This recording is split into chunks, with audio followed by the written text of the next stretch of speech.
Qin Xiao traversed into a world of dimensional secrets, a realm where every citizen contracts beasts. Upon reaching the age of 18, individuals awaken their contracting abilities. Each tier offers one opportunity for a contract, and the potential of one's contracting ability determines both personal and beastly growth. After awakening to a low-potential contracting power, Qin Xiao was abruptly abandoned by his green tea childhood sweetheart. At that moment, the divine template system was activated, bringing him double fortune. Regardless of the beast he contracts, he could draw a corresponding divine template. A mesmerizing white fox. The Jue Tianhu template is at his disposal. A banyan tree? It shall be yours with the Tong Tian Jimu template. Ah, this Centaur maiden and Qilin are truly a match made in heaven. Qin Xiao strides forth, unstoppable in his path. The dimensional powerhouses from various realms exclaim in astonishment, questioning how his contracted beasts could be so formidable. Qin Xiao merely waves his hand dismissively, proclaiming, "It's merely a divine beast, slightly stronger, so do not be alarmed." Chapter 1. Unfair, unfair. Hey, remove his clothing. Me? Enough with the hesitation. Hurry up, just a quick lick will suffice. In a daze, Qin Xiao overheard voices nearby. He felt his shirt being pulled away, and something soft began to lick at his neck and shoulders. It was slightly ticklish, smooth, and oddly comfortable. Suddenly, a chill ran down his back, and he instinctively tensed up, jolting awake.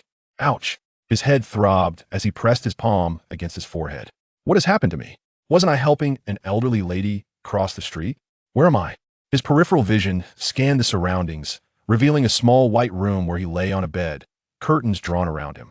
In front stood a female doctor clad in a white coat, accompanied by his classmate, Zhou. Beside him lounged a massive slug-like creature, slowly wriggling across his chest. A trail of white slime marked his torso, and a red wound beneath it was gradually healing, presenting an unsettling sight. Yet, Qin Xiao was too astonished to care. What is happening to me? Has technology advanced to such heights? What creature is this that can heal wounds in this manner? Xiaoge, you're awake, Zhou exclaimed excitedly. Furrowing his brow, Qin Xiao inquired, "What has happened to me?" Zhou replied, "Xiaoge, you nearly got swept away by a dump truck. Thankfully, the driver was intoxicated and missed you, only grazing you." His words left Qin Xiao even more bewildered. I was hit by a truck? He strained to recall the memories before his fainting spell. A tingling sensation surged at the back of his head as fragmented memories began to flicker and intertwine. To his astonishment, he realized he had traversed into another world. It's confirmed getting hit by a dump truck truly leads to a crossover. However, that's not the crux of the matter. The critical point is that this world, while eerily similar to his previous life, is distinctly different. What remains unchanged is that this body is also named Qin Xiao. The world is still launching, and it is still Huawu with the same places and schools. The difference lies in the fact that this realm has been tainted by dimensional secrets, where everyone contracts beasts. Upon reaching adulthood, individuals awaken their contracting abilities to become beast masters. Thus, I have endured hardship, striving for 2.5 years, eagerly awaiting my moment of brilliance. Now, instead of focusing on college entrance examinations, it seems we are engaging in beast contracting. Qin Xiao couldn't help but scoff internally, yet excitement bubbled within him. After all, this is a world of the extraordinary. However, the hierarchical structure of this world seems rather absurd. Bronze, silver, gold, platinum, diamond, extraordinary. Each tier comprises 10 stars, with the awakening commencing at the first star of the bronze tier. Exhaling a breath of stale air, Qin Xiao, ever the optimist, endeavored to adjust his mindset. Wait, awakening? Suddenly recalling, he glanced up at Zhou. Lazy, has the awakening ceremony begun? Zhou rolled his eyes. Oh, my Xiaoge, you still ask? It has already commenced. Su Wanqiu left before you even awoke. Su Wanqiu? Isn't she the childhood green tea girl I broke up with? Damn, I traversed into another realm, and she's still alive? All right, it seems your mind is intact. You could be discharged now, the female doctor stated, recording notes before pocketing her medical records and retracting her slug beast. Wonderful. Let's hurry. Xiaoge, we can still make it. It's only just past 8. Zhou hastily dressed Qin Xiao. As Qin Xiao contemplated wiping away the white slime with a tissue, the doctor interjected, "Classmate, the slime is anti-inflammatory and antibacterial. Do not disturb it. Wait until tomorrow to wash it off." Nodding, Qin Xiao, suppressing his discomfort, donned his clothes. The two rushed out of the hospital. Inside, the hospital was filled with various bizarre beasts, either treating patients, accompanying their injured masters, or assisting in resolving issues. This sight was indeed astonishing. Once outside, Zhou Lei hailed a vehicle. In the back seat, Zhou Lei finally let out a sigh of relief. Thanks, Lazy. Qin Xiao expressed his gratitude. The fact that Zhou Lei stayed by his side during this critical moment spoke volumes, far surpassing that green tea girl. One must understand the significance of the Beastmaster awakening ceremony is far more crucial than the college entrance examination from his previous life. Although it serves a similar function in distinguishing the capable from the incapable, the stakes in this world are much higher. A poor awakening could condemn one to the lowest rungs of society for a lifetime. Ah, Xiaogu, who are we to each other? Given that you've copied my homework for 3 years, I can't let you down, Zhou Lei remarked. Early this morning at around 6, a new silvered ear dimensional secret was discovered in the Qingbei district. The Xinhua army has already deployed and is conducting assessments. Residents nearby are advised to maintain a safe distance and refrain from lingering in the area. Further updates will follow. The floating audio in the taxi broadcasted live news. A dimensional secret. I truly yearn to explore. Why father even prepared a young ironclaw bear for me. Just waiting for me to awaken and contract at the thought is exhilarating. I wonder if I can also awaken a Beastmaster talent skill. I'm so looking forward to it. When you soar to great heights, Xiaogu, don't forget your brother. Let's not forget each other in wealth and fortune. Zhou Lei, seemingly fueled by the news, continued his chatter. The sentiments of individuals are not always shared. Qin Xiao found him rather bothersome. That damn second-generation rich kid. The Ironclaw Bear is indeed a creature with skills and decent growth potential, possessing an average qualification rating of green. Though it ranks somewhere in the middle among the 9 tiers of gray, white, green, blue, purple, orange, red, gold, and rainbow, it remains an excellent initial beast for the average citizen. A green tier Ironclaw Bear cub of the bronze tier would cost no less than 100,000. That amidst Zhou Lei's incessant prattle, the two soon arrived at Mingyuan High School. Upon entering the school gates, they hurried towards the playground for assembly. The awakening ceremony was set to commence at 9 o'clock, and with just 10 minutes remaining, classes had already formed their lines. After explaining their situation to the homeroom teacher, they quickly rejoined their class. Shortly, a group of over 10 individuals emerged onto the podium. The first 4 were clearly soldiers clad in black night watch uniforms, carrying a large box. The Night Watch is the urban garrison force, tasked with responding to incidents involving beasts or beastmasters within the city. The 4 soldiers positioned the box on the podium, revealing a transparent crystal the size of a soccer ball. A murmur rippled through the student crowd. Now, when your name is called, step forward, maintain silence, and refrain from whispering, a stern voice commanded. Qin Xiao distinctly heard the nervous gulping of those around him. Class 1 the 3rd year, Li Hao, a slender lad, bespectacled and lanky, stepped forward. He pressed his hand upon the crystal. Buzz! A surge of white light erupted, gentle yet unmistakably radiant. Talent tier white. Next, Class 1 of the 3rd year, Zhang Long. Class 5 of the 3rd year, Gu Hongfei. A tall and well-proportioned youth with a solemn visage approached. Buzz! Violet light. After testing nearly 200 individuals, the best result was merely 2 instances of blue light. And now, a violet light had emerged. Violet talent, whether in terms of contract success rates, the power feedback from beast taming, or the speed of personal cultivation, far surpassed the paltry gray and white. Yeah, there was even a prospect of ascending to diamond or even extraordinary tiers as a beast master. Impressive. Gu Hongfei is soaring to new heights. Damn, I heard he's a second-generation rich kid, blessed with both resources and talent. What chance do we mere mortals stand? What chance do we have when you all still have a shot? Lamented a boisterous girl in dismay. Unfair, unfair, unfair. A brother with gray light exclaimed, breaking down. A cacophony of discussions erupted, and the atmosphere became electric with murmurs and buzzes. Chapter 2. The Divine Template System. Silence. For soldiers shouted in unison, and the playground fell into a slight hush. Gu Hongfei, congratulations. The purple talent of the Qingzhou Night Watch Corps is now eligible for special recruitment. If you are interested, feel free to visit the Night Watch headquarters for further discussion, said the leading soldier, his tone markedly more amiable than before. The young man nodded indifferently and slightly bowed.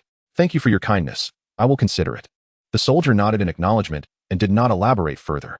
Gu Hongfei stepped down from the podium but did not return to his team. Instead, he walked towards the position of Class 9, Grade 3.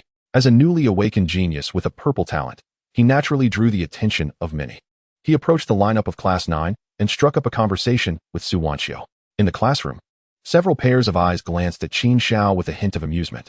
Qin Xiao paid them no heed, his gaze fixed on the podium. The path to the extraordinary lay before him. He was so focused that nothing could distract him, not even the most enchanting of distractions. Finally, Qin Xiao, Class 7.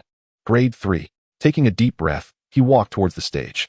Faced with the opportunity for greatness, he felt a rush of excitement. Ascending the steps felt as if he were treading on clouds. Soon, he stood before the crystal.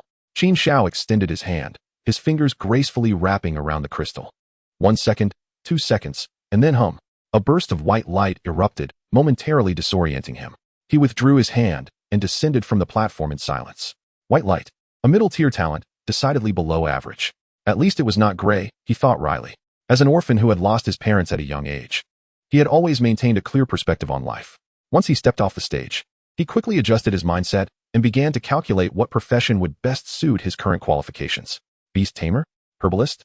Dimension Realm Trader? Or perhaps contract a common, yet strong beast to work on a construction site. His ambitions suddenly broadened, and he felt as though he had opened the floodgates of possibility. Returning to Class 7, he noticed his classmates occasionally stealing glances at his expression.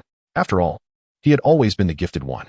Not only did he have a stunning school beauty as his girlfriend, but he also seemed to handle everything with ease. To discover that he was merely a white talent was unexpected. The envy that once filled their hearts transformed into a complex sense of relief. As if the revelation of Qin Xiao's white talent made it easier for them to accept their own mediocrity. Time marched on.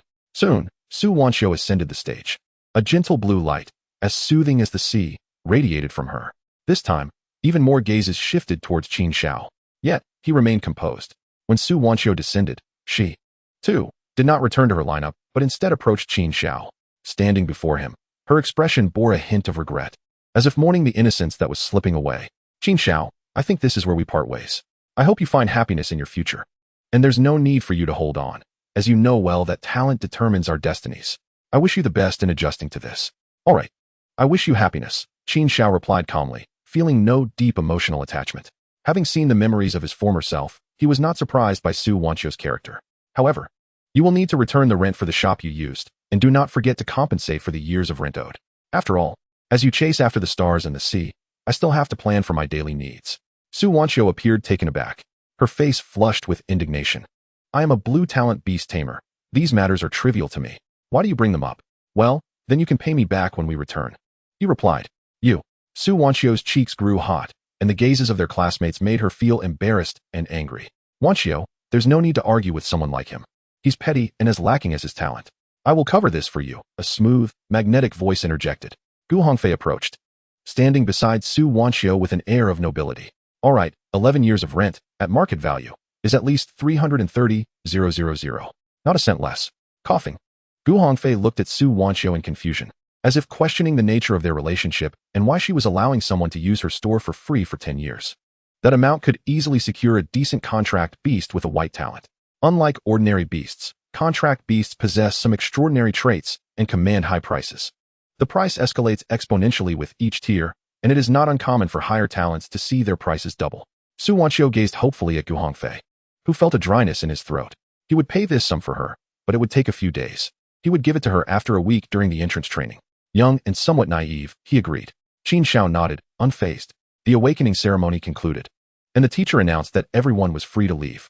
A week later, those wishing to take the Beast Tamer entrance exam should return for the training session, bringing their own beast.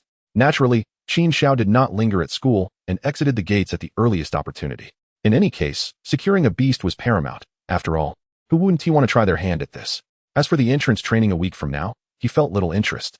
His talent was too low, and even with training, he doubted he would gain admission to a prestigious Beast Tamer university. The examinations in this world were no gentle affair. They involved being taken into a secret realm to complete tasks as a measure of success, with admission based on performance, points, and talent. After all, Beast Tamer universities frequently ventured into secret realms for training, even facing incursions from indigenous creatures within large secret realms. Upon graduation, one could either form a small team to operate independently, join local factions, or work for guilds and companies, or enlist in the Night Watch or Dimension Corps. Thus, Beast Tamers, while esteemed members of society, also held perilous professions. Upon leaving school, Qin Xiao made his way directly to the Beast Cultivation Institute. En route, he checked the balance of his former self's assets through his communication wristband, fortunately supplemented by his parents' inheritance. He calculated that he could afford an average white talent beast with a bit of effort. On the playground, Gu Hongfei and Su Wanxiu, due to their impressive talents, were specifically retained by the teacher for some important discussions. After the teacher departed, Su Wanxiu approached Gu Hongfei. Hongfei, thank you. If it weren't for you, I truly wouldn't know what to do today. Gu Hongfei smiled. There's no need for such formality between us, Wanxiu. Su Wanxiu's expression was one of gratitude. Hongfei, you are truly kind, but must we really pay that wasteful person 30,000? In her words, both position and rightness were subtly distorted. Gu Hongfei's expression turned cold at her remark. After a week, once I have contracted my beast and become a beast tamer, what can he do with his white talent? I can pay him whenever I choose. Su Wanxiu's eyes sparkled with understanding, and her tension eased as they discussed topics related to beast tamers, walking side by side. At the Qingzhou Beast Cultivation Institute, Qin Xiao stood before a temperature-controlled glass enclosure, staring intently at the creature within. With snow-white fur, azure-blue eyes, and a large, fluffy tail, the snow fox lay curled up in the enclosure, its massive tail wrapped around its body. A small inscription on the enclosure read, Phantom White Fox, Bronze Tier 1 Beast, exceptional in aesthetics, white talent, no skills. Priced at 170,000 Huabei. Looking at the small creature's pitiful eyes, Qin Xiao felt a pang of desire. This might be the only beast he could have in this lifetime. He could not deprive himself. After all, even a white talent bronze tier beast was better than the rest of the mediocre options. With a resolute heart, he emptied nearly all his assets. After the staff registered, they opened the box containing the white fox. Qin Xiao cautiously reached out to embrace it, feeling the little white fox tremble slightly in his hands. The small creature radiated a gentle warmth, its body delicate and boneless, with fur that was exceptionally smooth and soft. One could only imagine how delightful it would be to have such a creature nestled against oneself during winter. Just as Qin Xiao was savoring the pleasure akin to petting a cat, a prompt sounded in his mind. Ding. Contractable beast detected, Divine Template System online. Chapter 3, The Nine-Tailed Celestial Fox. Ding. System binding, initializing. Current template draw count. 1. Initial form. Phantom White Fox. Drawing begins. Congratulations, host. Successfully drawn Divine Template. Nine-Tailed Celestial Fox. Please confirm whether to extract and fuse the template. A flurry of alerts left Qin Xiao momentarily stunned. Indeed, the perks of a transmigrator included a golden finger system, didn't they? Upon reading the final inquiry, Qin Xiao promptly responded, extract and fuse. Ding. Extracting and fusing. Fusion failed. Please contract your first beast as soon as possible. Damn it. Qin Xiao grumbled, immediately cradling the white fox and heading to the lounge. Channeling his mental energy, he gently reached out towards the white fox in accordance with the method of utilizing his contract talent. However, the white talent was indeed lacking, and it took quite a while for him to connect with the fox's spirit. Subsequently, although the white fox possessed some intelligence, it was rather limited. Naively, it was coaxed by Qin Xiao into signing the beast contract. It felt as if the two independent souls had forged a new connection. Qin Xiao knew that the contract had succeeded. Ding. First beast contract detected. Beginner's gift pack activated. Ding. Congratulations, host. Rewards obtained. Beast Master Talent Skill. Innate Demon Realm. Color. Beast Master Talent Skill. Life Circulation. Color. Beast Master Talent Skill. Dual Life. Color. Beast Master Talent Skill. Charismatic Aura. Red.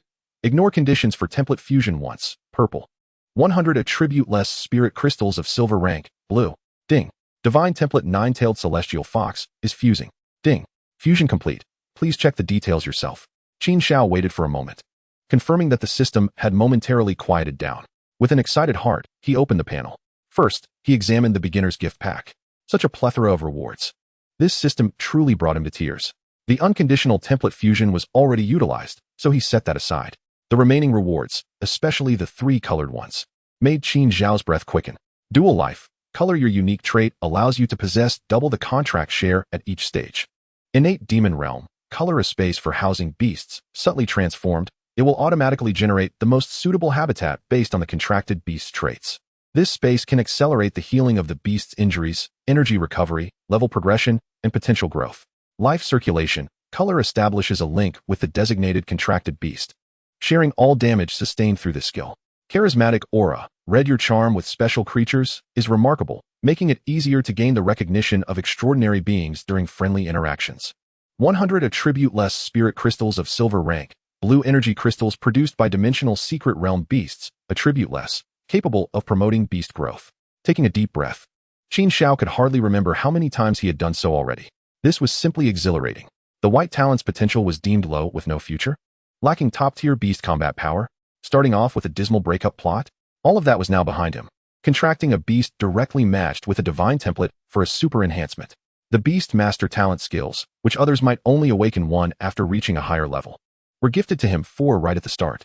He was set to soar, with quality surpassing that of his peers and quantity exceeding that of his counterparts. One could only wonder at the envy it would provoke. Qin Xiao joyfully lifted the white fox, or rather, the 9-tailed celestial fox, and planted a kiss on it. A charming voice echoed in his heart. "Master, you're annoying. Don't randomly kiss my face." Qin Xiao's ecstatic expression froze, and he awkwardly gazed at the 9-tailed celestial fox that was now staring back at him. Instinctively, he opened its panel. 9-tailed celestial fox. Qualification, color, attribute, spirit, loyalty, 100. Rank, silver 5 stars. Talent, 9 lives, color. Skills, illusion charm, gold, fox fire, gold, healing, red, transformation, red. Qin Xiao silently praised the divine template. This luxurious panel. If shown to others, who would dare to believe it? The qualification was the highest color rank, talent color, with 4 skills, 2 gold and 2 red. It was known that even those acknowledged as powerful beasts rarely had 4 initial skills. Typically, skills were acquired through prolonged learning and battles between beasts and their masters, with very few being innate. Moreover, Qin Xiao felt that the 9-tailed celestial fox's abilities, with a little development, could yield even more skills. However, the skills appearing here were the core skills of this divine template. 9 lives. Each major rank condenses a tale of the celestial fox that can act as a life-saving charm. Foxfire, the celestial fox's flames, burning both matter and spirit. Illusion charm, a mental skill that can enchant and control souls, even enslaving them. Healing, pure life energy capable of effectively treating all injuries. Transformation, size alteration, changing between human and beast forms, unlocked with level increases. After reviewing the panel, an inexplicable warmth surged through Qin Xiao's body. The white fox, having fused with the template, had skyrocketed from a bronze rank to silver 5 stars. As a beast master, he naturally enjoyed the benefits of this transformation. His physique became sturdier, and his mental energy grew stronger. In but a fleeting moment, Qin Xiao had ascended from an unranked status to bronze 8 stars, not far from silver rank. Generally, beasts were expected to be a major rank higher than their masters to provide significant feedback and support.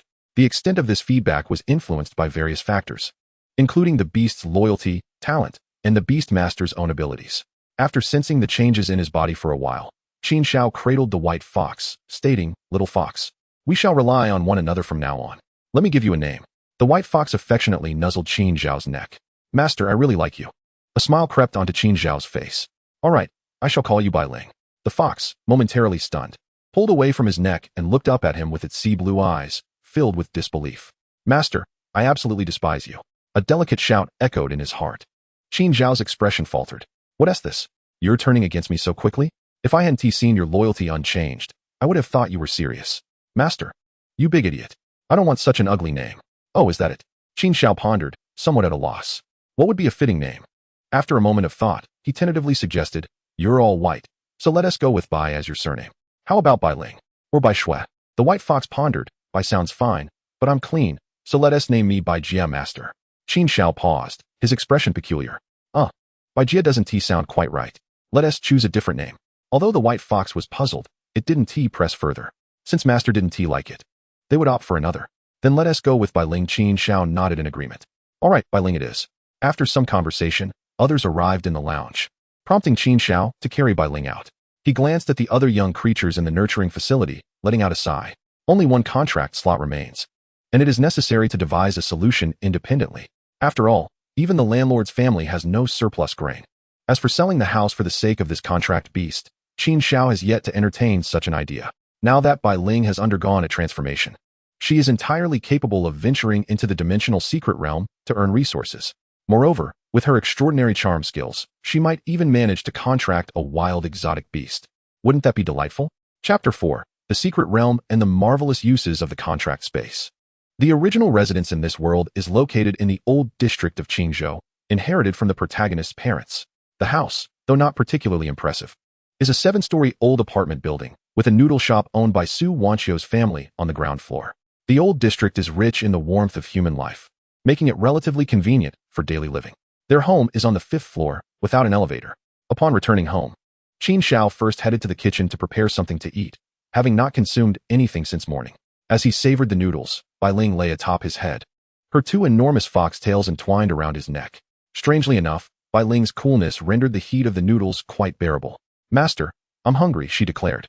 Qin Xiao let out a satisfied burp and set down his bowl. "What would you like to eat?" "I'll get you something."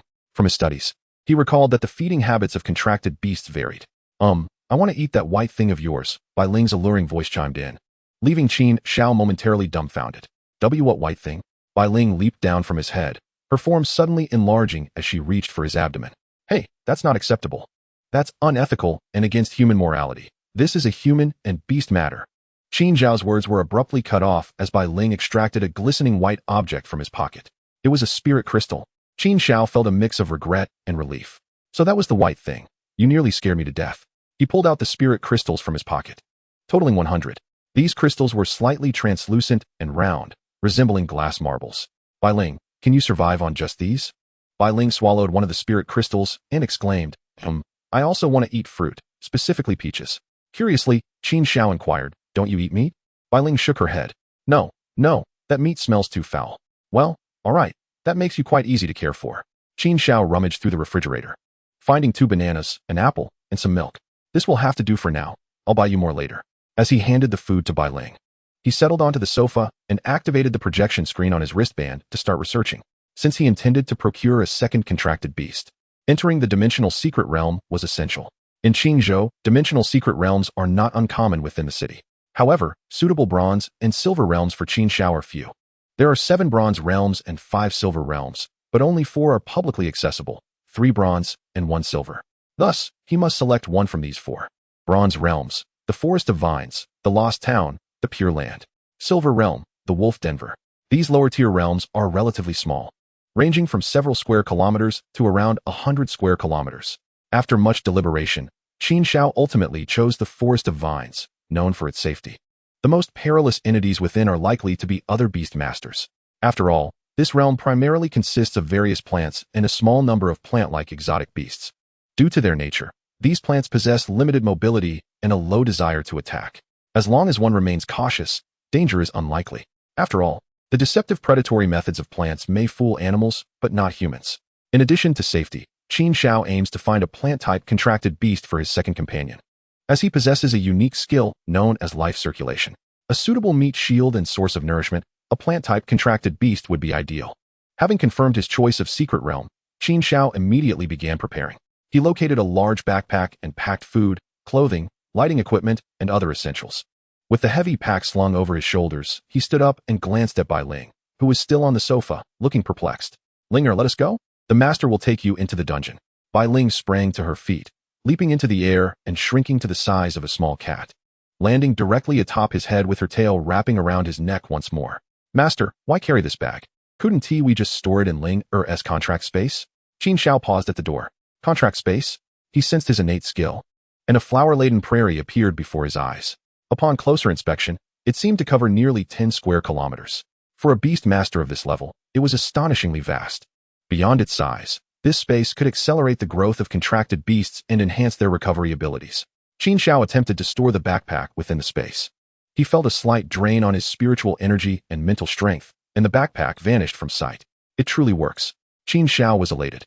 This was akin to possessing a massive personal space. He retrieved and stored the backpack again, realizing the distinction. Unlike contracting beasts, which required no energy expenditure to retrieve, items necessitate the consumption of one's spiritual energy and mental strength, and must be in contact with the object. As for contracted beasts, no physical contact is needed.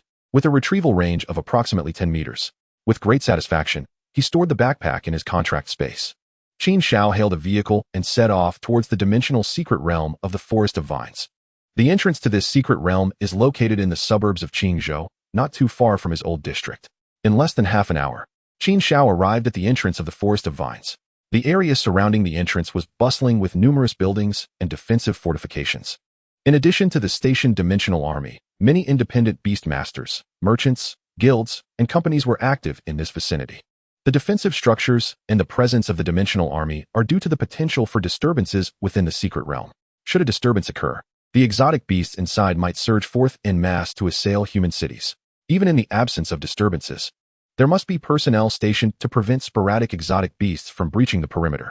As Qin Xiao entered the entrance building of the secret realm, various gazes scrutinized him.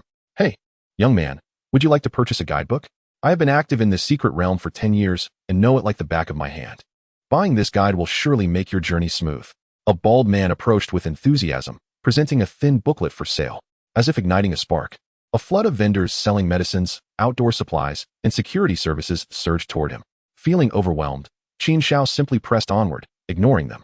These bronze-tier low-level individuals, lacking the strength to even initiate spiritual and energy cultivation, posed no obstacle to him. Emerging from the crowd, he entered the main hall.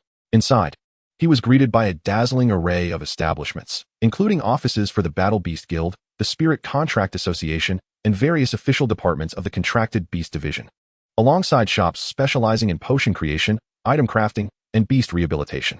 Qin Xiao surveyed the scene and made his way to the official Contracted Beast Division.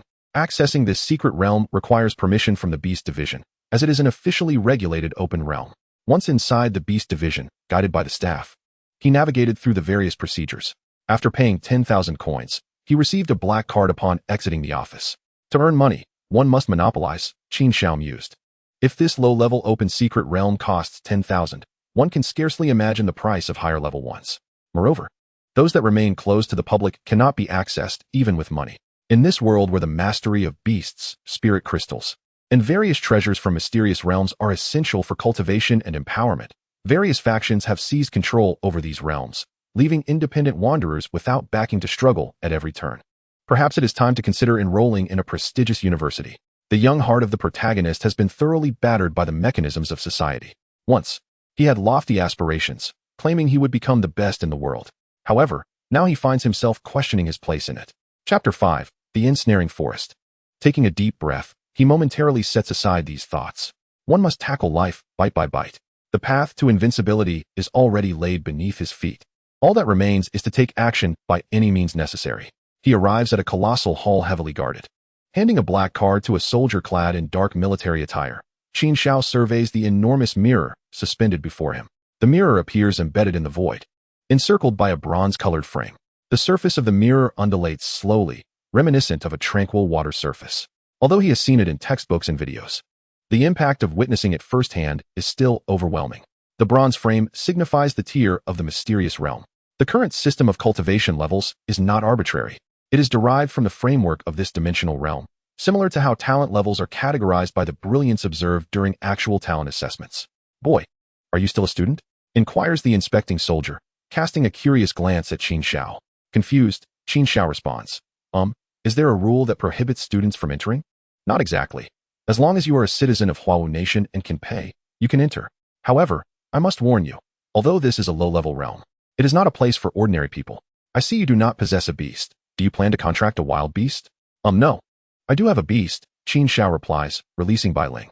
Earlier, during an experiment at home, he had summoned Bai Ling, who now frolics inside. Reluctant to emerge due to the comfortable environment, the soldier's face reflects envy upon witnessing Bai Ling's sudden appearance. "You possess a commendable contracting talent. A contracting space is rather rare. Be cautious, do not perish in there," the soldier remarks as he returns the card to Qin Xiao, nodding in gratitude. Qin Xiao steps onto the mirror and slowly sinks into it. In the blink of an eye, he finds himself amidst a vast forest. Towering trees, vines, and shrubs abound.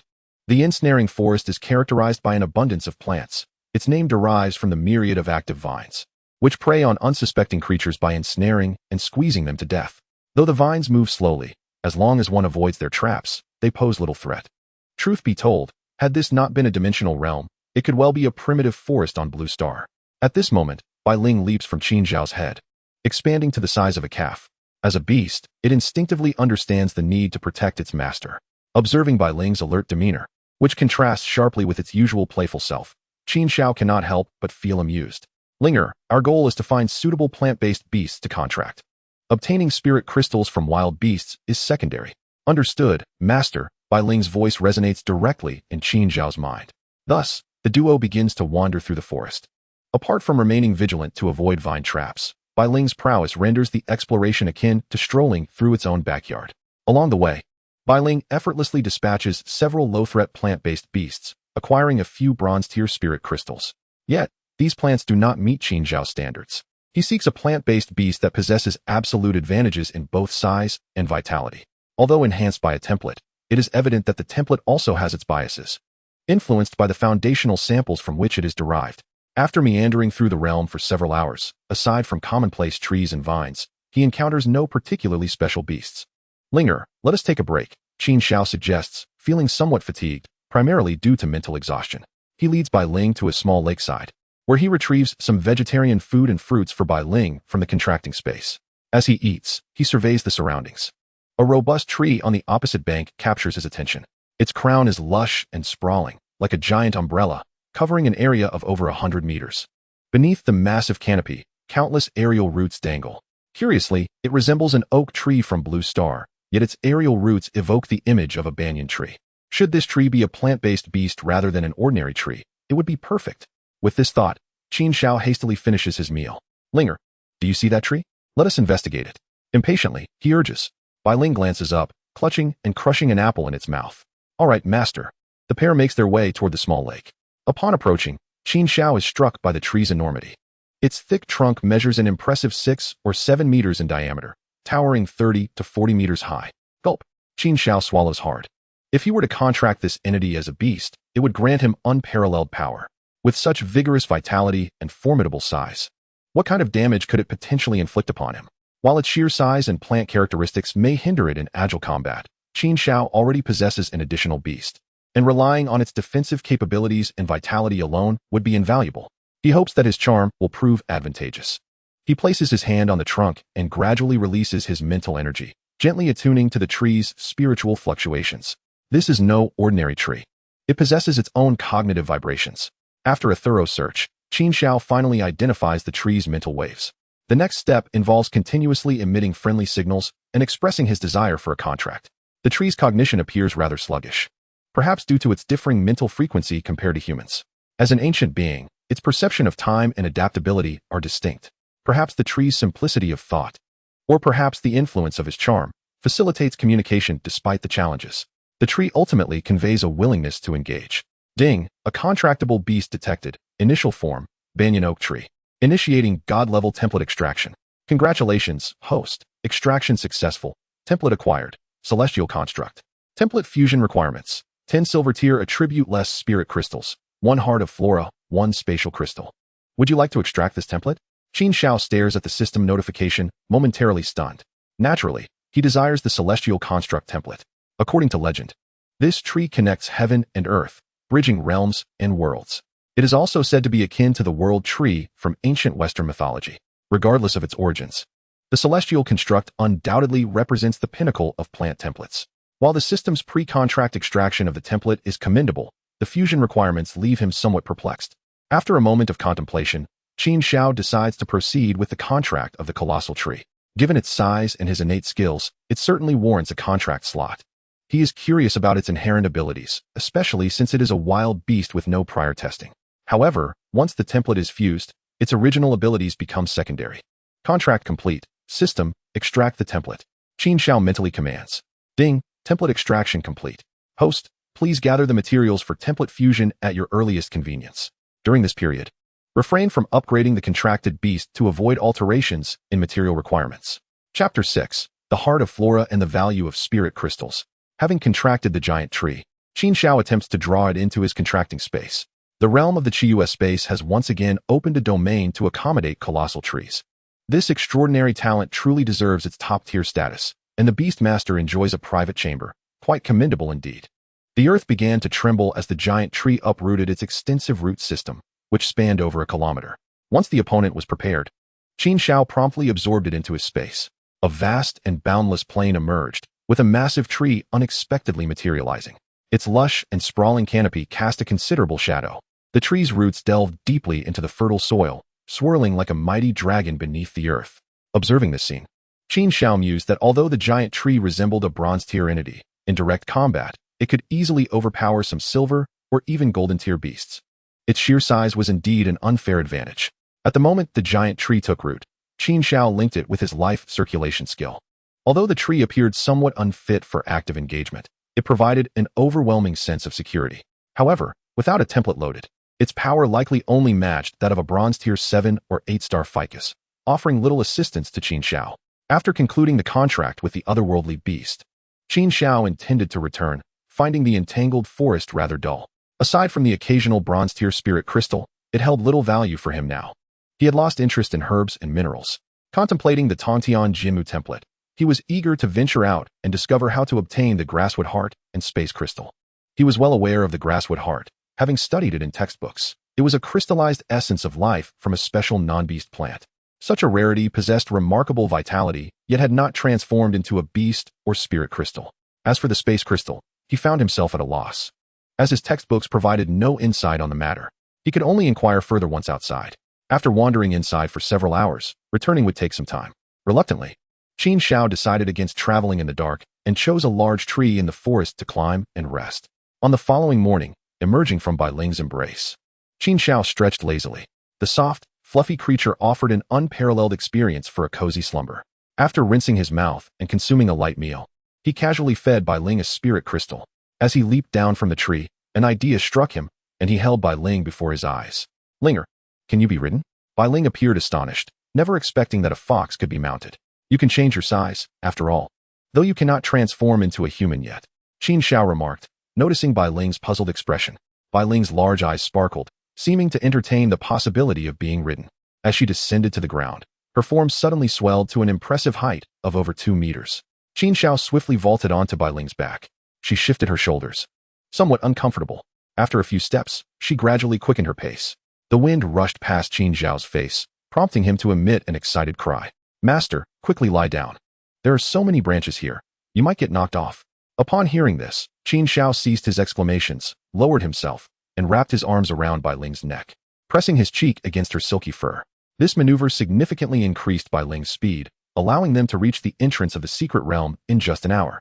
Compared to the several hours it had taken to arrive, Bai Ling shrank back down, using her spiritual power to tidy her fur and remove any dirt before leaping onto Qin Xiao's head, curling her tail around him and resting her eyes. Qin Xiao aligned himself with the mirror and slowly stepped inside, instantly reappearing in the hall where he had entered the previous day. The guard who had reminded him had been replaced. Witnessing Qin Xiao emerge impeccably dressed from within, the surrounding soldiers were somewhat taken aback. While surviving was not uncommon, his neat appearance was indeed unusual. This young lad did not seem like a formidable expert. Ignoring their stares, Qin Xiao hurriedly left the hall. After scanning the shops outside, he finally entered a store associated with the Spirit Contract Association. This association has branches in various cities across the nation and has a good reputation. Upon entering, a formidable-looking lady approached, clad in a high-slit qipao. "Hello, what do you need?" As Qin Xiao surveyed the shelves stocked with healing and spirit-boosting potions, as well as various weapons, he replied, "I need a grasswood essence and a space crystal." After speaking, he observed the lady's reaction. "All right, sir. Please wait a moment while I check the prices." The lady turned and sauntered to the front desk. After manipulating a display screen, she lifted her head. "Hello, sir. I just checked, and the Spirit Contract Association happens to have 1 grasswood heart in stock. However, we are out of space crystals, as they were just purchased." "Really?" Qin Xiao was taken aback. "May I inquire who bought it?" "I apologize, but that information is confidential and cannot be disclosed." "Thank you for your understanding," she replied with a stiff smile. "Could you tell me how the space crystal is obtained?" The lady glanced at Qin Xiao and began. Space crystals are rare minerals that appear during the emergence or destruction of dimensional realms. They can reinforce or seal dimensional passages, nurture space-type beasts, or create spatial equipment, making them exceedingly precious. Upon learning about the origins of the space crystal, Qin Xiao abandoned the idea of acquiring one. "How much is the grasswood heart?" "The current price is 990,000. Hearing this figure, Qin Xiao let out a sigh of relief. Although he had only 20,000 in his pocket, it was fortunate compared to the several million required for high-quality beast cubs. "I will take the grasswood heart. Could you see if you accept this item?" Qin Xiao said, producing the spirit crystal awarded by the system. The lady accepted the crystal and placed it beneath a testing device. A blue light swept over it, revealing an assessment result. This is a silver tier 9-star attribute-less spirit crystal, with its energy intact, no skills, and is valued at 60,000. Qin Xiao was astonished by this valuation. He had known that the spirit crystal was obtained by defeating an otherworldly beast, but had not anticipated its worth. After all, Beast Masters needed to absorb such crystals to expedite their beast's evolution. A typical silver-tier otherworldly beast, based on contractable values, was worth just over 1 million. This was nearly 1/20th of its value. Did this imply that a Beast Master could recoup their investment after slaying 20 such beasts? However, it was important to note that this was a silver-tier 9-star crystal, and to reach such a level, it required substantial resources. Additionally, defeating otherworldly beasts of the same tier typically necessitated the collaboration of at least 2 contracted beasts for safety. The cost of nurturing 2 beasts to silver tier was not trivial. All things considered, it was still quite reasonable, perhaps even on the lower end. One would have to risk their life dozens or even hundreds of times to break even. However, if some rare attributes or precious spirit crystals containing otherworldly beast skills were involved, their value would likely increase significantly. "Excuse me, sir, is this crystal for sale?" The lady, noticing Qin Xiao's distraction, couldn't help but remind him. Sell, sell, sell. I have 19 more. Let us sell them all together." Qin Xiao retrieved the remaining spirit crystals from his pocket. Chapter 7. News of the Space Crystal. After selling 20 spirit crystals, he earned 1.2 million. Qin Xiao immediately purchased the Grasswood Heart. "Hello, your order for the Grasswood Heart has been successfully placed. Would you like it delivered here? Or shall I take down an address for delivery?" The lady asked gently. After some contemplation, Qin Xiao replied, "Please take down an address for delivery. As a considerate guest, you will be contacted for confirmation prior to delivery, so please be attentive to your phone." Just as Qin Xiao was about to leave, the saleswoman operating the equipment suddenly spoke up. "Dear guest, the space crystal you requested is now in stock, but it is a reward from a bounty task." Qin Xiao looked at her with a hint of confusion. "You may not be aware, but all beast tamers who are registered members of our Qilin Association communicate and transact through our internal system. This space crystal is a task reward issued by a level 3 silver beast tamer." After a moment of contemplation, Qin Xiao inquired, "Can I accept this task? What does it entail?" The young lady smiled and replied, "Yes, but you must first register as our member in order to accept internal tasks and participate in member transactions." Can I register?" he asked. "Certainly. A membership fee of 100,000 yuan is required for registration as an internal member of the Qilin Association. As a member, you will enjoy discounted prices, access to the member forum, a task system, and other privileges." Overwhelmed by the explanations and benefits, Qin Xiao felt a headache coming on. After a moment's hesitation, he declared, "Enough with the details, master. I will register." "Excellent choice, dear guest." The saleswoman's smile widened. After parting with the 100,000 yuan, he registered his basic citizen information. He also verified and registered his beast tamer level and some basic information about his beasts through the detection equipment. When she saw that Bai Ling was a silver 5-star beast, the saleswoman was utterly astonished. She had not expected this seemingly adorable little creature to be a silver-level beast. Qin Xiao thought to himself that if the qualification test revealed a colorful light, it would likely startle most onlookers. While it was possible to forego registering this basic information, doing so would prevent the upgrade of membership levels.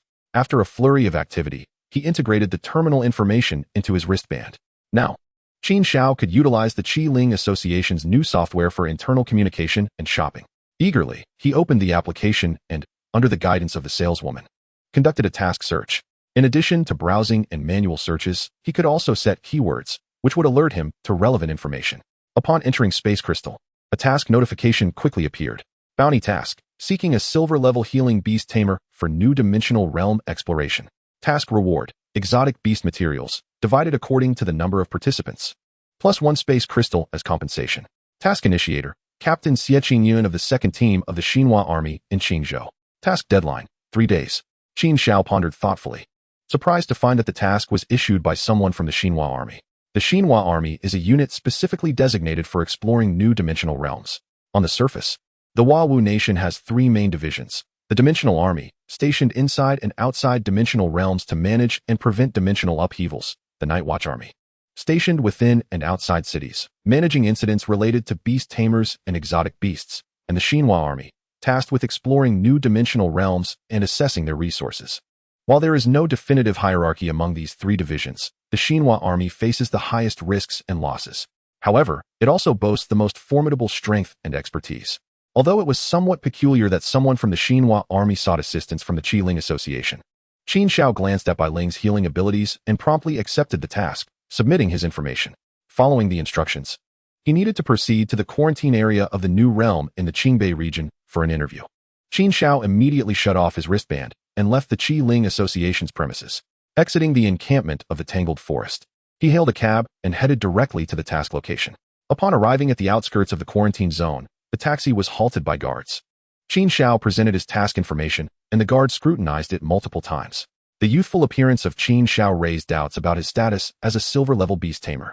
After a tough passage through the checkpoint, Qin Xiao approached a 4-story building under construction, which served as the temporary headquarters of the Xinhua army.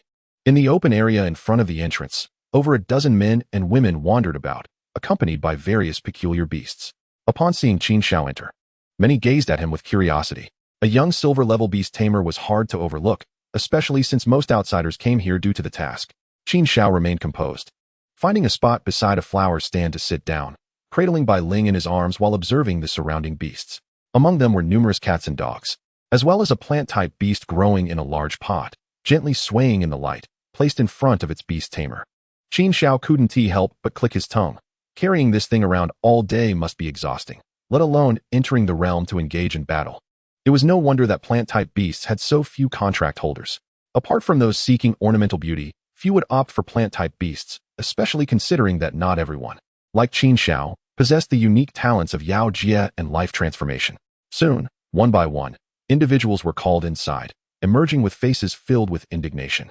The remaining onlookers observed with curious expressions, wondering what had transpired to elicit such frustration. Although Qin Xiao arrived late, he had registered early. Before long, it was his turn. Cradling Bai Ling, he entered the room. Inside was a spacious training facility, clearly modified for special purposes. At the far end of the room, a table was set, flanked by 2 women and 3 men, all scrutinizing him upon entry. Noticing his age and beast, their brows furrowed, though they restrained themselves from speaking. Approaching the table, Qin Xiao noticed a massive dog with a bluish-purple hue lying atop it, rocky formations protruding from its flesh. It was a rockskin dog, a green-gifted beast that Qin Xiao had encountered in textbooks. Given that it had already developed rocky growths, it was most likely a silver-level rockskin dog. However, judging by its coloration, it appeared to be poisoned. "Kid, how old are you?" questioned a young man with dyed yellow hair.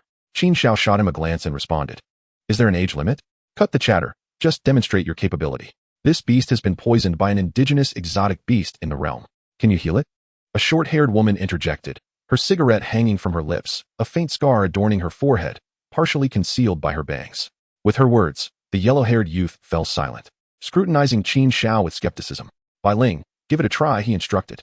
The white fox lazily lifted its head from Qin Xiao's embrace, exhaling a stream of white light that cascaded onto the rockskin dog. The bluish-purple hue on the dog's body swiftly dissipated as if melting away in sunlight. In less than 10 seconds, the rockskin dog returned to its normal state, its lethargy replaced by a newfound vigor. The rockskin dog excitedly wagged its tongue and leaped down from the table. Observing this, the short-haired woman's eyes widened in surprise. That healing skill must possess exceptional quality. Chapter 8. The Second Beast's Super Evolution. "Kid, what level is your beast?" the short-haired woman inquired, extinguishing her cigarette. "Silver 5-star, he replied. She nodded. "You're the one. You've passed the interview." "What do you say?"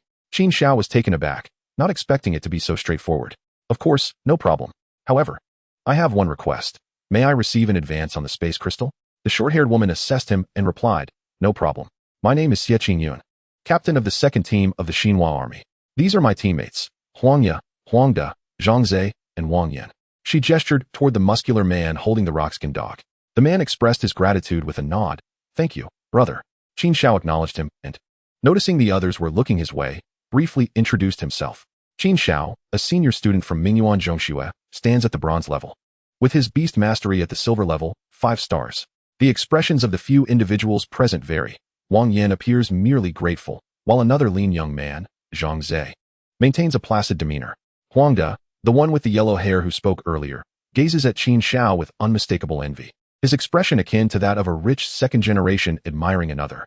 Huangya, the other female present, has waist-length hair and delicate features, exuding an air of innocence. She glances at Qin Xiao and suddenly asks, "Qin Xiao, could I buy this beast if it has offspring?" Before Qin Xiao can respond, Bai Ling leaps onto his head. Agitated, her spirit energy surging, a pale blue flame igniting beside her. The temperature around them rises sharply. "Oh my, such high intelligence! And it possesses a flame skill. What breed is this?" "Qin Xiao, I'll offer 3 million. I must have that little cub." Quickly, Qin Xiao calms Bai Ling, while Xie Qingyun playfully pats Huangya on the head. "All right, hush. Wait until you reach the gold level before we talk about this. Can you even form a contract with it?" Xie Qingyun's expression is one of exasperation.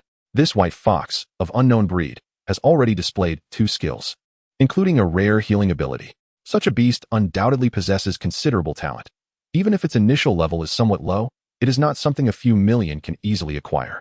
This temporary ally appears extraordinary. One wonders which prestigious family he hails from. Is there a beast master family with the surname Qin and Qin Xiao? We will assemble here at 8 o'clock tomorrow morning. If there are no objections, that will be all, Xie Qingyun states, producing an irregular polyhedral crystal and tossing it to him. Qin Xiao catches it. Space crystal? He nods, placing it in his pocket, and bids farewell after agreeing on the time. After Qin Xiao departs, their conversation resumes. Captain, this kid looks like a novice. Is it really alright? Zhangze inquires. What is the problem? He doesn't need to fight. He just has to be able to detoxify. Besides, if it comes to actual combat, you might not necessarily be able to defeat this novice. Furthermore, it's already been half a day. Who else is more suitable than him? They nod in agreement. Indeed, they have not encountered anyone of silver level capable of such rapid detoxification. Alright, let's proceed. We finally secured this opportunity in the low-level secret realm, and this time we must recoup our investments. If we delay, those opportunistic scoundrels will finish with their secret realms and find excuses to take a share. Such low-level secret realms are generally considered a privilege within the Qin army, allocated to squads for exploration. The first team to discover valuable items will reap the greatest rewards. If the realm proves to be of little developmental value, they can exploit it violently, destroying it afterward to obtain space crystals. This also explains why Xie Qingyun does not recruit from within the Qin army. After all, they possess their own beasts with healing abilities, but they simply do not wish to distribute the benefits. For every individual who arrives, a whole team must follow. This is an unspoken rule. Qin Xiao remains oblivious to these intricacies, excitedly exiting the quarantine zone and returning home. He signs for the delivery of the grass and wood heart, and places the fruits and food he purchased along the way into the refrigerator. He promptly sits on the sofa, ready to merge with the divine template of the Tongtian Jianmu. Ding! Detected that the fusion materials are complete.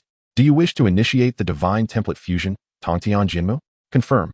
The stored grass and wood heart and space crystal vanish, and 10 spirit crystals also fly out and disappear. In the demon realm, the banyan tree sways gently in the breeze, its massive crown shifting slightly. A beam of light merges into the banyan tree, initiating a frenzied transformation of its colossal trunk. The trunk becomes straighter and taller, while the crown begins to layer, with thick, enormous leaves resembling vast green earth, stacked one atop the other. The tree trembles, floating high in the air, as its formidable root system extends into the void, seemingly drawing nourishment from it. The entire tree becomes more ethereal, and a vast essence envelopes the surroundings. The environment of the demon realm transforms dramatically, shifting from a fertile plain to an expansive starry sky. Suspended amidst the cosmos is a towering tree, over 100 meters high and several dozen meters wide, with its vast root network disappearing into the void. This void has boundaries, appearing as if a segment of the starry sky has been captured. Qin Xiao, filled with excitement, opens the panel. Tongtian Jianmu. Qualification, color. Attributes, wood, space. Loyalty, 100. Rank, silver, 8 stars. Talent, world, color. Skills, root void channel, gold. Life essence, gold. Symbiosis, gold. Double color, and triple gold. For ordinary individuals, blue and purple beasts are exceedingly rare. What immense value this holds. Qin Xiao realizes he has taken a significant leap on the path of the extraordinary. If this were a game, only the most fortunate players could even compete with him, and even then, they would likely shatter upon contact. Such a beast allows him to possess 2 at each stage. Do you dare to challenge? After communicating with the Jianmu and familiarizing himself with its skills, he discovers that the talent world enables the Jianmu to nurture a void tree realm within itself, which can eventually manifest into a world entirely under Qin Xiao's dominion. The first skill, root void channel, serves both as a means for the Jianmu to absorb nutrients for growth and for spatial movement. As its master, Qin Xiao can actively control the Jianmu's roots to open void channels for movement. The second skill, life essence, allows the Jianmu to convert absorbed nutrients and energy into fruit after nurturing. Consuming this fruit can enhance levels and strengthen the body. This is a purely supportive skill, yet its potential is vast. As the Jianmu strengthens, the fruit will undoubtedly grow more powerful, possibly even yielding more terrifying effects in the future. The third skill, symbiosis, overlaps somewhat with life circulation but brings its own advantages. This skill grants the Jianmu's master botanical traits, allowing them to have a wood-like physique and control the Jianmu's roots. As the Jianmu grows larger, It may even enable the master to manifest thousands of arms in a divine transformation. Chapter 9. Advancing to Silver Level, New Talent. After examining the Jinmu's panel, it gradually stabilizes. Qin Xiao activates the symbiosis skill, transforming his hands into wood. This sensation is quite peculiar. He can still perceive and control normally, yet his hands have become wooden. He retrieves a knife from the kitchen, takes a deep breath, and strikes down forcefully. A dull thud resonates as the knife barely penetrates the surface, without any pain. Its hardness far surpasses that of ordinary steel. Continuing to manipulate, his arms elongate suddenly, resembling the growth of trees. The wooden arms emit creaking sounds as they easily ensnare the knife, crushing it into a pile of scrap. Terrifying. Qin Xiao retracts his arm, returning to flesh. The absence of pain feels slightly odd. He activates the root void channel skill again, combining it with the symbiosis skill. A gnarled root suddenly emerges from the void beside him, swaying slightly in the air. With a thought, the root lunges forward with astonishing speed. He controls the root to reach out from all directions, ensnaring the scrap knife and tearing it apart with a fierce tug. With his current spirit energy and mental capacity, Qin Xiao can control up to 3 roots simultaneously, though the range and strength remain uncertain for now. Once again, the root of the tree activated another ability within the void, creating a passage. Qin Xiao immersed himself into a channel that only he could perceive. In the blink of an eye, he found himself in the living room. This peculiar mechanism resembled a slide, gliding him effortlessly to another location. However, the frequency of activation, speed, and distance were constrained by Qin Xiao's spiritual energy and mental strength. Once seated on the sofa, he controlled the passage, reaching out to grasp a bottle of cola that materialized in his hand. Haha, invincible. Qin Xiao laughed heartily and planted a kiss on the side of Bai Ling, who looked at her master with disdain, thinking he had lost his mind and was no longer worth keeping. Suddenly, Qin Xiao ceased his laughter. Bang! The cola in his hand was crushed. His palm, grazed by the aluminum, healed instantly before any blood could be seen. However, Qin Xiao paid no heed to such trivialities. A surge of formidable power emerged within him, a response from the Jinmu's cultivation. After receiving the feedback from Bai Ling, he had already reached the strength of bronze 8 stars. Now, the feedback from Jinmu's silver 8 stars was even more terrifying. With a colorful talent and 100% loyalty, the feedback rate was astounding. His spiritual energy surged within his meridians, while his mental strength skyrocketed, causing his temples to throb. Eventually, the spiritual energy condensed in his dantian into a smooth orb, enveloped by a silvery mist. A breakthrough. Silver tier 2 stars. In just 2 days since acquiring his beast mastery, he had transformed from an ordinary person with a mere awakening of low talent into a silver tier beast master. Moreover, both his and his beast's combat capabilities had reached their zenith. How astonishing. Moments later, the energy within him gradually stabilized, and Qin Xiao sensed that his mental space was gestating something. Perhaps a talent skill related to beast mastery? It occurred to him that during his awakening and his contract with Bai Ling in the bronze stage, he had not awakened any talent skills related to beast mastery. All 4 of his talent skills were gifts from the system. He felt a sense of anticipation about what his awakened talent skill might be. Gradually, a flicker of clarity emerged in his mental realm. Appraisal, capable of identifying the basic information of exotic beasts and spiritual energy items. Qin Xiao was momentarily taken aback. He had not expected this auxiliary skill. This skill was essential for auxiliary professions like cultivators and equipment masters. Had Qin Xiao not activated the system, he might have relied on this skill to change his fate after reaching the silver tier, perhaps even securing a respectable profession. He turned to look at Bai Ling, and a line of information surfaced in his mind. Species unknown, skill unknown, silver tier, attribute, spiritual. That was all. Qin Xiao's face darkened.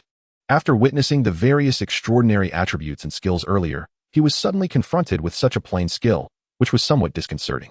Nevertheless, he consoled himself that it was better than nothing. Checking the time, he realized that after all the commotion at home, it was already past 4 in the afternoon. Qin Xiao picked up Bai Ling and said, "Let's go out for a bite." Tomorrow, they were to venture into a new secret realm, and some preparations were in order.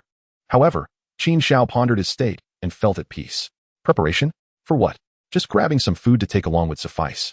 A mere low-level secret realm could not breach his defenses, even if he stood still and let the exotic beasts attack him. Did they not understand the value of Jinmu's evasion? Upon descending the stairs, he encountered Su Wanxiu exiting her family's noodle shop.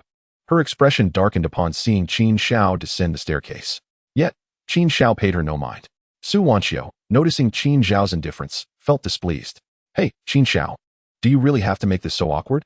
Qin Xiao paused, surprised, and turned around. "What are you talking about?"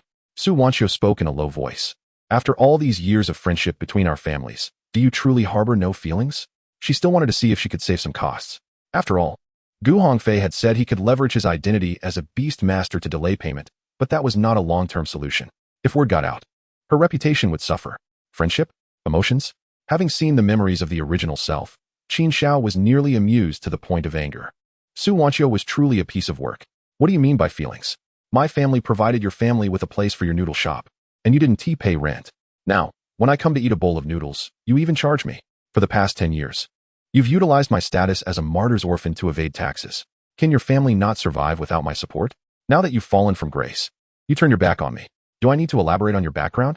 As his words fell, Su Wanqiu's face flushed red. A middle-aged woman from the noodle shop, hearing Qin Xiao's words, immediately jumped out.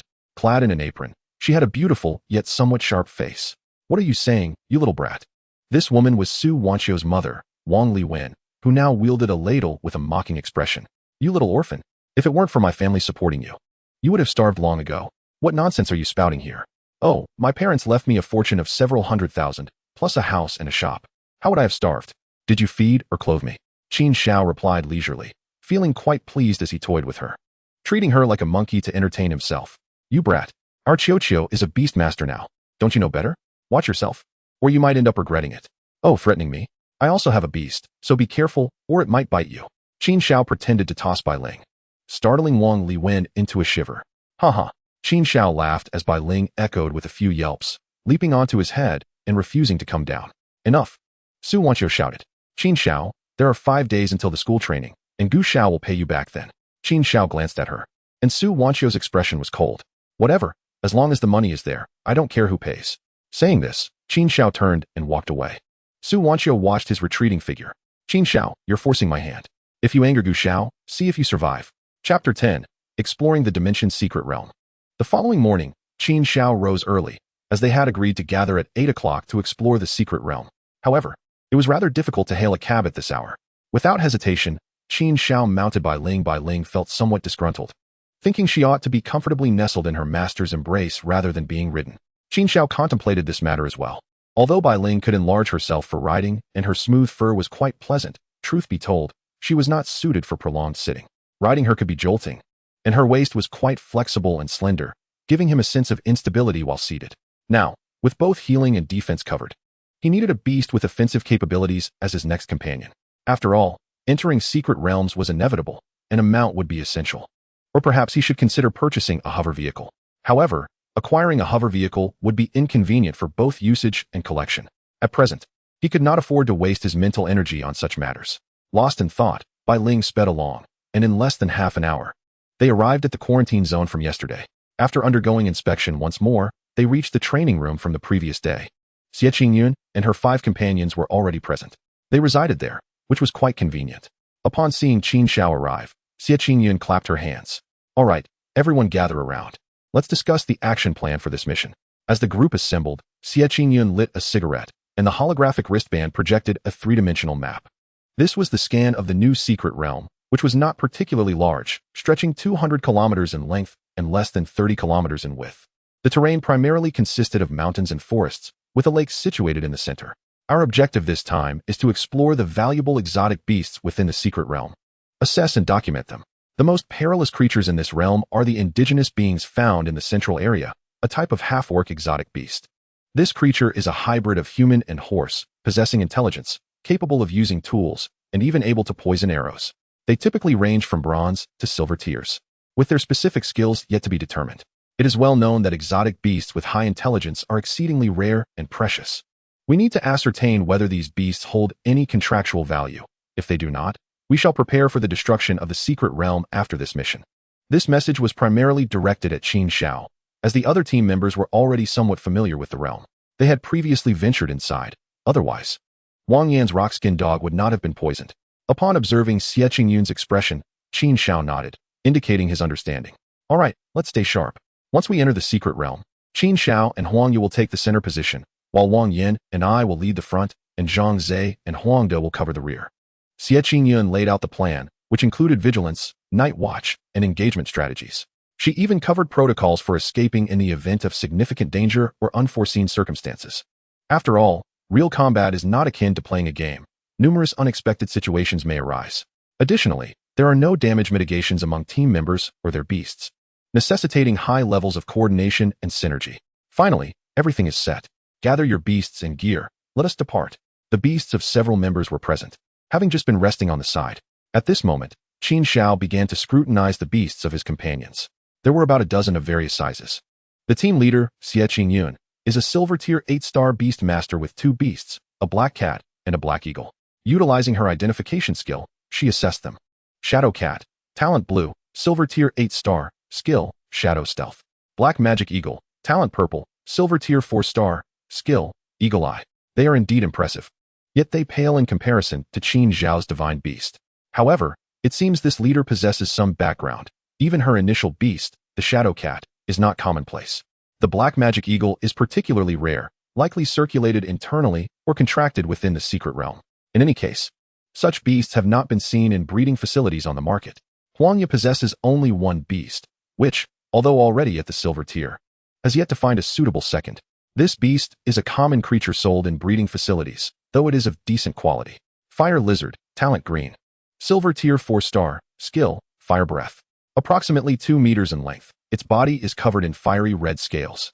It occasionally flicks its tongue, drooling slightly, giving it a rather dim-witted appearance. Qin Xiao understands why there is such a demand for beasts like Bai Ling. Wang Yan's beasts include a rock-skinned dog and a stone rhino. Rock-skinned dog, talent green, silver tier 3-star, skill, none. Stone rhino, talent green, silver tier 5-star, skill, stone armor. The names suit them, as they have developed into a tank role. Huangda, with his yellow hair, appears somewhat carefree. He is Huang Ye's brother. His beasts are 2 serpents resembling pythons, 1 green and 1 black. Azure Serpent, talent white, silver tier 2-star, skill, none. Black Wind King Serpent, talent blue. Silver tier 6-star, skill, stench wind. It is no wonder Huangda seems somewhat boastful. The Black Wind King Serpent is quite commendable and has been well cultivated, already at silver tier 6. Lastly, there is Zhang Zhe, a serious man with a slender build, exhibiting a somewhat aloof demeanor. His beast, surprisingly contrasting, is a cow. Iron-horned bull, talent green, silver tier 7-star, skill, charge. Currently, he has only one beast, as the other reportedly perished in a previous battle. He has yet to procure a new beast while recovering from the backlash to his spirit. The overall configuration of the team's beasts is quite reasonable. From a gaming perspective, the roles of warrior, tank, assassin, scout, and mage are adequately filled. Nevertheless, Qin Xiao feels that the team lacks rapid mobility and a strong damage output capable of determining the outcome of encounters. The group packed their tents, sleeping bags, and other large equipment, then each produced a small orb. Qin Xiao, curious, inquired, "Is this spatial equipment?" "Ah, it is made from the spatial crystal I gave you yesterday. Though the space is rather limited, it can barely hold some tools, or, in emergencies, not 2 large beasts. However, it is too confined, completely sealed, with neither light nor sound. Generally, beasts cannot endure staying inside for long." Wang Yan, who was packing his belongings into the orb, remarked kindly, as his demeanor had improved since Qin Xiao saved his beast. "Xiao Qin, I see you have no spatial equipment. Would you like me to help you pack?" Wang Yan offered with a smile. Qin Xiao had prepared nothing, but Qin had provided him with some standard equipment, such as tents and sleeping bags. "No need, Brother Wang," Qin Xiao replied, directly storing his items into the contract space. The others present, both consciously and unconsciously, observed this newcomer, and upon witnessing this scene, they cast astonished glances in his direction. What a remarkable boy, a contract space for a beast master talent skill. Wang Yan, standing closest, remarked with a hint of envy. Qin Xiao nodded, feeling indifferent. However, the 5 individuals, including Qin, displayed envious expressions. While the contract space does not directly enhance combat prowess, it ranks among the top choices for many beast masters. The reason is simple. It is exceedingly convenient for both the beasts and their masters. Chapter 11. Entering the Dimensional Secret Realm. Exiting the training room, the group, along with their beasts, formed a long line. At the center of the building stood the entrance to the Dimensional Secret Realm. It resembled a mirror, rippling like water, yet the frame was silver.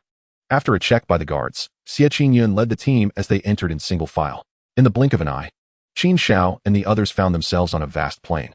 According to the previous map, they were situated in the southern part of this elongated secret realm. They needed to traverse the brushy plain, pass through a massive forest, and finally reach the lakeside at the center. It was there that they might encounter the half-man, half-horse exotic beasts, which predominantly inhabit the northern forests and plains. Upon entering the secret realm, the group remained alert. Even the carefree Huangda wore a serious expression. Following the earlier plan, Xie Qingyun and Wang Yin took the lead, with Qin Xiao naturally following behind. Followed by Zhang Zhe and Huangda. The distance between the front and back of the group maintained roughly 10 meters. The initial stretch had been scouted and deemed low risk, allowing the group to progress swiftly. Along the way, they dispatched several small exotic beasts resembling prairie mice and fox wolves. By around 4 in the afternoon, the group had traveled over 30 kilometers. Their current task was to find a suitable location to set up camp, to avoid being caught off guard by nightfall. A good camping site is crucial for survival within the secret realm. After more than an hour of trekking and selecting, Xie Qingyun settled on a wind-sheltered earth mound. Given that this was a plain area, finding giant trees or caves was impossible. This mound backed against a gentle slope, with no rivers or protruding rocks nearby. The ground was composed of gravel, relatively firm. The open view alleviated concerns about snakes or insects, and there was no risk of exotic beasts attacking from a water source. Having chosen the location, they began to set up camp, leveling the ground and gathering wood for a fire. Each member took out their tents and sleeping bags, and finally retrieved ready-to-eat food for themselves and their beasts. Generally, in the secret realm, cooking outdoors is not advisable. The group consumed pre-prepared compressed biscuits, which not only conserved space, but also prevented the ominous beasts from detecting the aroma of cooked food. Qin Xiao retrieved a variety of vacuum-sealed delicacies, fruits, canned goods, and snacks from the contract space. The 5 individuals paused their munching on compressed biscuits, casting longing glances at Qin Xiao, while Bai Ling savored a peach with delight. Qin Xiao hesitated with the sauce beef in hand and suggested, "Shall we share some?" Xie Qingyun approached with a cigarette, picking up 2 packages of sauce beef, a can of fish, and an apple from the ground. The nutrition seemed quite balanced. Indeed, the contract space was impressive. Before leaving, she remarked that the statement felt somewhat bitter. Upon seeing Xie Qingyun take some food, the others gathered around, selecting various items. "Feel free to take some. I have plenty," Qin Xiao muttered while biting into the beef. With the vast contract space available for storage, he had primarily considered food. After all, man is iron, and food is steel. In Bai Ling's contract space filled with a sea of flowers, there were over 10 shelves, far from mere decoration, which had cost him several tens of thousands yesterday. The group enjoyed their meal, and Qin Xiao filled his belly. As night fell, Qin Xiao and Huangya had to keep watch until midnight. So they crawled into the tent to sleep. Spreading out the sleeping bag, Bai Ling transformed, her form enlarging, allowing Qin Xiao to comfortably lie in her embrace. "What a delight," he murmured. "Good night, Bai Ling, good night, master," she replied. Outside the camp, the only sounds were the crackling of the burning wood from the campfire and the howling wind. Xie Qingyun's black magic eagle perched nearby, occasionally soaring into the sky before landing again. The shadow cat stealthily blended into the night, elegantly pacing around. As midnight approached, the ground began to tremble slightly, and small stones rolled about. Xie Qingyun immediately issued a warning. "Enemy attack." The tremors intensified, and in the blink of an eye, the earth cracked and surged. A colossal deep red maw erupted from the ground, swallowing the campfire and a significant amount of soil. At Xie Qingyun's warning, everyone rushed out of the tent, including Qin Xiao, who witnessed the unknown beast emerge and devour the campfire before crashing onto the rocky ground and frantically burrowing back underground. Bai Ling expanded immediately. "Master, get on my back." Qin Xiao swiftly mounted her, relaying the information he had just acquired. Cracked earthworm, silver 6 stars, skill, burrowing. Upon hearing this, Xie Qingyun commanded, "Spread out. Everyone disperse. Zhang Zhe, be cautious. Your beast has the highest heat signature and may attract an attack." Zhang Zhe's beast, the iron-horned bull, was massive and emitted considerable heat, yet lacked agility. Bai Ling leaped 10 meters, reaching the top of a dirt slope. "Master, something's coming from the west." The beasts had far superior eyesight compared to humans. "Be careful, from the west," Qin Xiao warned, noting that the west was where the iron-horned bull and Zhang Zhe were situated. "Huangya, prepare to support," Xie Qingyun said, dispatching her black cat. However, against such a creature, to be frank, there were no powerful damage-dealing skills available. The shadow cat's impact was minimal. "Captain, I'll hold this worm. You all take the opportunity to attack." Zhang Zhe, with a stoic expression, displayed some impatience. Upon seeing the worm-like beast charge at him, he decided to act as bait, confident that his iron-horned bull wouldn't be easily swallowed. Before Xie Qingyun could respond, the earthworm burst forth to bite the iron-horned bull.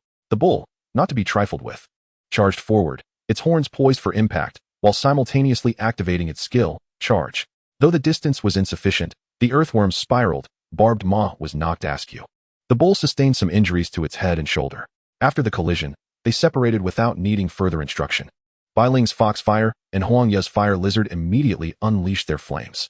The ethereal blue-white foxfire, controlled by Bai Ling, floated into the earthworm's mouth, while the fire lizard unleashed a torrent of flames upon the earthworm's body. The creature let out a horrific cry, the shockwave of sound creating gusts of air, accompanied by a pungent stench. The iron-horned bull rose, its injuries only fueling its ferocity.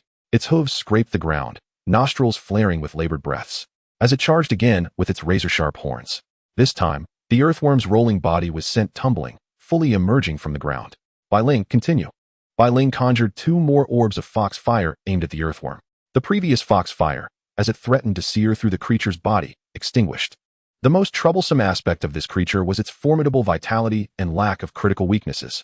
Even when severed in two, it could still move and attack.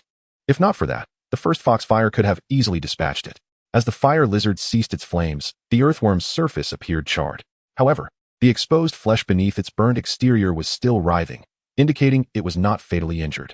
Qin Xiao quietly summoned the roots of the Jinmu tree from underground, piercing into the creature's body to secure it firmly. 2, 3, 4, and more orbs of blue-white foxfire soared towards the massive earthworm, incessantly scorching it. Huang Ye's fire lizard also resumed its fiery assault, while the others maintained a perimeter. After all, this creature posed a considerable challenge. Their beasts were either incapable of inflicting damage or required close proximity to do so. At this moment, the flames were consuming the earthworm, but getting too close risked being burned. Bai Ling's foxfire created near-instantaneous burns, its lethality far surpassing that of the fire lizard's flames. It was only when the earthworm's body was riddled with holes that Qin Xiao discreetly withdrew the Jinmu roots. Chapter 12. The Corpse by the Lake. After a brief wait to confirm the beast's demise, the group gradually gathered around, expressing their admiration. Xiao Gu, your flames are incredibly powerful. This creature's vitality is truly astonishing. I didn't expect such a resilient giant beast to exist in this secret realm, especially one that attacks from underground. Exactly our team's weakness. Thank you, my brother, Zhangze exclaimed. Relieved, Xie Qingyun lit a cigarette and took a deep drag. All right, let's extract the spirit crystal and collect some flesh. This spirit crystal will go to Qin Xiao. No objections? She proclaimed. The others shook their heads in agreement. Thus, the previously condescending atmosphere towards the novice dissipated. Qin Xiao had proven his strength, and everyone realized that in a real fight, he might very well outmatch them all. This fox beast was not only agile and capable of healing, but also wielded such terrifying flames. In truth, the most frightening aspect of the foxfire was its ability to burn spiritual energy, not merely inflicting high-temperature damage. However, the earthworm's low intelligence prevented them from recognizing this. Qin Xiao dismounted from Bai Ling's back and instructed her to heal the iron-horn bull while he approached the massive carcass of the earthworm. At that moment, Wang Yin and Huang Do were busy slicing the body with long knives. Brother Wang, how do we locate the spirit crystal? Wang Yin inquired, searching through the flesh. Typically, it resided in the brain, but this creature lacked one, so they had to keep looking. Huang Do collected various portions of flesh, placing them into a specially designed glass vial. After much effort, they finally located the spirit crystal within the earthworm's midsection, aided by detection equipment. A yellowish orb was handed to Qin Xiao. The group did not debate its distribution. They simply entrusted it to him without waiting to allocate it later. After this incident, it was time for Qin Xiao and his companion to take the night watch. Thus, Qin Xiao replaced Xie Qingyun and her partner. When everyone retreated into the tent, a serene quiet enveloped the surroundings once more. The night swiftly passed, and the shift changed hands to Zhang Ze and his companion without any further disturbances. At 8 in the morning, Qin Xiao indulged in an additional 3 hours of sleep. Emerging from the tent, he quickly consumed a light meal and freshened up. The group promptly set off towards the heart of the secret realm. Along the way, Qin Xiao absorbed the wilderness survival expertise of this team, learning about the various terrains and their associated dangers, as well as necessary precautions. The theoretical knowledge gleaned from textbooks diverged significantly from practical application. Life in the lower-tier beast tamer's secret realm did not seem particularly splendid. He pondered that after this mission, it might be best to venture into the secret realm alone. After all, certain abilities of his were not wise to expose, and the same tier's secret realms posed no significant pressure on him. Solo endeavors felt considerably more effortless. Today, the pace of their journey quickened slightly. According to their plan, they aimed to reach the central lake before sunset. They had already largely surveyed the exotic beasts in this area during their previous exploration. The circumstances from last night seemed to have been an anomaly. Without pausing for rest during midday, they continued to eat on the go. Soon, by 3 in the afternoon, the group arrived at the central lake. In the vicinity, the number of exotic beasts surged rapidly, with various creatures drinking and resting by the water's edge. A few carnivorous beasts lurked nearby. The group hunted several exotic beasts, collecting blood and meat for grading and data recording. Naturally, they also acquired some spirit crystals. Captain, there is something unusual. Huangde alerted through the earpiece as he spread out to keep watch. The others converged towards his direction. On the muddy banks of the lake lay a colossal horse carcass. However, the lower half was indeed that of a horse, while the upper half appeared to be a human, an adult male, sporting a bushy beard, clad in rudimentary iron armor, with a muscular build. The area where the horse body and human torso fused was covered in fur, and a piece of fabric obscured any discernible reproductive organs. This centaur is a dominant creature in this secret realm. How did it end up dead here? Zhang Zhe mused curiously. Be cautious. There may be dangerous beasts nearby. Xie Qingyun warned solemnly. Captain, should we collect samples? The group was still at a distance, unable to determine the cause of death of the centaur. After a moment of contemplation, Xie Qingyun responded, let us proceed carefully to take a closer look. This centaur is formidable. We cannot miss this opportunity. The black demon eagle soared into the sky, and Xie Qingyun's gaze momentarily dulled. Her beast tamer talent had awakened a skill at the silver level, allowing her to share perception with her beast. This was also why her second beast was an eagle. Everything appears clear. No suspicious targets nearby. Xie Qingyun retracted her skill, while the black demon eagle continued to circle above. The group approached the centaur's corpse, and upon closer inspection, they discovered numerous claw and bite marks covering its body. The fatal wound was a gaping laceration at the neck. Captain, the spirit crystal has been extracted. It seems to be the work of humans. Zhang Zhe exclaimed as he examined the centaur's head and heart. The spirit crystal within its skull was missing and did not bear the marks of beast consumption. Humans? Huangye cried out in alarm. Xie Qingyun contemplated for a moment. It's hard to say. It could be infighting. These centaurs are organized and intelligent. Perhaps they also harvested the spirit crystals. Stay alert. This situation is rather strange. The group was undoubtedly on high alert, as the notion of encountering humans had startled them. The presence of humans here could imply one of two possibilities. Either there were humanoid beings inhabiting this dimensional secret realm, or someone had entered from another location. Dimensional secret realms typically possess a single entrance. However, sometimes additional exits can manifest elsewhere. If humans were indeed involved, the situation could become quite complex. In such realms, humans typically represent the greatest danger. Continuing along the lakeshore, the group resumed hunting exotic beasts. They soon stumbled upon more than 10 additional centaur corpses, 2 of which were female, while the rest were male.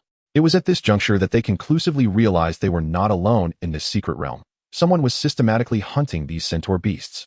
The assailants must have been numerous and formidable, for it was impossible to have slain so many centaurs otherwise. However, the motive behind these killings remained a mystery. Was it merely to obtain spirit crystals? Given the high intelligence of this species, forming contracts for mutual benefit would yield the greatest rewards. Yet, it was also plausible that the centaurs preferred death over subjugation. Chapter 13, The Centaur Queen. At this point, the situation transcended the welfare task of the second team. As pioneers of the Xingho army, it was imperative to uncover the truth behind these events.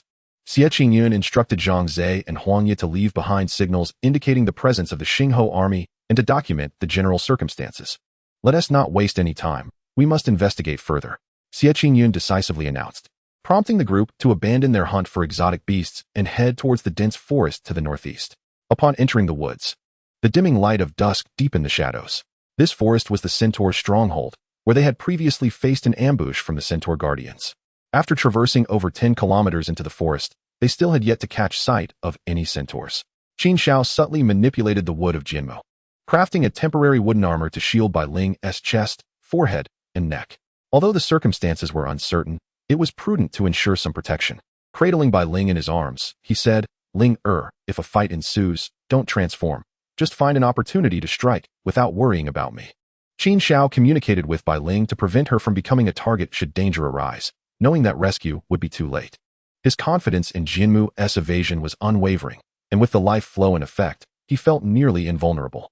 Sounds of combat echoed ahead, accompanied by the roars and howls of exotic beasts. The group quickened their pace towards a clearing in the forest where chaos reigned. A towering centaur, nearly 3 meters tall, wielded its weapon amidst a pack of over a dozen red wolf-like beasts that surrounded it, occasionally inflicting wounds. The centaur was drenched in blood, while 3 figures cloaked in crimson robes flanked the scene. It's the Blood Spirit Society. Upon spotting these figures, Zhangze exclaimed through the earpiece. At that moment, the pack of wolves stirred restlessly. One of the crimson-clad figures turned its gaze towards them. Some little mice have arrived, a hoarse voice remarked. A throng of blood-colored wolf-like beasts surged forth once more. Recognizing the attire of the newcomers, Xie Qingyun understood that a grave issue had arisen. The Blood Spirit Society was notorious for their blood sacrifices to nurture exotic beasts, facilitating contracts and collaborations. After instigating several horrific blood rituals, they had been hunted down by the Huawu kingdom from all sides, retreating into the wilderness to operate in the shadows, using the unregulated dimensional secret realms as their base. This newly emerged dimensional secret realm must have connections to another passageway leading here. Should these individuals gain control of the realm, they would undoubtedly exploit the exit to the north of Qingzhou for nefarious purposes, potentially launching large-scale assaults on Qingzhou itself. Everyone, retreat immediately. Bring back the information. Xie Qingyun commanded loudly, her voice distorted over the earpiece. She directed her black demon eagle and shadow cat to confront the blood wolves. There were no sentimental farewells or dramatic moments. The remaining four from Huang Yin swiftly retreated, scattering in all directions. This was indeed the prearranged plan. Qin Xiao took a deep breath. He chose not to flee but to remain in the rear, manipulating the roots of the Jinmu to assist Xie Qingyun in fending off the attacks. If he were to abandon her, Xie Qingyun would undoubtedly meet her demise. Although these blood wolves were not of high rank, ranging from bronze 8 to silver 3 stars, their sheer numbers and coordinated attacks were formidable. They encircled Xie Qingyun, compressing her available space like a pack of wolves hunting in the wilderness. Xie Qingyun soon noticed Qin Xiao's covert assistance. The roots, elusive and powerful, were hard to ignore. Apart from the three figures in blood robes, there were no others present, leading her to deduce that it was indeed Qin Xiao's handiwork.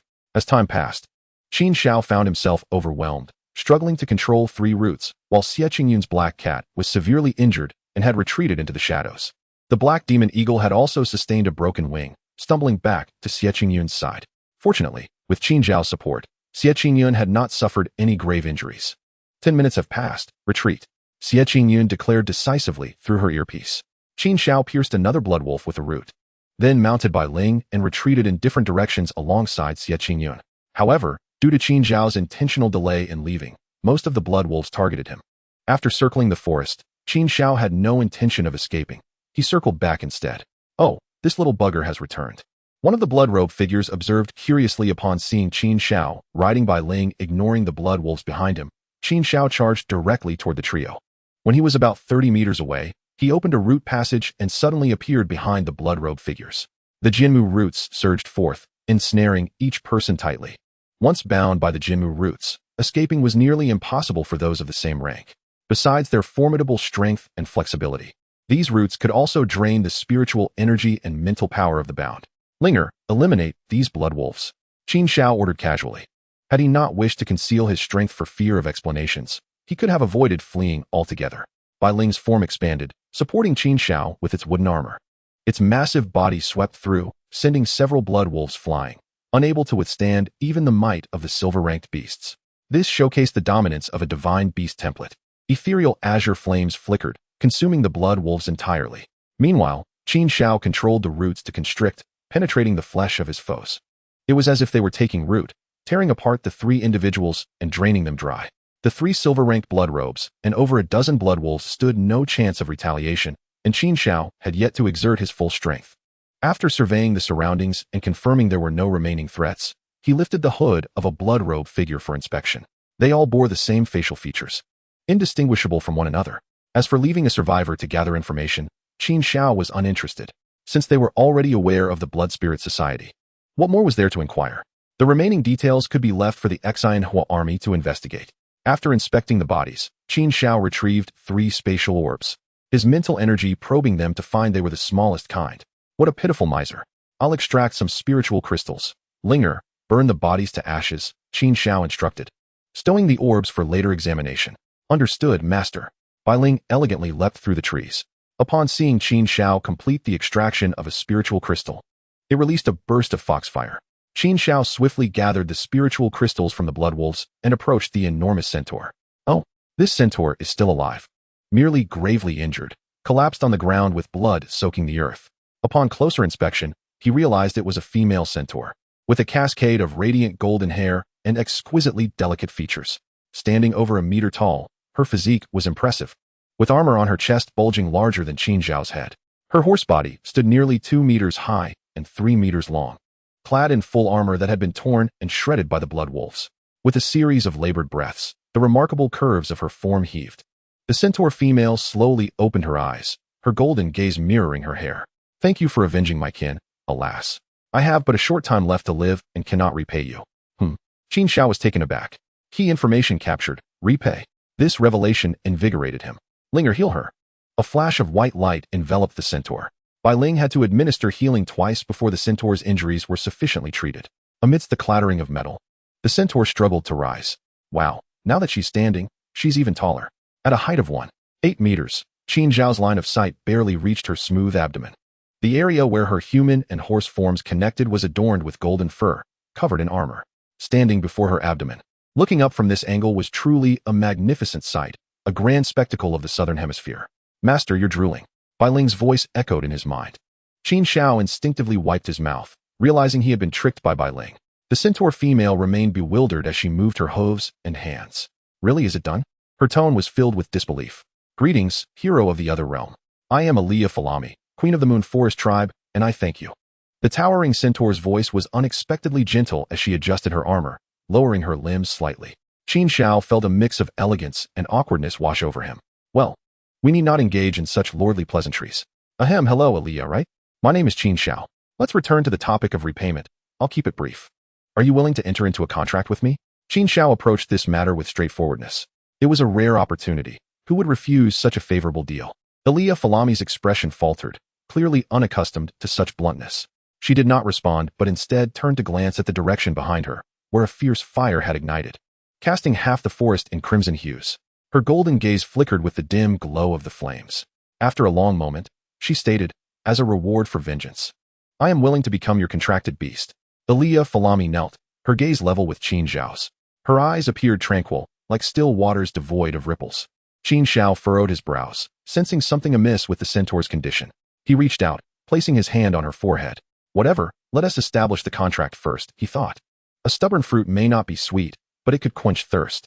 Even if he needed to unravel her inner conflicts, he must first penetrate her heart. The contracting process proceeded smoothly. Compared to the initial poor white talent, after the enhancement of the Jinmu's 9 tails, her current rank was silver, with both mental power and spiritual energy far surpassing that of her peers. Ding! Contract beast detected. Initial form Wind and Thunder Centaur. Activating divine template extraction. Congratulations, host. Extraction successful. Template extracted. Qilin. Template fusion conditions. 100 attribute-free silver spiritual crystals. 1 earth essence. 10 high-tier flesh. Do you wish to extract this template? Extract. A Qilin template. A top-tier divine beast. What was there to hesitate about?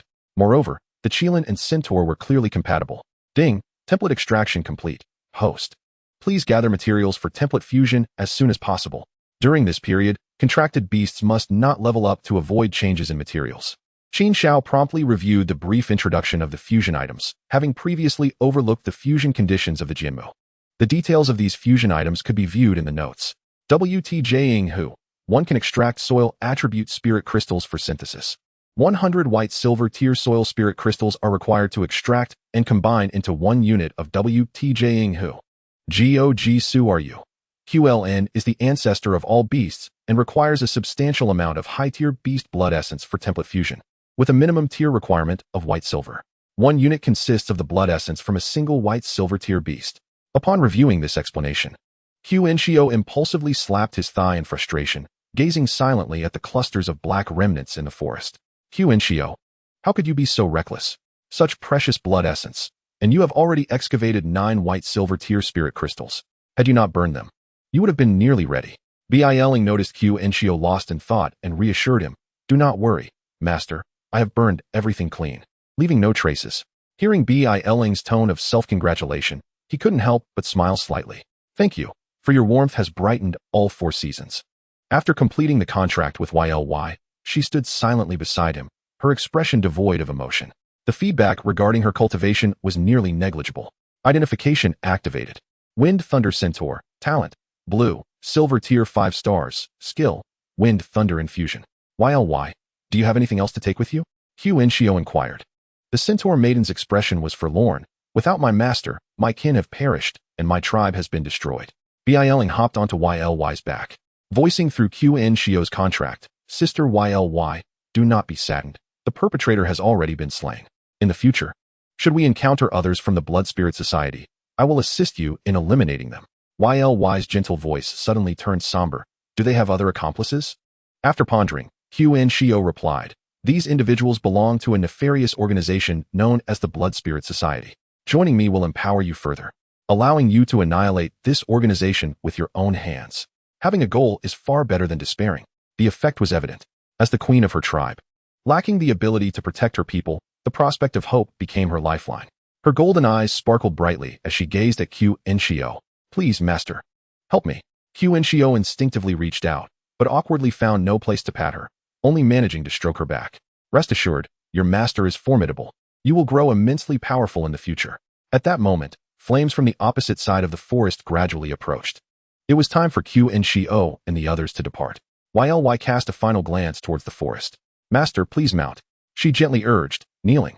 Qin Xiao gazed at her enormous form, swallowing hard. This is quite exhilarating. Biling shrank in size, resting atop his head as Qin Xiao mounted. However, with nowhere to place his hands, he instinctively clutched Yly's torso as she stood up. A sharp cry escaped her lips, and the massive Centaur maiden blushed profusely before bolting forward. Qin Xiao leaned back, gripping tighter. A novice rider on a premier Centaur maiden, and one who had never been mounted before, it could only be said that everything was perfectly arranged. Leaving the forest, a vast lake resembled a mirror reflecting an unknown starry sky. The stars twinkled brilliantly as the colossal Centaur maiden trod gracefully alongside her master by the water's edge. At this juncture, both parties had calmed down. Yly still bore a hint of embarrassment, while Qin Xiao, unfazed, felt no discomfort. Master, shall we proceed outward? Biling's voice chimed in. I intend to remain here for another day. There are 3 days until the training camp begins. We can venture out the day after tomorrow. Tomorrow, I will take the opportunity to collect spirit crystals and materials. Qin Xiao casually remarked, as Yly required several materials for her Qilin template fusion. Moreover, if all went as planned, Shi Qin and the others would only be able to leave this secret realm by midday or afternoon tomorrow. The reinforcement team from the Xinhu army would also not arrive until the afternoon or even the day after. This one-day time difference presented an excellent opportunity to harvest resources. As they spoke, Yly gradually halted her steps. Qin Xiao, puzzled, asked, what is it? Yly? Master, I wish to cleanse myself. Qin Xiao glanced at the blood and dirt staining her form. Indeed, it was time for a wash. He dismounted and stood as still as a tree, rooted in place. Yly stole a shy glance at him before turning slightly away to unfasten her armor. With a clang, the massive chest plate fell aside, causing Qin Xiao's eyelids to twitch. As she removed half of the abdomen armor, Yly paused. Facing away from him, her voice barely audible. Master, I can't remove the tail armor. Chapter 15, Skill Orb. Qin Xiao's eyes brightened as he extended his hands, mischievously caressing Yly's voluptuous form. This armor is quite intricate. It's so difficult to remove. Master, is it not done yet? Almost there. Just a moment. Qin Xiao replied. Perverted master, you are such a lecher. Sister Yly's bottom will be worn raw from your incessant touching. Biling's disdainful voice echoed in his mind. Yly overheard as well, her upper body visibly blushing as she shed her armor, clearing his throat. Qin Xiao recognized the need for fortitude in his demeanor.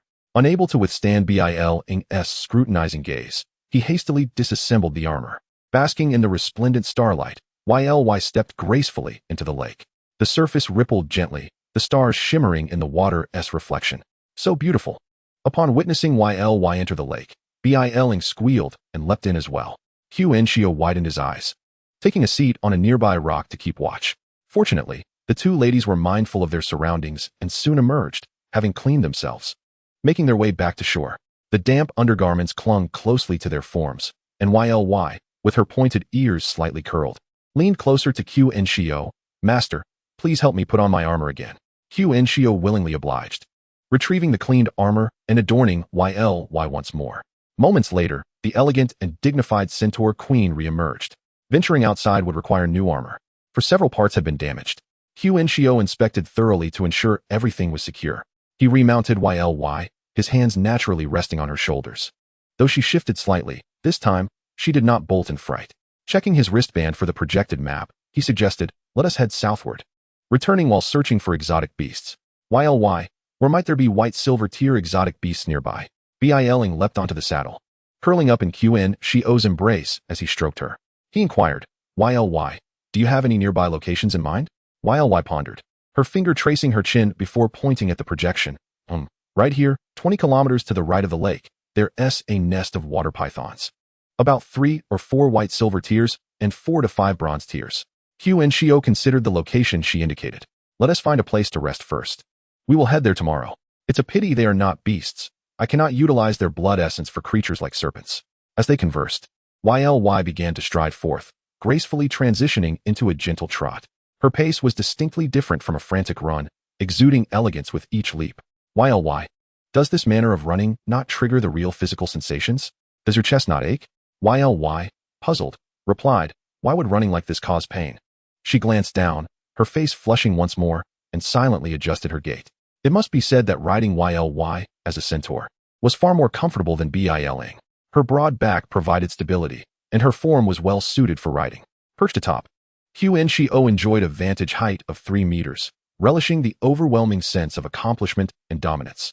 Leaving the lakeside, Qin Xiao sought a sheltered slope, where he unfurled his tent and sleeping bag. He intended to rest here for the night, planning to resume his journey at dawn. Bai Ling, now enlarged like a figurine, was cradled in Qin Xiao's arms.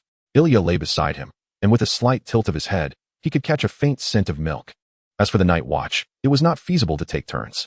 Although unleashing Jinmu seemed a bit excessive, it was certainly manageable to shape the wood and roots into a colossal shell.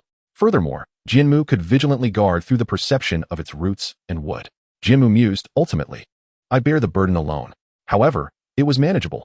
Despite the enhancement of the Tongtian Jinmu template, Jinmu had developed a collective consciousness.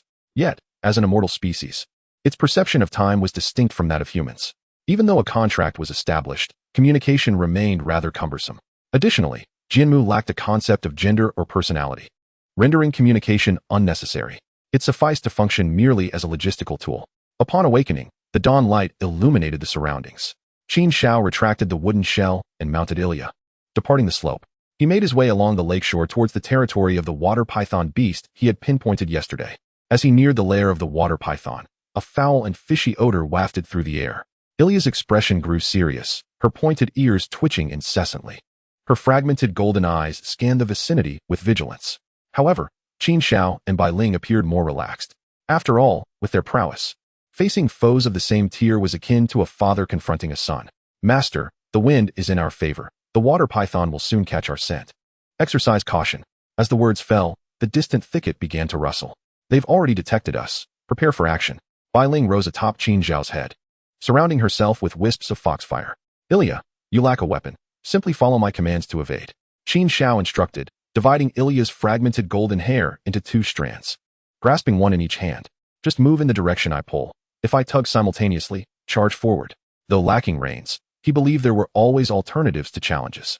When galloping, her hair functioned similarly to reins, serving as a temporary substitute. The necessity for silence arose from the fact that many beasts possessed rudimentary intelligence. Utilizing vocal commands could lead to unforeseen vulnerabilities, so it was prudent to avoid developing that habit.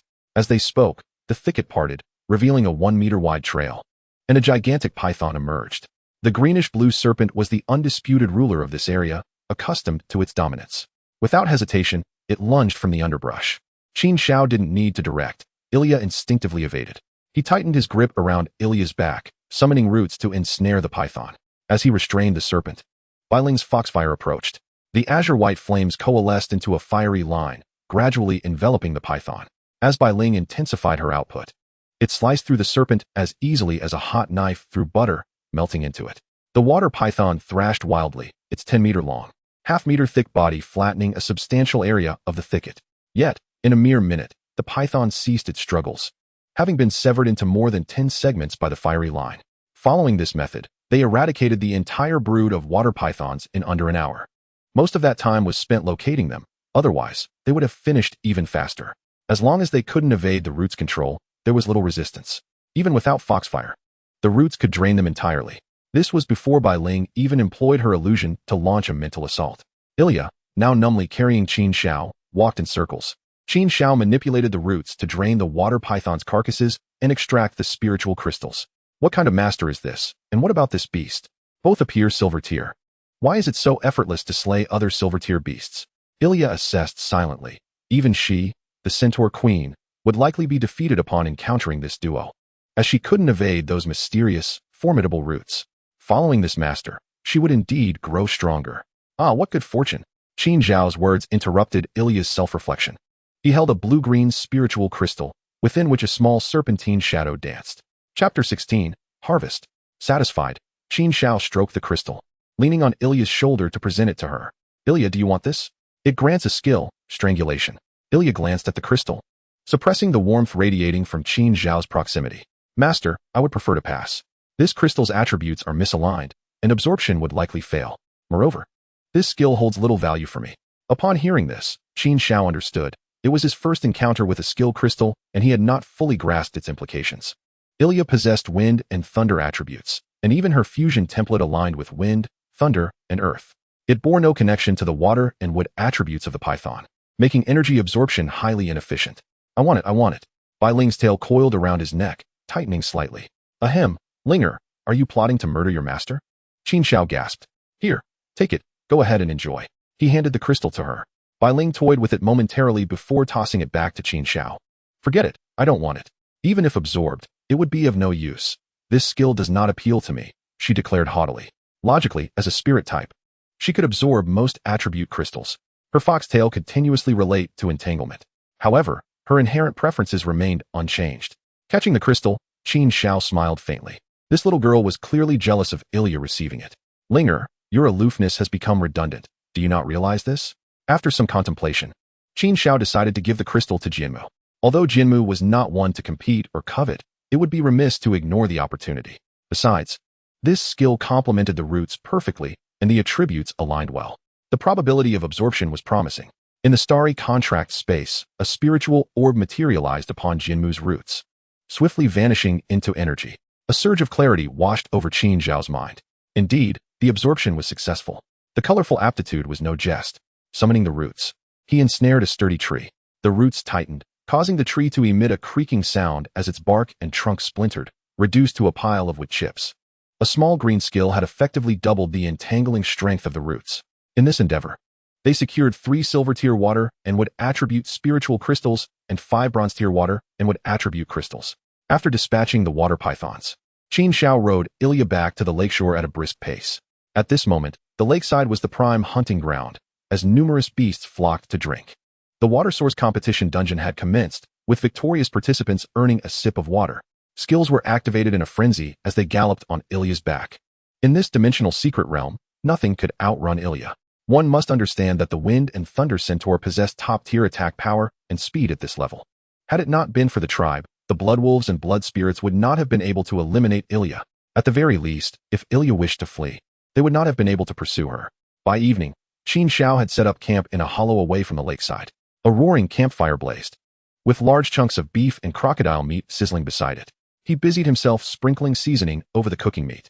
In his previous life, he often read novels where the protagonist relished barbecued meat in the wild, charming several wives or spirit beasts. However, when it came to his own experience, it was anything but that. After grilling a few pieces of meat, if it were not for the quality of the ingredients, specifically the exotic beast meat, it would have been nothing but a lump of disappointment. To achieve delectable grilled meat, one must pay careful attention to the size of the flames, the temperature, the duration of grilling, and the contact surfaces.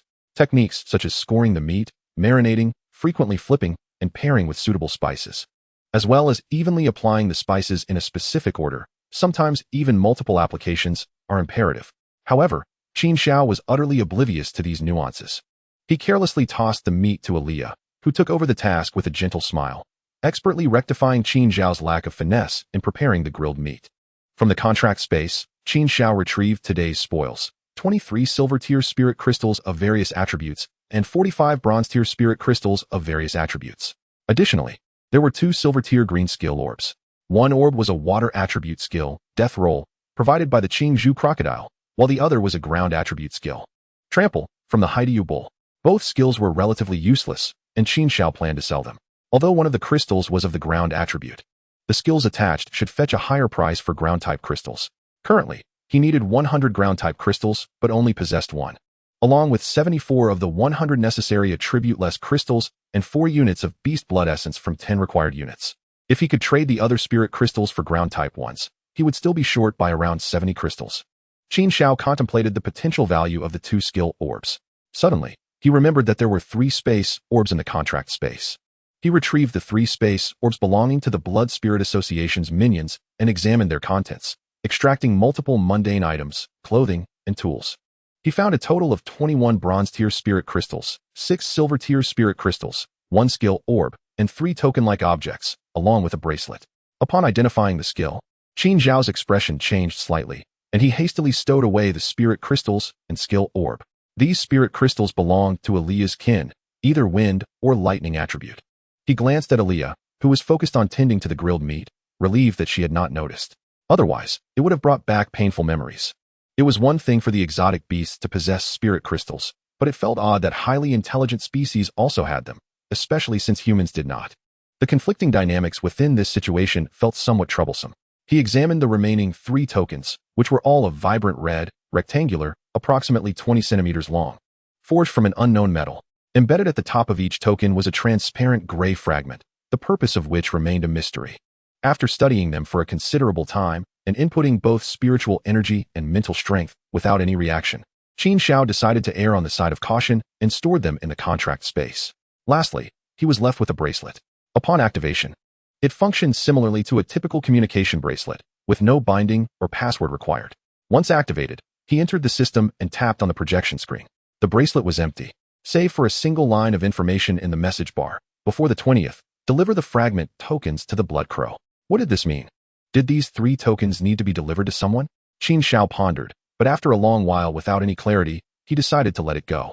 Once he exited the secret realm, he would claim to have slain 1 beast and hand over one of these items to the Xinhua army for investigation.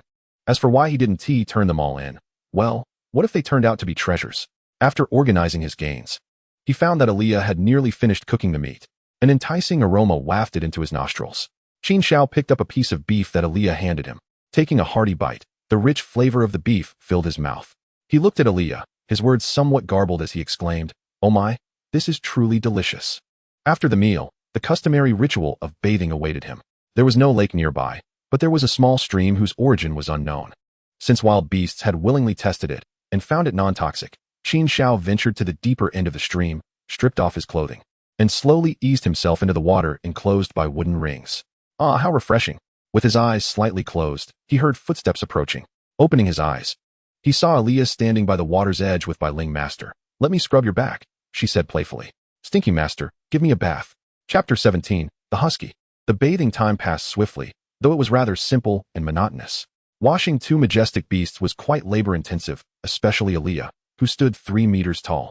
With her horse-like body measuring around 2 meters, Qin Xiao had to climb up and down her, which was quite a workout. Just the thought of having to do this regularly left him with mixed feelings. However, as their master, he had no choice but to endure it.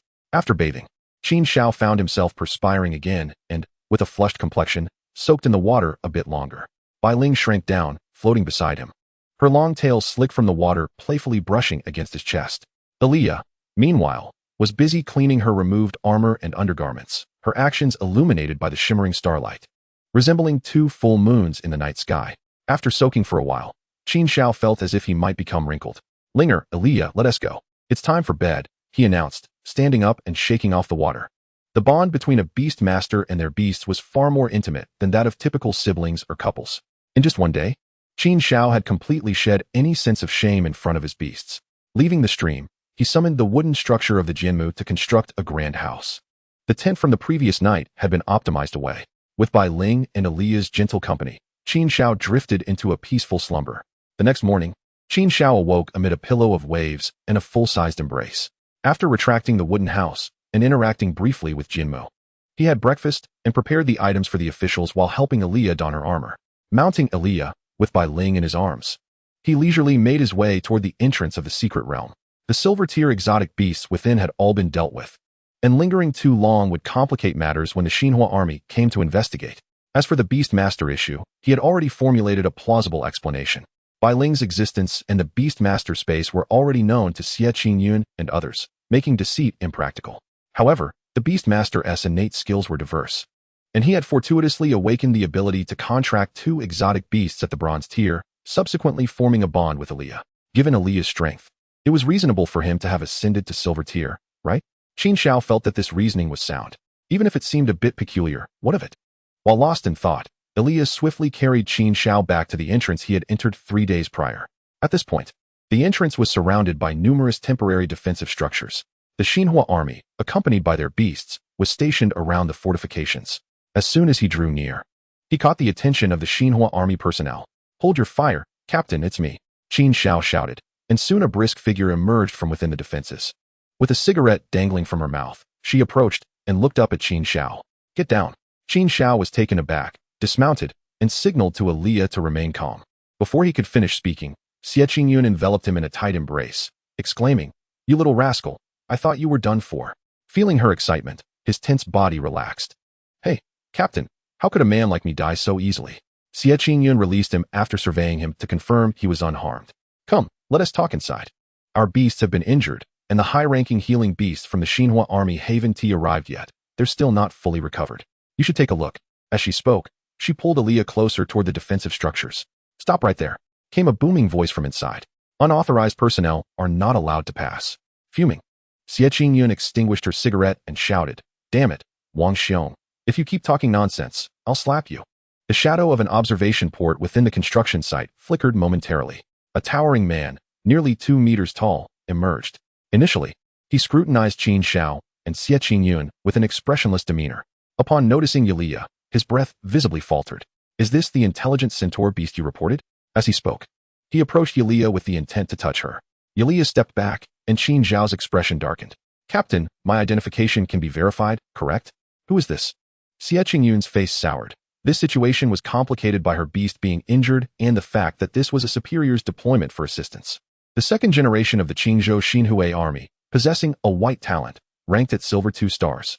With 2 beasts, a silver 4 stars moon wolf and a silver 5 stars spirit-eating rat. He had no independent achievements and was notorious for taking credit for others' work.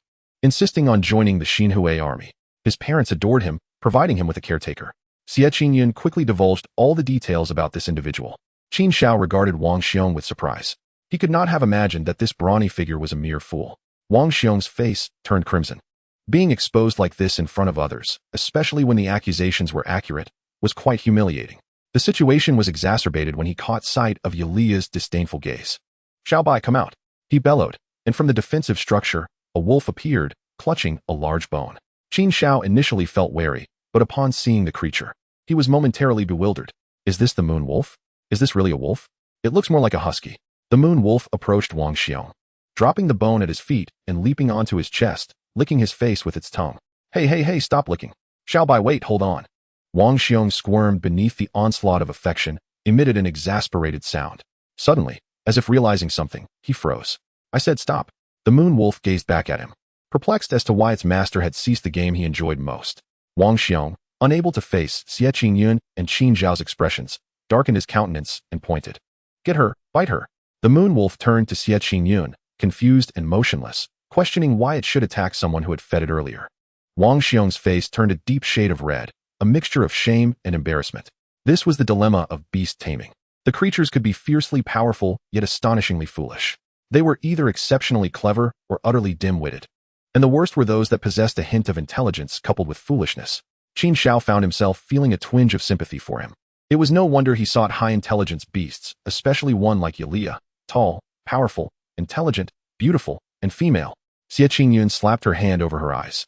"Take your beast, and return to your post." Wang Xiong clenched his fists, instinctively taking 2 steps back, then realizing that retreating might tarnish his pride. He turned back, attempting to salvage some dignity. "Hey, sell me your beast." Qin Xiao regarded Wang Xiong, towering over him, and pondered. "You won't be able to contract it. You might as well give up." "Ah." Wang Xiong stormed off, kicking a tree and limping from the recoil.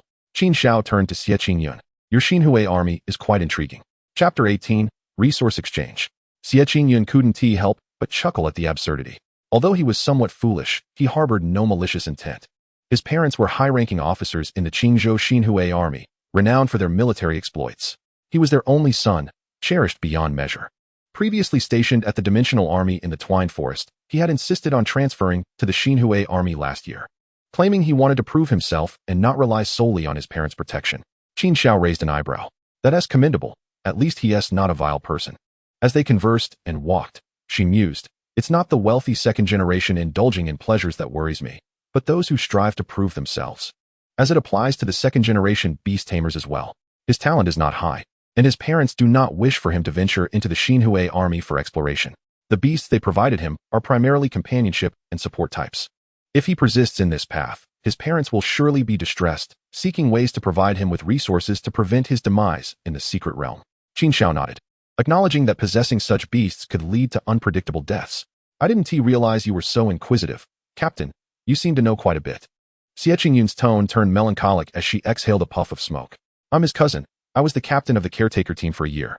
Qin Xiao, sensing her sentiment, refrained from further inquiries. They entered the defensive structure, where Wang Xiong remained hidden inside, while the moon wolf frolicked, wagging its tail at them. After retracting Yulia and Bai Ling, they returned through the secret realm gate to the outside. The hall was bustling with more members of the Xinhui army, all engaged in various tasks. A serious-looking soldier approached. Team leader Xie, all 10 squads have assembled and are ready to depart. Xie Qingyun nodded. Hold for now. Another individual has emerged. Let us organize the intelligence first. As she spoke, she gestured toward Qin Xiao. The group gathered around a temporary projection map.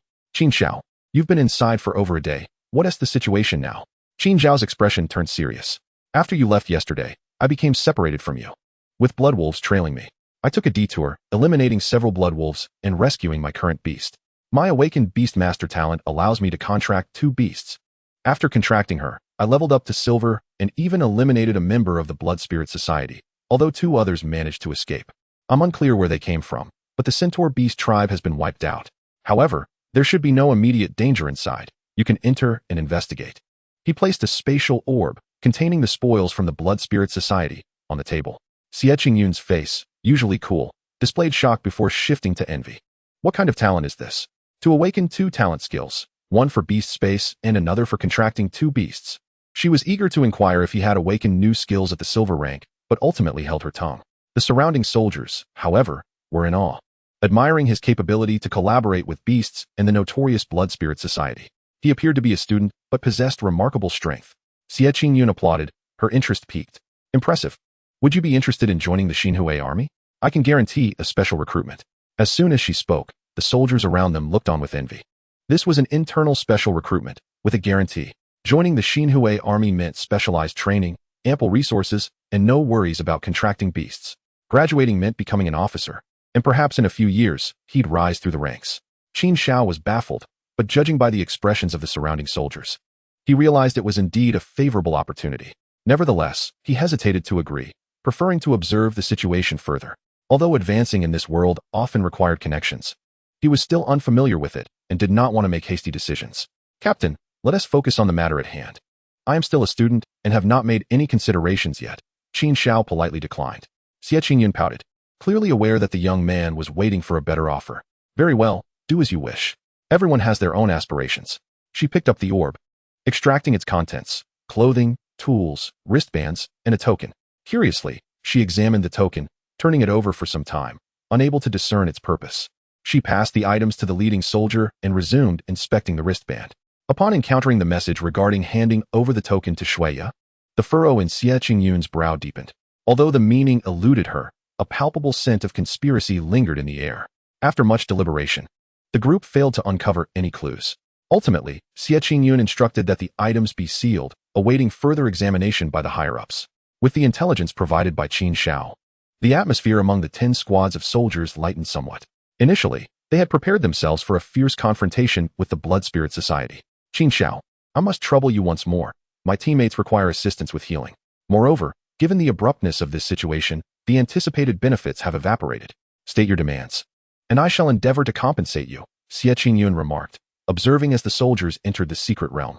Qin Xiao contemplated for a moment, then replied, compensation is unnecessary. This time I have acquired a high-tier beast master and leveled up, also obtaining spatial crystals, sufficient for my needs. Your achievements stem from your own prowess, which you rightfully deserve. Furthermore, you saved our lives, mine included. Speak, and I shall see what assistance I can provide you. With the conversation reaching this point, Qin Xiao shed any pretense and spoke candidly.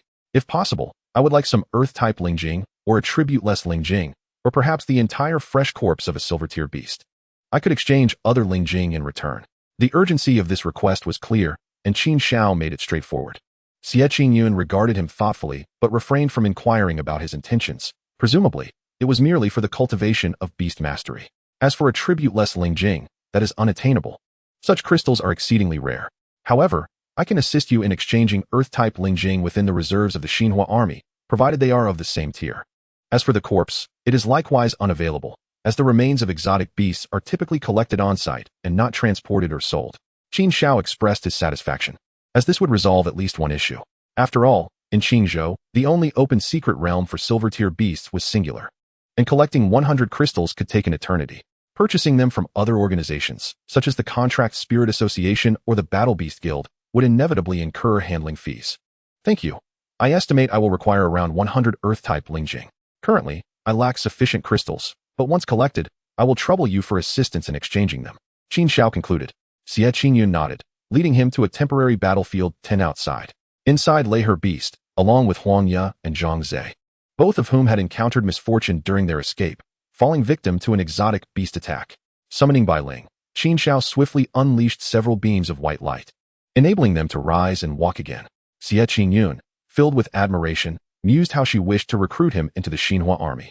Such healing abilities would be invaluable anywhere. Chapter 19. Selling Lingjing. After conversing with the group and addressing a myriad of curious inquiries, Qin Xiao could no longer bear the scrutiny and took his leave. It would be best not to depart from Qingzhou for the next few days. I may need to consult you regarding any developments here, Xie Qingyun subtly suggested before his departure. Raising an eyebrow, Qin Xiao smiled and replied, "No problem. Where could I possibly go? The outskirts are fraught with danger, and I have no relatives in other cities. Traveling would be quite costly. This world, due to its earlier lack of strength, has rendered many secret realms uncontrollable, resulting in numerous perilous zones. Although there are ongoing efforts to cleanse these areas, staffing shortages and excessive risks have hindered substantial progress. Ordinary humans predominantly reside in large cities, with intercity travel facilitated by teleportation arrays or beast airships, both of which are prohibitively expensive, making movement between cities significantly more challenging than in previous lives. After bidding farewell to several acquaintances, Qin Xiao returned home after nearly 4 days. However, due to Aaliyah's size, the old apartment was ill-suited for her to roam freely. Fortunately, Aaliyah's private contract space was vast, nearly comparable to the secret realm she occupied, featuring expansive plains, meadows, forests, rivers, and lakes. Within this space, one could observe the external world through a connected window, akin to watching television. Nonetheless, Qin Xiao felt it was time to seek a new abode, as he was now a legitimate beastmaster. With the increasing size of his beasts, residing here was becoming increasingly impractical. In this world, everyone possesses the innate talent for beast mastery, yet most are burdened with low-level talents unsuitable for professional beastmasters, lacking growth potential and requiring significant investment to cultivate their beasts, which is often unsustainable. Typically, individuals can only contract small beasts as pets. It appears that large beasts are not particularly valued in this world, at least based on the information Qin Xiao had gathered. The challenges of feeding them and the inconvenience of their use render them less appealing, especially since not everyone possesses a contract space. Even space pearls crafted from spatial crystals for storing beasts would be prohibitively expensive if made large enough. Lost in thought, Qin Xiao ventured outside once more, recognizing that he needed to address these various matters before returning to school for his advancement training the following day. This time, he did not encounter Su Wanqiu and her family, but the noodle shop was indeed closed. Unfazed, he made his way to the real estate agency. Yes, he was determined to sell his property, even if the price was not exorbitant. The combined value of the apartment and shop would still fetch around 1 to 180,000. Upon arriving at the agency, he presented the property deed and negotiated a total price of 170,000, with a 4% commission. As for the shop, they would handle the communication with Su Wanqiu's family to facilitate their departure. Qin Xiao, disinterested in any disputes, simply provided the funds for them to manage the process. Having resolved this matter, Qin Xiao proceeded to the city branch of the Contract Spirit Association. He still had a batch of bronze-tier Lingjing and skill pearls to sell, wanting to convert them into resources as soon as possible. The silver-tier Lingjing would be retained for exchange for Earth-type Lingjing. During this period, his absorption of Lingjing would need to pause, as accumulating resources for Aaliyah's fusion template was his primary objective. Riding Aaliyah along the path of beast mastery, he swiftly reached the city's central branch, which was far more impressive than the one near the secret realm. This prime location featured 5 interconnected storefronts spread across 3 levels, boasting a grand and spacious interior with ceilings reaching 5 meters. The automatic doors opened, and Qin Xiao rode Aaliyah inside. The welcoming attendant, with a sweet smile, courteously greeted him. "Welcome, esteemed Beastmaster." Her gaze discreetly assessed Aaliyah. "Respected Beastmaster, how may I assist you?" "To sell Lingjing," Qin Xiao replied succinctly, dismounting and steadying Aaliyah. The hall was bustling with transactions, and the bored patrons awaiting service turned their attention toward the entrance, captivated by Aaliyah's striking appearance. Recognizing the commotion, the attendant promptly gestured, "Please follow me. We shall discuss matters in a private room." Nodding, Qin Xiao followed her into the adjacent corridor. However, given Aaliyah's size, it was prudent to return her to the contract space, allowing her to watch television instead. Upon witnessing the beast's disappearance, the onlookers expressed their envy, as neither contract spaces nor space pearls were commonplace. Once inside the private room, the attendant first set a glass of water beside Qin Xiao before taking a seat opposite him. "Hello, I am Jiang Wei, a sales representative from the Contract Spirit Association. ID 61174. Please present the items you wish to sell, and I will provide you with an evaluation." Qin Xiao nodded, retrieving all 83 bronze-tier Lingjing and the 3 skill pearls, 2 green and 1 blue, from his contract space. Jiang Wei operated the desk, deploying a mechanical arm that gathered and scanned the Lingjing before projecting a screen displaying the valuation for each item. Based on the star rating and the energy retention of the Lingjing, as well as other attributes, the price of bronze-tier Lingjing ranges from 2,000 to 10,000. This is merely 1/5 of the price of the last sold silver-tier 10-star Lingjing, which had no attributes. This price aligns closely with what I found online and is comparable to the internal selling price within the Qilin Association. Essentially, one would earn a modest sum from service and appraisal fees, which seems fair. The Qilin Association has maintained a solid reputation over the years. "My lord, your Lingjing is valued at 582,000. Do you wish to sell?" Jiang Wei inquired, her sweet smile still present as she displayed the current market prices on a holographic screen. Qin Xiao did not hesitate. "Of course. Excellent, my lord. We shall proceed with the appraisal of the other items." The mechanical arm once again placed the skill orb into the slot and began scanning. However, this time the scanning process was considerably slower. Qin Xiao watched with great interest. Being a newcomer to the world of beast tamers, everything appeared novel to him. With the appraisal, he could also glean insights into the skills and quality within. He was curious about the principles behind this scanning device. Approximately 5 minutes later, a holographic screen materialized, revealing 2 green quality skills and 1 blue quality skill, which was indeed accurate. The 2 green quality skills were appraised at 760,000, while the blue skill was valued at 180,000.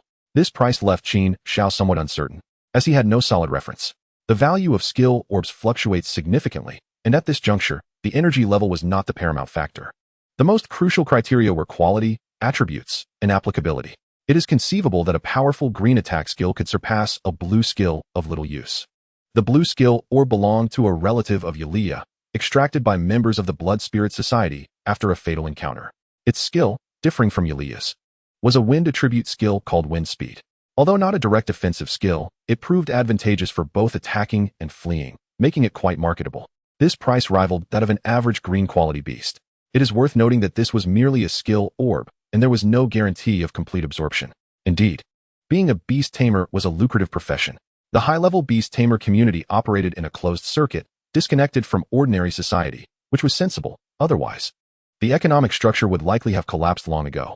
"My lord, do you intend to sell these 3 skill orbs?" Jiang Wei asked, sensing Qin Xiao's contemplation.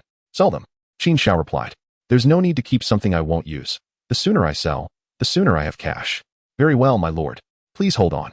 May I ask if you are a member?" "Yes." Qin Xiao verified his citizen information, and Jiang Wei recorded the transaction of the Lingjing and skill orbs. His membership level at the Qilin Association immediately elevated to level 2. Shortly thereafter, his wrist device chimed, notifying him of a transaction. "Ding. You have a new transaction. The amount credited is 3,142,000 yuan from the Qilin Association's Qingzhou branch." Wow, that feels fantastic. A simple expedition yielded millions. And this was not even the full extent of his gains. Although Qin Xiao's strength far exceeded that of an average silver tier, he had reaped these rewards through thorough exploration of the secret realm. Nonetheless, it illustrated just how profitable the profession of beast tamer could be. "My lord, do you have any other business to attend to?" Jiang Wei inquired enthusiastically. Qin Xiao pondered and found nothing else needed at the moment. Before arriving, He had already browsed the internal marketplace of the Qilin Association on his wrist device. There were no fresh silver-tier beast meats available. One had to undertake missions to procure them. Silver-tier attribute-less Lingjing was also out of stock. As for other Lingjing, while the Qilin Association had run out, there were some available from members, albeit at slightly lower prices than the attribute-less ones. After considering, Qin Xiao decided against it. A hard-earned trip to gather resources from a secret realm would suffice, enabling him to collect beast meat as well. With the upcoming advanced training for the Beast Tamer entrance examination, it was certain there would be dimensional secret realms available, so there was no need to spend exorbitantly on purchases. Not for now, thank you, Qin Xiao responded, shaking his head. Jiang Wei maintained her gentle smile. My lord, please rate my service. As she spoke, a holographic screen appeared before Qin Xiao. He glanced at it and casually awarded a 5-star rating. The screen then presented a prompt. The service was impeccable. Please consider extending your support. Below, a large donation prompt awaited his input. Qin Xiao's expression remained unchanged, though he felt somewhat surprised. No wonder she was so enthusiastic. She was waiting for this. He gazed into Jiang Wei's expectant, sparkling eyes and, after a moment of thought, pressed a 5, followed by a succession of zeros. With each additional 0, Jiang Wei's eyes gleamed brighter. Finally, the number 5,000 appeared on the screen. Jiang Wei promptly stood, approaching Qin Xiao and bowing deeply. Thank you for your generous tip. I am truly grateful. Should you require assistance in the future, do not hesitate to book me. I will ensure you receive the finest service. Qin Xiao rose, and Jiang Wei escorted him to the door, bowing as she opened it. Summoning by Ling and Yulia, Qin Xiao observed Jiang Wei still bowing and awkwardly mounted his steed, departing. As he walked along the path, any embarrassment faded, replaced by a unique sense of satisfaction. Spending money to feel important was undeniably gratifying, and the emotional value was immensely fulfilling. The Qilin Association indeed had a well-structured service model. Who could resist? The sales associates likely earned a handsome income each month. Instead of returning home, he headed directly to a real estate agency. This time, it was not to sell a property, but rather to purchase one. Qin Xiao's requirements were straightforward, as there were residences specifically designed for beast tamers. Yuan, located in the northern district of Qingzhou, was not far from the new dimensional secret realm isolation zone where Yulia resided. Scattered around the Iron Peak Mountains in the city were hundreds of villas. These structures rose 5 meters high, 2 stories tall, complete with large yards. They were quite impressive. The price was equally attractive, starting at 20 million yuan and increasing with proximity to the mountain summit. The most luxurious villas at the peak overlooked the bustling city center of Qingzhou, offering breathtaking views and commanding prices between 500 million to 700 million. Accessible only to the affluent. For now, Qin Xiao set aside thoughts of those extravagant villas and selected a peaceful residence on the mountainside, priced at 37 million. Utilizing his status as a beast tamer and the level of his beasts, he applied for a loan, opting for a 24-month installment plan with a down payment of 2 million. After signing the contract and making the payment, everything was settled within 2 hours. Once the agent departed, Qin Xiao held the property purchase contract, feeling a sense of unreality. Goodness, taking out a mortgage in another world feels so absurd. However, without changing residences, Yulia would have no means to venture outside. He couldn't possibly expect her to remain confined at home indefinitely. Fortunately, investing in his beasts was a necessary expense, one he could afford. After reassuring himself for a moment, Qin Xiao returned to his apartment to pack up his belongings. He noted that Su Wanxiu's family was still absent, and the noodle shop was closed. Could it be that they've ascended to become phoenixes and moved? Shaking his head, he chose not to dwell on it, and instead purchased some furniture and supplies for his new villa. Yulia darted into Yuan like a gust of wind, and while Qin Xiao unpacked, she busied herself in the kitchen. Thankfully, the tools were designed specifically for beast tamers and were user-friendly, with adjustable countertops tailored for different users. It was evidently convenient for beasts as well, allowing for height adjustments at any time. However, Qin Xiao couldn't help but wonder if there were truly so many highly intelligent beasts. After enjoying the dinner Yulia prepared, following the recipe turned out quite well. Yulia knelt gracefully on the mat while Qin Xiao leaned against the headrest, perusing the news displayed on his wristband's holographic screen. A notification popped up in the corner, revealing a message from Zhou, Xiao Gu. When will you arrive tomorrow? We need to team up. Qin Xiao was somewhat taken aback. What is this about? Zhou replied. It's the Beast Master Advancement Training. Don't tell me you're not participating. Qin Xiao responded. I will participate. Zhou exclaimed. Then that's settled. Tomorrow, Lei Gu will take you soaring. Qin Xiao agreed. See you tomorrow. After exchanging a few words with his friend Zhou from his previous life, he casually opened the muted class group chat that showed a notification count of 99. Tang Wan announced, students aspiring to become Beast Masters. Please please gather on the playground tomorrow at 10 in the morning for the advancement training. Those who do not attend will be deemed to have forfeited their Beast Master Advancement Assessment. Xiao Wei asked. Received, old classmate. By the way, who else is going? I've contracted a beast these past few days and plan to participate in the assessment. We can form a team later. Renly chimed in. I'll team up with you. I'm going too. I've contracted a beast with green talent. Jolie added. I'm going too. I can't just sit back. I have green talent as well. And my beast is also green. So we're bound to get into Beast Master University. Xiao Wei replied. Great. Let us meet early tomorrow to discuss and form teams. Li Lulu remarked. Speaking of which, who will our school's most talented Gu Hongfei team up with? It would be fantastic to team up with him. That would provide a great sense of security. Renly dismissed her, saying, forget it. Someone like Gu Hongfei, a prodigy, would hardly notice an ordinary person. Besides, there's Su Wanqiu blocking the way. There's no chance. Li Lulu sighed. I truly envy Su Wanqiu. Not only does she have talent, but she also has a genius like Gu Hongfei pursuing her. If I could live an extra 10 years just for this script, I would gladly do it. Zhou retorted. Xia Tudan, steaming Xia Tudan. Why are you bothering Xiaogu? Have you eaten too much? Li Lulu shot back. What is it to you?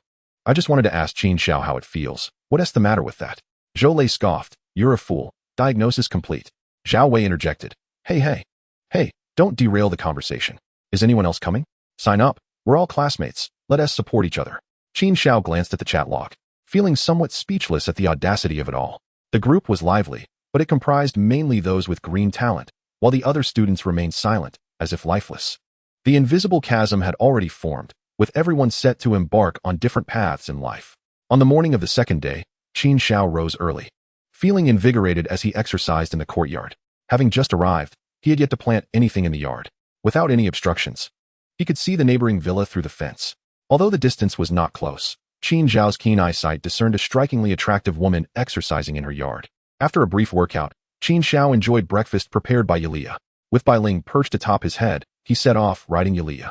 Passing by the neighbor's yard, he inadvertently caught sight of a woman practicing yoga in a rather revealing outfit, almost akin to a bikini.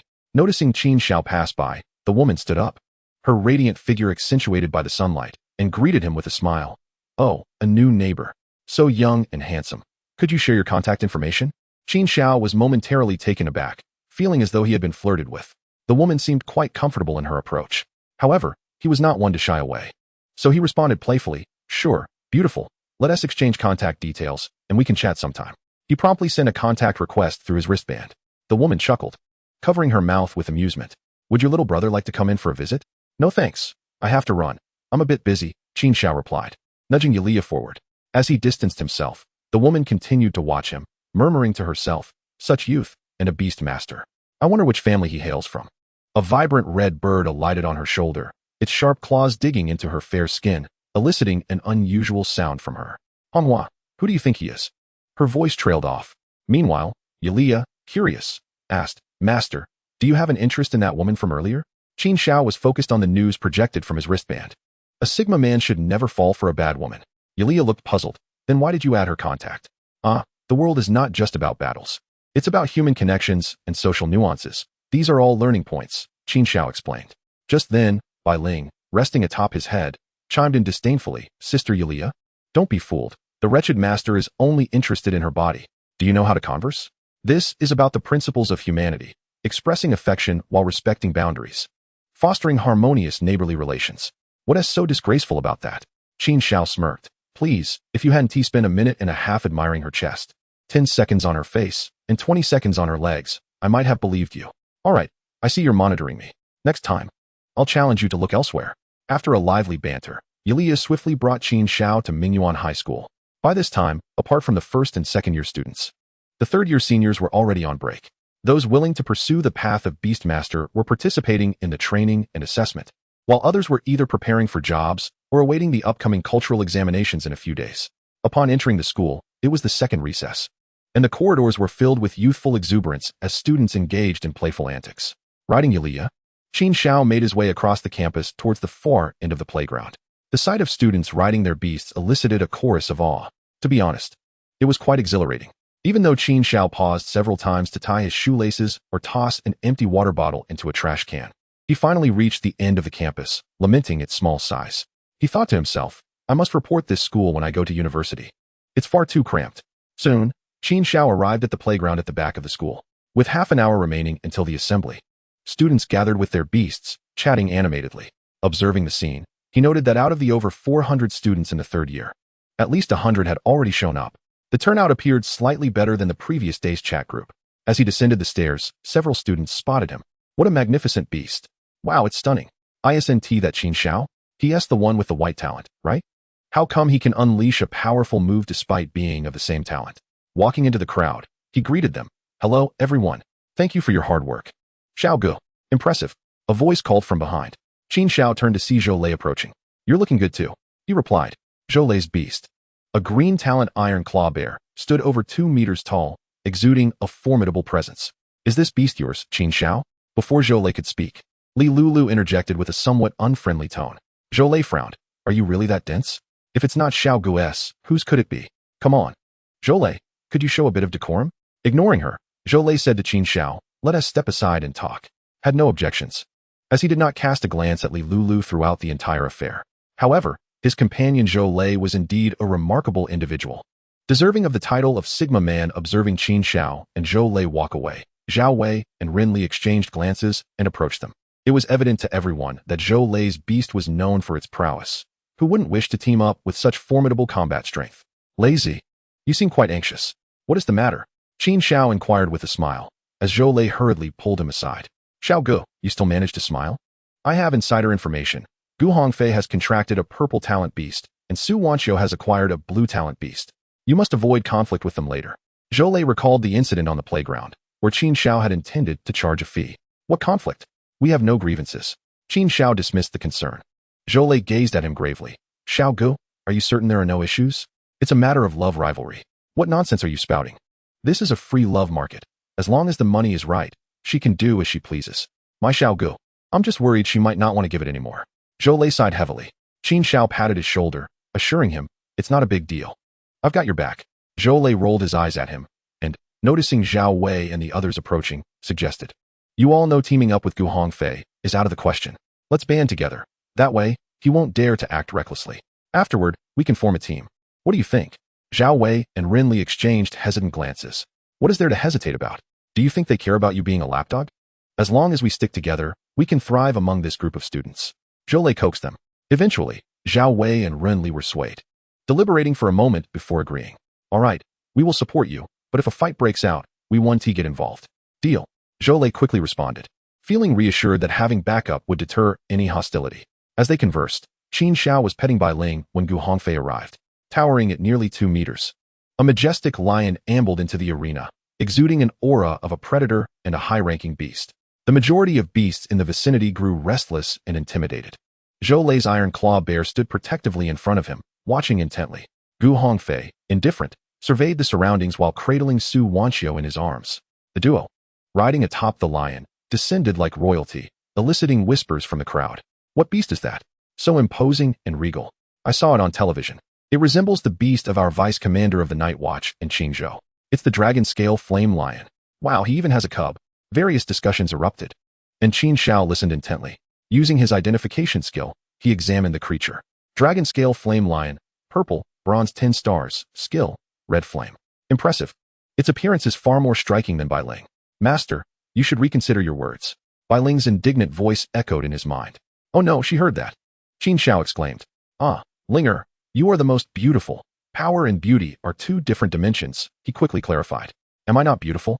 Iria's voice intruded. All of you are beautiful. I misspoke. Qin Xiao exclaimed amidst their banter. At that moment, Gu Hongfei noticed Qin Xiao deep in thought, smirking. Cowardly rat. Do you lack the courage to even meet my gaze? The dragon scale flame lion approached, forcing the surrounding students to retreat hurriedly due to its overwhelming presence. Zhou frowned and stepped protectively beside Qin Xiao. Xiao Gu, don't be impulsive, he whispered urgently. Returning to reality, Qin Xiao saw Gu Hongfei standing before him. Aside from Zhou, Zhao Wei and Rin Li, who had been conversing just moments ago, had discreetly slipped away. Qin Xiao, do you really think you are worthy of participating in the training? Gu Hongfei's voice dripped with arrogance. Qin Xiao frowned, taken aback by Gu Hongfei's transformation. He seemed like a completely different person from before. Gu Xiao, we are all classmates. The school hasn't barred anyone from participating in the training, Zhou replied with poise. Seeing Zhou defend him despite the circumstances warmed Qin Xiao's heart. Lazy, you have paved your way. I will ensure your ascension. How dare you speak back to me, you insignificant fool? Gu Hongfei's brows furrowed, and the flame lion roared, ready to charge. Hey, wait a moment. If you want to fight, I'll oblige, but first, settle the wager. Qin Xiao interjected nonchalantly. Gu Hongfei hesitated, eyeing Qin Xiao and then Iria. A sly smile crept across his face.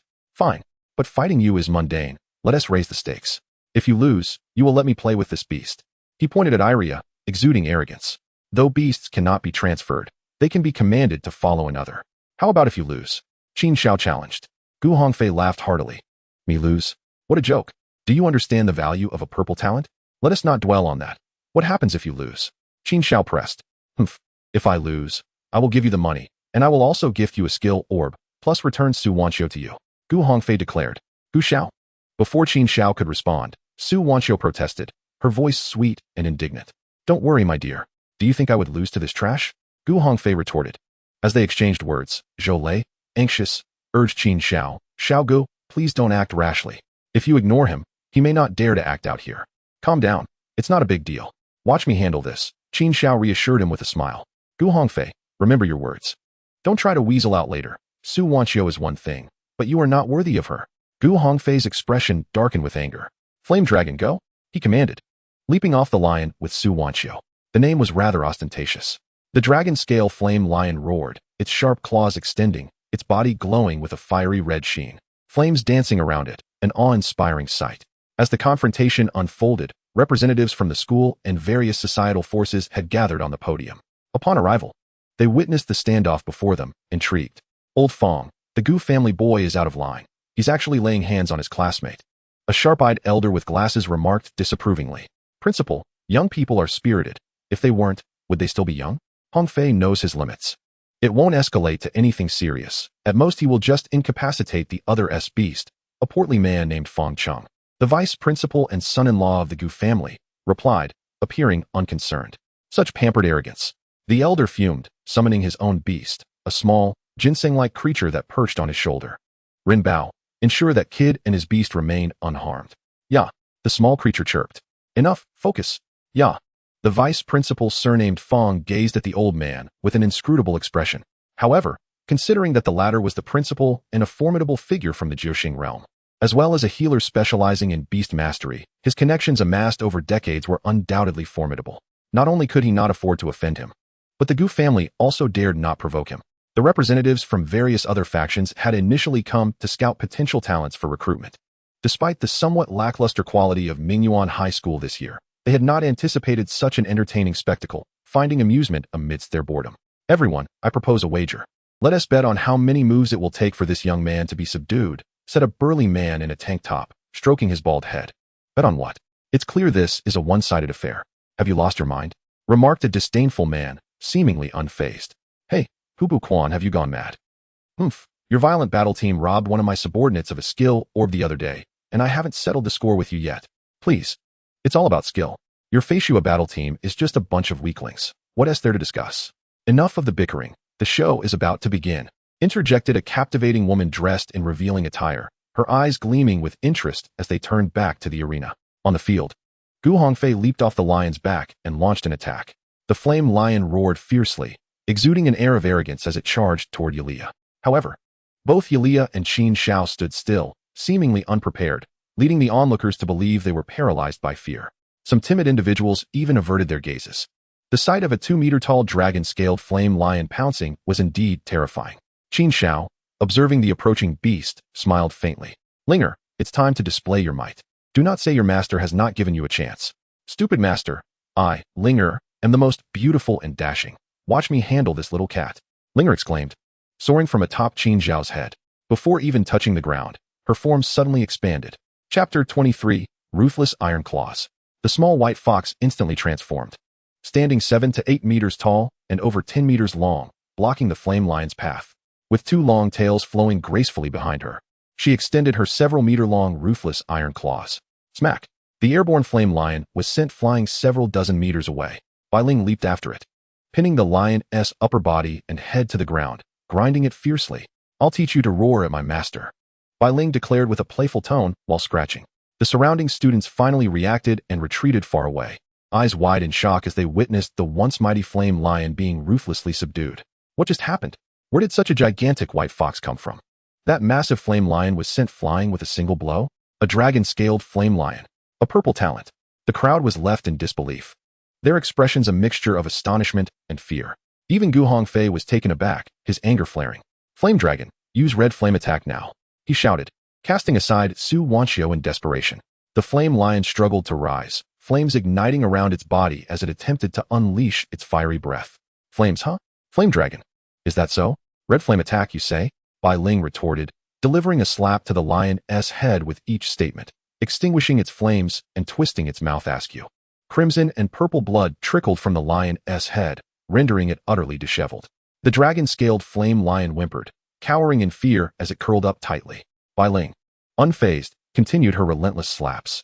Whenever the flame lion attempted to rise and flee, it was met with another blow. This was not about defeating or incapacitating. It was mere play, a crushing dominance akin to a mother disciplining her child. The flame lion cast a helpless gaze at Gu Hongfei, who felt its plea. Turning, Gu Hongfei glared at Qin Xiao. Qin Xiao, stop. No more fighting. You think you can just call off the fight? You little brat, how self-important you are. Gu Hongfei's face flushed crimson. Stop. I concede. Hand over the item. Qin Xiao signaled Bai Ling to halt, and she decisively pressed her paw on the flame lion's head. Standing magnificently, her pure white form and two long tails were breathtaking. The audience on the platform and the students in the arena were left in awe. Gu Hongfei stood frozen, and Qin Xiao grew impatient. What? Trying to back out? If that's the case, I might just go all out. Gu Hongfei, startled, turned pale, finally pulling out an item from his spatial orb and tossing it to Qin Xiao. Qin Xiao caught it effortlessly, revealing a green-quality skill orb, Shattered Claws. Without hesitation, he tossed it to Zhou Lei. Such trifling items held little significance for him. Did Bai Ling even need this to enhance her abilities? Absolutely not. Zhou Lei's attitude warranted a reward.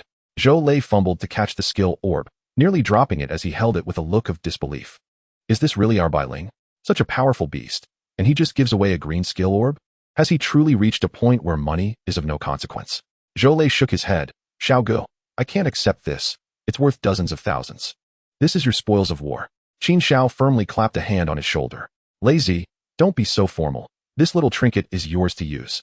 It's of no use to me. Zhou Lei stubbornly refused, but Qin Xiao insisted for quite some time. Meanwhile, the officials from the platform began to descend. Observing the two squabbling, Gu Hongfei's expression darkened, creating an oddly tense atmosphere. Is this the current student's sense of entitlement? The one being wronged is still here, and the beast is still being ground into the earth, yet you're already bickering over spoils?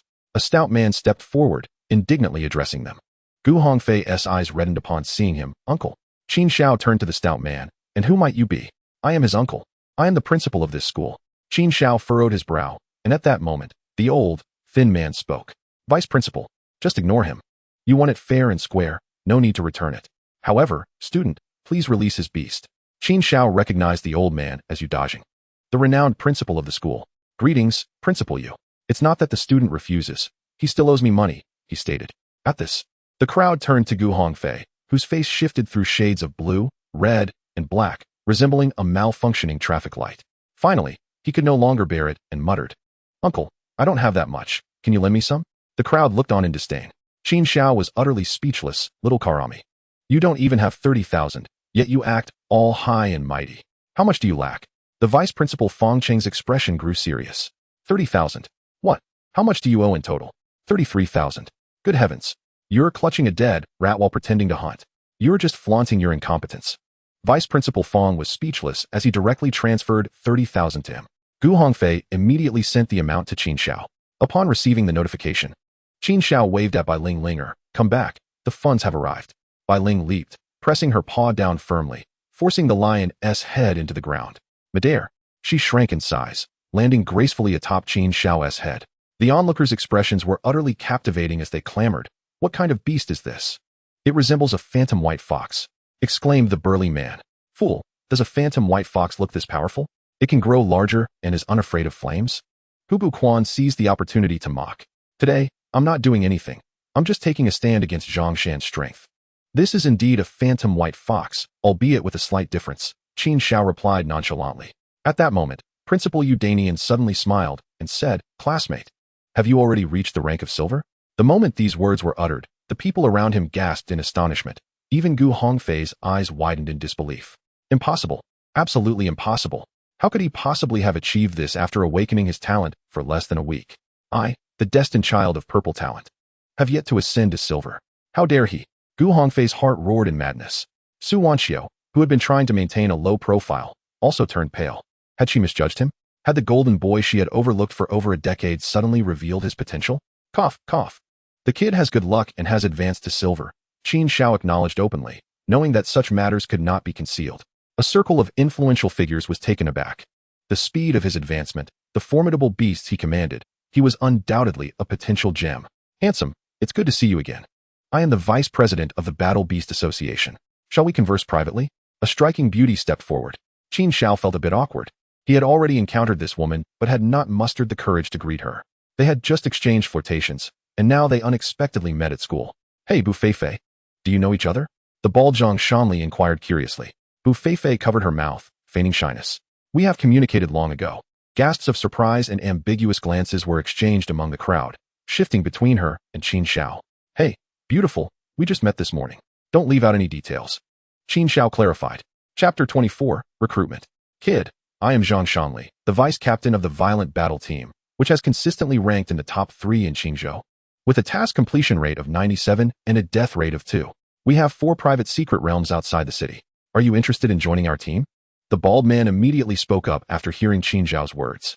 Little brother, join our team, the Flying Snow Team, which also ranks in the top 3. With a task completion rate of 98 and a death rate of 1. We have developed 6 private dimensional secret realms with excellent benefits.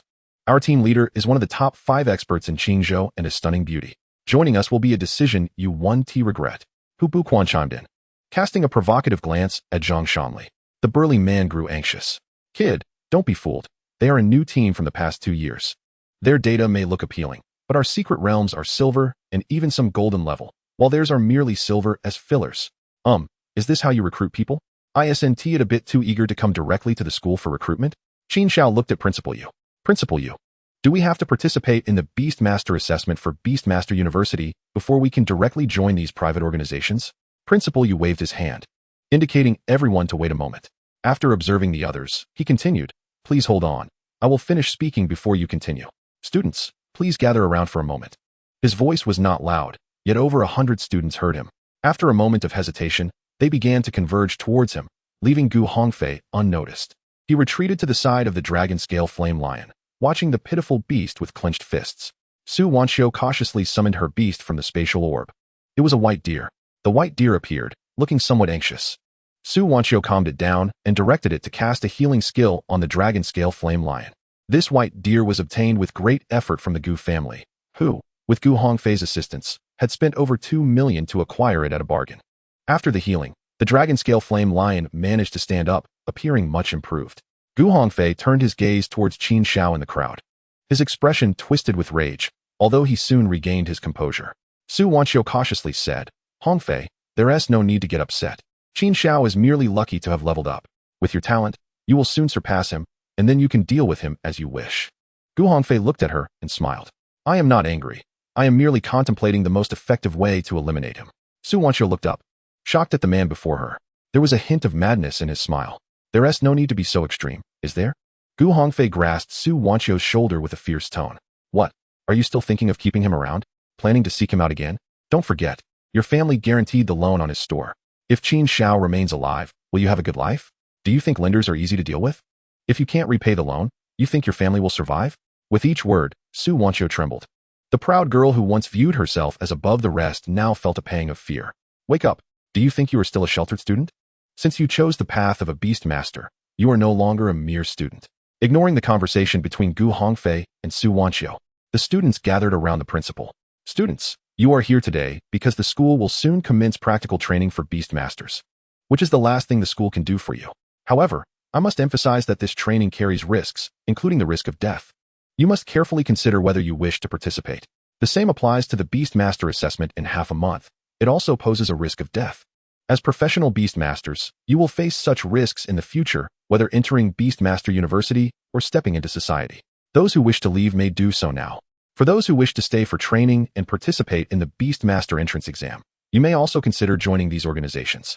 They are local teams from Qin Xiao and the vice president of the Qin Xiao Battle Beast Association. Joining an organization does not conflict with taking the Beast Master entrance exam. Think of it as an early career choice. If you are admitted to Beast Master University, they can provide you with corresponding resources.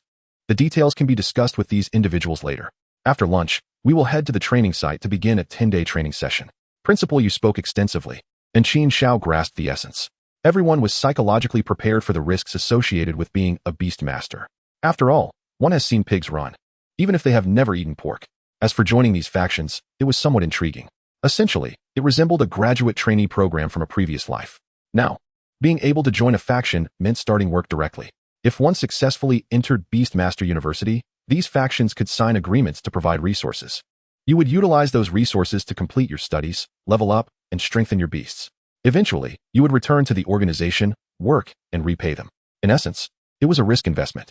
After all, there was a possibility that you might not survive long enough to mature.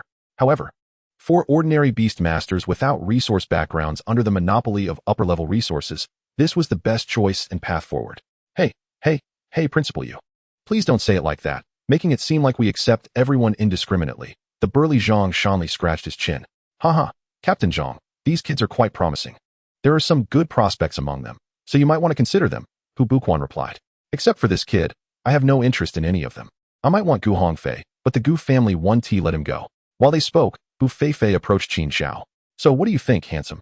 Come to the Battle Beast Association. I will personally recommend you and assign you resources. Are you interested?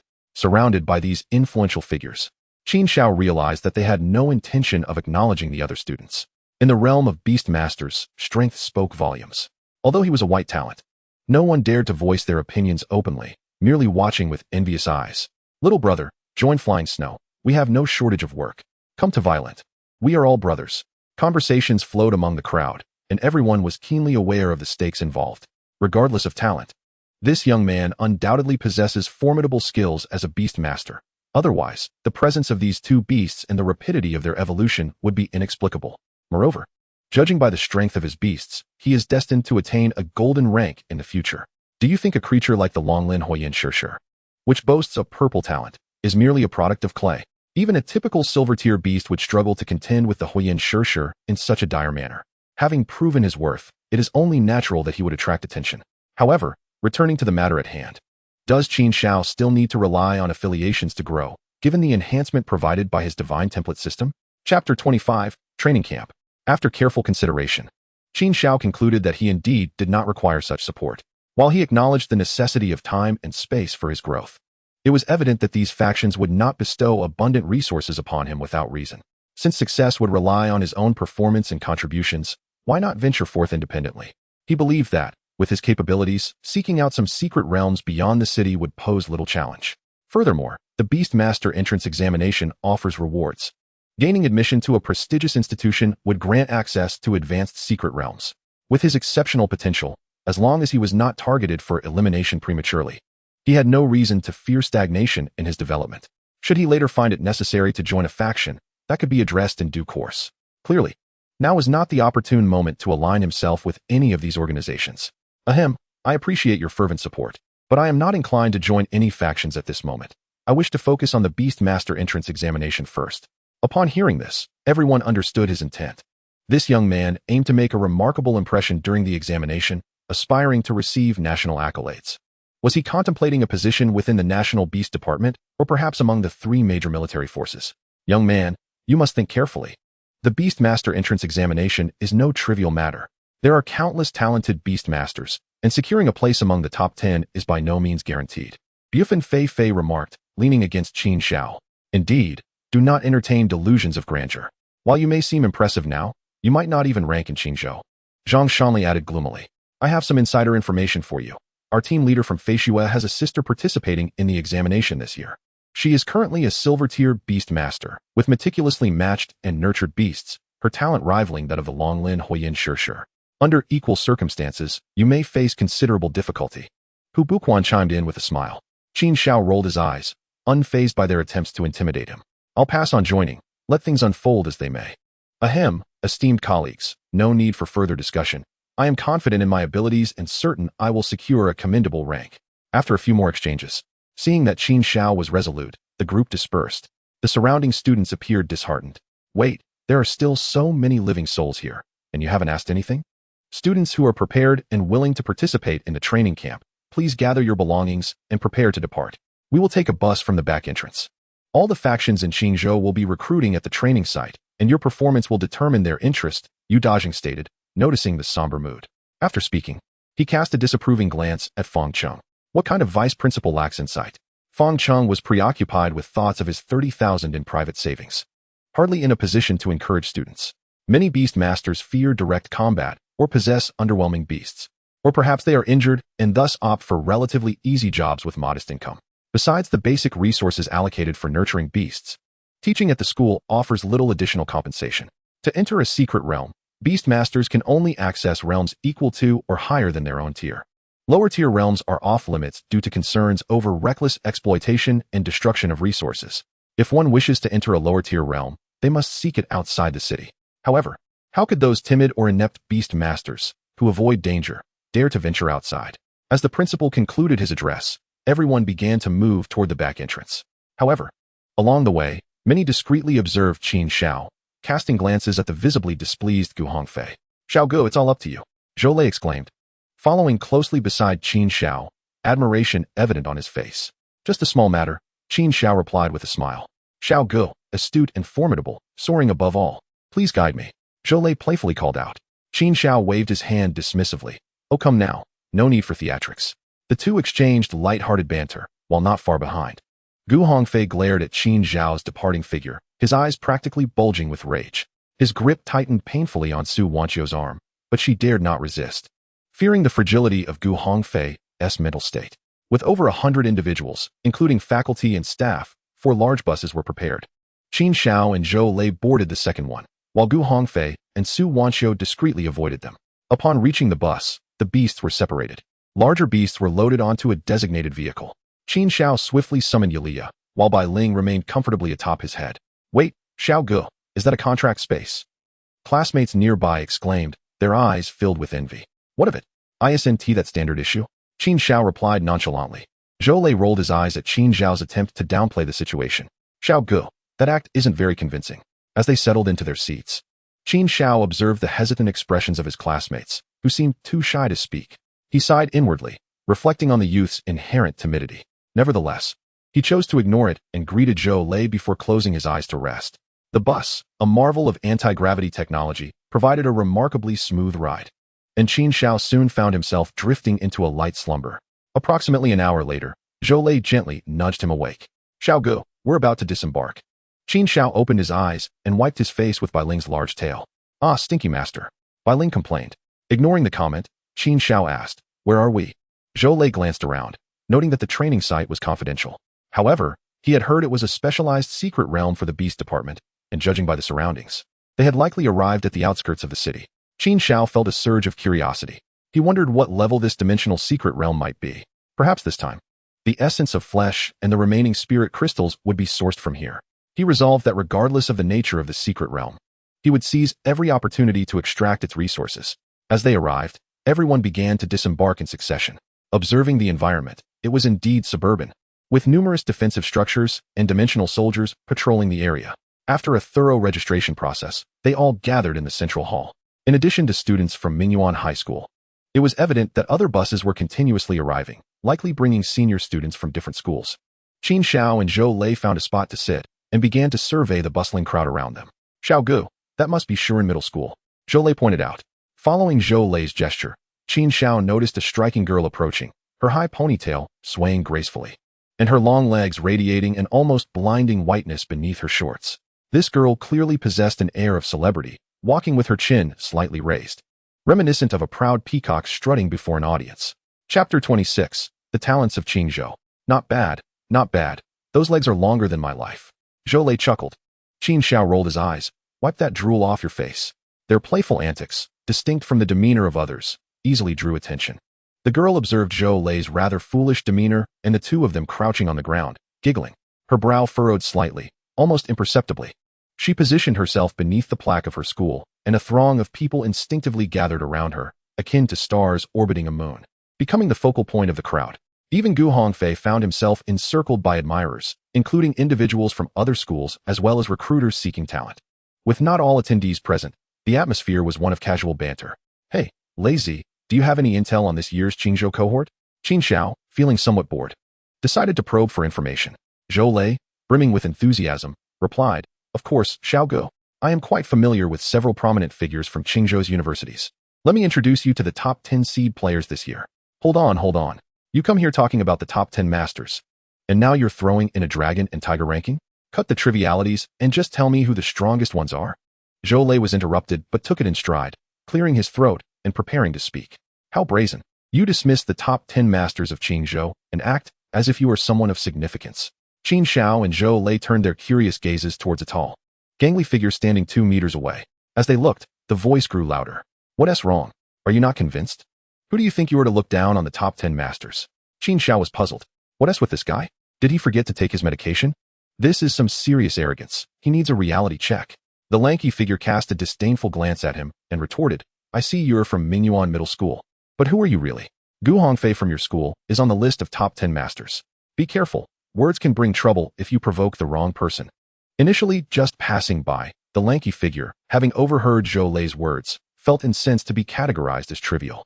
The volume of their conversation increased, drawing the attention of those nearby, and someone soon recognized the lanky figure. Isn't that Wang Feng from Dine Middle School? Oh no, these two have really crossed him. He is known to be quite petty. Keep it down. He is ranked 9th in the online voting for high schools, a recognized master. Be cautious, or he might seek you out in the secret realm. Qin Xiao overheard the murmurs and understood he had inadvertently stepped on a sore spot, thus provoking the reaction. Meanwhile, the students from Mingyuan Middle School reacted strangely upon hearing Gu Hongfei's name. Even Gu Hongfei himself discreetly retreated from the crowd. Good grief. I just wanted to remain inconspicuous, and now they're dragging me into this mess. Enraged yet silent, Wang Feng took note of the discussion around him, appearing to revel in the attention. Gu Hongfei from your Mingyuan Middle School may rank higher than me, but the gap in strength is not significant. I fail to see what gives you the audacity to boast here. Qin Xiao, holding Bai Ling, casually remarked, and so? What does that have to do with you? Wang Feng, taken aback by Qin Xiao's defiance, grew furious. Once in the secret realm, you better hope not to encounter me, or I will show you the true value of being among the top 10 masters. Zhou Lei could no longer contain his laughter upon witnessing Wang Feng's expression. As Wang Feng's gaze turned towards him, Zhou Lei quickly waved his hands. Bro, I'm not laughing at you. I just remembered something amusing. I assure you, it's not at your expense. Wang Feng clenched his fists, and those behind him chimed in. Kid, once in the secret realm, you'll regret it. Apologize to our brother Feng, or you'll be in for it. The commotion escalated, and the Mingyuan Middle School students began to enjoy the spectacle, with some even recounting Qin Xiao's recent achievements. Gu Hongfei, recently humiliated by Qin Xiao, wished his peers would refrain from drawing attention, fearing the repercussions of being publicly embarrassed. I see no top masters here. One is as good as another. Qin Xiao has them all under control. With such remarks proliferating, Wang Feng and his companions realized they were dealing with someone extraordinary, as even the stars of various schools turned their attention towards this unfolding drama.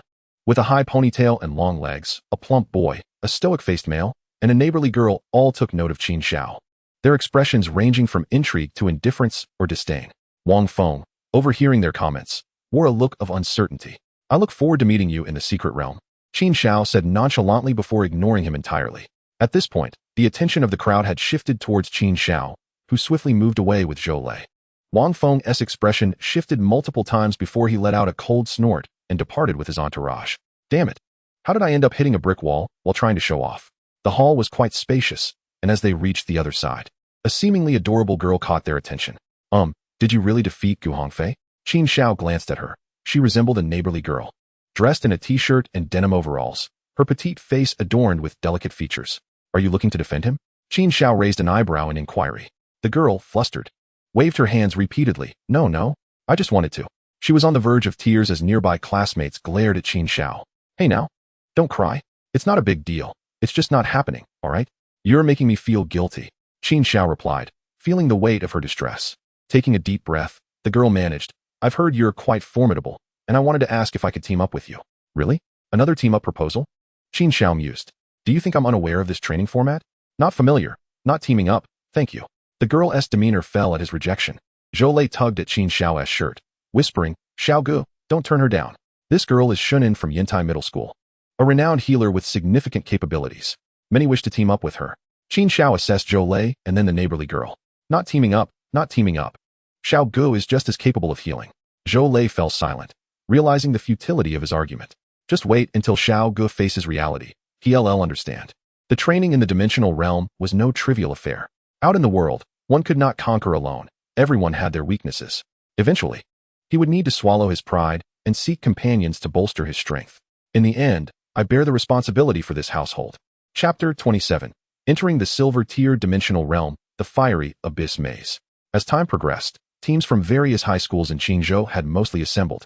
The earlier commotion had drawn the attention of more powers and students towards Qin Xiao.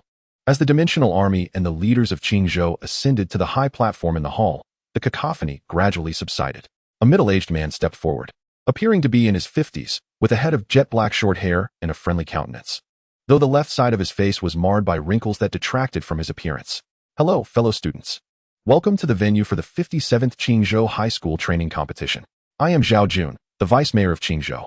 After a brief pause of 3 seconds, scattered applause broke out. Qin Xiao felt a sense of satisfaction. This was more like it, unlike previous occasions where no one spoke at all. There was a lack of formalities that had made it feel insipid. The purpose of this training competition remains unchanged as ever. Firstly, it serves as a warm-up for the entrance examination of the Beastmasters. Secondly, it allows everyone to acclimate to the lifestyle and combat forms of a Beastmaster. And thirdly, it aims to identify a select group of outstanding new Beastmasters and provide them with encouragement. After a pause, applause ensued. According to the rules of the team competition for the Beastmaster entrance examination, the regulations and processes for this training competition are as follows. Teams will be formed on a voluntary basis, consisting of 4 members. Although individuals may also choose to compete solo, participants will remain in the Digimon for 10 days, with victory awarded to the team that accumulates the highest points. After another pause and applause, everyone was given 1 hour to form teams and collect basic information about the Digimon. Remember, do not lose the locator provided to you. If you wish to withdraw from the training competition, simply press the locator and someone will come to your location. After a few more minutes of verbose instructions, Vice Mayor Zhao Jun reluctantly concluded his remarks. The students in the hall stirred restlessly, with no one to organize or control the chaos. Representatives from various factions and teachers from different schools stood silently on the sidelines, observing. From that moment, the evaluation of their performances had already commenced. Xiao Gu, what shall we do now? Qin Xiao stretched lazily, glancing at the map, as he had little knowledge of this secret realm. Zhou Lei followed Qin Xiao towards the information collection area beside the podium. They first registered their names and the levels of their Beastmasters, among other details. They then received their locators, some basic outdoor tools, compressed food, and finally, a scan map downloaded to their wristbands. Qin Xiao curiously toyed with the locator in his hand for a while. Besides the functions of withdrawal and positioning, this locator also had a live streaming feature that, once activated, would continuously track and record, broadcasting to the large screen outside. The representatives of various factions outside would evaluate their performances based on this. There were approximately over 3,000 participants in total, though this did not account for the entire population of Qinzhou. There were around 20,000 Beastmasters in the entire Qinzhou, but they were divided across several training venues. The top 10 experts in Qinzhou universities were selected through public voting, which, although lacking in authority, was still relatively reasonable on the surface. Only about 3 or 4 of them were present here. Overall, the training's intrinsic value was indeed significant. After collecting their supplies, Qin Xiao made his way directly to the teleportation portal. He had observed earlier that the Digimon resembled a labyrinth, primarily circular in shape. Upon entering the secret realm, participants would randomly appear at different entrances, totaling 12. The deeper one ventured, the higher the density and rank of the exotic beasts, which implied that to earn higher points, one must venture further inside.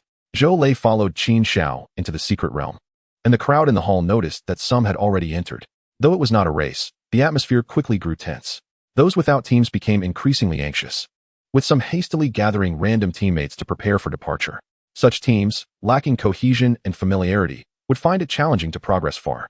In the early stages, a Beastmaster's individual abilities were relatively weak, necessitating teamwork to compensate for these disadvantages. Perhaps this was also the reason why the entrance examination for Beastmasters employed a team competition format.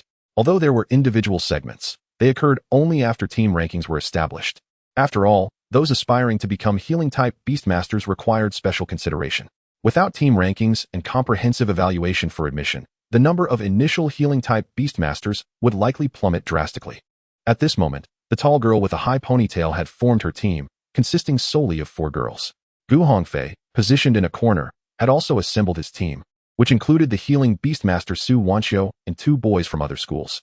All were children of the Gu family members and had received orders to cooperate with Gu Hongfei for the training competition and entrance examination. In this chaotic world, everyone was living out their own narratives. Meanwhile, Qin Xiao and Zhou Lei had already entered the labyrinth. The environment was composed of rough, earthy yellow rocks forming enormous chambers that collectively created this vast maze. Each room varied in size, with faint red and yellow glimmers emanating from the walls or floors, and 4 stone doors on each side. Some rooms housed exotic beasts, while others contained peculiar minerals and plants, and some were entirely empty. Pushing open the door directly in front would lead deeper into the maze, while opening the side doors would shift one to other entrances. As the number of participants increased in a suitable area, numerous individuals would inevitably compete laterally to hunt exotic beasts. Upon entering the labyrinth, Qin Xiao's first impression was one of heat, oppressive, dry, and stifling heat. It was a heat that made breathing difficult. Oh no, Xiaogu. Are we going to suffocate in here? Qin Xiao was taken aback, having not considered this issue. It shouldn't be a problem, right? The officials wouldn't overlook such a matter. Zhou Lei was already perspiring. I doubt it. With thousands of people entering, if this secret realm isn't spacious enough, we might truly suffocate. They were confronted with an unforeseen issue right upon entry. Let's not dwell on that now. Let's move forward. The minor creatures ahead are worth only 5 points each. So we should venture deeper, Qin Xiao urged, summoning Ilya and mounting her. Zhou Lei gazed enviously at the tall and beautiful Ilya, his mouth watering. He then glanced at his iron claw bear, exchanging bewildered looks. What are you staring at? Carry me. Zhou Lei clambered onto the iron claw bear, which displayed a resigned demeanor. Don't you know how exhausting it is to carry you, my dear master? Given the heat, you truly are inconsiderate. At this moment, mounted on Ilya, Qin Xiao pondered whether his next beast should be of the ice type. The labyrinth's environment was bizarre, and this oppressive heat was incredibly torturous. He seriously doubted that. Even without engaging in combat, simply enduring the stifling and dark underground maze for 10 days would be a challenge. He wondered if there were any water-type or plant-type beasts available for contract. That would indeed be a divine blessing right from the start. Chapter 28. To navigate the world, one must establish background and strength. Qin Xiao rode Ilya, while Zhou Lei lay sprawled atop the iron claw bear. Ilya trotted forward, and a slightly warm breeze blew, providing a semblance of comfort. Zhou Lei, however, lamented his situation, as the bear's thick fur coat was unbearably hot. As they progressed, they gradually encountered some bronze-tier exotic beasts. Resembling lizards or spiders, adorned in vibrant hues of yellow and red, their appearance is quite ostentatious. Upon entering a room, one might easily overlook these creatures, which lay camouflaged like mere rocks. However, after defeating a few, Qin Xiao's eyes brightened. These beasts were predominantly fire and earth types. This indicated that he might be able to collect the necessary earth-type spirit crystals within this secret realm. Though they could be exchanged, it was preferable to avoid troubling Xie Qingyun, as it was always better not to owe favors. Above Qin Xiao, Bai Ling's large white tail swayed back and forth. Speed up, Linger, or the master will surely perish from the heat. Qin Xiao muttered to Bai Ling's expression soured. Stupid master, I am hot too. Stop pretending. You aren't afraid of the heat at all. Indeed, the effects of heat resistance were ineffective on Bai Ling.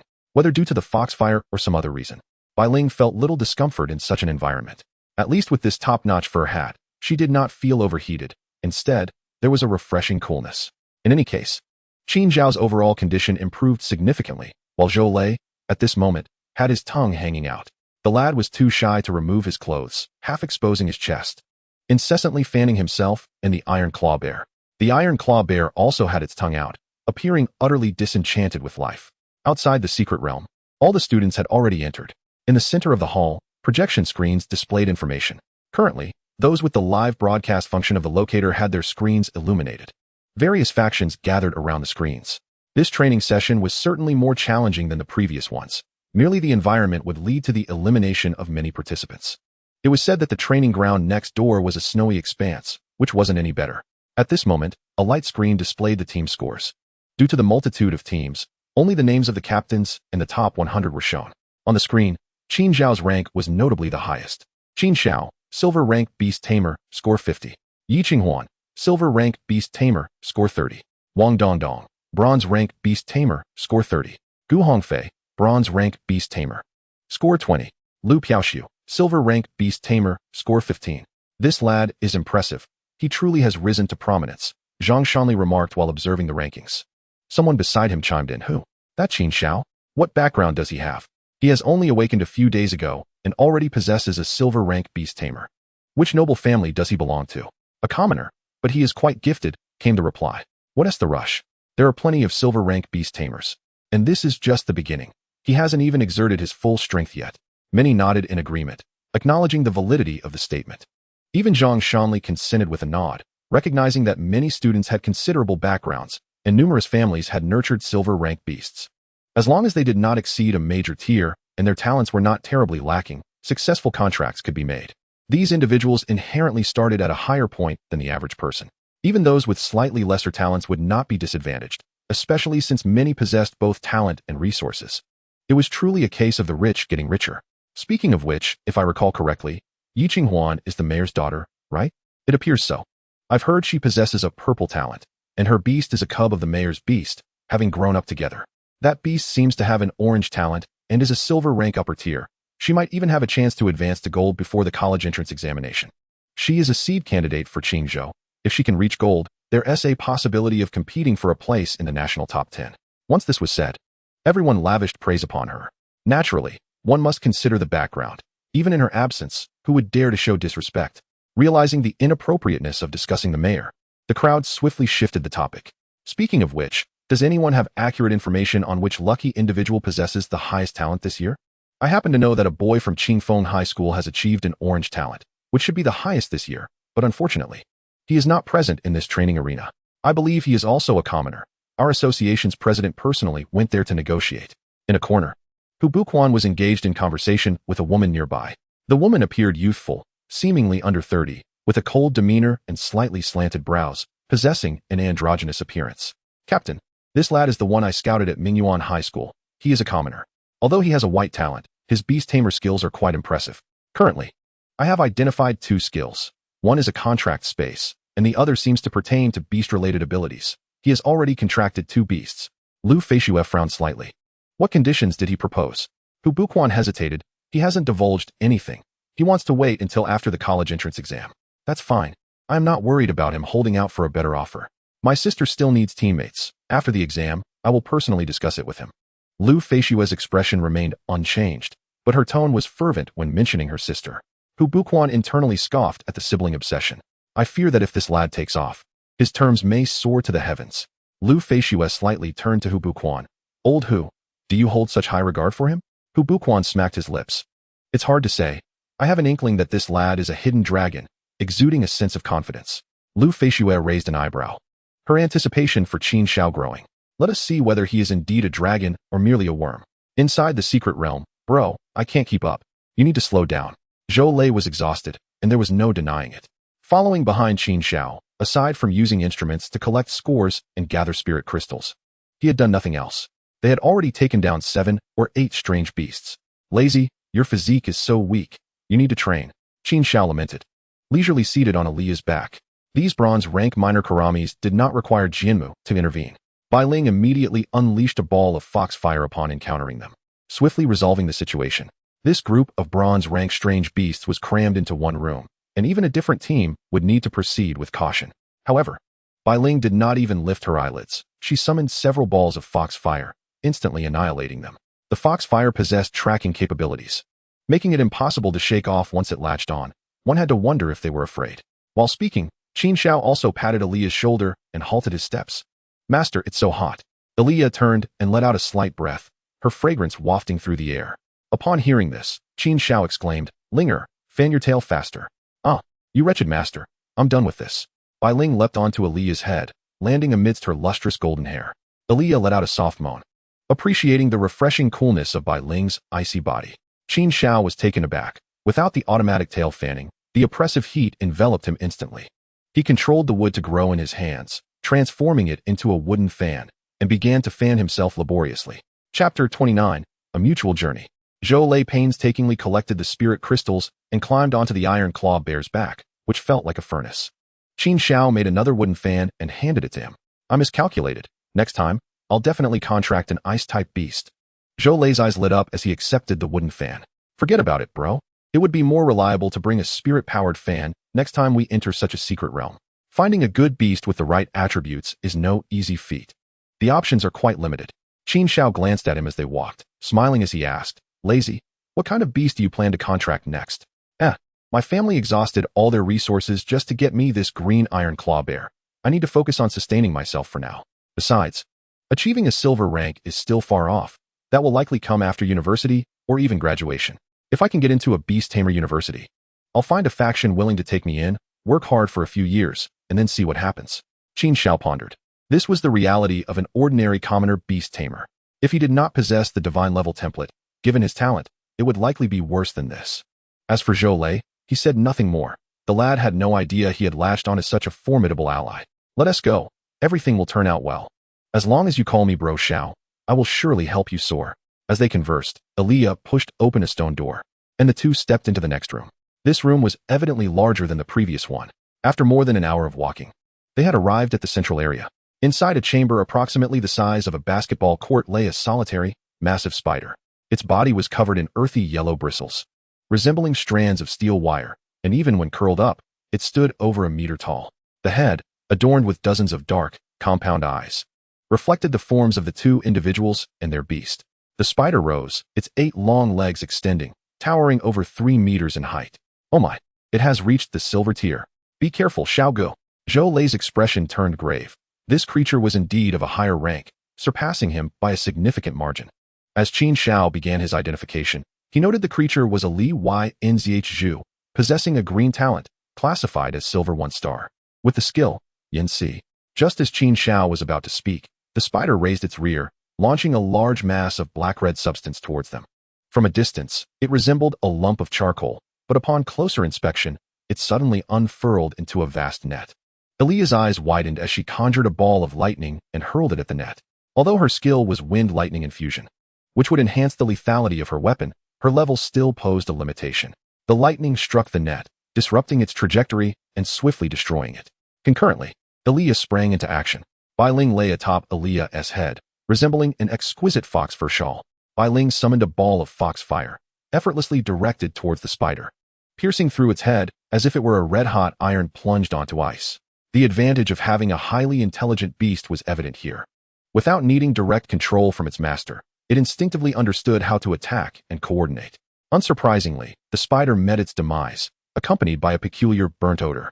Zhou Lei, standing by, exclaimed in admiration, "Xiao Gu, you're incredible." He eagerly dismounted from his iron claw bear and rushed over, wielding a swift blade to carve through the charred head. Soon, he unearthed a spirit crystal from within. Wow, Xiao Gu, this one even has a skill. Zhou Lei tossed the orb towards Qin Xiao. He had given all the spirit crystals he had collected along the way to Qin Xiao without a word. Qin Xiao examined the orb, identifying it as a silver tier fire skill orb, with the skill identification being a green level Yin Si. Such specially limited skill orbs significantly diminished in value. Lazy, you didn't start a live stream, did you? Zhou Lei, climbing back onto the iron claw bear, paused at the question. No, aside from gathering information and recording points, I kept everything in my pocket.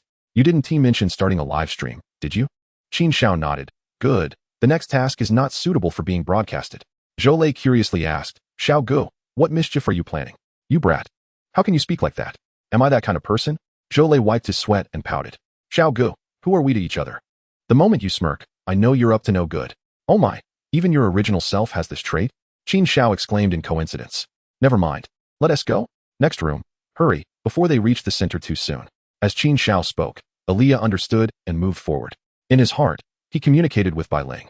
Ling your illusion charm skill is about to come into play.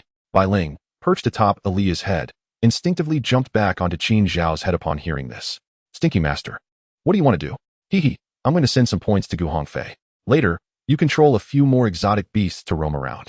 If you find Gu Hongfei, make sure to deal with him severely. By the way, those exotic beasts should be able to recognize people, right? Bai Ling hesitated. They should be able to, they possess some intelligence, but we don't have a photo of Gu Hongfei. You underestimate me. I've prepared it in advance. Qin Xiao projected Gu Hongfei's photo from his wristband, revealing a clear image of him. Master, you're so bad. I like it. The two shared a mischievous laugh. Zhou Lei, following behind, looked on suspiciously, feeling inexplicably that his leader's laughter was rather mischievous. Meanwhile, Gu Hongfei, accompanied by Su Wanxiu and 2 lackeys, was cautiously navigating through a room. Hongfei, let me wipe your sweat. Su Wanqiu eagerly offered a tissue to Gu Hongfei. Gu Hongfei, mounted on the back of a long Lin Huoyin Shi, endured the intense heat emanating from the beast. The fire lion, in contrast, appeared quite comfortable. Suddenly, Gu Hongfei furrowed his brow. Grasping Su Wanqiu's hand, he questioned, "Wait, how much tissue did you bring?" Su Wanqiu was taken aback. "Oh, I only brought this pack." She turned to her two subordinates, who were fanning themselves and half-exposed, trudging behind the lion like defeated dogs. Their respective beasts, a Tai Jianyou and a Tai Yuing, followed lethargically, both affected by the oppressive heat. "Do you two have any paper in your supplies?" The two were momentarily stunned, admitting they had brought some, but it had been exhausted during their earlier sweat wiping. Gu Hongfei's expression darkened. "What's wrong, Hongfei? Have you ever considered what to do if we need to use the restroom and have no paper?" This question left everyone momentarily speechless, especially Su Wanqiu, whose face turned pale at the thought of resorting to using her hands. "How about we kill an exotic beast later and use its skin?" The mere thought of the spider and lizard-like beasts, with their sinewy bodies and bristle-covered skin, sent a shiver down their spines. Gu Hongfei's expression remained grim. "Forget that. Let us not discuss it. Did you manage to scatter the big-eyed butterfly powder?" The two lackeys nodded vigorously, eager to dismiss the horrific imagery of using sandpaper. Upon hearing this, Gu Hongfei finally nodded in satisfaction. "Hongfei, what is the purpose of scattering this powder?" Gu Hongfei's expression turned sinister. "This big-eyed butterfly powder has a specific effect. Once inhaled, exotic beasts develop a dependency. When we sprinkle the pheromones from the big-eyed butterfly on our opponents, they will frantically attack. The more exotic beasts we have following us, the more brutal. I want Qin Xiao to meet his end." Although uncertain how he would find Qin Xiao, Su Wanqiu wisely refrained from asking further questions. As she envisioned the scene, a sense of relief washed over her. After all, there were loans to repay, though the shop belonged to someone else. Once that person was gone, it wouldn't be a problem to use it, would it? If Qin Xiao were present, he would surely reflect on this. What is this? This is the camaraderie between men. This is a classic mutual pursuit of life and death. Chapter 30, Lu Piaoxiu. Not only was Gu Hongfei striving for Qin Xiao, but Qin Xiao was also gritting his teeth in perseverance for the other. Just a bit longer. Once we finish this batch of exotic beasts, we can call it a day. Qin Xiao encouraged Bai Ling. Along their journey, Qin Xiao had already directed Bai Ling to control around 10 exotic beasts, ranging from silver tier 1 to 4. "Master, I'm so tired, I want to sleep." Bai Ling whimpered, feeling exhausted. Each control over an exotic beast drained Bai Ling's mental energy. It was only due to the extraordinary template of the nine-tailed heavenly fox that she could manage to control over 10 exotic beasts of the same tier. This control was not merely hypnotic. It required manipulating the consciousness of the beasts while maintaining their awareness. After implanting a mental suggestion in the last lizard, Qin Xiao cradled Bai Ling in his arms for her to rest. Gently stroking her back, she emitted a contented purring sound. If Ling were awake, even in pleasure, her proud demeanor would never allow her to make such sounds. It was evident she was truly exhausted. The more than 10 controlled exotic beasts, following Bai Ling's final instruction, burst through the door and fled. This substantial group of exotic beasts would likely face no deterrent. Although there were quite a few people around, most would not reach the silver tier rooms. Given Gu Hongfei's strength, reaching this level was still within his capability. Finding him was merely a matter of time. "Gu Hongfei, why do you have to show off when you're perfectly fine? I have always been magnanimous and kind. Why force me to act in such a manner?" "Oh, it's all in your fate. If you die, you can only blame it on your bad luck." Given the long journey and harsh environment, Bai Ling decided to take a rest.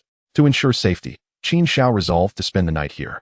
He jumped down from Yulia and retrieved a barbecue grill along with some prepared ingredients. Handing a few apples to Yulia, he turned to Zhou Lei and inquired, "Lazy, what would you like to eat?" Zhou Lei silently returned the compressed rations he had taken from his backpack. "I'll just have some grilled meat. And leave the bananas to me, Xiao Gu. My barbecuing skills are top-notch. Just wait for you and saw Yulia to enjoy." Qin Xiao paused, bewildered by Zhou Lei's nonsense. Yulia, munching on an apple, blushed. Zhou Lei chuckled, I understand. You must know that the bond between a beast master and their beast is far more resilient than any marital relationship. Dasa Yulia is clearly wise and beautiful. A perfect match with Xiao Gu." Yulia shyly stepped back, pretending to gaze at the stars, lost in thought.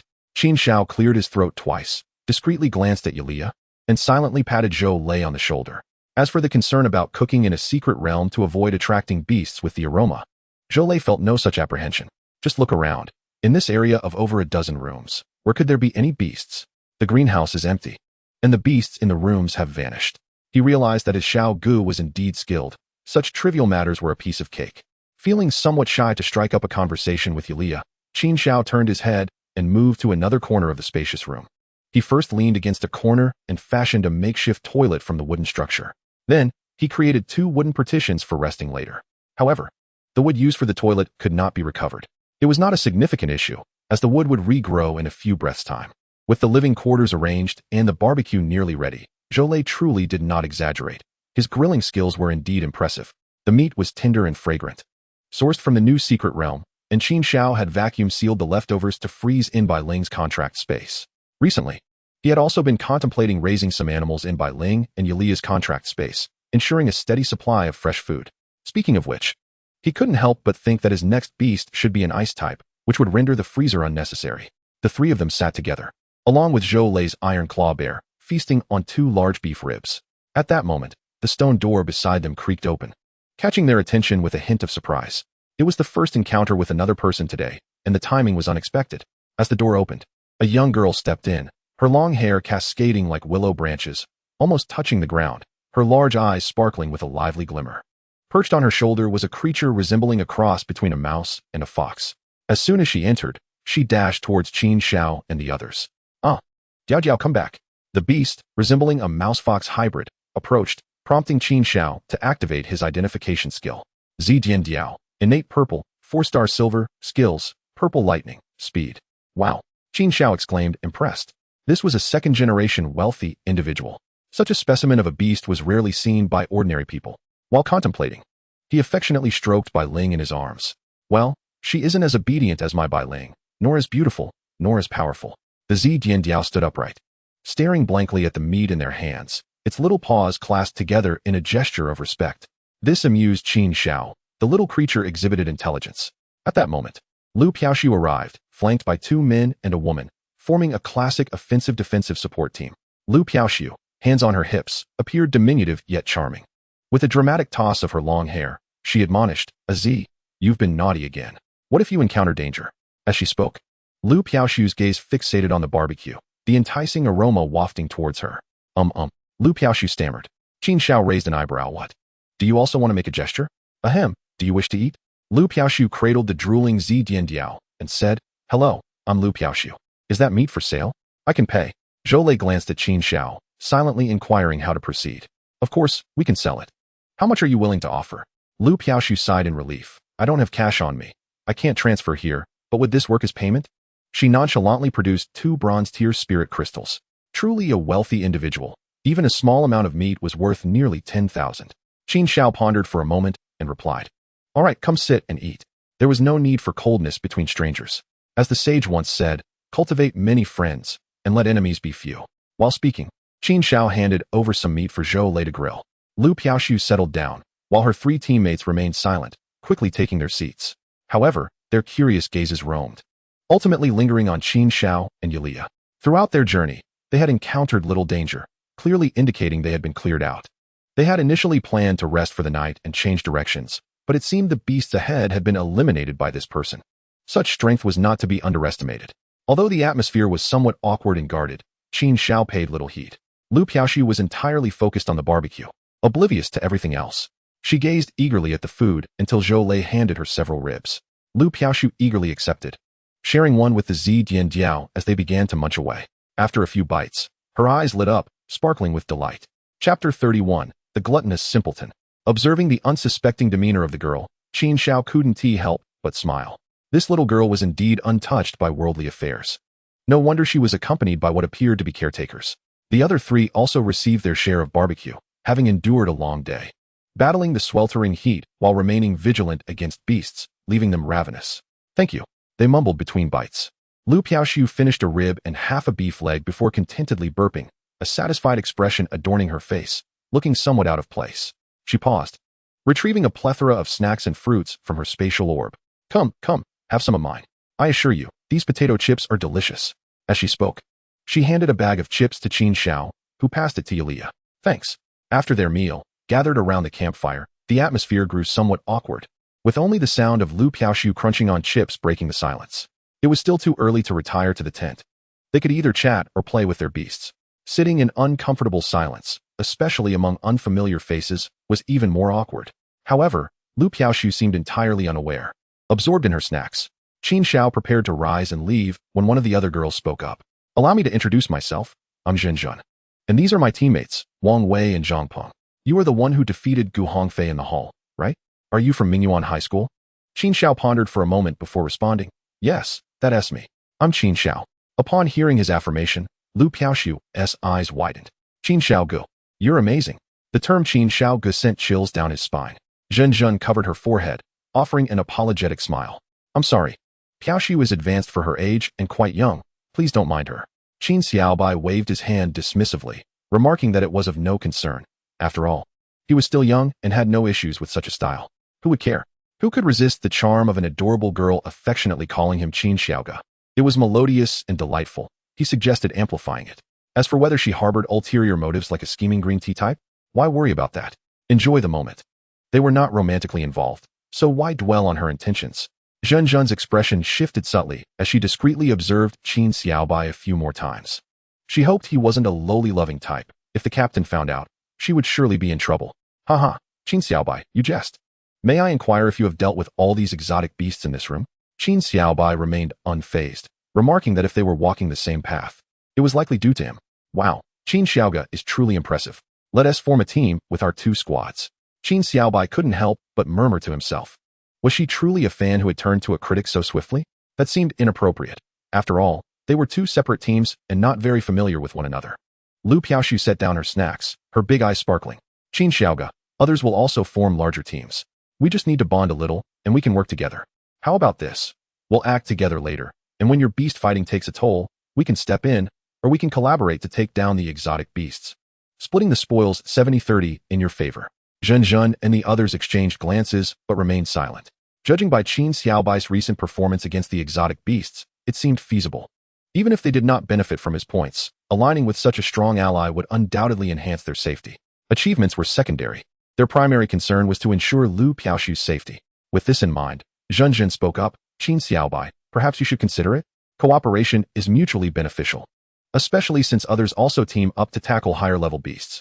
If you go it alone, you might find yourself at a disadvantage when more teams join in, leading to competition over the kills.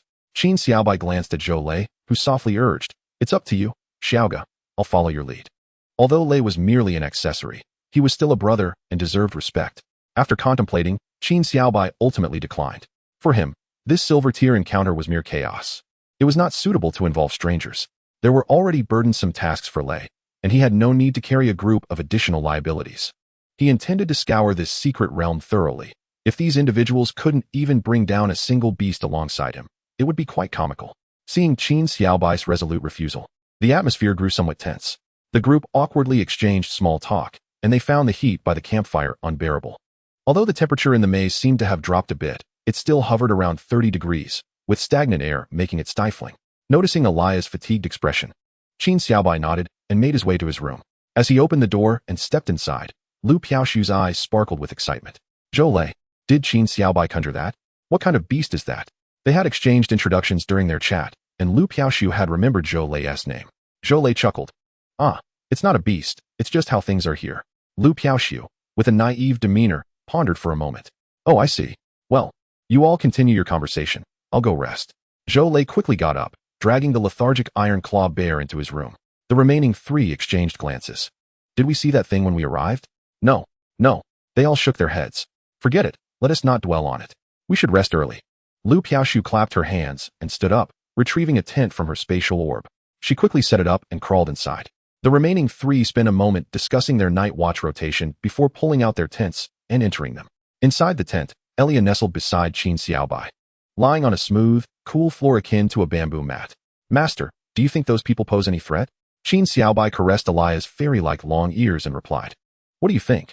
Elia pondered. They seem quite honest. That little girl is rather adorable. Qin Xiaobai smiled. One cannot judge a book by its cover. Some women can be unexpectedly formidable, while others may appear sweet but hide darker intentions. However, today as company seems decent, at least they don't provoke discomfort, merely exhibiting a touch of cunning. Noticing the weariness in Elia's eyes, Qin Xiaobai embraced her neck gently. If you're tired, rest. Tomorrow will require your efforts. Elia insisted softly. I'm not tired, master. It's just the heat that concerns me, fearing I may smell. Elia had indeed returned to the contract space to freshen up. However, items within the contract space could not be retrieved unless personally placed there. Perhaps this would change in the future, but after numerous attempts, Qin Xiao had confirmed its limitations. Qin Xiao chuckled, inhaling her fragrance. Ah, delightful. My Queen Elia is fragrant all over. Elia gazed at Qin Xiao tenderly as their eyes met. Just as the atmosphere became enchanting, Bai Ling rolled over between them, tightly clutching Qin Xiao's neck, her large tail wrapping around him. Qin Xiao attempted to pry her off, exasperated. Elia silently laughed, embracing both Qin Xiao and Bai Ling, resting her head against her gentle bosom. Sleep now, master. Chapter 32, The Earth Flame Beast. The following morning, Qin Xiao awoke from the warm embrace. The weather was somewhat hot and sticky. As he stirred, Bai Ling also woke up, sleepily greeting, "Good morning, master." Qin Xiao gently stroked her back. "Good morning to you too. You worked hard yesterday. How did you rest?" "I'm not sure. It felt like I closed my eyes and arrived at this moment." Bai Ling lazily burrowed in Qin Xiao's arms and stretched. Hearing their exchange, Elia also stirred awake. As she moved, Qin Xiao felt the waves of her hair cascading against the back of his head. "Time to rise. Everyone is awake." Qin Xiao got up, retrieving water from his contract space for a quick wash. Bai Ling and Elia returned to their contract spaces to freshen up. Soon, they were all ready. Stepping out of the room, Qin Xiao realized this eerie place offered no sun for timekeeping. Consulting his wristband, he estimated he had rested for about 7 or 8 hours. Outside, a member of Lu Piaoshu's team was on night watch. Qin Xiao nodded at him but chose not to engage, heading directly to Zhou Lei's room. "Lazy. Time to get up."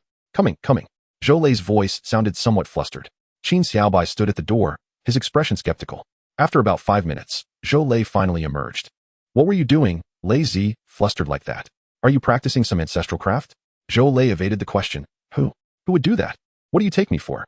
Qin Xiao chuckled. "I know you're anxious, but don't be. If it's not true, it's not. What is the fuss about? You're tarnishing my reputation for no reason." Zhou Lei looked as if he was not to be trifled with.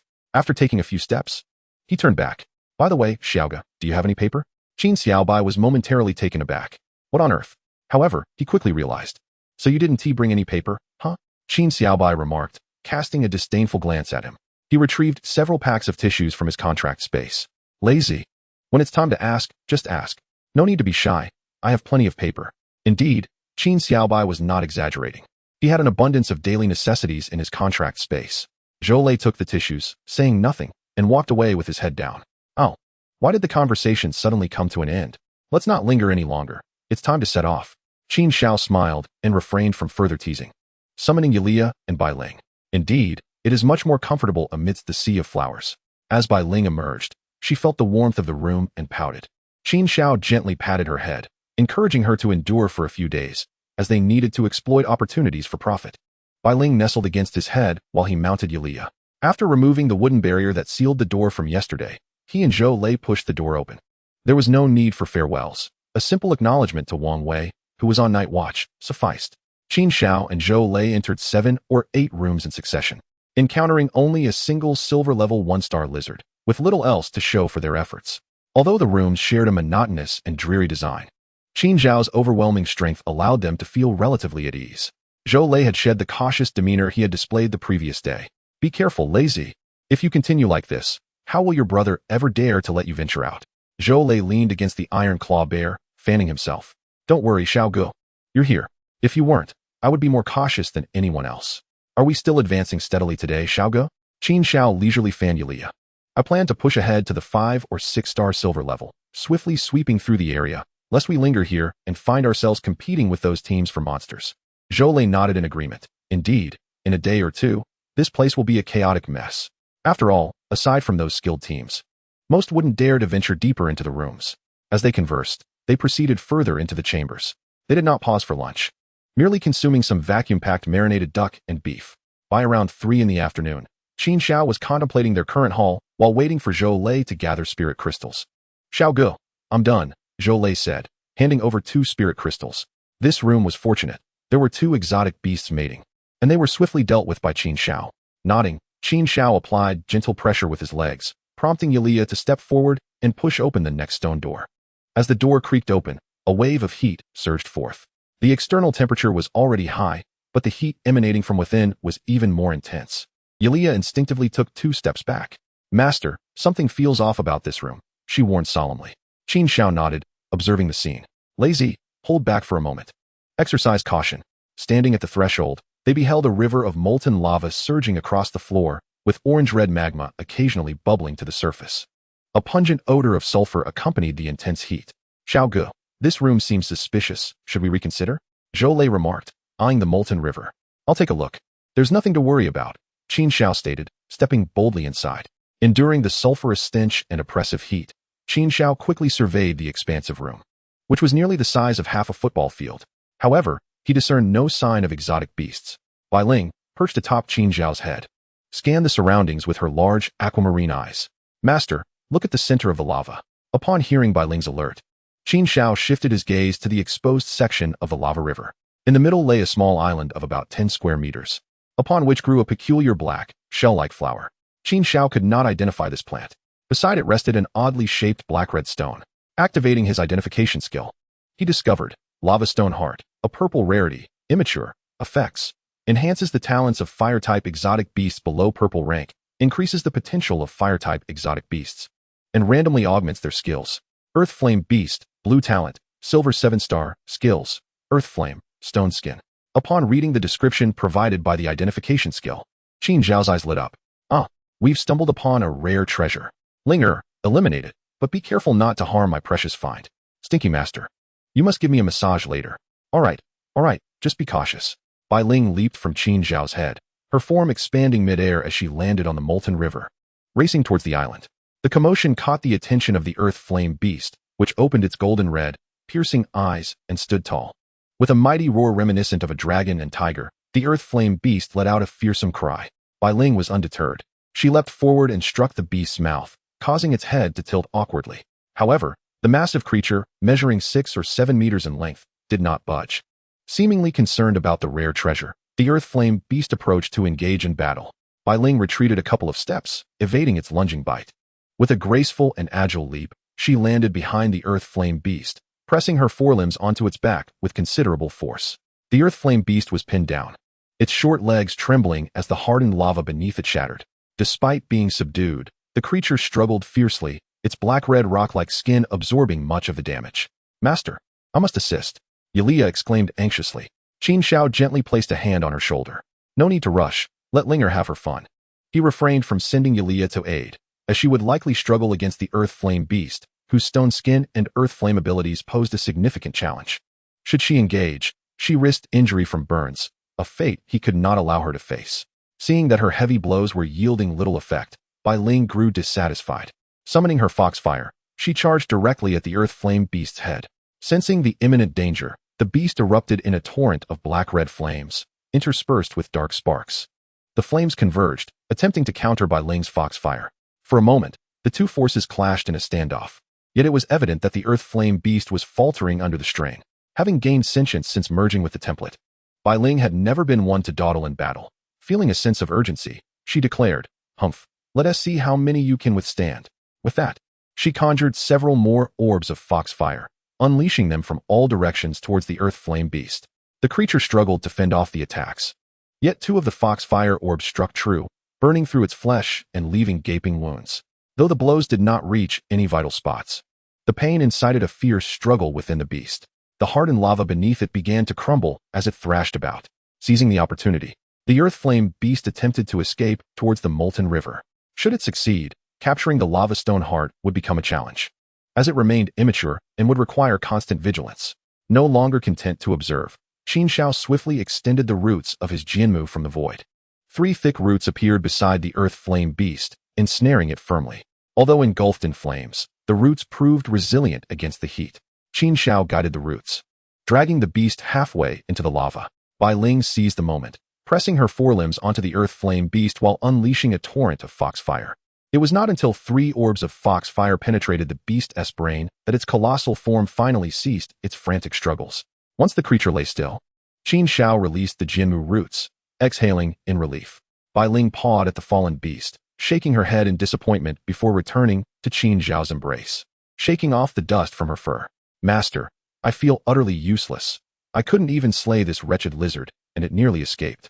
Qin Xiao gently stroked her back, providing a soothing massage. "Do not blame yourself. The Dian beast has the advantage of terrain, and besides, it is not your match, merely toughened skin and flesh. Qin Xiao was aware that Bai Ling possessed a swifter method to vanquish the Dian beast. For beast-shaped companions, biting is invariably a more rapid and direct form of attack than clawing. However, Bai Ling found the act distasteful and has never resorted to biting other exotic beasts. Perhaps this is a drawback of possessing such high intelligence. Once it was confirmed that no other beasts lurked nearby, Qin Xiao beckoned Zhou Lei to proceed inside.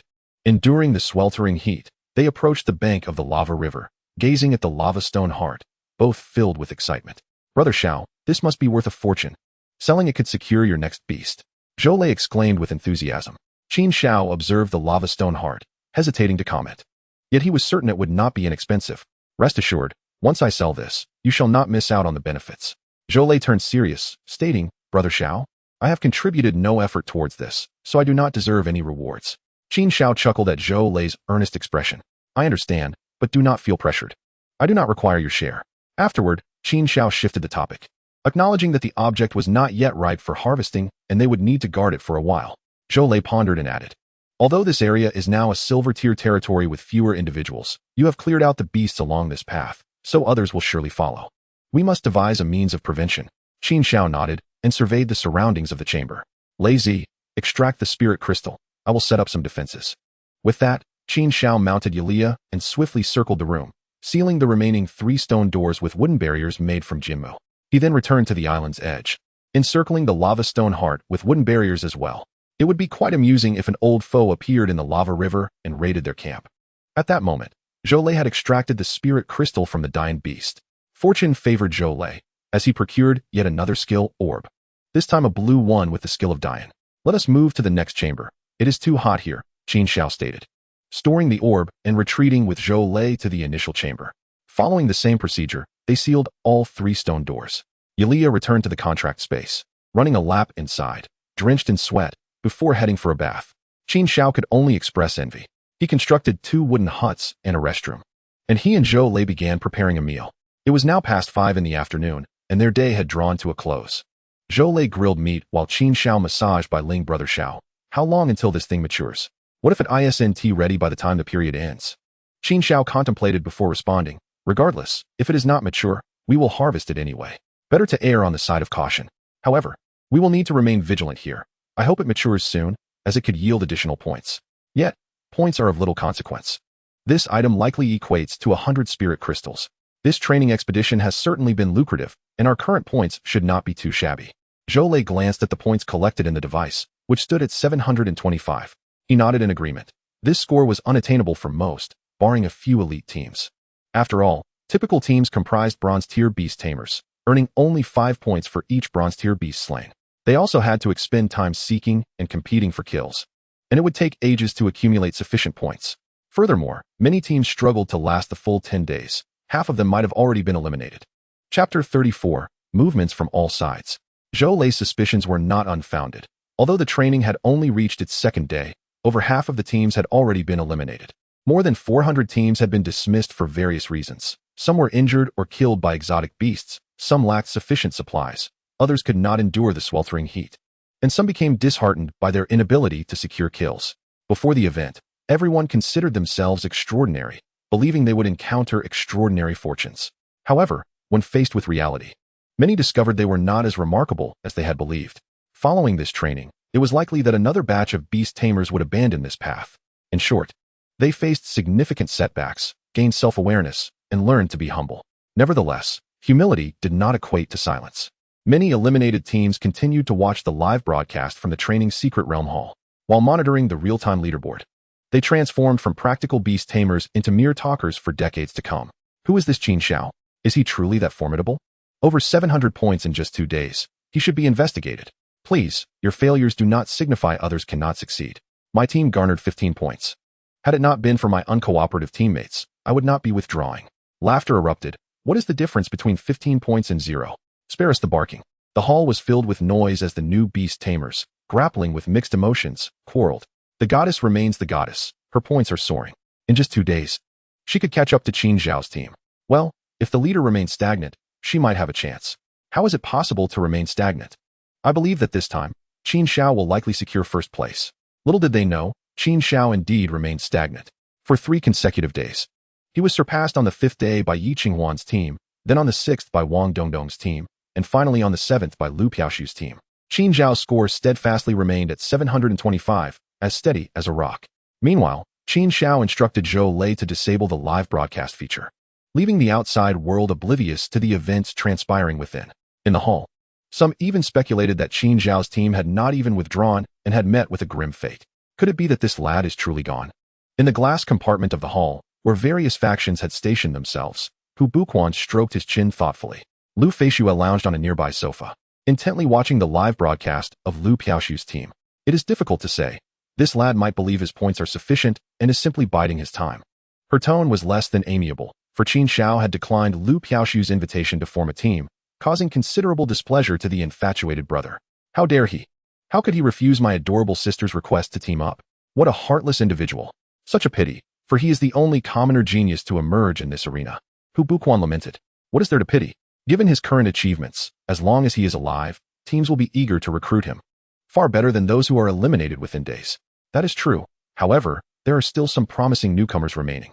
Captain, how many do we plan to recruit this time? Lu Feishue waved her hand, her gaze fixed on the broadcast. We'll see. Handle it as you see fit, and do not bother me. Hu Buquan fell silent, recognizing Lu Feishue's demeanor and wisely refraining from further conversation. In the secret realm, Gu Hongfei narrowly dodged the piercing leg of a rock-shelled spider. Output more damage, he shouted, retreating behind the crowd. 7 or 8 youths commanded their beasts to launch attacks against the exotic creature. However, the rock shell absorbed most of the biting and clawing strikes, allowing the spider to seize the opportunity and pierce 2 beasts on the spot. In the crowd, 2 youths turned pale, their beasts' backlash causing them to faint.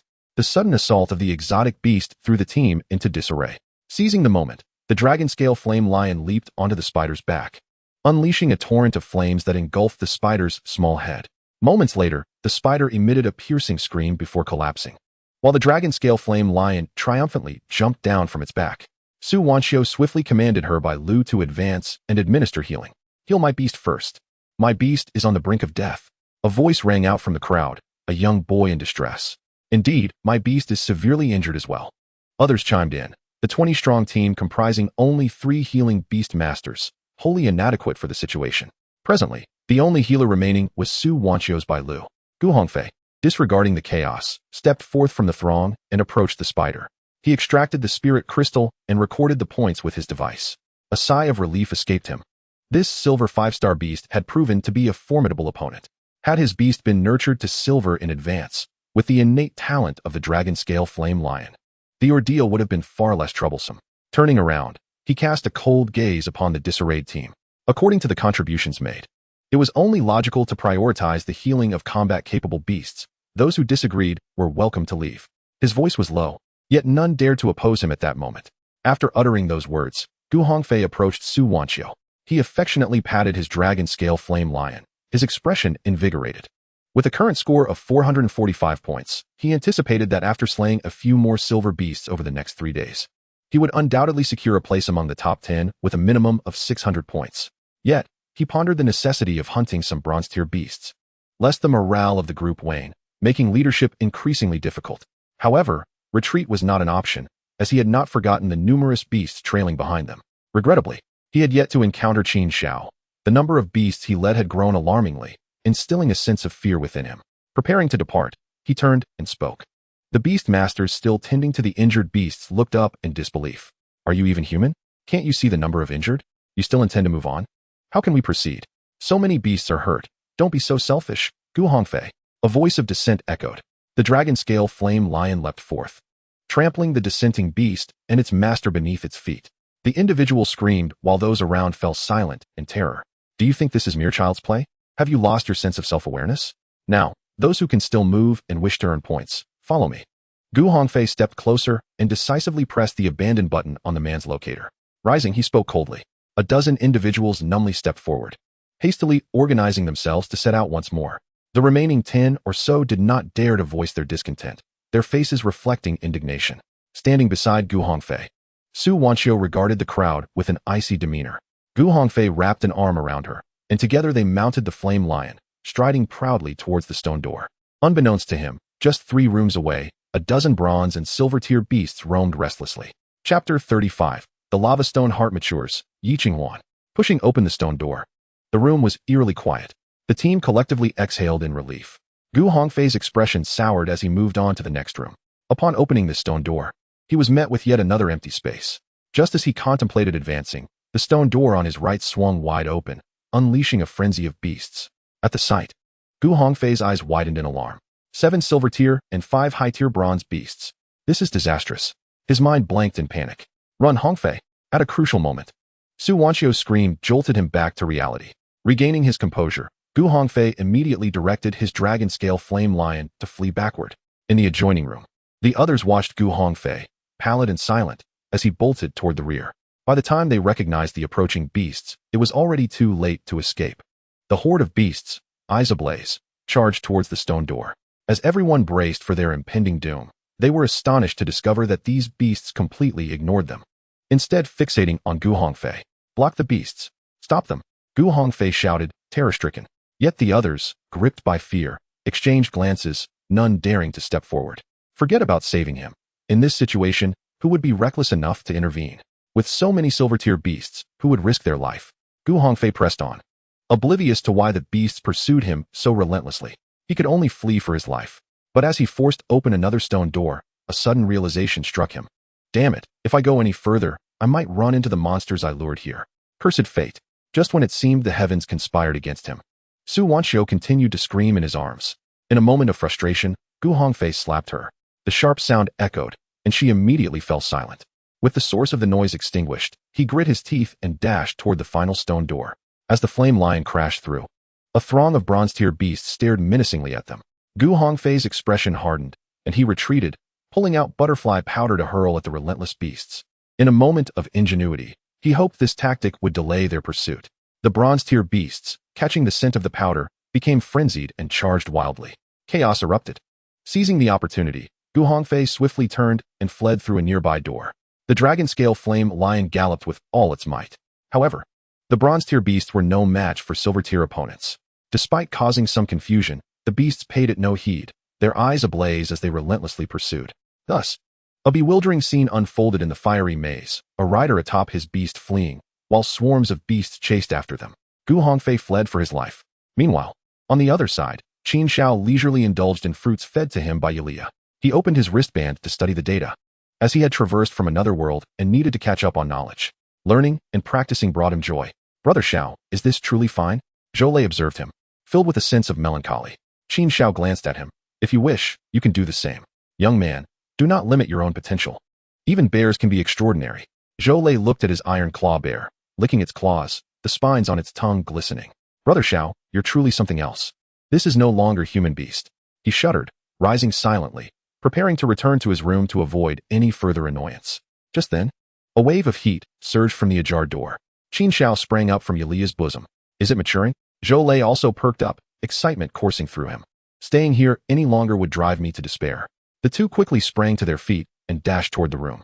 Upon reaching the doorway, an even stronger wave of heat washed over them, distorting the very air. Oh no, they exclaimed, hastily retreating, gazing at the door engulfed in an invisible flame. Qin Xiao halted.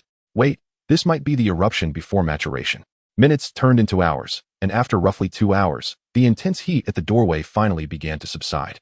Zhou, who had been monitoring closely, wiped the sweat from his brow and called out. Qin Xiao promptly stood up, climbing onto Yulia. Let us go in and take a look. Without hesitation, Yulia charged inside. Zhou followed closely, his iron claw bear trailing behind. Upon entering the room, they beheld the lava stone heart erupting in torrents of flames, akin to a fiery blossom. At the center, a red orb glowed ever more vibrantly. A waft of sulfur and an enigmatic fragrance filled the air. Qin Xiao mounted Yulia, waiting for the flames to gradually subside before cautiously approaching the stone heart. At that moment, the stone door to the right suddenly burst open. The wooden frame cracked and splintered from the prolonged exposure to the searing heat. A fleeting crimson shadow vanished in an instant. Qin Xiao's expression hardened, as if a tiger was impatiently snatching its prey. Manipulating the roots of the Jianmu tree, he swiftly formed a protective net in front of the stone heart. A powerful force nearly severed the roots, and Qin Xiao's mental energy tightened. The red phantom halted, dazed from the obstruction, collapsing against the net. Qin Xiao tightened his control over the net, binding the entity securely. before he could examine it further. Several individuals rushed in through the stone door. The leader, sporting a high ponytail and clad in hot pants, had legs that seemed longer than Zhou Lei's life. It was that little peacock from the hall. A thought flickered in Qin Xiao's mind. Zhou Lei whispered beside him, Xiao Gu, Yiqinghuan. The beloved daughter of the mayor of Qingzhou. Zhou Lei promptly provided crucial intelligence that had previously gone unspoken. Qin Xiao furrowed his brow, observing the live-streaming positioning device in her hand, his expression darkening. This was troublesome. He could not afford to eliminate her. Upon seeing the beast ensnared in ropes, Yiqinghuan's expression also tightened. Classmate, we can discuss this. Qin Xiao discreetly concealed the roots and released the beast. Previously obscured by the island reef and the molten stone heart, the angle had not allowed a clear view of how the roots had ensnared the beast. The Jianmu roots were a formidable weapon, meant to remain hidden for as long as possible.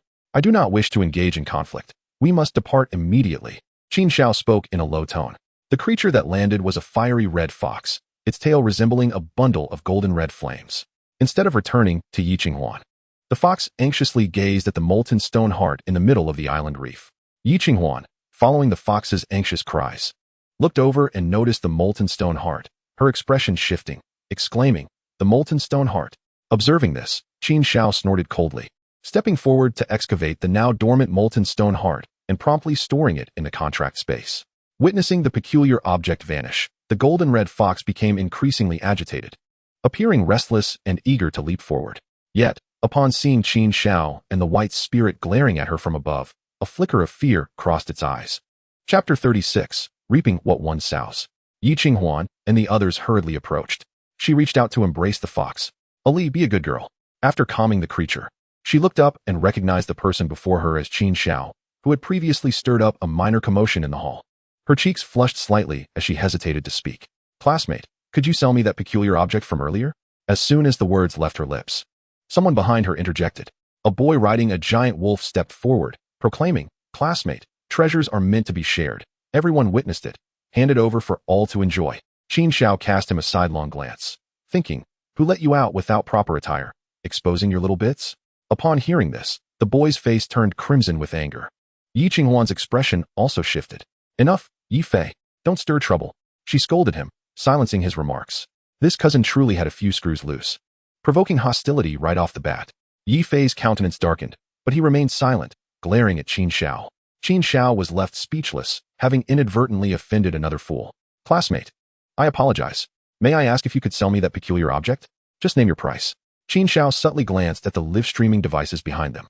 I am open to selling, but only after we exit the secret realm. At that time, I will offer it for sale based on merit. There was no chance of picking it up from him at a bargain. Of course, fair competition. I merely hope to have the first opportunity at the same price.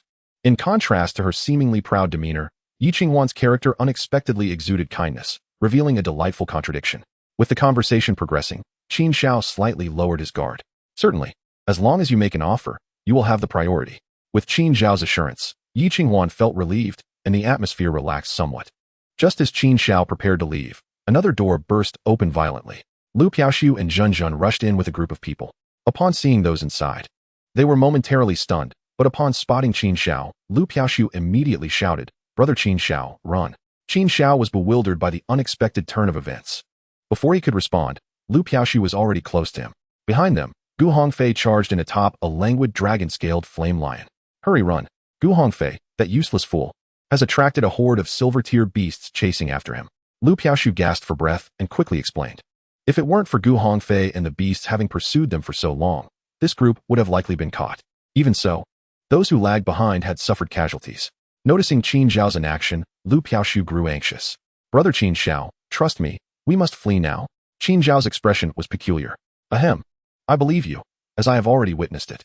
Qin Xiao recognized that the beasts were those he had sent by Ling to incite, who were specifically trained to pursue Gu Hongfei. It was remarkable that so many beasts had found this fool without having killed him. It was quite extraordinary. However, given the circumstances, he needed to avoid any association. Riding on Yulia, he turned and retreated to the previous room. He understood that as long as he distanced himself from Gu Hongfei, the beasts would follow him. Zhou Lei also bore a strange expression, having witnessed the unfolding events, though he remained unaware of the beast's intentions. Upon seeing Qin Xiao turn to leave, Lu Piaoxiu and the others instinctively followed him, including Yiqinghuan.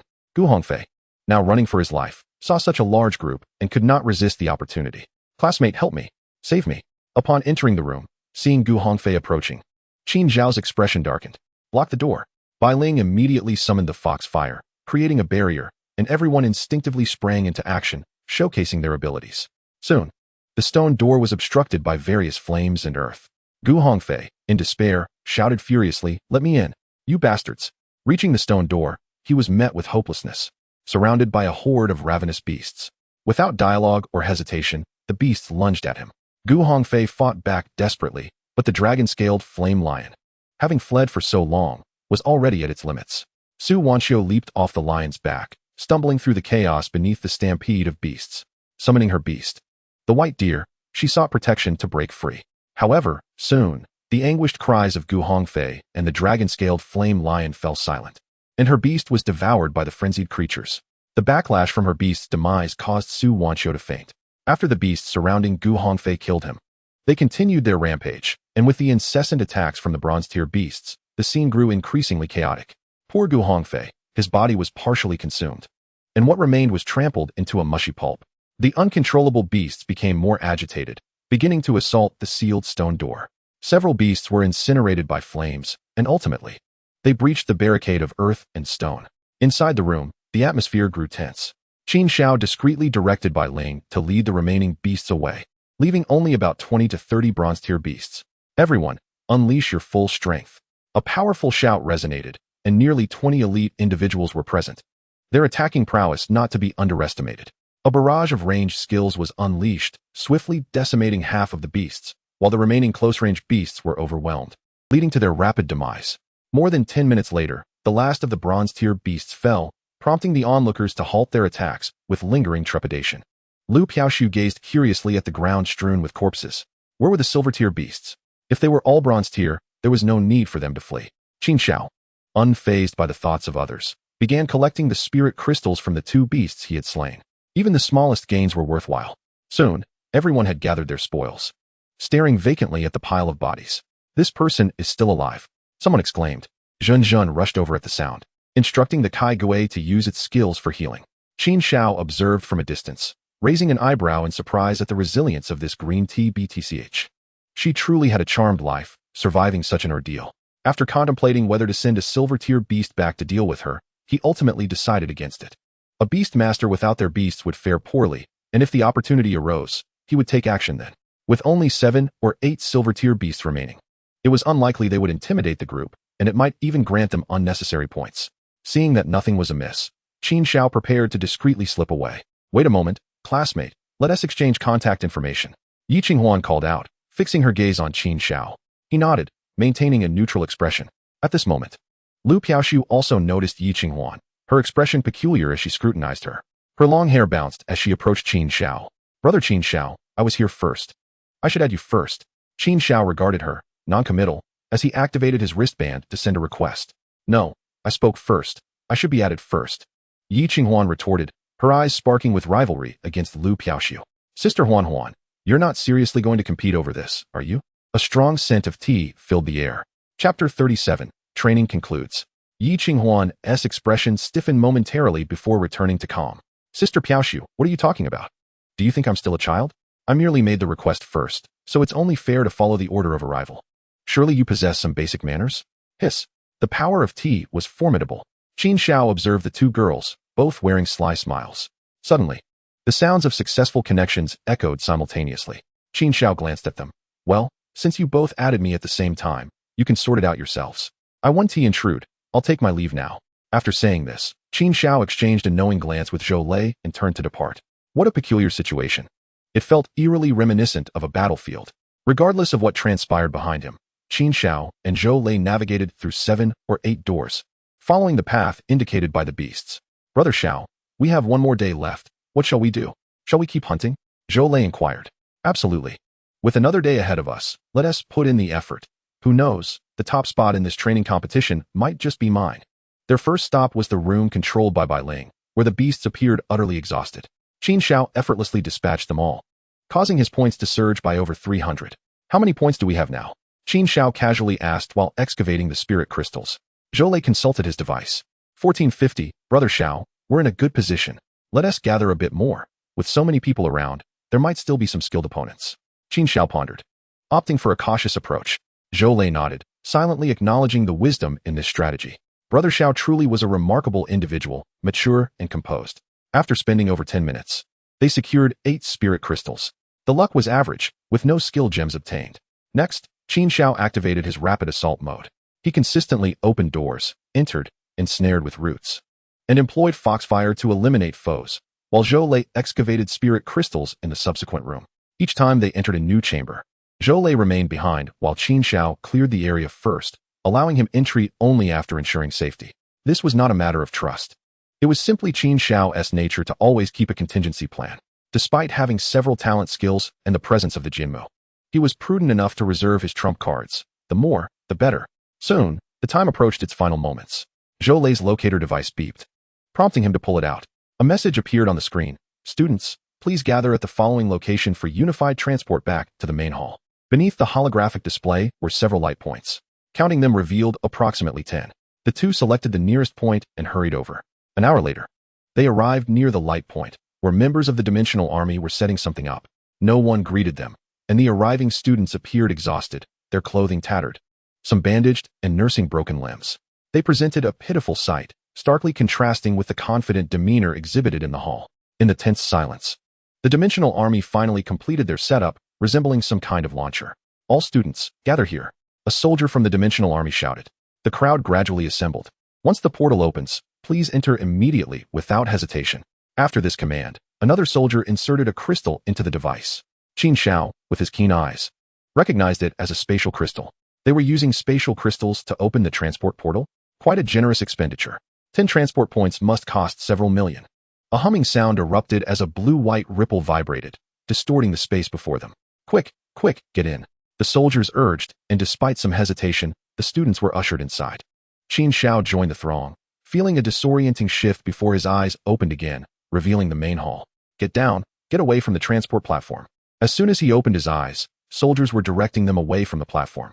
Qin Xiao stepped off, turning to see a similar device standing there, embedded with spatial crystals and radiating blue-white light. Soon, students began to emerge in batches, filling the hall. In the center stood the newly arrived students, surrounded by others who observed with envious expressions. Bathed in their admiration and the scrutiny of various representatives, a sense of pride surged within them. Even those nursing injuries straightened their backs, striving to appear more dignified. Stand tall, maintain your poise, don't lose face. That seemed to encapsulate the feeling. Ahem, dear students. I would like to congratulate you all on successfully passing the advancement training competition, laying a solid foundation for your future careers as Beast Masters. You have all done excellently. After delivering this statement, Zhao Jun initiated applause. Representatives from various factions, journalists, and other societal figures joined in the clapping, which continued for a full minute before subsiding. Next, I will announce the specifics of this training competition and individual results. A total of 3,667 participants entered the competition, with 2,017 opting out and 43 fatalities, alongside 11 injuries. At this juncture, the hall fell into a deep silence, the weight of loss palpable as thoughts of the wounded and deceased classmates lingered. Muffled sobs began to emerge. Zhao Jun, the deputy mayor, remained silent for a moment. You are all commendable. Qingzhou takes pride in you. It is due to your generation's brave emergence that we, Qingzhou, and humanity, can stand resilient in such perilous environments, ensuring countless compatriots can live in peace and prosperity, continuing to thrive and grow. Wipe away your tears, for you are commendable. Remember who you are now, as a multitude of challenges awaits you in the future. Tell me, Beastmasters, are you afraid? Not afraid. Not afraid. I fear nothing. The scattered voices gradually converged, ultimately coalescing into a surge of indomitable spirit. At this moment, this group of novices truly became the backbone of the human race, the Beastmasters. The fervor of youth naturally harbors lofty aspirations. Excellent. Spirited indeed. Now, I shall announce the rankings of the top 10 teams in this training competition. The remaining rankings have been sent to your wristbands for your perusal. 10th place, Wang Yi's team, with 322 points. 9th place, Li Wei's team, with 325 points. 8th place, Zhang Xia's team, with 335 points. 7th place, Wang Dongdong's team, with 775 points. 6th place, Yi Qinghuan's team, with 915 points. 1st place, Qin Xiao's team, with 1950 points. The voice of the deputy mayor trembled slightly.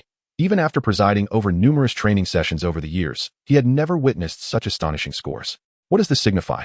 It indicates that a team of novice beast masters, all at the bronze stage, managed to slay at least 30 silver-tier beasts within 10 days. Upon receiving this result, he double-checked it several times. Remarkably, this team consists of only 2 members. Chapter 38, Rewards. Now, may we invite our champion team to the stage. Upon hearing this announcement, Qin Xiao was momentarily taken aback. What? There is such a segment? Is this a joke? The memory of representing the high school freshman in a speech would haunt him for a lifetime. Now, as a beastmaster, he had to do it again. The applause, accompanied by exclamations of disbelief, echoed throughout the hall.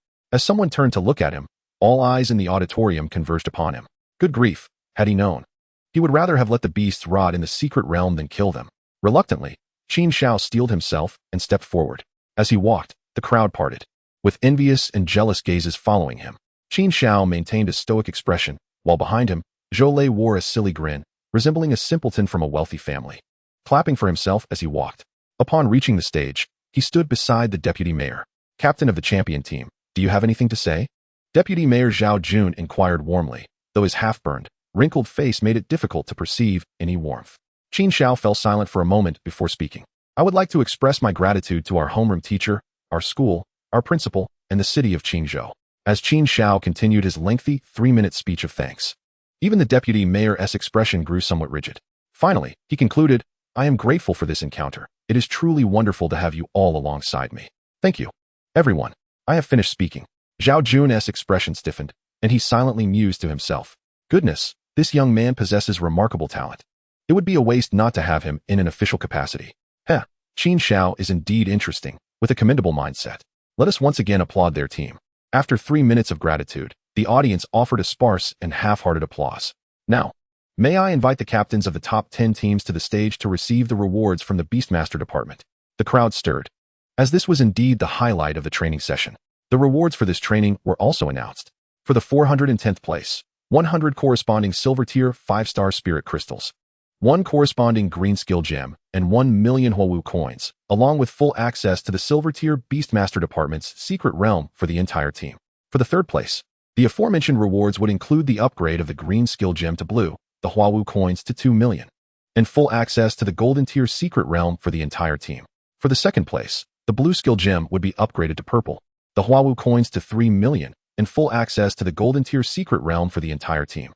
For the 1st place, the purple skill gem would be upgraded to orange, the Huowu coins to 5 million, and full access to the golden tier secret realm for the entire team, along with the opportunity to choose any one beastmaster with purple talent or below. Upon hearing these rewards, particularly the 1st places, the audience was left in astonishment.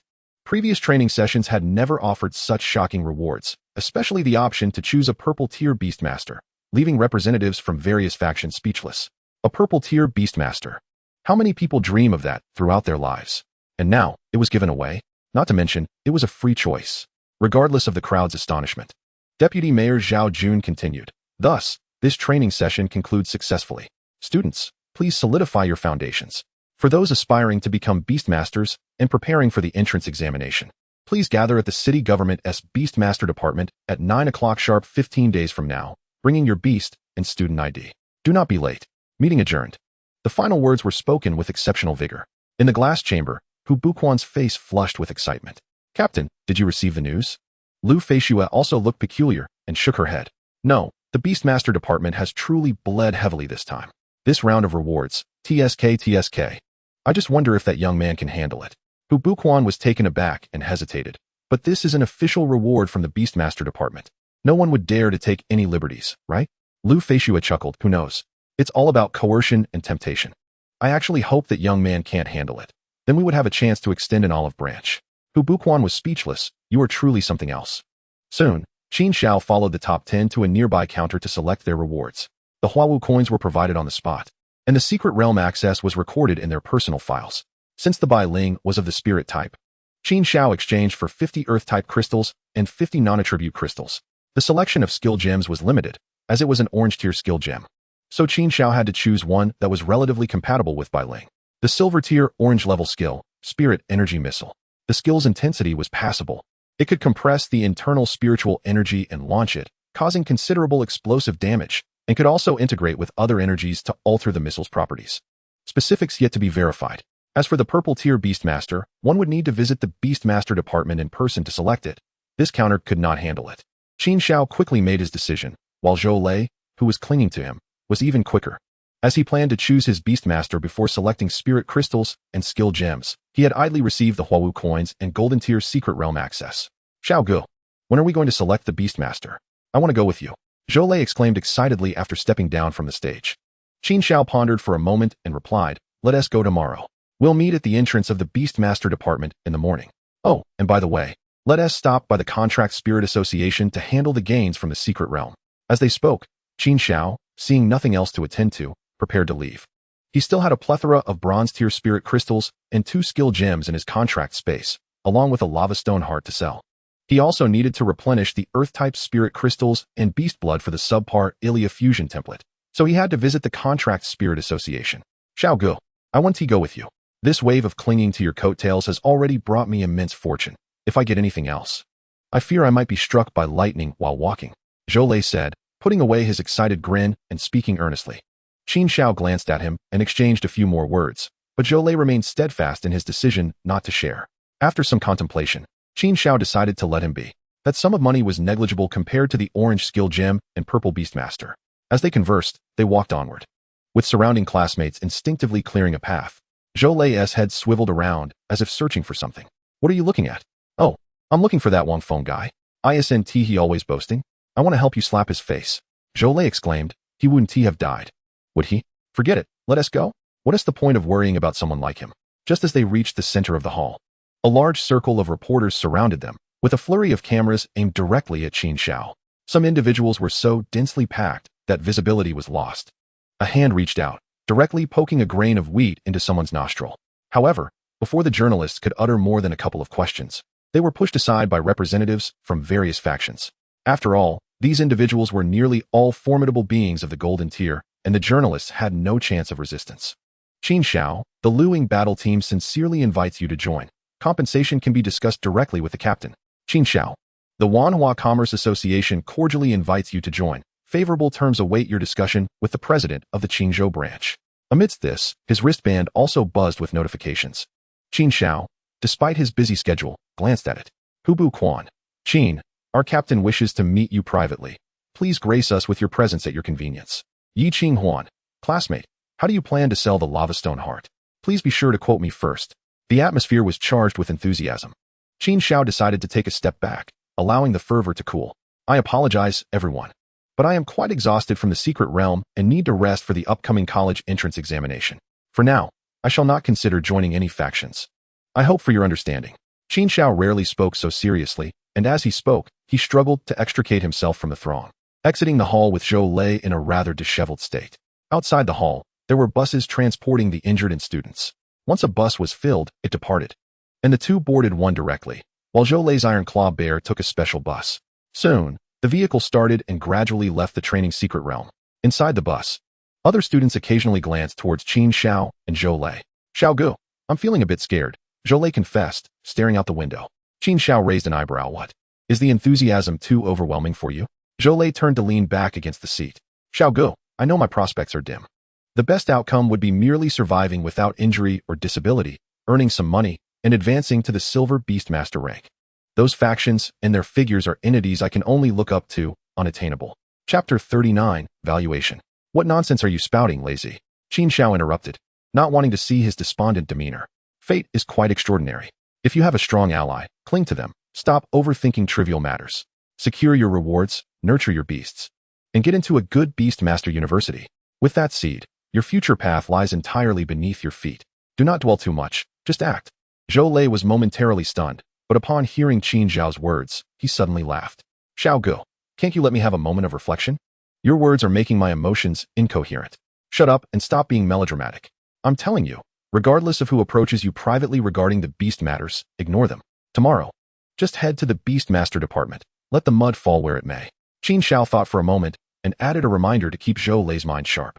Understood, Xiao Gu, I'll follow your lead. Qin Xiao nodded, no longer engaging, and closed his eyes, feigning sleep.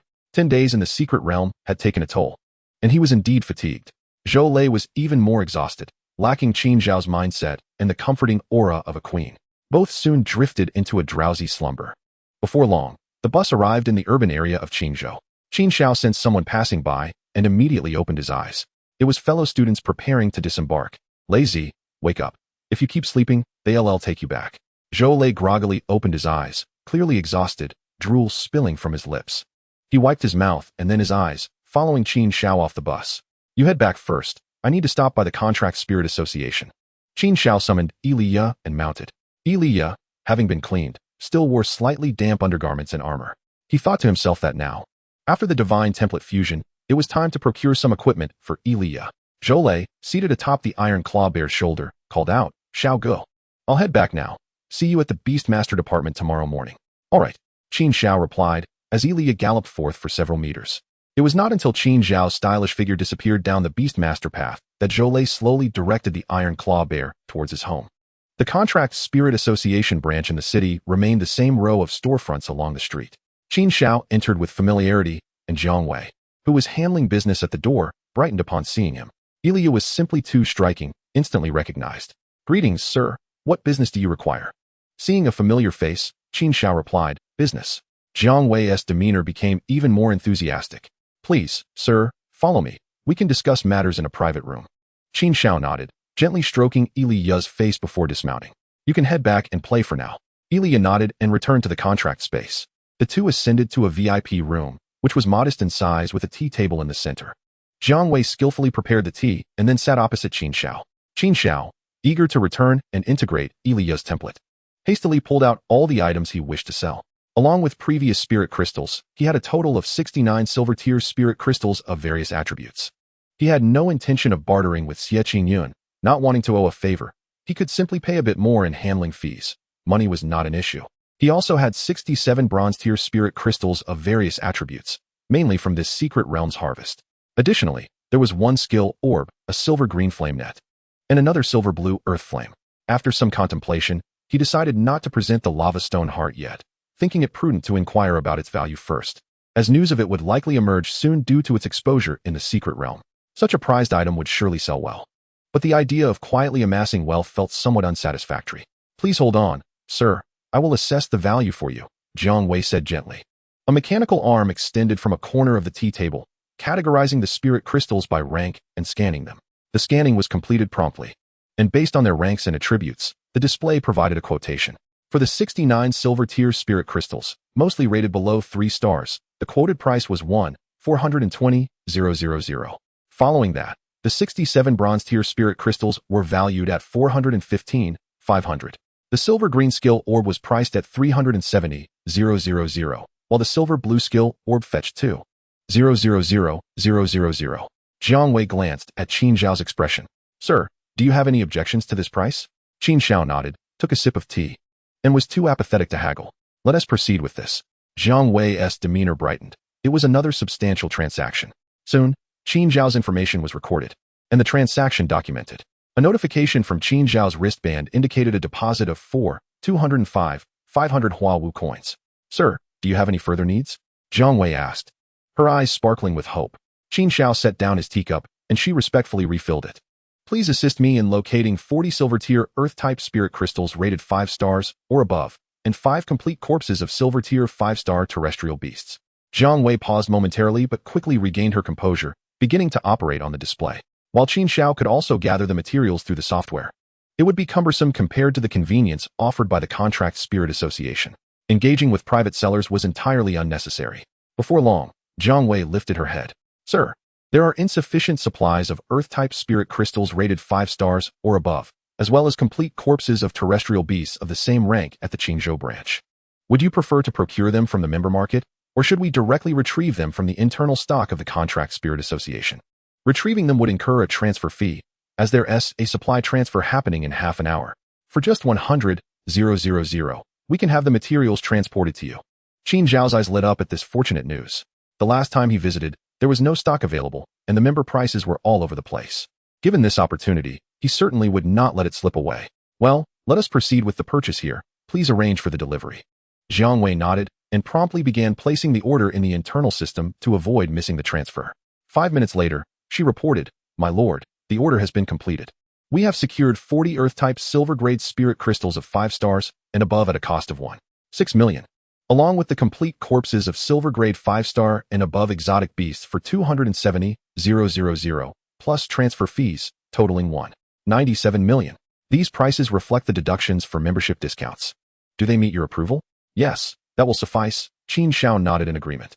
Is there anything else you require, my lord? Please check the market price for items like the lava stone heart, Qin Xiao requested. Zhang Wei immediately accessed the system for information. My lord, the most recent transaction for the lava stone heart occurred 2 years ago in a private barter exchange, where the buyer offered 3 silver-grade purple quality skill orbs, estimated at around 20 million in market value. There was also a bidding transaction at the Qilin Association, which concluded at 23.6 million. A decent silver-blue skill orb typically costs about 2 million, while a purple one can fetch approximately 3 times that. Although there is a chance of absorption failure, these items are quite rare in the market, thus commanding a premium, aligning closely with auction prices. Hence, the true value of this lava stone heart is roughly 20 million, and if transacted solely in Huawu coins, it may rise further. Chapter 40. Yali emerges with Qilin template. Qin Xiao contemplated this assessment, gaining clarity on the value of the lava stone heart. After settling the payment, he waited for about half an hour. Footsteps echoed from outside the reception area. A knock sounded at the door, and Zhang Wei opened it to reveal a servant who entered holding a spatial orb. Approaching the tea table, he presented the items. My lord, please take a look. Everything is here, Zhang Wei said, handing the earth-type spirit crystals to Qin Xiao. Utilizing his appraisal skill, he examined them closely and found them satisfactory, mostly around 6 or 7 stars. The 5 corpses on the ground appeared feral, equipped with long claws. Aside from the brain being severed, no open wounds were visible, and the overall integrity was commendable. After removing the vacuum packaging, the freshness was also quite good. All is well, Qin Xiao declared, subsequently storing the corpses within Yalia's contracted space. With that, the transaction was complete. The sale of skill orbs, the purchase of Earth-type spirit crystals, and the acquisition of exotic beast flesh left him with a remaining balance of 235,500. Combined with his previous funds, Qin Xiao's current assets stood at Huawu coins, 8,535,500. Spirit crystals, 124 silver-grade non-attribute, 105 silver-grade Earth-type. Unique items, 1 lava stone heart. Permissions, 1 use access to golden-grade secret realms, 1-time selection for a purple talent beastmaster. Miscellaneous, various food and tools. 13 corpses of silver-grade walking beasts, 3 of which are edible bovine-type exotic beasts. Liabilities, 38 million in installment debt for the villa at Yunshan Bun, with 23 payments remaining. Before departing, Qin Xiao, in a cheerful mood, generously tipped Zhang Wei 10,000 Huawu coins, leaving her gleaming with delight. Aside from the Qilin Association, he made his way towards his villa at Yunshan. Meanwhile, at the Gu family estate in the suburbs of Qingzhou, the head of the Gu family, Gu Qingyun, was in a fit of rage in the living room. Watching a recorded live stream of the competition through the butler's device, his expression was thunderous. The direct descendants of the Gu family, talented individuals with purple-grade attributes, had perished in the training competition, failing to even preserve their lives. This was the hope for the Gu family's advancement, now brutally extinguished. How outrageous! How dare they take my son's life? Has the Gu family been humiliated to this extent? Gu Qingyun fumed, slamming the table in frustration. My lord, shall I arrange for someone to address this? The butler cautiously inquired, noting Gu Qingyun's simmering fury. Fool, do you wish to bring ruin upon the Gu family? A mayor's daughter, a princess from the Feishua battle team. Who do you intend to eliminate? Gu Qingyun thundered, his eyes ablaze. But my lord, there are still 2 commoners involved, the butler ventured. Old Fu, how foolish of you. These 2 are champions of this training, the focus of attention in Qingzhou, with numerous factions eager to capitalize on their fame. How dare you even consider taking action against them? Have you lost your mind? Old Fu offered a slight smile. My lord, I am no fool. I would not act directly. We could hire some people to intimidate and coerce. Moreover, their blocking of the door led to the young master's demise. We deserve compensation and an explanation. Even if this were to come to light, as long as no one is killed, how much blame could they truly place upon us? Gu Qingyun fell silent, weighing the pros and cons of the proposition. Noticing Gu Qingyun's wavering resolve, old Fu continued, My lord, your youngest son may not possess the highest talent, but his beast master skills are commendable, with a feedback multiplier of 200. If we can acquire a purple beast, combined with that orange skill orb, and provide some resources, I am sure he will rise in rank swiftly. At that point, with the synergy between high-tier ranks and exotic beasts, it will suffice to uphold the Gu family's prestige. Gu Qingyun's eyes brightened. You speak wisely. In that case, arrange for that boy to return to the Gu family estate. The rest is in your hands. I shall not interfere. Very well, my lord. I shall make the necessary arrangements. Old Fu replied before hurrying off. Gu Qingyun sat alone at the tea table, brewing a pot of fragrant tea while pondering recent whispers he had received. Mayor Yi has been reclusive for half a year. With such a substantial investment in this training competition, could it truly be? On the other side, Qin Xiao had already returned to the villa, riding Yulia. He noticed that the neighbors were absent, leaving him uncertain if they had left or simply not returned. Upon entering, he guided Yulia towards the basement.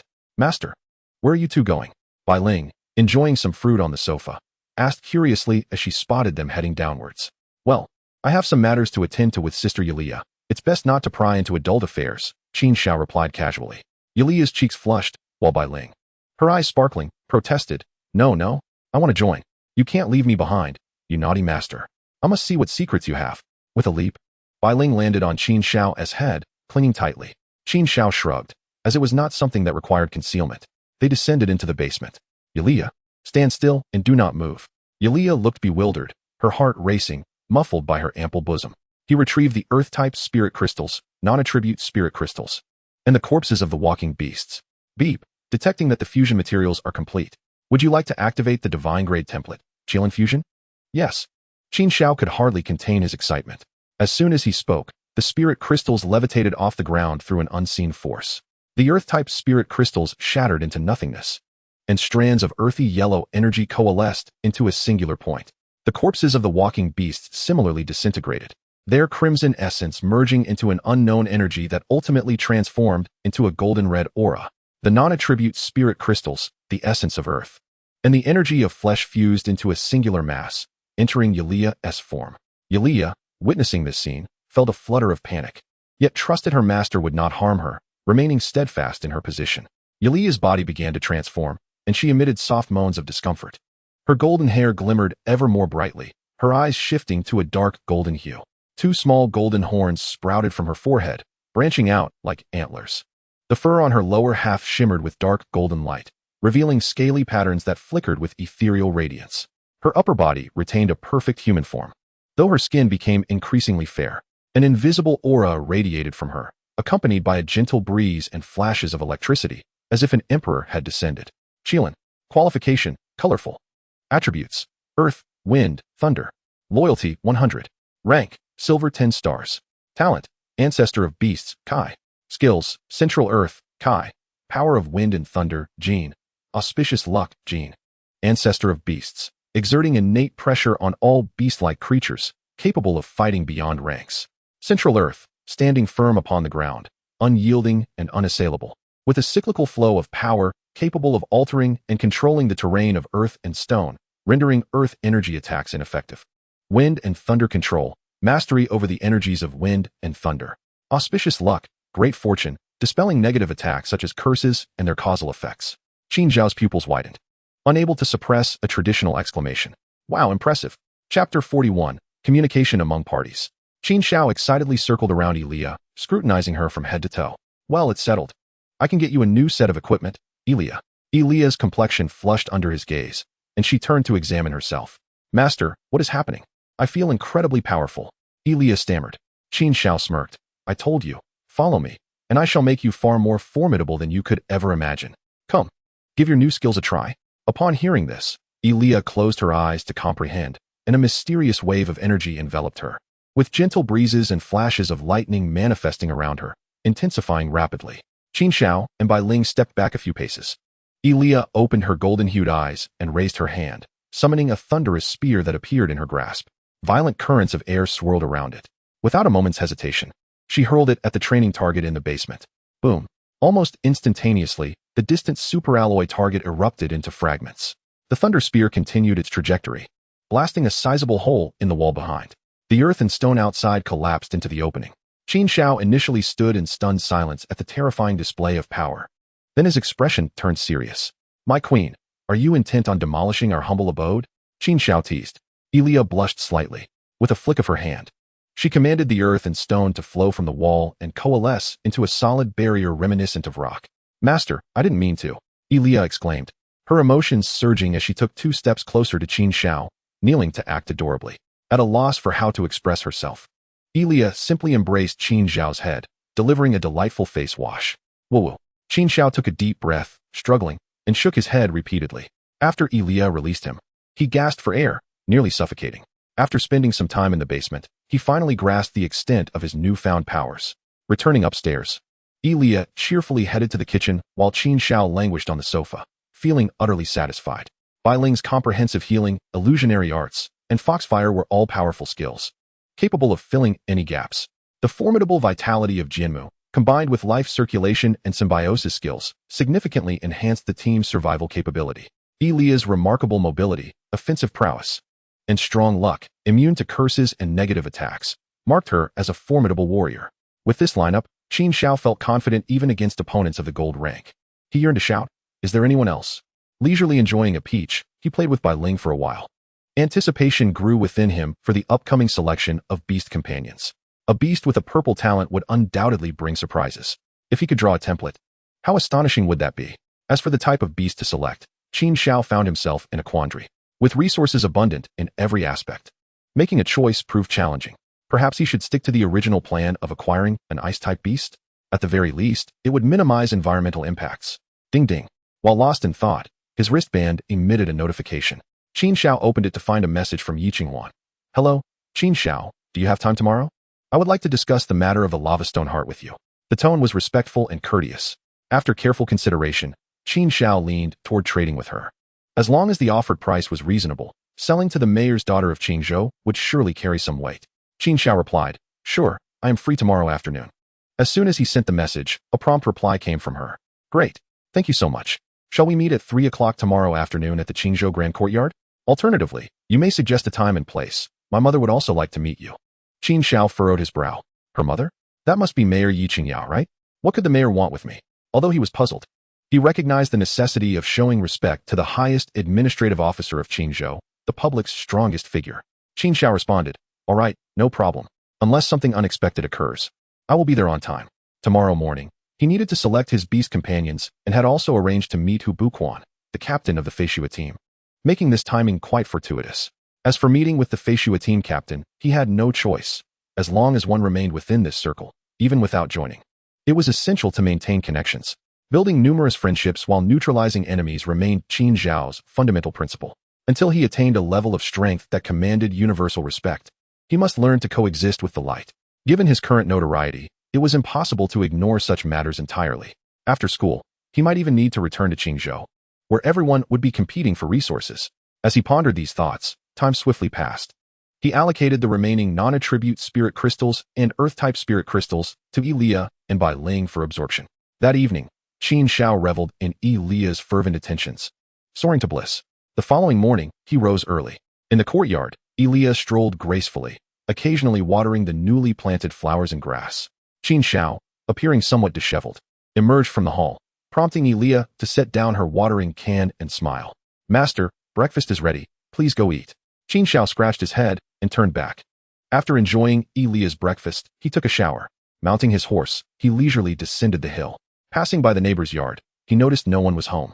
Qin Xiao breathed a sigh of relief. He was uncertain what the woman was busy with, feeling a hint of awkwardness.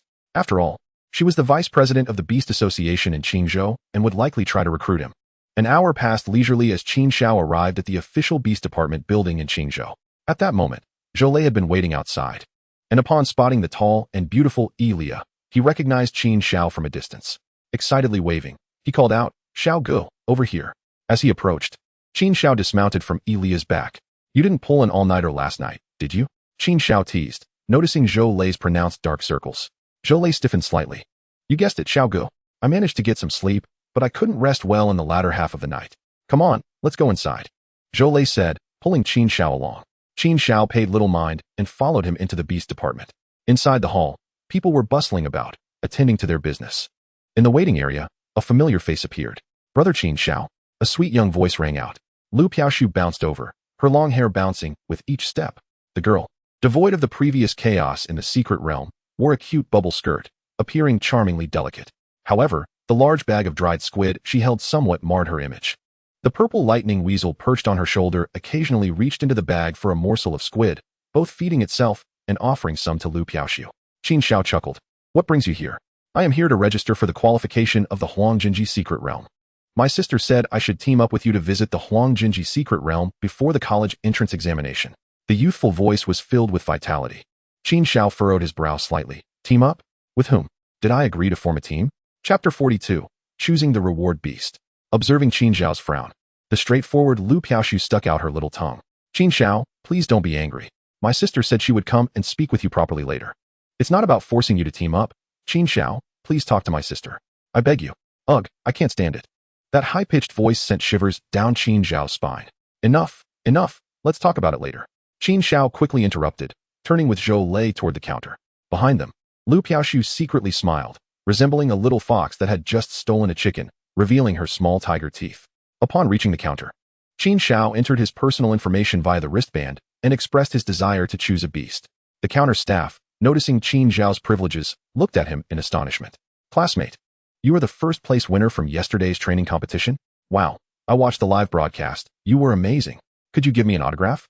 I want to take it home to motivate my little bunny. This older sister's opening line was steeped in maternal affection.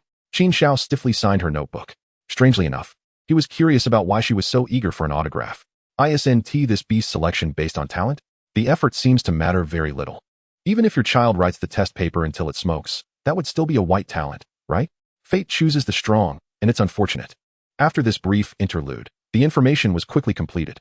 A row of light screens appeared before Qin Xiao. Young man, just select from this live broadcast. The information is displayed on the side, but the breeding base for the beasts is off limits. TSK, well, if I can't go in, this video selection is quite disappointing. Qin Xiao glanced at the video categories and immediately pulled up the purple section. The video transitioned, and the multitude of beasts dwindled down to 9, arranged in a grid. He examined the accompanying data. The first, Dadi Baoxiong, Earth type, purple talent, skills, Dai, Yinjia, silver 6 stars. As for the remaining details like age, gender, and preferences, Qin Xiao merely skimmed through them. The second, Fei Ci Wugong, poison type, purple talent, skills, Du Ci, Zhu Fa, silver 6 stars. Too ugly, he skipped it immediately. The third, Huanin Bianfu, sound and psychic type, purple talent, skills, Huanin Bo, Ci Xing Bo, silver 5 stars. This one isn't bad. A dual-type beast with both attack and reconnaissance capabilities. Yet again, it was too ugly, so he overlooked it. After reviewing several, Qin Xiao found nothing satisfactory. His standards were not based on utility. Strength would be determined by the divine template.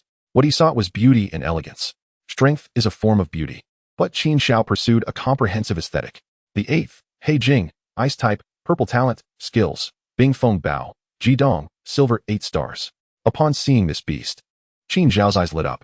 This one is excellent, with a robust physique, dark color, and clear, adorable big eyes. It matched the ice-type beast he originally intended to acquire. After reviewing the additional information, he noted it was an aquatic creature that preferred fish, female, and 7 years old, nearing maturity. Why had no one formed a contract with this beast? Qin Xiao curiously inquired. The staff member glanced at the video and regretfully responded. This beast is a star of our beast department, both adorable and talented. However, its size is quite challenging. Most beast masters lack the necessary space to accommodate it. Moreover, being an aquatic creature, its portability and adaptability are too low, making it ineffective in many scenarios. Qin Xiao nodded, grasping the situation. Secret realms filled entirely with water are scarce, and even if such beasts exist, beast masters rarely venture there due to the inconvenience. The remaining conditions render this beast unhelpful. Naturally, the selection criteria narrow significantly. After comprehensive consideration, Qin Xiao grew intrigued. He had the contract space, ample enough for a single room. In terms of application scenarios, he believed he could potentially draw a powerful template, thus eliminating environmental limitations. Even if that didn't work, it could be used for ice making, keeping food fresh in the contracted space. Moreover, possessing such a beast would ensure he wouldn't be unprepared when the time came. Who could guarantee a lifetime without venturing into an aquatic secret realm? I want this one. The staff member, still wearing a motherly smile while watching the video of the He Jing frolicking, suddenly exclaimed, Huh? No, young man, didn't you hear? This beast has low adaptability and requires a sufficiently large contract space or a spatial orb. Qin Xiao nodded. That's the one. I have the contract space. Upon hearing Qin Xiao's decisive words, the staff member no longer insisted. All right, young man, I'll help you register, but you cannot change your mind later. No problem. Please proceed with the registration. Soon, Qin Xiao's selection for the beast was recorded. Wait a moment, young man. A staff member will take you to the contract area. Qin Xiao was somewhat surprised. What? Are these beasts kept here? Confused, he chose not to ask and waited patiently. Meanwhile, Zhou had also made his selection. He chose the first beast, Dadi Baoxiong, and selected a non-attribute skill orb, War Cry. It could unleash a powerful sound wave attack and enhance his attributes and combat power. Zhou approached Qin Xiao. How's it going, Xiaogo? Not bad. I found one that caught my eye. Which one? Hey Jing, I mentioned wanting an ice type during training. To keep things cool. Qin Xiao replied nonchalantly. Zhou looked slightly constipated. Dude, isn't that a bit inconvenient? It's a purple beast. Are you sure you don't want to reconsider? No need. I'm willing to pay any price. Qin Xiao declared boldly. Zhou fell silent. Shortly after, staff members announced it was time to proceed with the contract. They soon arrived at the rear of the beast department. The front housed a hall, while the back featured a vast area. At that moment, in a swimming pool, a massive black whale, 7 to 8 meters long, was thrashing uncomfortably. It was clear it had just been relocated and was struggling to adapt, its large tail splashing water everywhere. Little Hey, please calm down. Hold on, your master is coming. Don't make a fool of yourself. You are a little lady. A staff member, sweating profusely, tried to soothe it, unsure if the black whale could understand. However, it was evident that the whale's movements had significantly reduced. Purple talent beasts often possess a basic level of intelligence, surpassing ordinary animals and even other beasts.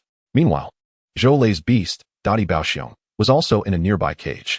The little fellow, about the same height as Zhou's iron claw bear, had yet to mature. It remained quietly in the cage, munching on honey milk prepared by the staff. Qin Xiao took a few steps forward. This is my beast, right? The staff member asked him to verify his identity. The process was quite meticulous. Qin Xiao submitted his wristband information, quickly completing the authentication. Congratulations. Little Hey will now be under your care. The little girl has a large appetite, so it's best to provide her with a spirit crystal daily. Otherwise, she'll require a lot of food. The staff member kindly reminded him, just as Little Hey splashed him with water from the pool. The staff member could only smile wryly and step aside. Qin Xiao nodded, having not previously considered this matter. Bai Ling and Elia accompanied him for a meal, exhibiting no outward signs of concern. To gather resources for Elia, the supply of Lingjing had been suspended.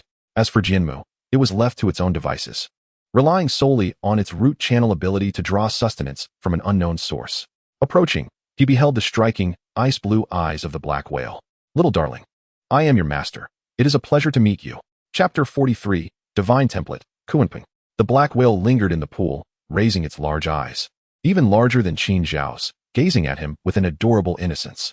With a splash, a small jet of water shot towards Qin Xiao, drenching him. Such a mischievous little one. Qin Xiao was not angered. He could tell from the creature's eyes that it was merely playing and had accepted him. Placing his hand upon the whale's head, a soft glow emanated. The little one shyly lowered its head but then paused, allowing him to feel its smooth texture. Qin Xiao directed a significantly enhanced mental force towards the black whale, distinctly sensing a timid and bashful mental wave, slippery like a fish. However, after a round of pursuit and interception by Qin Xiao's mental energy, it was finally cornered. A thought struck him. He felt akin to a person coaxing a young girl to accept a lollipop. Regardless, after some tugging, the contract was ultimately established. A hesitant mental wave resonated. You are now my master. Oh master, I'm hungry. Qin Xiao could not help but reveal a doting smile. With a grand sweep of his hand, he drew the black whale into the newly established spirit realm contract space. It was a vast lake, with a small, enchanting island at its center. He tossed 2 remaining unassigned Lingjing into the black whale's space. Sensing the joy emanating from the black whale, Qin Xiao felt elated as well. This creature was undeniably cute and adorable. Even merely observing it was worth the investment. Ding! Contract beast detected. Initial form black whale. Initiating divine template extraction. Congratulations, host. Extraction successful. Extracted template. Qinping. Template fusion conditions. 100 silver grade wind system Lingjing. Must not be lower than beast mastery level. 100 silver grade water system Lingjing. Must not be lower than beast mastery level. 10 silver grade avian blood essence. Must not be lower than beast mastery level. Would you like to extract this template? Qin Xiao felt a twinge of confusion. The resources for the fusion template had changed, and an additional prompt had appeared.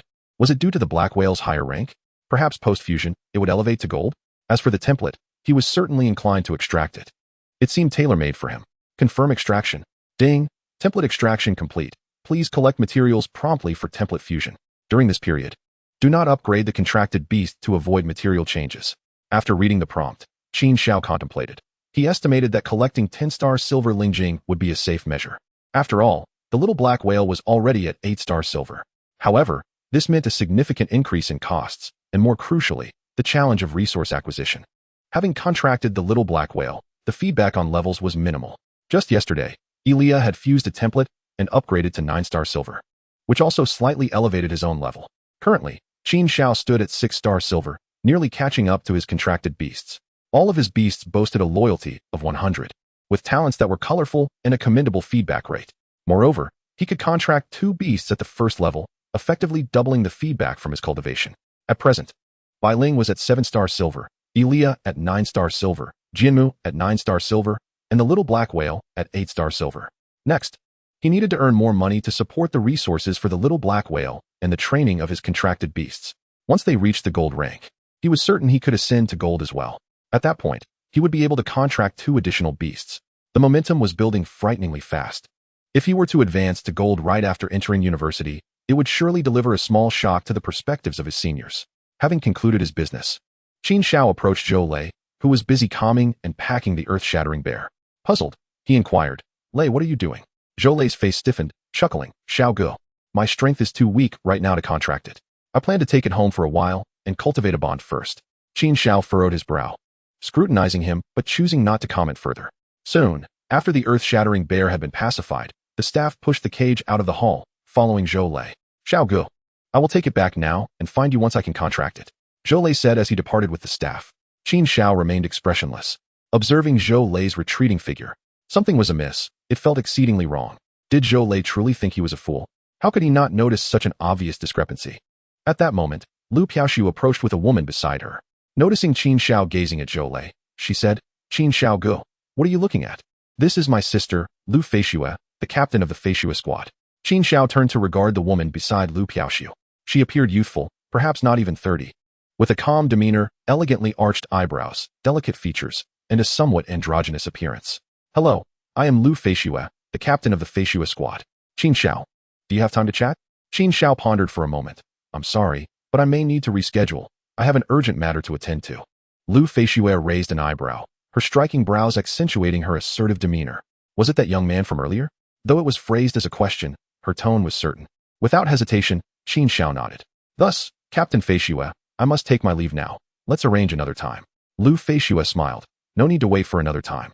Hop in my car, and perhaps I can assist you." Recognizing her eagerness and intentions, Qin Xiao contemplated before agreeing. The two set off, leaving Lu Piaoshu behind, still munching on squid tentacles. "Hey, wait for me." Soon, having secured his contracted beasts, Qin Xiao entered Lu Feishue's vehicle, which sped away rapidly. The latest model of hovercar surged forward at impressive speed.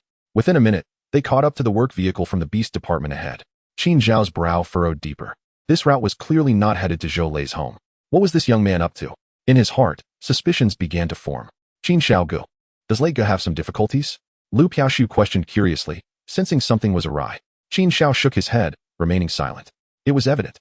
This young man was being coerced, and was likely planning to trade the million-dollar beast.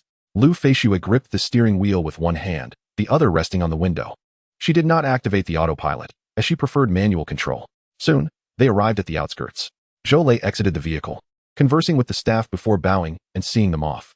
He stood silently, gazing at the earth-shattering bear for a moment before pushing the cage towards a nearby factory.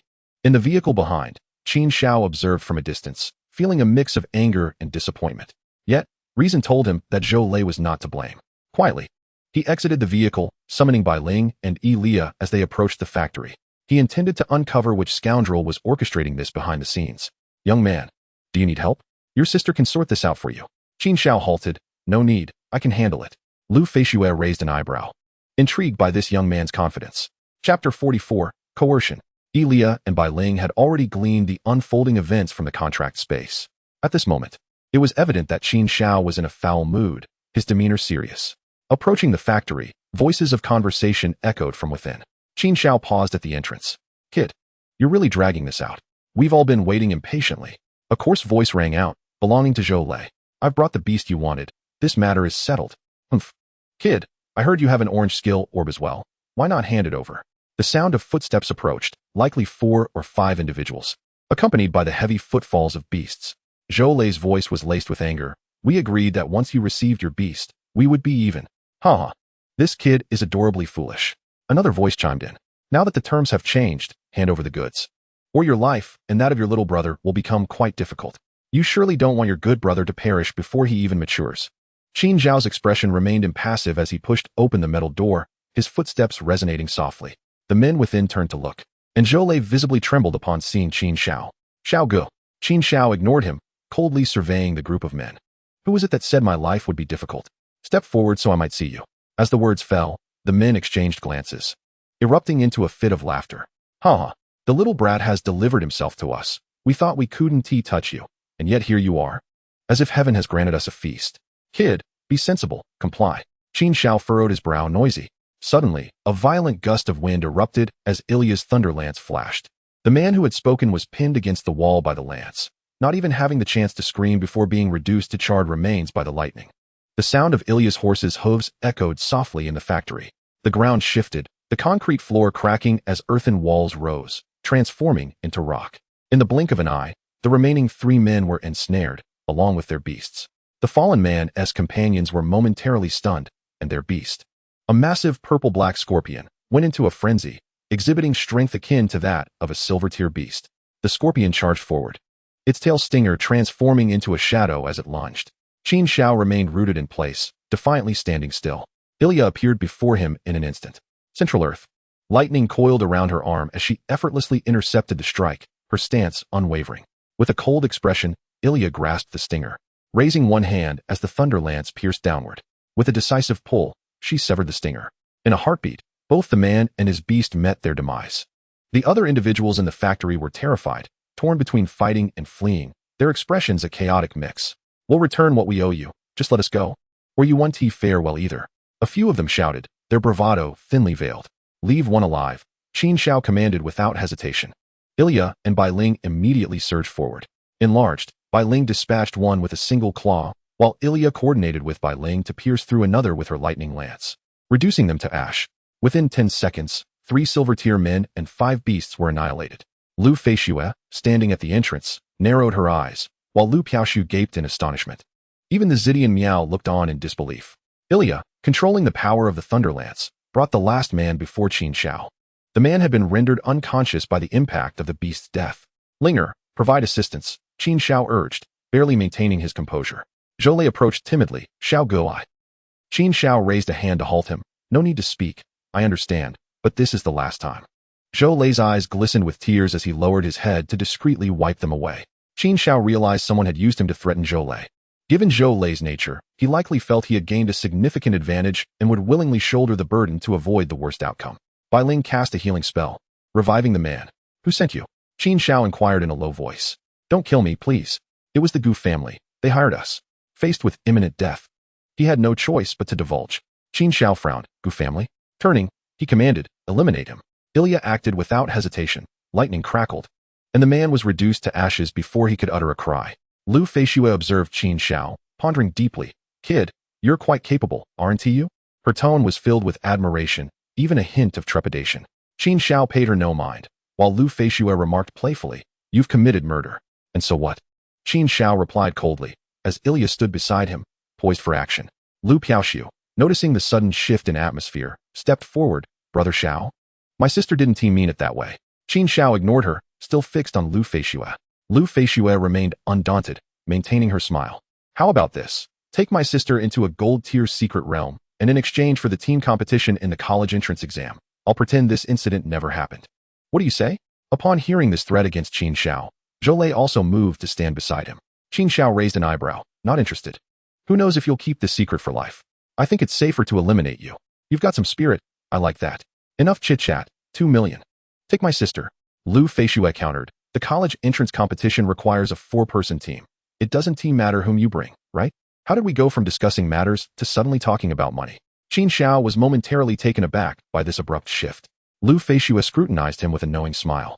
Kid, there are plenty of dead bodies outside the city, but in the city, as long as no one investigates, no one dies. If you dispose of the body well, I'll provide you with an alibi for the surveillance cameras. You'll be in the clear. Killing me isn't cost-effective. You'll face the wrath of the Night Watch if you do. Besides, do you truly think you can kill me? Qin Xiao fell silent for a moment before breaking into a smile. Deal.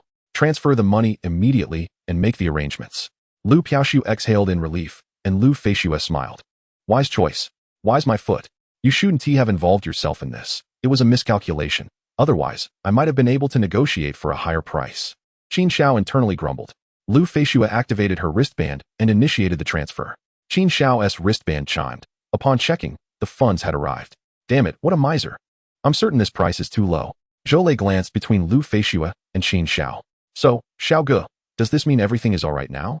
Qin Xiao turned his head, delivering a light slap to his shoulder, causing him to stagger.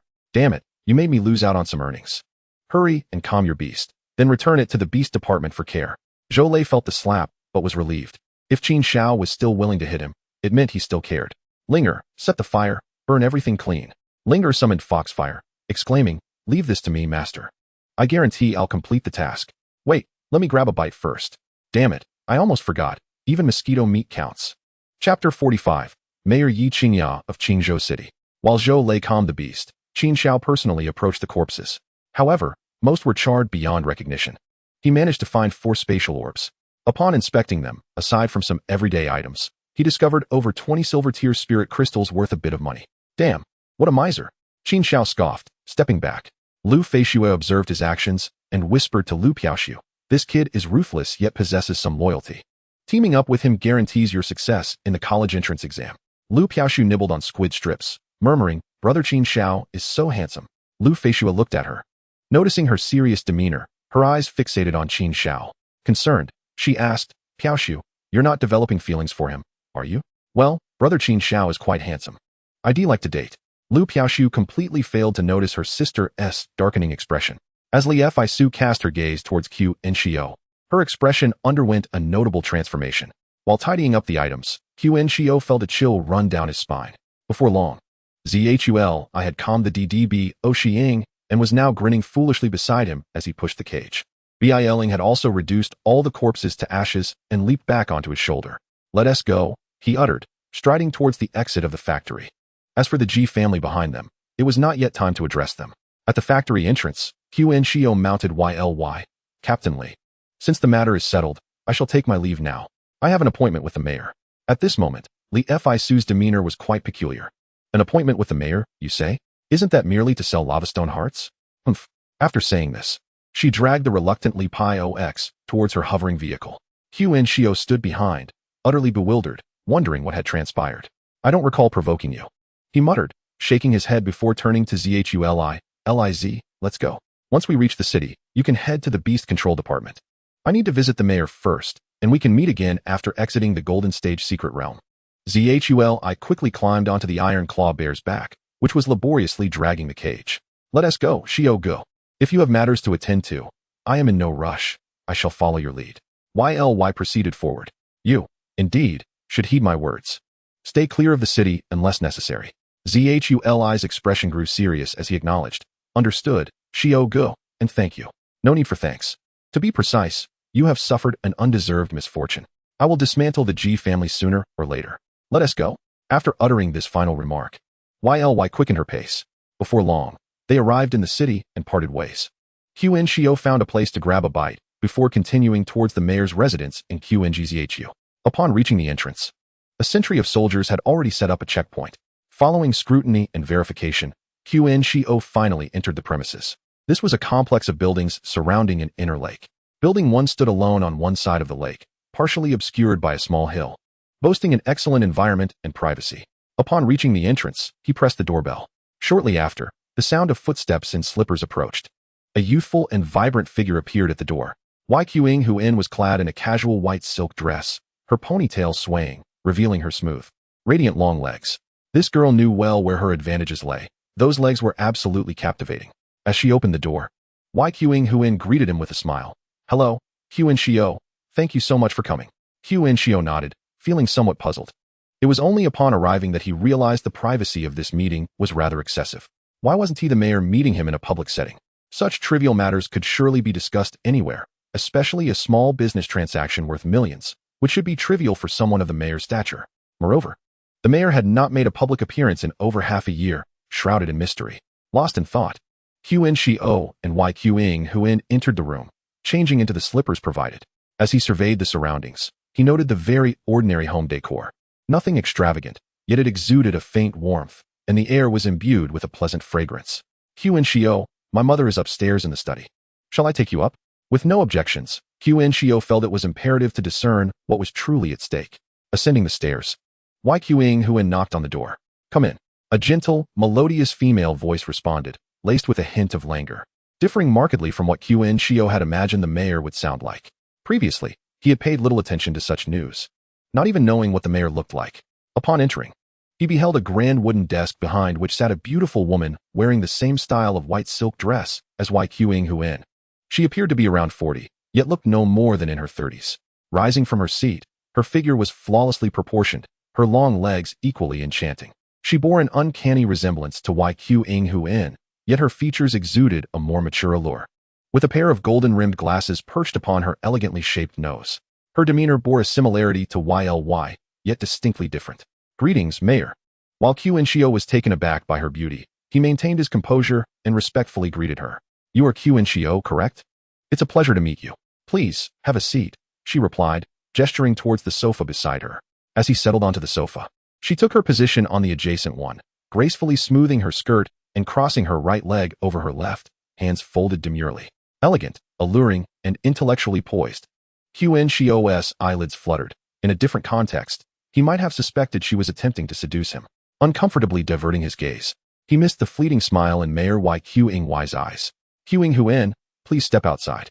I wish to converse with Qin Xiao. Qin Huan's expression dimmed slightly as she pursed her lips, acknowledging, understood, Mayor. Once the door closed, Qin Y shook her head before turning her attention back to Qin Xiao. Qin Xiao, I am the mayor of Qingzhu. My surname is Qin Y. The honor is mine, Mayor. Your name and your grace are well known throughout Qingzhu. You are indeed the guardian of our city. Qin Y waved her hand dismissively, stating, Guardian is an exaggeration. I merely engage in minor tasks. Let us set that aside. You may call me Auntie. Qin Xiao maintained his respectful demeanor, replying, I will address you as Mayor. This sudden familiarity was not necessarily a good sign, and he hesitated to accept it readily. Observing his reluctance, Qin Y did not press the issue. Instead, she initiated casual conversation, inquiring about his household registration and family background. Upon learning that Qin Xiao's parents were martyrs of the Night Watch army, her attitude grew even warmer. After a brief chat, Qin Xiao found himself overwhelmed. What is this? Are we selling curios or engaging in matchmaking?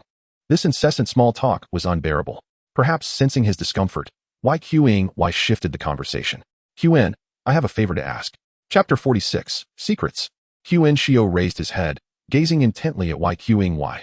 Mayor, please state your request.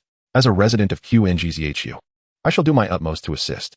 Qin Y paused momentarily, seemingly organizing her thoughts. Qin Xiao's curiosity was piqued. What matter could possibly trouble the mayor to seek his assistance? At last, she spoke. Qin, to be candid, I have increased the rewards for this training competition. I have viewed your competition footage and personal information. To be frank, your talent is average, but I see great potential in you, particularly in your beast control abilities, which hold promise for future development. Qin Xiao interjected. Thank you for your consideration, Mayor. I am willing to provide resources to nurture your growth. But I have my motives. I hope you can team up with my daughter, whether for entering the secret realm or for the college entrance examination. However, these are not my primary intentions. She seemed to sense Qin Xiao's urge to speak and preemptively interrupted. I hope you can emerge victorious in the college entrance examination as a representative of Qingzhu, securing more resources for our city. Additionally, within the rewards for this examination, there is something I desperately need, and I hope you will sell it to me when the time comes. As her words echoed, she studied Qin Xiao's reaction. At this moment, Qin Xiao's heart stirred with conflicting emotions. This woman was not only fair-skinned, but also harbored rather grand ambitions. Goodness, she was aiming for a threefold gain. She wanted it all. Calculating the resources to be acquired from securing first place in this training, it would amount to approximately 50 million. What he had anticipated as support for the new generation turned out to be a mere transaction. These are all matters I must address, esteemed Mayor. Naturally, I am eager to strive for the top position in the college entrance examination. However, the students are somewhat curious about what exactly it is that you, Mayor, are in urgent need of. Qin Xiao is not merely indulging in idle talk. Achieving first place is certainly a goal worth pursuing. Upon hearing Qin Xiao's words, Yi Qingya let out a sigh of relief. The reward for being the top scorer in the National College Entrance Examination is known as Tainjipa. Its efficacy allows both beast masters and humans to undergo a singular enhancement of their soul, not only elevating their talent tier by 1 or 2 levels, but also healing all soul-related injuries. Qin Xiao furrowed his brow. An enhancement of 1 or 2 tiers in talent is undoubtedly not the mayor's requirement, so it must pertain to the healing of soul injuries. He discreetly scrutinized Yi Qingya for a moment, yet she appeared devoid of any signs of soul injury. Yi Qingya observed Qin Xiao's actions and chuckled softly. You are not mistaken. Since I have mentioned it to you, I am not afraid to be forthright. My soul has suffered grave harm. Cursed by a diamond-tier indigenous creature from a secret realm. This curse is exceedingly malevolent. If left untreated, my power will gradually diminish until I become an ordinary person. Its lethality may seem minimal, yet it is remarkably difficult to heal. Currently, my strength is reduced to a mere fraction of its former self. Then why not officially request this marvelous item for treatment? With your position, Mayor, it should be feasible. Yi Qingya smiled and waved her hand to interrupt him. Yes, I could apply directly for such a miraculous item, but the cost would likely be 10-fold, even 20-fold. For once I apply, it reveals my weakness, indicating that there are benefits to be gained for Qin Xiao, and people will exploit this for their own advantage. Although the overall environment among us humans maintains balance and stability, it does not imply that competition and strife are absent. Internal conflicts have always been a part of human nature. As long as they do not lead to destruction, those above will remain indifferent. After all, beast masters emerging from a sheltered environment cannot compete or seize opportunities, and without the ability to provide protection for humanity, they become less valuable. Qin Xiao's frown deepened. This notion held a semblance of truth, but also felt somewhat distorted. Unless, there is no need to inquire. Some matters will become clear as you grow stronger. What you need to focus on now is to absorb nutrients and strengthen yourself within this environment. At this point, Yi Qingya also appeared somewhat disinterested. Well, having said so much, you should understand my point, right? Qin Xiao nodded, comprehending that, in simpler terms. Teaming up with your daughter to venture into the secret realm, participating in the college entrance examination to strive for victory, and then selling the Tainjipa to you is the plan. Yes, broadly speaking, that is indeed the case. Although the goal is quite challenging. I have high hopes for you. Qin Xiao internally scoffed. You truly have a keen eye. The student will certainly do his utmost to succeed. But I have a question for you, Mayor. If I could cure your curse, what would be the reward? Yi Qingya chuckled softly in response. This young man, with merely a silver tier status, is quite ambitious. This is a curse from a diamond tier creature, not so easily treated. Yet, as she laughed, she noticed the seriousness of Qin Xiao's expression and began to ponder. Could it be that this young man truly possesses a solution? Unconsciously, her heart began to race. She felt a dryness in her mouth and realized she had neglected to prepare tea for her guest. How rude of me, not providing refreshments for the visitor. Her thoughts scattered momentarily before she managed to rein them in. Do you truly have a solution? Yi Qingya asked, somewhat incredulous. Qin Xiao remained non-committal, clearing his throat. I have some ideas, but I cannot guarantee them. If it is feasible, what price would you offer? Just yesterday, Ilya had assimilated a template that includes a skill related to curses, fortune, lucky fortune. It dispels and ignores the causal links of curses and other negative attacks. How do you argue against that? This matter seems quite fortuitous. Yi Qingya's expression turned serious, and she ceased her banter with Qin Xiao. If you can heal my affliction, I will offer 50 million Hua Wu coins and a 9-leaf lotus seed capable of enhancing talent below purple tier, my dear student Qin. Would that satisfy you? Upon hearing her somber tone, Qin Xiao cleared his throat. This cunning woman, unable to seize opportunities elsewhere, is attempting to extract concessions from me.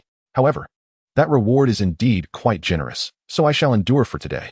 Ahem, let us give it a try. My beast has skills in this area. As he spoke, Yi Qingya visibly expressed disappointment. She had anticipated something more surprising, only to discover it was merely a beast skill. The issue is that his beast is merely silver tier. Even if it possesses such a skill, how much effect could it possibly have? Unlike her, Qin Xiao brimmed with confidence, despite being silver tier. His divine beasts undoubtedly surpassed in terms of skill level and rank. It is merely a matter of quantity. If necessary, I can simply employ multiple attempts. Disregarding Yi Qingya's dismay, Qin Xiao swiftly summoned Ilya. Having already communicated telepathically, Ilya promptly appeared beside Yi Qingya. The two women, standing together, presented a unique tableau, both exuding a similar air of sophistication and authority. Mayor, we shall commence. Ilya spoke softly, and Yi Qingya steeled herself to at least attempt the endeavor. The ability to dispel curses was activated. An invisible wave rippled forth, enveloping the atmosphere with a heavy, commanding presence. This wave penetrated deep into Yi Qingya's mind. causing her to shudder involuntarily and emit a soft moan. As the healing continued, the moans became increasingly resonant and lingering. Qin Xiao wore a look of utter disbelief. "Hey, madam, please refrain from such sounds." Chapter 47, Healing. Qin Xiao felt utterly bewildered. Is this truly something I can hear?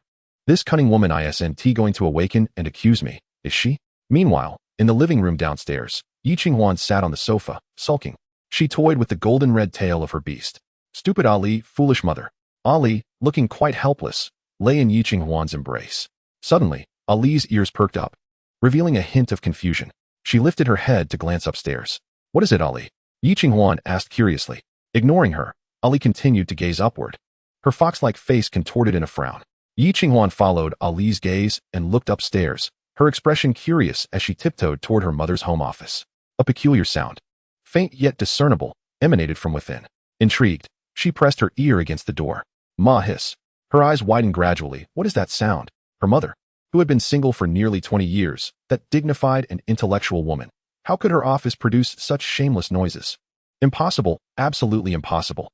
Feeling odd, she listened again. After 2 more minutes, the soft moans intensified. Yi Qinghuan's face flushed crimson, and her eyes glistened with unshed tears. Her mother has lost her purity. This peer, who had just entered her home, is about to become her father.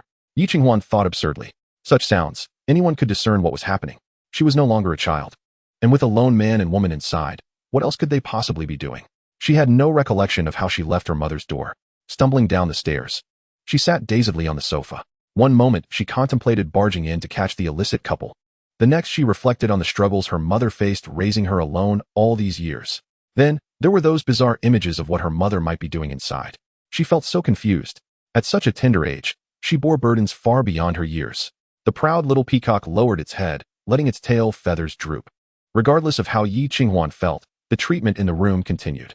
Qin Xiao glanced around, feeling a bit restless. Who knew if that woman was still conscious? He simply stood up and walked to the desk. But upon reflection, that seemed inappropriate. If there were any confidential documents, it would complicate matters further. Instead, he approached the window, gazing out at the garden behind. Nearby, a prominent terrace showcased a variety of garments. Goodness, lace, sheer fabrics, pearl-adorned, and even some that were quite revealing. This was it. Qin Xiao felt he might be finished.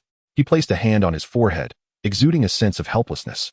He wished to be a good person, yet reality offered him no opportunity.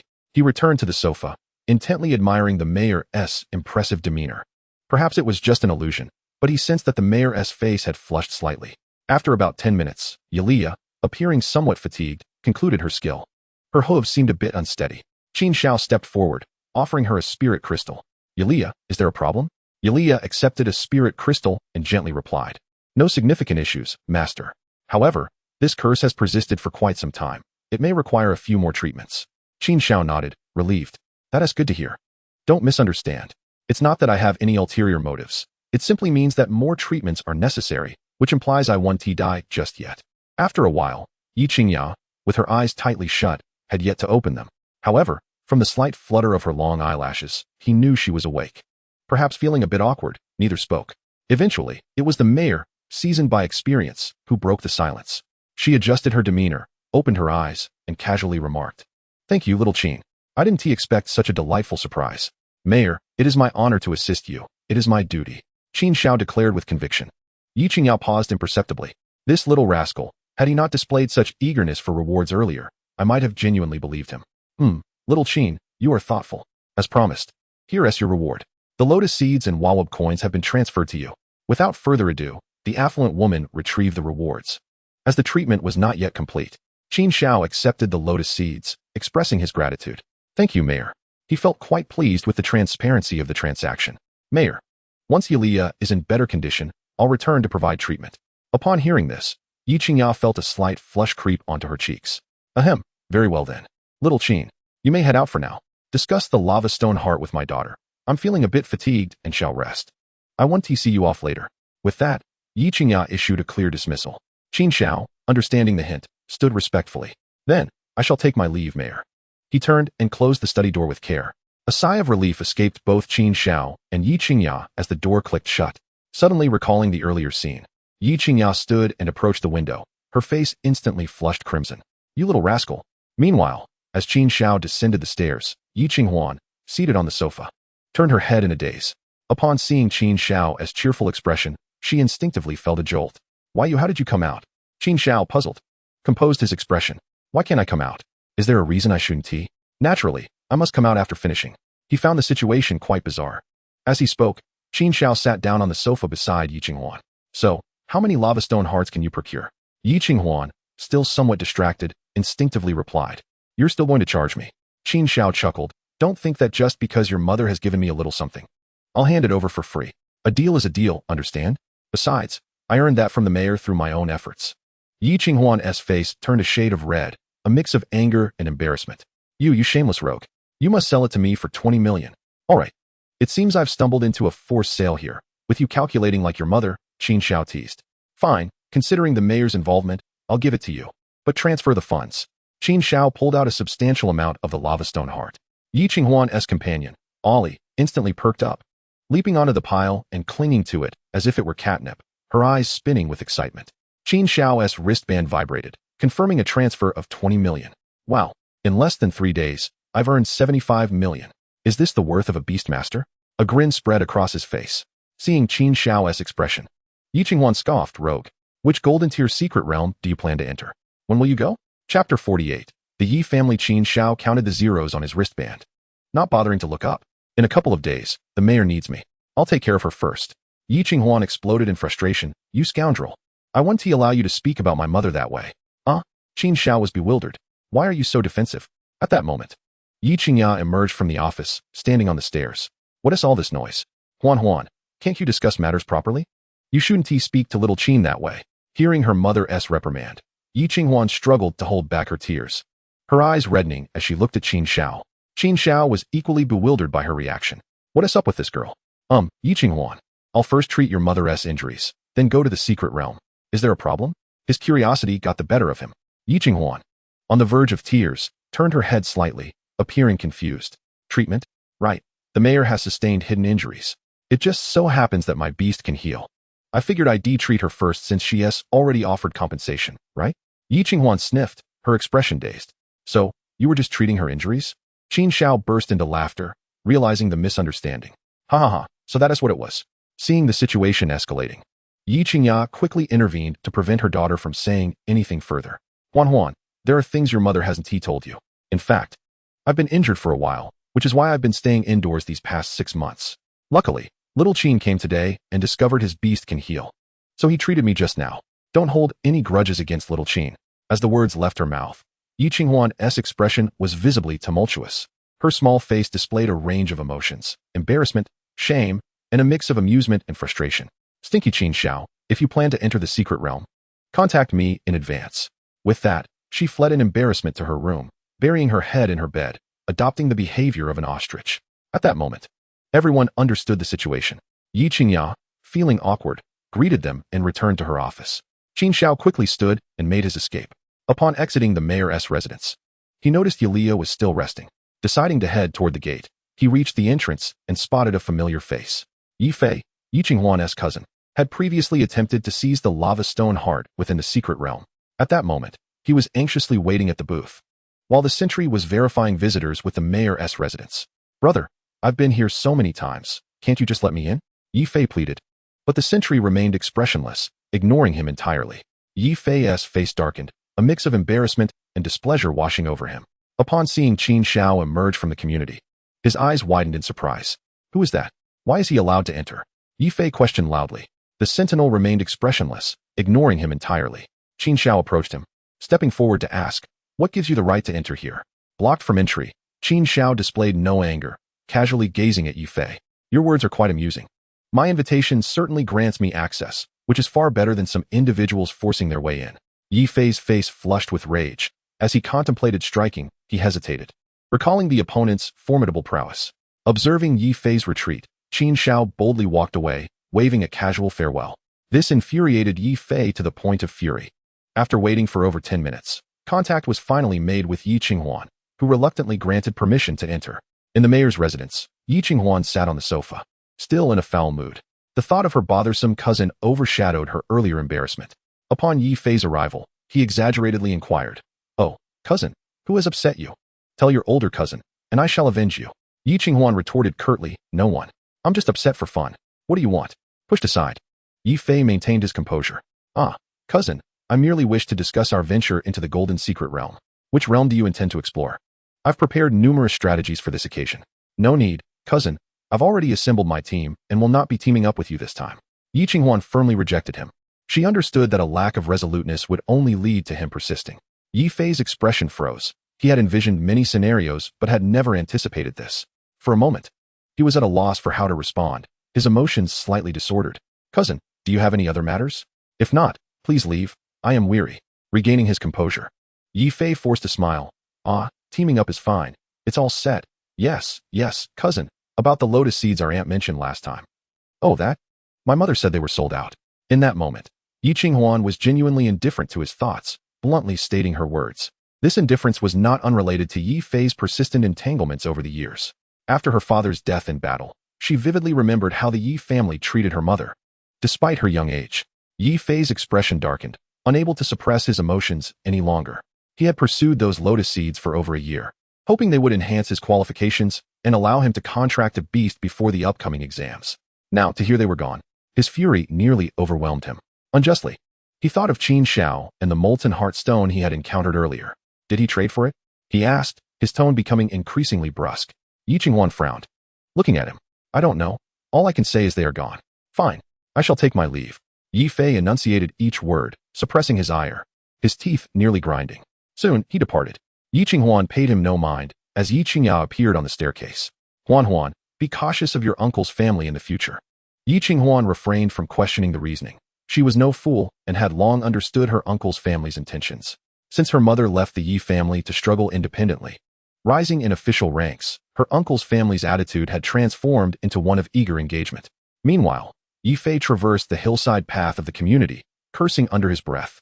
Wretched people, worthless scoundrels. They would rather give resources to others than their own kin. Just as my father said, they hoard treasures, forgetting the Yi family's nurturing. You mother and daughter have severed ties. Do not blame me, Yi family. As he spoke, he activated his wristband to send a message to his father, Yi Tian, detailing the earlier incident. Come back, Feier, his father replied placidly. Father, has that matter been arranged? It is already in motion. We will discuss it upon your return. This is also an opportunity for the Yi family. At Yinshan Buyuan, Qin Xiao had returned to his villa. At this time, Elia appeared to be in a much better state, bustling about in the kitchen wearing an apron. Qin Xiao, cradling Bai Ling on the sofa, was studying the golden secret realm in Qingzhou. Suddenly, an unfamiliar message popped up on his wristband. Yi Zhetian, Qin Xiao. I will buy the lotus seeds for 1 million. Qin Xiao was speechless. Who is this fool? Qin Xiao, go find somewhere cool to stay. Yi Zhetian, you should recognize your place. Do you think such items are meant for someone of your standing? Sell them to me for everyone's sake. Mayor Yi is also my family member, and she mistakenly sold them to you. They belong to me. Qin Xiao grasped the situation, though his brow furrowed. The item had barely come into his possession, yet this person already knew about it. Yi Qinghuan, Yi Qingyao, regretful? I doubt it, as they still rely on my healing. He was unsure how this individual had learned of the news. Chapter 49. The terrifying might of the great power. Regardless of the reason, now that it was in his hands, it would not be so easily taken back. 1 million to retrieve it? This item would fetch at least 10 to 20 million on the market, yet was often traded for spirit crystals or equivalent resources. Qin Xiao used it. It's gone. Go die? Yi Zhetian, do you know who you're speaking to? Even without the lotus seeds, you must compensate for my losses, otherwise, I will crush you like an ant. Compensation? Qin Xiao, I'll give you an egg, get lost. After sending this message, Qin Xiao promptly blacklisted the individual, incredulous at their audacity. As for the threats, he paid them no heed. He could handle whatever came his way. Linger, do you want anything? Master will buy it for you. Qin Xiao browsed the internal market of the Contract Spirit Association, speaking grandly. Bai Ling, nestled in his arms, also perused the market page. She had learned to read and could understand quite a bit now. Master, I want this, and this. Observing the items she selected, Qin Xiao's expression became one of exasperation. All were trivial knickknacks, not the stones or plants from the secret realms. What use were these items? They wished to bring them into his space, claiming, this flower is so beautiful. Fine, pamper your contracted beasts. With a grand gesture, Qin Xiao placed the order. Simultaneously, he also ordered the resources required for the Black Whale fusion template, placing orders for anything available and posting tasks for resources that were not. Having money meant being extravagant. However, his enthusiasm waned somewhat as he browsed weapons and armor. The best equipment available for purchase with Huawu coins was priced at a staggering 1 billion. Utilizing special metals from the secret realms and unique forging techniques, it could adapt to the user's physique. Moreover, it could self-repair if damaged or deformed, making the price exorbitant. Of course, there were even better options, but specific details were not visible, and the price was in spirit crystals instead of Huawu coins. Left with no choice, Qin Xiao ordered a custom armor service for 10 million, which would increase based on actual measurements and special requirements. This service was, of course, for Aaliyah, as she had already fused the template and required suitable equipment. Although Aaliyah insisted she did not need armor or weapons, the Thunder Spear could replace the latter. But armor was essential. After spending some time in the contract spirit associations market, Qin Xiao had already expended over 30 million. After finally opening the introduction to the secret realm of Qingzhou, I began my research. The official Qingzhou possesses a total of 4 golden tier secret realms, all situated within the city limits. The extent beyond is uncertain, as it not only belongs to the Qingzhou government, but also to the Xinhua army. The 3 major armies and government departments maintain a cooperative and parallel relationship, devoid of a clearly defined hierarchical structure. The codenames for these 4 golden tier secret realms are as follows. 1. BS-HN. Covering nearly 1 million square kilometers, its primary terrain consists of volcanic landscapes, with most of the exotic creatures embodying fire and earth attributes. Water resources are scarce, and the dominant species rank at the silver tier, with over 20 large populations featuring golden tier individuals. 2. SHNHIM Lab. Even larger in area, its precise dimensions are indeterminate, primarily situated underwater. Most of the exotic creatures possess water and light attributes, proving unfriendly to terrestrial beings. The dominant species rank at the silver tier, with an estimated 100 large populations likely containing golden tier entities. 3. CNGL and Suyuan, spanning nearly 1 million square kilometers. Its major landscape is that of a snowy expanse, predominantly featuring water, wind, and ice attributes. The living conditions are harsh, with the dominant species ranking at the silver tier, and the population yet to be thoroughly assessed, though approximately 70 golden tier populations are anticipated. 4. NHOCG, covering just over 300,000 square kilometers. This realm is characterized by mountainous terrain and valleys, with most creatures embodying earth and wind attributes. Food is scarce, and the dominant species rank at the silver tier, with around 20 golden tier populations estimated to exist. Among these, SHNHIM Lab is particularly daunting, as Qin Xiao would suffer greatly should he venture there after overindulging. Additionally, his companions and the 2 bosses are incapable of entering.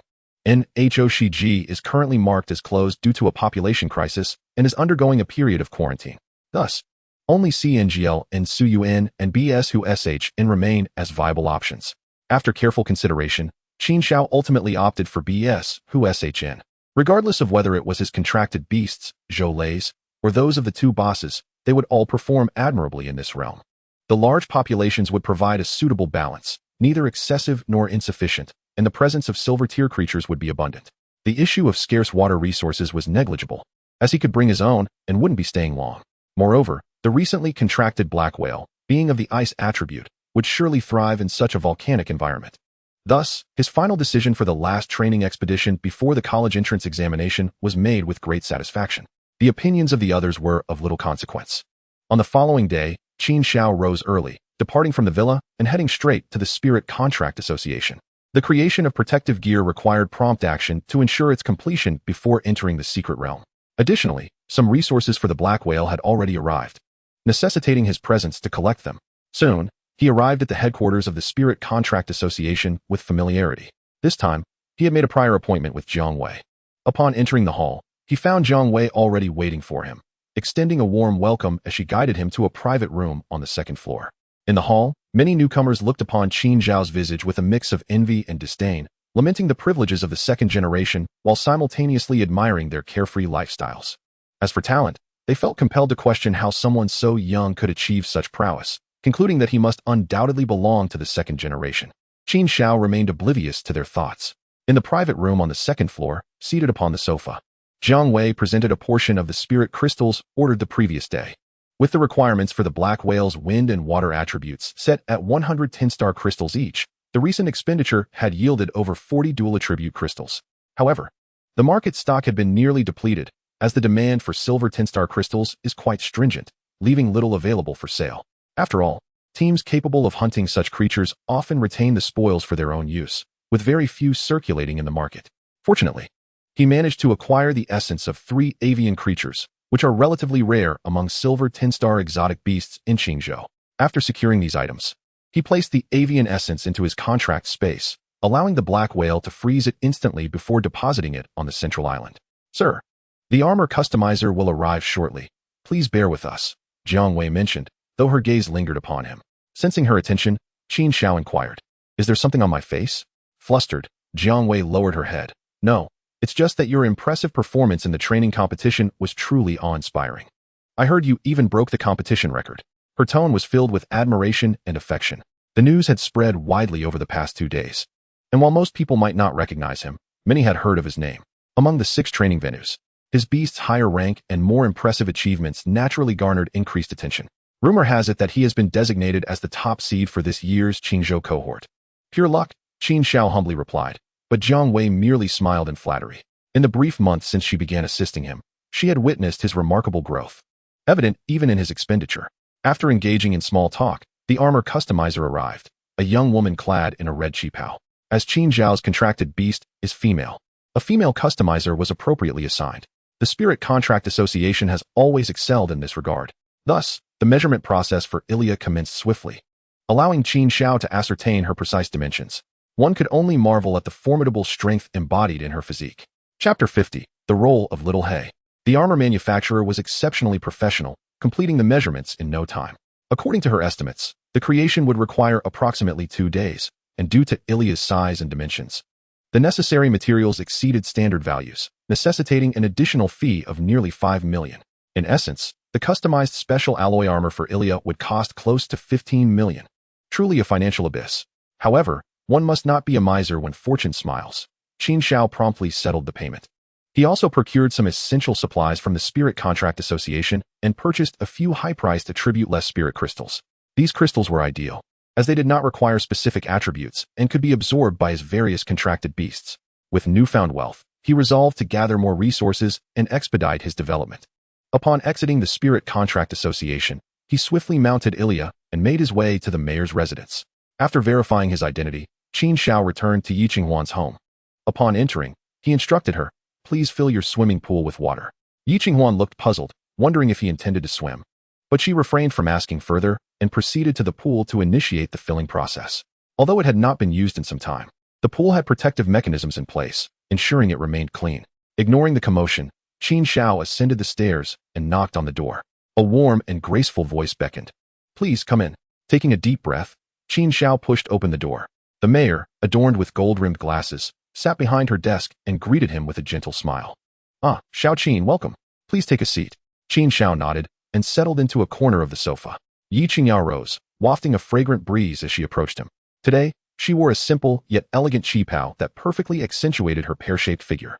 The slit of the dress was rather high, exposing nearly the entirety of her thigh as she sat down. Qin Xiao swallowed hard. The voice of Bai Ling echoed in his mind. "Master, please mind your gaze. Your eyes are practically glued to her legs." Clearing his throat, Qin Xiao quickly turned his attention to the coffee table. Yi Qingya seemed oblivious to his discomfort, busily preparing tea. "I forgot to brew tea yesterday. I hope you don't mind." As she spoke, she poured the tea and placed it before him. "The mayor personally brews tea. How delightful." Qin Xiao exclaimed after taking a sip. "This is exquisite tea, mayor." Yi Qingya tossed her hair before inquiring, "How is the condition of your contracted beast today?" Understanding her intent, Qin Xiao replied, "Everything is well, mayor. I am here for continued treatment." With that, he released Ilia from her confines. Ilia offered a slight bow, exhibiting the poise of a refined lady when not engaged in combat. After all, she was the queen of the tribe, possessing considerable grace. "Mayor, we may commence the treatment," Ilia murmured, her expression gentle. Yi Qingya nodded and adjusted her posture. Reclining against the couch's back, Ilia stepped forward, placing her hand before her, releasing an imperceptible wave of energy. This tremor resonated with the soul, dispelling the entanglements of the curse. Yi Qingya tightened her grip on the armrest, her lips pressed firmly together. However, the pleasurable sensation surged forth with overwhelming intensity, ultimately culminating in an inability to contain it, spilling forth like a torrential flood. A melodious cry echoed throughout the office. Qin Xiao found himself in a predicament.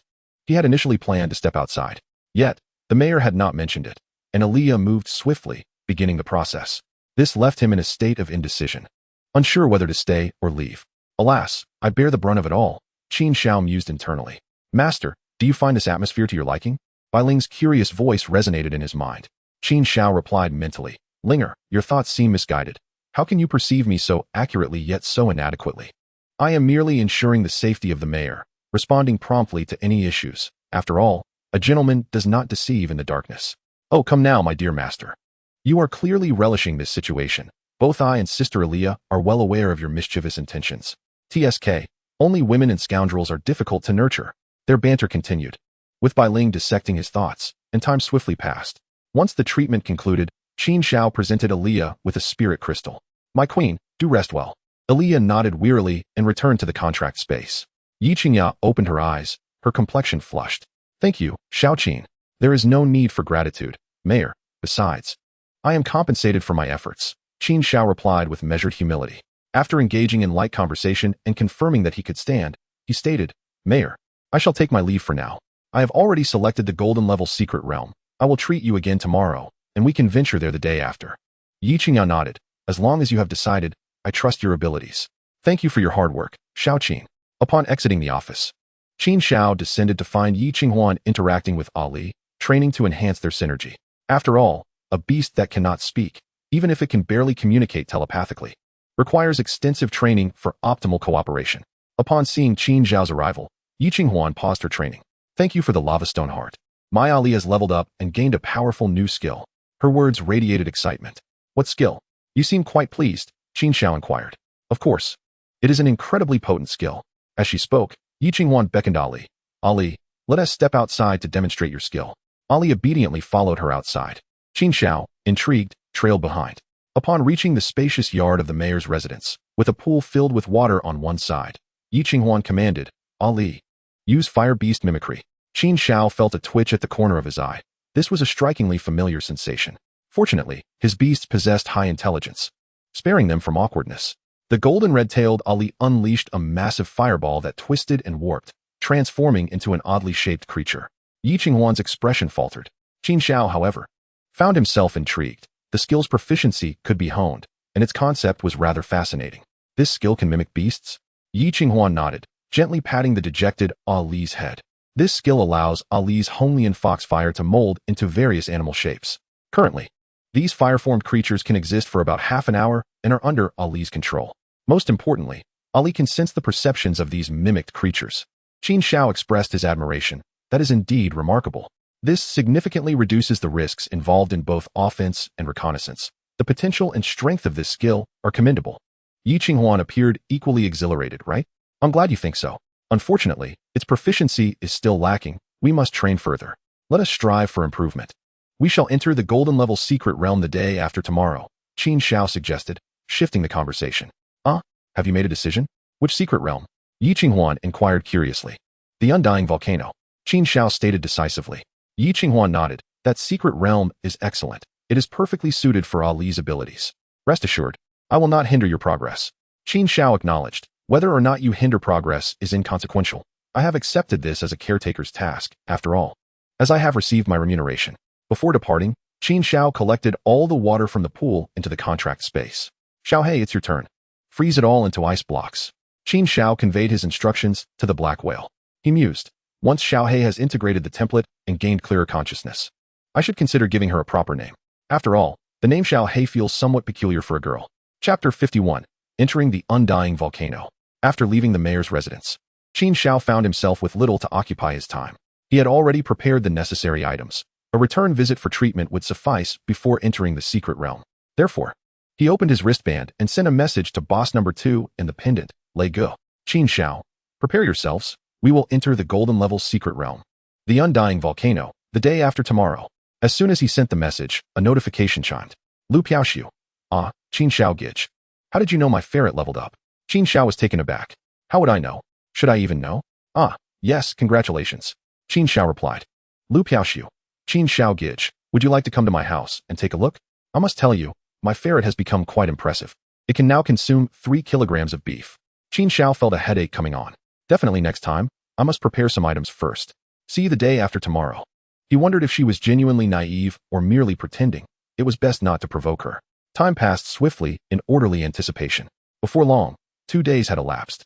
Early in the morning, Qin Xiao awaited at the entrance hall of the undying volcano secret realm. He had arrived early and completed all necessary procedures. Creating a group chat for the three of them, Qin Xiao, in his boredom, sent a message. Qin Xiao, how much longer until we arrive? Zhou, brother Xiao? Almost there. I just delivered some food to Xiong. He will be with me shortly.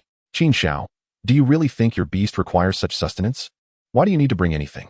Zhou, isn't it about nurturing our bond? Every time I see Xiong, I feel invigorated. Yi Qinghuan, I've arrived. Where are you, Qin Xiao? Upon reading this, Qin Xiao looked up and scanned the area. Just then, a striking figure entered the corridor outside the hall. Dressed in hot pants and a short-sleeved shirt, with a high ponytail, she radiated a refreshing goddess-like aura. Qin Xiao raised his hand and called, over here. Yi Qinghuan's face lit up with a smile upon seeing Qin Xiao. The waiting hall, early in the morning, instantly felt more vibrant. As a golden-level secret realm, it attracted quite a crowd despite not being public. All eyes were on Yi Qinghuan, who whispered something to Qin Xiao. She quickly approached him, producing 2 pancakes and soybean milk. I brought you breakfast. You arrived so early. Have something to eat. Qin Xiao regarded her, feeling a bit odd. Although he had already enjoyed breakfast prepared by Aliyah, he accepted it nonetheless. Thank you. Please proceed with the procedures and register the team under my name. Yi Qinghuan nodded. Turning to the counter, her ponytail swaying, leaving a trail of fragrance in her wake. Qin Xiao was having breakfast, awaiting his teammates. The rules of this undisclosed secret realm were rather numerous. Firstly, beast tamers above the realm's level were not permitted. Secondly, while teams could be formed, the number of members was restricted to a maximum of 4. Moreover, within the secret realm, one could only hunt creatures of the same level or higher. Large-scale hunting of lower-level beasts was strictly forbidden. Otherwise, if everyone were to seek a bit of extra income, it would not be long before the secret realm would be stripped bare. This aspect of sustainable development indeed took Qin Xiao by surprise. However, these regulations applied only to the officially controlled secret realms. After all, these preserved realms were required to meet the needs of military and official personnel, while also procuring resources to support the city's defensive mechanisms. Of course, outside the city. In the wild, one could do as they pleased. If one could annihilate a secret realm in a single day, they might even be awarded a certificate, provided they survived. Yi Qinghuan had not yet returned, but Lu Piaoshu arrived. This girl was petite, her hair nearly grazing the ground. Upon seeing Qin Xiao, her eyes lit up, and she bounced over to him. Coming to an abrupt halt before Qin Xiao, she presented him with a breakfast of eggs and milk. Brother Qin Xiao, you came so early. Haven't had breakfast yet, right? Qin Xiao was somewhat speechless, wondering if they had conspired together. Moreover, he truly had someone already. He did not require such offerings. Nonetheless, for the sake of team harmony, he reluctantly accepted. Go handle the paperwork. The team will be under my name. Okay. Lu Piaoshu cheerfully departed, appearing carefree. Qin Xiao promptly sent the breakfast into Aliyah's contract space. There was no way he could eat so much. It was not good for him. As for why he didn't offer it to Bai Ling, she had no interest in such food, preferring either beast meat or fruits. Ordinary ingredients did not appeal to her. As the 2 girls departed, Zhou arrived, a slight sheen of sweat on his forehead, accompanied by his iron claw bear as he entered the hall. Xiao Gu, you're here so early. You must still stop right there. I've already eaten and am quite full. Zhou glanced at the Jianbing Guozi in his hand. But isn't this your favorite, Xiao Gu? Immediately go handle the paperwork. Zhou scratched his head but thought little of it, turning to head to the counter. Approximately 10 minutes later, the 3 returned together. Qin Xiao nodded. Trust among team members was essential for effective leadership. He clapped his hands and said, all right everyone, let us check if we have everything. Food, water, weapons. He looked at Yi Qinghuan and Lu Piaoshu as he spoke. And, ladies, please check your personal items. Do you have any items like the blood-sucking little angel? While it was generally uncommon for females to enter a secret realm during their menstrual period due to the scent of blood, which could attract sensitive beasts, it was necessary to remind the new members. Moreover, the time and location were dictated by Qin Xiao, and he had not communicated such matters previously. However, he was not overly concerned about such minor risks. Lu Piaoshu's face visibly reddened, while Yi Qinghuan remained relatively calm. I'm good to go, Captain. Zhou responded first, addressing Qin Xiao as captain to establish his authority, as the 2 women were not to be underestimated. I'm ready too, Captain. Yi Qinghuan chimed in. I'm also ready, I think. Lu Piaoshu stammered. Qin Xiao looked at her. Are you certain? Lu Piaoshu pondered for a moment and weakly said, Captain, wait for me a moment. I need to buy some snacks. The 3 exchanged helpless glances, and Qin Xiao waved his hand. Go quickly. 15 minutes later. The four gathered once more at the entrance of the secret realm. Each summoned their beasts and prepared themselves. Qin Xiao submitted the necessary documents and, after scanning and verifying identities, stepped inside first, followed closely by Yi Qinghuan and the others. On the other side, within the hall, were the defensive structures built inside the secret realm, guarded by numerous dimensional soldiers. Upon exiting the hall, a wave of heat assaulted them. Looking up, they beheld an endless expanse of desert. In the distance, there were no obstructions, and the air shimmered under the intense heat, the brown-red ground devoid of vegetation, directly exposed to the scorching sun. Although the temperature here was high, it was far more bearable than the stifling environment of the training caves. Everyone was mentally prepared. After all, the dormant volcano primarily radiated heat. Qin Xiao pulled up the map on his wrist device, displaying that this secret realm's terrain was predominantly oval. At its center loomed a towering volcano, perpetually in a state of mild activity, occasionally expelling a bit of ash.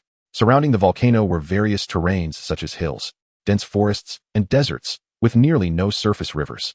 Due to the attributes of the beast populations, the creatures within this secret realm were more formidable the closer one got to the volcano. According to my plan, our objective for the next 2 days is to swiftly traverse this barren land and approach the base of the volcano. We will ignore any bronze-tier beasts encountered along the way and choose to hunt only silver-tier ones. Time is of the essence. We must leave ample time to reach the central area, Qin Xiao explained, indicating the map. This was his plan for the next 2 days. After all, with only 11 days left until the college entrance examination, time was limited. Chapter 52, The Herd of Mountain Goats. Following his plan, they would spend 2 days reaching the volcanic region to encounter silver-tier creatures. The remaining time would be dedicated to hunting, if conditions allowed. They might even venture into the volcano. This secret realms area was almost larger than a provincial unit from his previous life. He had initially been curious as to why such a vast secret realm lacked teleportation devices, only to later learn that the stability of golden-level secret realms demanded a high cost to open teleportation passages, and their maintenance was quite troublesome. Thus, teleportation devices were almost never used in realms of golden level or higher. As Qin Xiao spoke, the three nodded in agreement. Just then, Qin Xiao was about to set off when Lu Piaoshu earnestly remarked, "I believe we can cross this area in less than 2 days." Yi Qinghuan nodded in agreement. Qin Xiao looked at her curiously, only to see Lu Piaoshu rummaging through her spatial orb. A sun hat, a face towel, a long-sleeved ice silk shirt, sunscreen, and finally, a hovering vehicle with a cargo bed. All right, so we have a wealthy lady here," Qin Xiao exclaimed. "Let us use your vehicle for now. If we run out of energy, I'll use mine," Yi Qinghuan suggested upon seeing Lu Piaoshu produce the vehicle. "Sure, Sister Huan, you can ride in my vehicle first. It was custom-made for me by my sister, with protective capabilities reaching golden level." Qin Xiao and Zhou Lei exchanged knowing glances, awkwardly scratching their noses. With 2 wealthy ladies in one team, where could they voice their grievances? Truly, monetary prowess was the foremost superpower. Soon, the 2 girls completed their sunscreen application, and the group hastily boarded the vehicle. Qin Xiao dismissed Aliyah, sending her back to her space to watch television. Only Zhou Lei's beleaguered bear sat quietly in the cargo bed, enjoying the gentle breeze. Zhou Lei drove, with Qin Xiao in the passenger seat and the 2 girls holding their beasts in the back. Zhou Lei excitedly fiddled with the vehicle's control system, entirely oblivious to the bear's resentful gaze peering in through the rear window. The group even extravagantly activated the air conditioning system. Seated in the passenger seat, Qin Xiao summoned Bai Ling and casually massaged her, feeling as though this secret realm journey had somehow entered an erroneous mode. The atmosphere was imbued with a sense of comfort as they reveled in the splendid choice of the secret realm chosen by Qin Xiao Ge. He chuckled lightly, acknowledging his selection. "Indeed, I had never anticipated the merits of such a place." Zhou Lei, intrigued, inquired, "Why can't some secret realms utilize these devices?" Yi Qinghuan chimed in, "I am unsure, but it is said that in certain realms, all precision instruments fail to function, and a significant number do not permit the use of hovercraft due to the terrain and environment." As they conversed, Zhou Lei pressed the accelerator, sending the hovercraft darting forward. The bear, Xiongda, nearly toppled over in the back, letting out a disgruntled roar. Zhou Lei feigned ignorance to Xiongda's disgruntled expressions visible in the rearview mirror. Qin Xiao shook his head, retrieving a large block of ice and handing it out of the back window. Xiongda immediately clutched the ice and refused to let go. In this relatively flat wasteland, the hovercraft could reach speeds exceeding 100 kilometers per hour. Approximately 8 hours later, as dusk approached, they were nearing their predetermined target. Along the way, they enjoyed beverages and snacks from Lu Piaosu, and even Qin Xiao managed to catch a quick nap. "Xiao Ge, we are almost there," Zhou Lei announced, and Qin Xiao snapped back to attention, raising his head from his wrist device. Consulting the map and the intelligent simulation, he confirmed, yes. This should be the spot. Let's drive around the vicinity and see if we can spot any prey. Let's aim for a good start. Zhou perked up, slowing the vehicle to survey the surroundings. The two women in the back also became alert, peering out of their windows. After about an hour of searching, they identified their target, a herd of mountain goats. Qin Xiao assessed them with his identification skill. The mountain goats were classified as green grade, ranging from silver 1 to 4 stars, with the skill stone spike.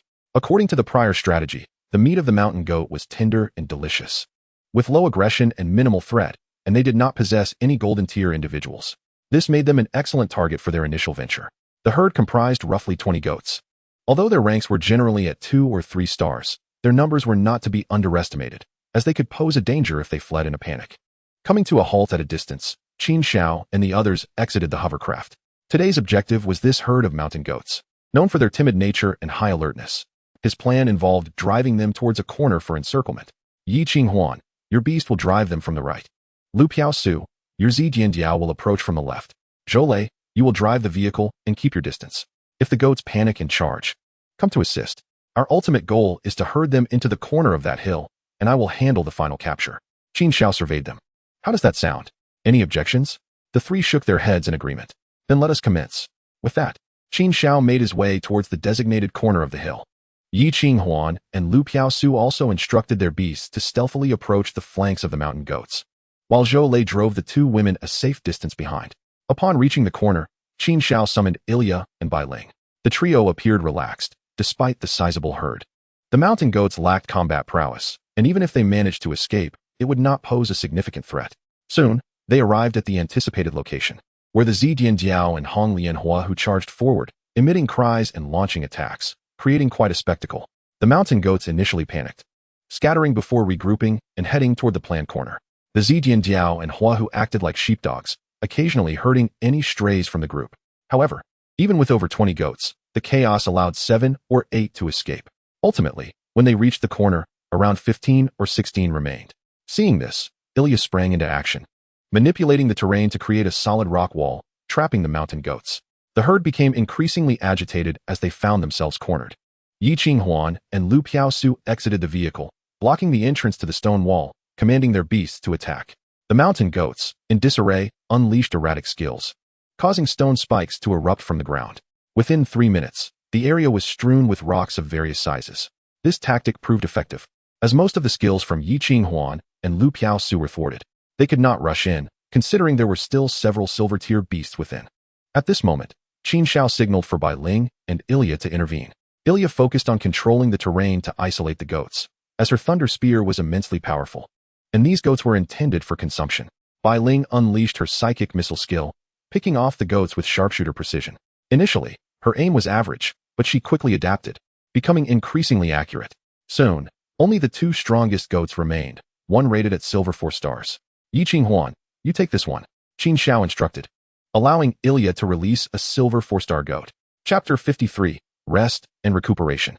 Yi Qinghuan's expression grew serious as she stepped forward alongside Ali. Ali, you go first, and I will support you from the side. Ali, the fire fox, nodded in understanding. Qin Xiao raised an eyebrow, intrigued by the notion of assistance. The red fox approached the agitated mountain goat cautiously, which was nervously shifting its hooves, churning the ground beneath it. Its earthy yellow vertical pupils revealed its agitation. Finally, the goat could no longer contain itself and charged at the fire fox, a layer of yellow light flashing across its horns.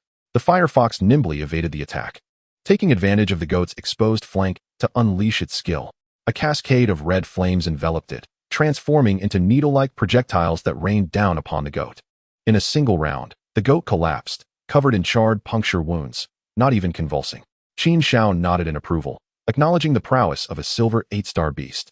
Despite its size disadvantage, its skills ensured a decisive victory. Lu Piaosu, he called out, prompting her to pay attention. It's your turn. The Zidiandiao licked its paw, and as the goat was released by Ilya, a purple shadow flashed past, and the goat fell, spurting blood from its neck. Qin Xiao silently praised the swift kill, noting that this rapid response was far more lethal than that of ordinary beasts. In essence, these summoned beasts posed a greater threat to their masters. After both women had completed their battles, Qin Xiao turned his gaze to Zhou, who was mounted on the iron paw bear. Lazy, silver 2 stars, are you ready? Zhou nodded, eager to seize this excellent combat opportunity. Qin Xiao gestured for Ilya to release the final mountain goat. Perhaps witnessing the death of its kin had driven the goat into a frenzy. As it charged madly toward Zhou Lei's beast, the Iron Paw Bear, a bronze 9-star close combat beast with enhanced claw attacks. Previously, I absorbed a skill orb, and fortune smiled upon me as I succeeded. That orb was known as Sui Zhua, which enhances hand attack power. Although I faced a disadvantage in levels, the inherent physique and species of the Tai Zhua Xiong provided an advantage against the Yin Yang, coupled with 2 enhanced attack methods. Despite the Yin Yang being a formidable opponent, elevated by a significant tier, I still possessed the strength to engage in battle. The Yin Yang charged fiercely at Xiongda, who did not flinch but instead raised his upper body and reached for the Yin Yang's horns with both hands. A loud thud resonated as the Tai Zhua Xiong was knocked back 2 meters, yet his claws remained firmly entrenched in the Yin Yang's flesh. The sharp claws dug deep into the creature's hide, causing it to writhe in agony. A yellowish stone spike abruptly lifted, staggering the Tai Zhua Xiong. However, Xiongda did not relinquish his grip. He clung to the horns and opened his gaping maw to bite at the Yin Yang's neck. The scene turned gruesome as Xiongda successfully severed the Yin Yang's neck, blood spilling profusely onto the ground. "Xiongda, come back." At the sound of Zhou Lei's call, Xiongda released his hold and staggered back a few steps. It was evident that one of his legs, struck by the stone spike, was struggling to support him. The earlier skirmish involving the 2 affluent women was swift and uncomplicated, owing to their powerful beasts that had been pre-trained and were of high level. Zhou Lei's battle, however, represented the typical combat strength of an average senior student. Generally, students at this level do not possess such formidable beasts, and displaying this level of prowess is commendable. Qin Xiao approached with Bai Ling air, "Please heal him." Bai Ling perched atop Qin Xiao's head. A stream of white light flowed into the Tai Zhua Xiong's body. Soon, Xiongda stood upright, groggily moving about. "All right, the battle is concluded. You 2 remain vigilant while Zhou Lei collects the Ling Jing, and Ilya, prepare the 3 for roasting." Qin Xiao instructed Zhou Lei and Yi Qinghuan Lu Piaoxiu. Each member of the team must fulfill their role. Although Lei Zi may seem like a mere accessory, contributing to the menial tasks is still a means of survival within the group. After all, Qin Xiao had no desire to engage in such labor himself, and having the 2 affluent women do it appeared inappropriate. So it was only fitting to allow Lei Zi to play his part. Zhou Lei harbored no objections, with Xiao Ge leading the way. There was little to critique about being part of such a team. Before long, Zhou Lei had harvested all 16 yin yangs, yielding 16 silver-tier Earth-type Ling Jing. Though no skill orbs emerged, Qin Xiao retained 8, while Lu Piaoxiu and Yi Qinghuan each received 3, and Zhou Lei received 2, distributing them on the spot. As for the dozen or so yin yangs, Lu Piaoxiu kept 3, while Zhou Lei and Yi Qinghuan took none. Qin Xiao unceremoniously collected all the rest and stored them in the contract space of the Heijing, preserving them in a state of cryogenic stasis. Before long, Ilya had prepared the roasted lamb, which cooked swiftly under the flames of the firefox. The meat of the yin-yang proved to be deliciously tender, even when roasted. It retained a soft and springy texture with almost no gamey flavor. Qin Xiao even contemplated whether to hunt more yin-yangs the following day, for opportunities like this are fleeting. Moreover, each Ling Jing holds a value of around 10,000, making it seem quite profitable. After the meal, the sky darkened, prompting Qin Xiao to set up camp on the spot. He recalled the lessons learned from the previous secret realm, instructing Ilya to solidify the ground and smooth it out while erecting a circular stone wall around them. When the beasts are suitable, life in the wilderness is not too shabby. The group began to pitch their tents in this secure little campsite, utilizing skills and knowledge acquired during their studies, thus avoiding any embarrassment at their inability to set up tents. After some light conversation by the campfire, Qin Xiao urged everyone to retire for the night. He was assigned the first watch, from 9 in the evening to 12 at midnight. The night passed without incident, and within each tent, a basket containing a large ice block was placed to cool the air, which could be reused for morning hygiene. At 9 the following morning, Zhou Lei roused Qin Xiao. Breakfast consisted of roasted lamb paired with milk brought along. After finishing his meal, Qin Xiao glanced at the 2 female classmates who had slipped into their tent, rustling about for an unknown reason. He approached and asked from outside the tent, "What are you doing? Are you packing up to depart?" The tent echoed with the flustered voices of the 2 girls. "We'll be right out." 10 minutes later, they emerged, their faces flushed as they began to tidy the tent. Qin Xiao surveyed the scene with curiosity and inquired, "Hey, what happened to the baskets and the ice block water I gave you?" Lu Piaoxi remained silent, blushing as she packed. Yi Qinghuan awkwardly replied, "Captain, didn't you take a whole pool of water? It's not like we needed this little bit, right?" Qin Xiao frowned. "No, that water could still be utilized. You didn't pour it out, did you?" Yi Qinghuan nervously adjusted her ponytail. I used it for bathing. Realization dawned on Qin Xiao as he glanced at the somewhat embarrassed Lu Piaoxiu. All right, it seems these two ladies maintain quite a high standard of living. Chapter 54, The Volcanic Zone. Before long, everyone had finished packing. Qin Xiao instructed Lu Piaoxiu to stow away the floating vehicle. There was no longer a need for rapid travel, and the current terrain was unsuitable for its use. Qin Xiao rode atop Ilya, while Zhou lay across Xiongda's back, with the two girls looking on with envy. However, Lu Piaoxiu and Yi Qinghuan did not complain, as they were here for the secret realm trials. While seated on Ilya's back, Qin Xiao caressed her new armor. Ilya, how does it feel? Ilya ambled leisurely, brushing her shoulder against Qin Xiao's hand. Master, this armor is quite comfortable. It not only allows for freedom of movement, but also weighs significantly less than my previous gear. Qin Xiao nodded, reflecting on the fact that one gets what one pays for. This armor, costing over 10 million, was worth more than Ilya's value prior to merging with the template. As they conversed, Bai Ling emerged from the contract space. Stinky Master, I want one too. Qin Xiao chuckled. You already have one. Nonsense, I don't have it. Bai Ling leapt onto his head, her forelimbs clutching his skull tightly. Now, don't be unreasonable. Didn't I let you choose for yourself? If you didn't buy it, can you blame me? Bai Ling paused. Stinky Master, you have to get me this one. If you fan me with your tail while I'm the master, I'll make it up to you.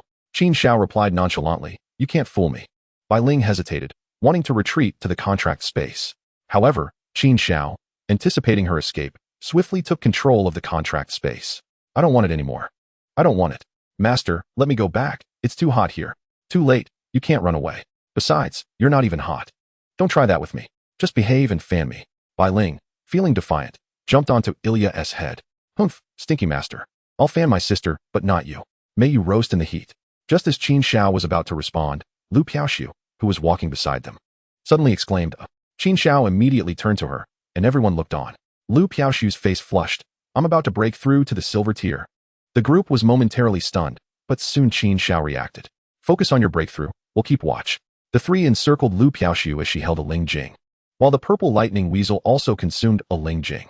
Soon, as the faint energy fluctuations dissipated, both she and the weasel opened their eyes simultaneously. Lu Piaoxiu joyfully declared, Wonderful. I've finally reached silver tier, and the weasel is so impressive at silver 6 stars. How many Ling Jing did you absorb? Zhou Lei, who was still stuck at bronze, asked curiously, unable to gain sufficient feedback from the Tai Zhuaxiong, currently at bronze 8 stars. Half of his progress was due to his recent absorption of Ling Jing. Upon hearing his question, Lu Piaoxiu pondered for a moment and replied, I am unsure. But since the awakening began, I have been continuously absorbing Ling Jing every day, along with the substantial cultivation feedback from Diao Diao.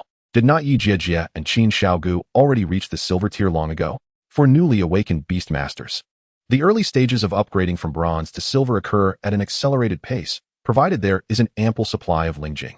Absorbing Ling Jing myself is not even slower than the typical beast master S upgrade. Zhou Lei, if you diligently absorb Ling Jing over these 10 days, you should also progress swiftly. Yi Qinghuan chimed in, explaining that her own rapid ascension to silver was due to her consistent absorption of Ling Jing combined with the cultivation feedback from her Hong, Lianhua Hu.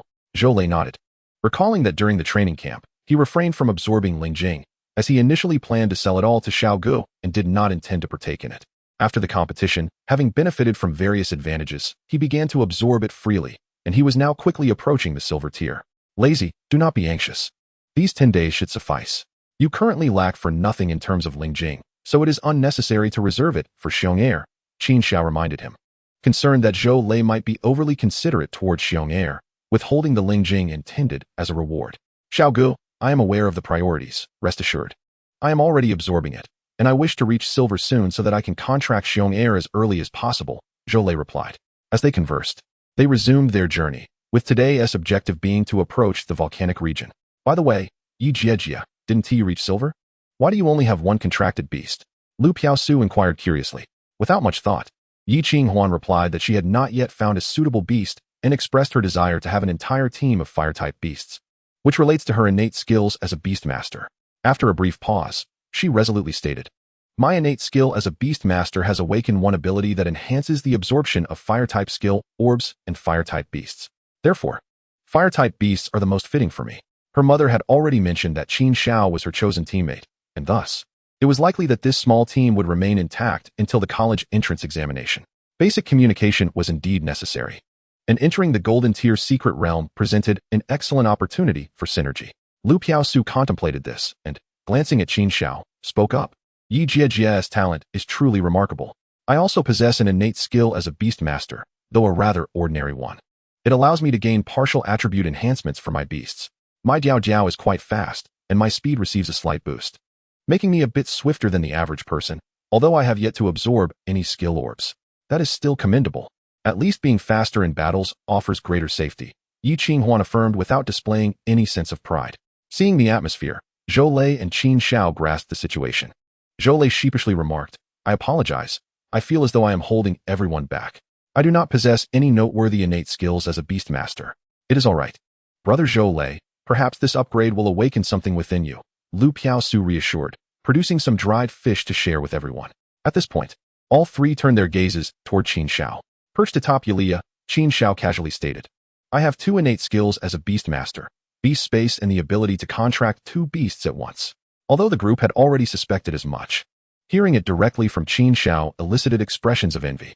These 2 skills significantly elevated his potential, as Qin Xiao's white tier talent surpassed the growth of typical blue and purple tier beast masters.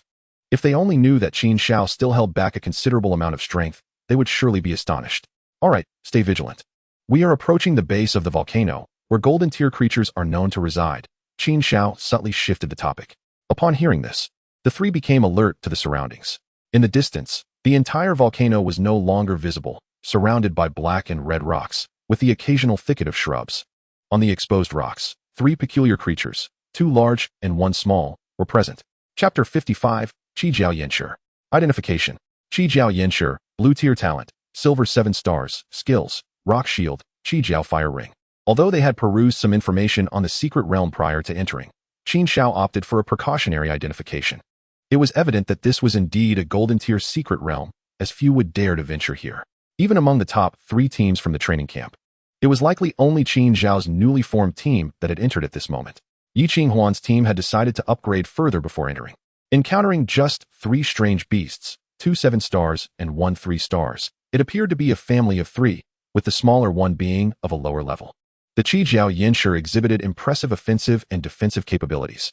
Were it not for their lesser numbers, it would have constituted a significant population within this secret realm.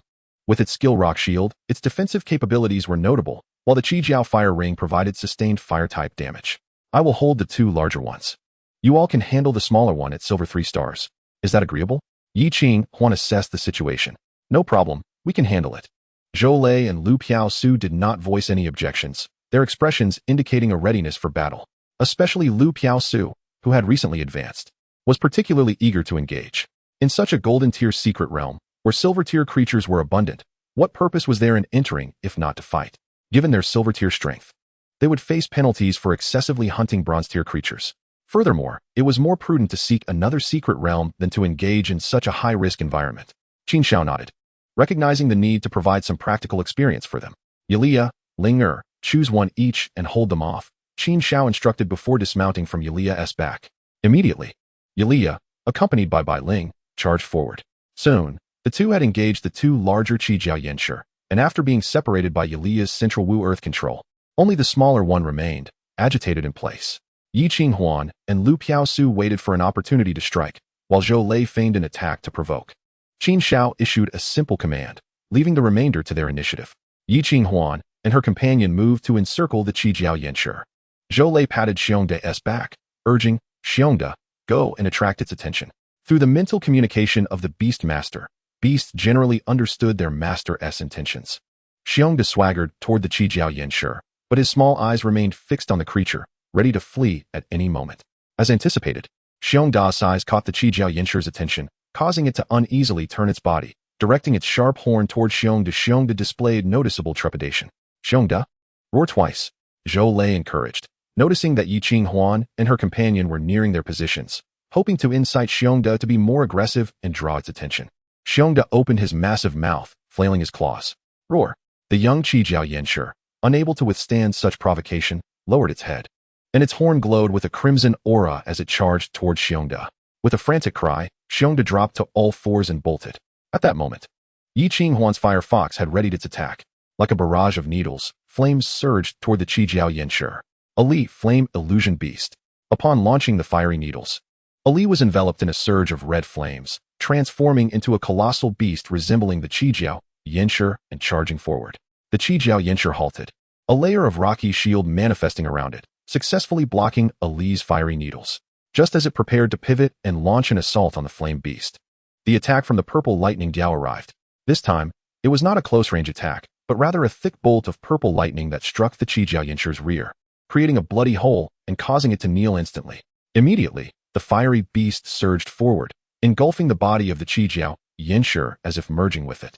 Igniting a fierce blaze, the Qin Xiao Yanshi writhed in agony, rolling on the ground, its horns ablaze with a fiery halo. Yet it was utterly powerless to extinguish the flames consuming it.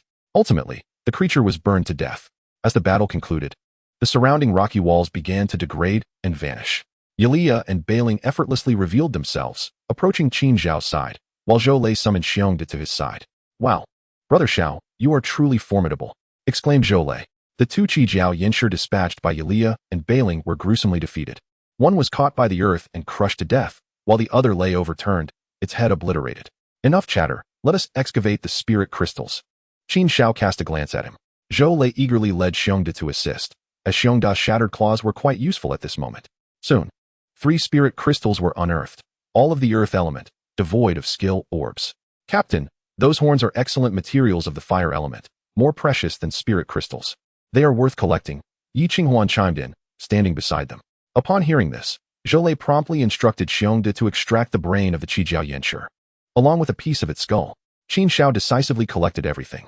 He unreservedly took 2 7-star Earth Spirit Crystals and allocated the remaining 1 to Yi Qinghuan, promising to distribute the other 2 to the others next time. None of the 3 had objections to Qin Xiao's distribution. "Let us proceed," Qin Xiao declared, mounting Yulia as they advanced toward the volcano. With his strength, he needed not tread carefully, unless confronted by a large group of golden tier beasts. It was not a matter of being unable to defeat them. Rather, he needed to consider the safety of the other 3. Moreover, such groups could be spotted from afar, as this area offered little concealment. Their journey continued as the 4 pressed onward toward the volcano. In the blink of an eye, 5 days had elapsed. Throughout this time, the cooperation among Qin Xiao and his companions had grown increasingly harmonious, and they had hunted numerous exotic beasts. Although all were of the silver tier, they had amassed nearly 100 spirit crystals, including 2 skill orbs. Qin Xiao himself retained 65 spirit crystals and 1 skill orb, distributing the remaining spirit crystals among his companions, intending to sell the skill orb later for further distribution. Thanks to the water in Qin Xiao's contract space and the presence of Xiaohe, ice and water had remained uninterrupted. Coupled with Qin Xiao's protection, the trio maintained a commendable mental state. In a cave, a campfire flickered in the center, roasting 2 rock goats. Zhou Lei busied himself around the goats. Yi Qinghuan and Lu Piaoshu had already freshened up, and the 4 gathered around. "Tomorrow, I plan to venture deeper into the volcano for exploration," Qin Xiao remarked, taking a leg of goat that Zhou Lei handed him. Yi Qinghuan frowned. "Captain, the lava passages within the volcano are intricate, and there are numerous golden tier exotic beasts. Is this truly wise?"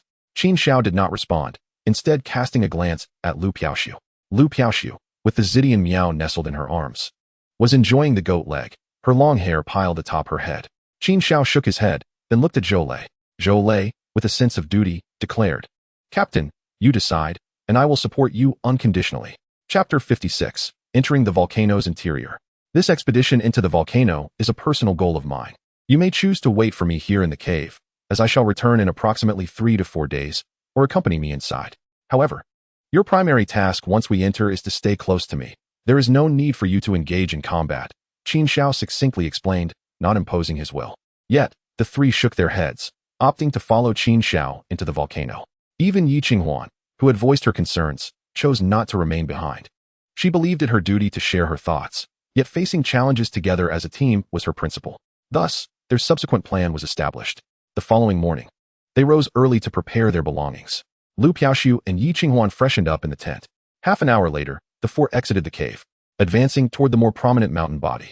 The undead volcano's slopes were riddled with numerous cavities formed by lava erosion, housing a myriad of fire and earth element exotic beasts. Generally, teams lacking golden tier members would not dare enter these caves. After more than an hour, they finally reached the main body of the undead volcano.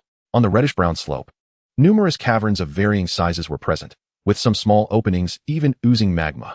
Qin Xiao surveyed the area and selected the largest, most conspicuous opening. Upon entering, a potent sulfurous odor assailed them, prompting Qin Xiao to retrieve his air testing device. After 10 seconds of analysis, it reported back. The oxygen levels were slightly low, but the toxic gases remained within a safe threshold. Let us proceed. There are no significant concerns. Lei, carry this device. Alert us if anything unusual occurs. Qin Xiao tossed the testing device to Zhou Lei, who clipped it to his chest. Wow, it is quite warm here. Lu Piaoxu wiped her brow. Tossing her long hair aside, Qin Xiao couldn't help but recall the phrase, where there is much fur, there is weak fire. It does not deceive me. In contrast, Yi Qinghuan appeared to revel in the heat, whether by nature or talent was unclear. The terrain resembled a high-temperature cave akin to the training ground of the Dianmi Ku, albeit without the segmented rooms. After advancing for over an hour along the cave, they had yet to encounter any beasts. What is happening? Were we not informed that there were numerous exotic beasts within the mountain? Zhou Lei sat on a black stone, panting, bewildered. There are signs of battle. Perhaps another team is ahead of us, Yi Qinghuan speculated. Could it be so coincidental? In such a vast area, encountering others is unlikely, Zhou Lei pondered. Fully aware of the secret realm's size, I recall during our last training, our team encountered Brother Qin Xiao in a similar situation. Lu Piaoxu exclaimed, her excitement evident. Qin Xiao shook his head. It seems we are not alone. Let us consume some food and continue onward, searching for any forks in the path to change direction. Yi Qinghuan, ensure to mark our route. Getting lost would be troublesome. Understood, Captain. Yi Qinghuan responded promptly. After consuming some jerky and replenishing their water supply, they resumed their journey. This time, they had scarcely walked for an hour when, indeed, they heard the sounds of combat ahead. Roars of exotic beasts mingled with the shouts of humans. The four exchanged glances. Should they appear now, it could easily lead to misunderstandings, as conflicts over treasures were not uncommon in secret realms. The trio looked to Qin Xiao. After a moment's contemplation, he decided, let us go take a look. There was no turning back now. They had come too close to simply retreat. They proceeded cautiously until they reached an open area at the cave's entrance. The space was roughly half the size of a football field, an uncommon cavern structure of such dimensions. In the center of the expanse, four individuals commanded their respective beasts, while 7 or 8 beasts were engaged in a fierce assault against a singular exotic creature. This beast resembled a crocodile but boasted a head akin to that of a bull, with sharp, upright horns and dark golden vertical pupils reminiscent of a serpent's gaze. Identification, Shurian Along, innate talent purple, golden 7 stars, skills, Yinbao, Yin Shield. The undead volcano's secret realm is known for its abundant dual attribute exotic beasts, particularly those with high innate talents and golden tier status. Golden 7 stars, the Shurian Along, with the skills of Yinbao and Yin Shield. Qin Xiao succinctly relayed the information to his team. This small group consisted of 2 golden 1-star members, 1 silver 9-star, and 1 silver 10-star, with their beasts generally hovering around the golden 2 to 3 tier level. Qin Xiao continued to share insights. Yi Qinghuan, intrigued by the conversation, remarked, how strange. With such a team's prowess, they might suffer casualties against these otherworldly beasts with just a slight misstep. Zhou Lei's eyes gleamed with excitement. There must be treasures involved. Upon hearing this, the others momentarily held their breaths, for his assertion rang true. Were it not for the allure of treasures, who would dare take such grave risks? Was it for the sake of camaraderie? Though they had no intention of seizing anything, their curiosity was piqued, and they began to observe intently. The group maintained a safe distance as the fierce battle unfolded before them, unnoticed for the time being. The Shurian Along swung its tail, sending a black hound flying, then swiftly turned to bite. Blood hunt, shouted one of the men in the team. Captain, what should we do? We can't contain it. Other team members echoed anxiously. Positioned at various angles, their voices carried. Forget it, we'll confront it head on. If we take down this Along, we'll strike it rich. Lao Fu, send your bull to the front, commanded the man known as the captain through gritted teeth. On the other side, a burly man, though visibly angry, managed to control his beast to charge forward. This golden tier bull, while lacking the innate talent and strength of the Along, compensated with its massive size. It charged in, trampling the ground, managing to distract the beast somewhat. Seizing the opportunity, the other teammates unleashed a flurry of attacks. Acid and fiery stone spikes surged toward the Along, and even the bull, close to the beast, took several hits. Damn it, don't attack my beast, exclaimed the captain just as the Along retaliated fiercely, lunging forward and driving its long horns into the bull's abdomen. With a powerful thrust, the massive bull was sent flying, its horns slicing through its opponent's flesh. In midair, the bull's innards spilled out, and it struggled for a moment before collapsing lifelessly. Amidst this chaos, another wave of attacks surged toward the Along. A small beast darted across the battlefield, swiftly reaching the Along's head. It was a black-purple monkey-like creature, armed with sharp claws that it raked across the Along's forehead. The Along lost one eye and suffered grievous wounds to its head, rolling in a frenzy. The monkey performed an agile leap and landed gracefully. Hold it down, Lao Lin. Lao Li pushed forward, seeing the Along severely injured and likely to flee. He urgently commanded his teammates. Meanwhile, Lao Fu's two beasts had already perished, leaving him pale and nearly fainting. The remaining beasts, either sheep or cows, clearly conventional meat shield-type creatures, rushed in to block the Along's escape route. Soon, the cornered and severely injured Along faced the black-purple monkey once more. The Along, drained of vitality and energy, could no longer resist as the monkey brutally clawed at its neck. It wasn't until the beast's neck was almost severed that it finally succumbed to death. Without pausing to catch his breath, the captain swiftly ordered the monkey to retrieve the spirit crystal. We struck gold. A skill gem. Chapter 57. Shurian Along Egg, Skill Gem. Despite their injuries, the two remaining teammates, though in disarray, managed to join the captain. Their eyes gleamed with avarice as they gazed at the skill gem. A purple-quality golden tier skill gem. Such an item would fetch nearly 20 million on the market.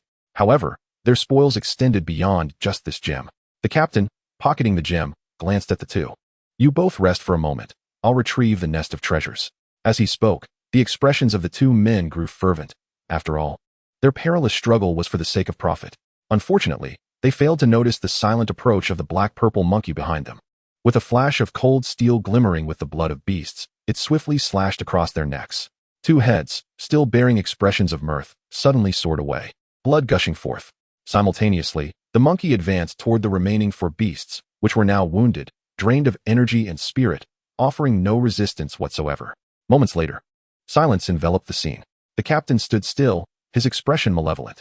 I apologize, but your injuries were too severe, and the temptation was insurmountable. Worry not. I shall care for your families. Consider this a gesture to assist me in advancing to platinum level. I trust you would agree. In the distance, Qin Xiao and his companions widened their eyes in utter disbelief. Good heavens, just moments ago, they were brothers in arms, and now they've become deadly foes. Captain, I'm with you.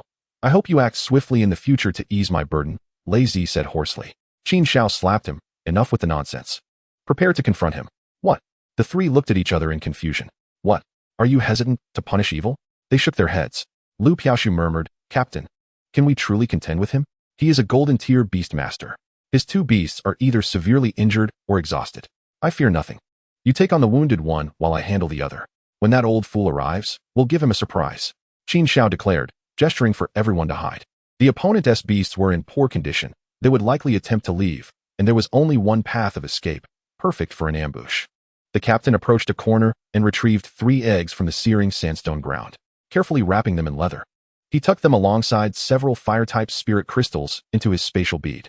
Turning back, he instructed the monkey to dispose of the beast corpses strewn across the ground, as well as to skin the otherworldly beast for its hide and horns. After half an hour, he finally stood up, ensuring the area was clear of threats before heading toward the ambush route where Qin Xiao and the others lay in wait. However, just as he reached the entrance of the passage, the black-purple monkey emitted a sharp cry. The man halted, his expression grave. Friend, come out. Concealing oneself in a secret realm can easily lead to misunderstandings. As he spoke, he tossed 2 spirit crystals to the monkey and the other injured beast. The latter was a black serpent, approximately 4 to 5 meters long, its body entirely black with crimson patterns, though marred by several charred wounds from the Along's fiery explosion. Crawling forth, its body smeared with blood and sand. Zhou glanced at Qin Xiao, clearly inquiring what to do. Qin Xiao contemplated and signaled for the others to remain still while he stepped out. Despite their protests, Qin Xiao advanced, standing at the entrance of the passage.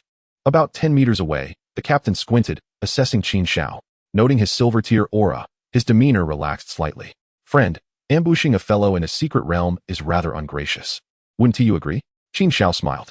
Oh, then isn't killing your own comrades equally despicable? While engaging in banter, he stealthily advanced 2 steps, preparing to control the tendrils. Simultaneously, he communicated silently with Linger and Yulia, both ready to spring into action. Hearing Qin Xiao's words, the man's expression shifted. Realizing his prior actions had been fully witnessed, a sinister smile crept upon his face. Well, let us share the spoils. How about I give you this skill gem? He produced the purple quality golden tier skill gem and tossed it over. However, Qin Xiao did not reach out to catch it. Who could tell if it was a trick? In that fleeting moment, the extraordinary monkey moved with astonishing swiftness, closing the 10-meter gap in an instant. Its sharp claws lunged directly at Qin Xiao, prompting gasps of astonishment from the three individuals behind him. Attack! Qin Xiao bellowed, summoning Yulia and Bai Ling to his side, while he controlled the symbiosis of Jianmu, manifesting a wooden body to brace for the impending strike. The seasoned strategist, Jiang, was quick to act. Before Qin Xiao's roots could unleash their fury, the Beastmaster had already made his move. Yi Qinghuan and Lu Piaoxiu, too, commanded their beasts to unleash their abilities against the Dark Serpent.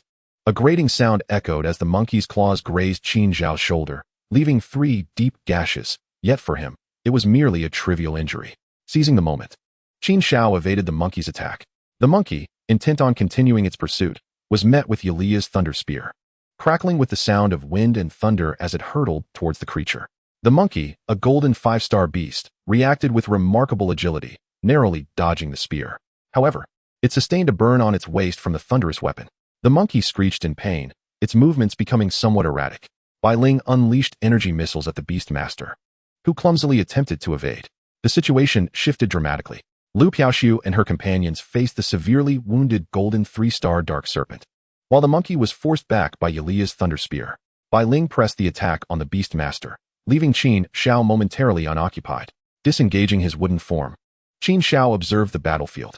The purple lightning ferret unleashed its electric assault, while the red flame fox cast its fiery spells, diligently controlling the Dark Serpent and depleting its stamina. Meanwhile, Zhou Lei's Ironclaw Bear guarded the trio, serving as a steadfast shield, helpless to intervene. Yulia, Linger, end this swiftly, Qin Xiao commanded with unwavering confidence. If the Beastmaster were at full strength, he might have posed a challenge. However, in his current state of disarray, he was no match for Qin Xiao. Hearing the order, Yulia advanced a couple of steps, manipulating the earth and stone to restrict the monkey's movement. With a flurry of thunder spears, she unleashed a barrage of attacks. Her abundant energy and powerful skills overwhelmed the monkey, whose high rank made it vulnerable to her devastating strikes.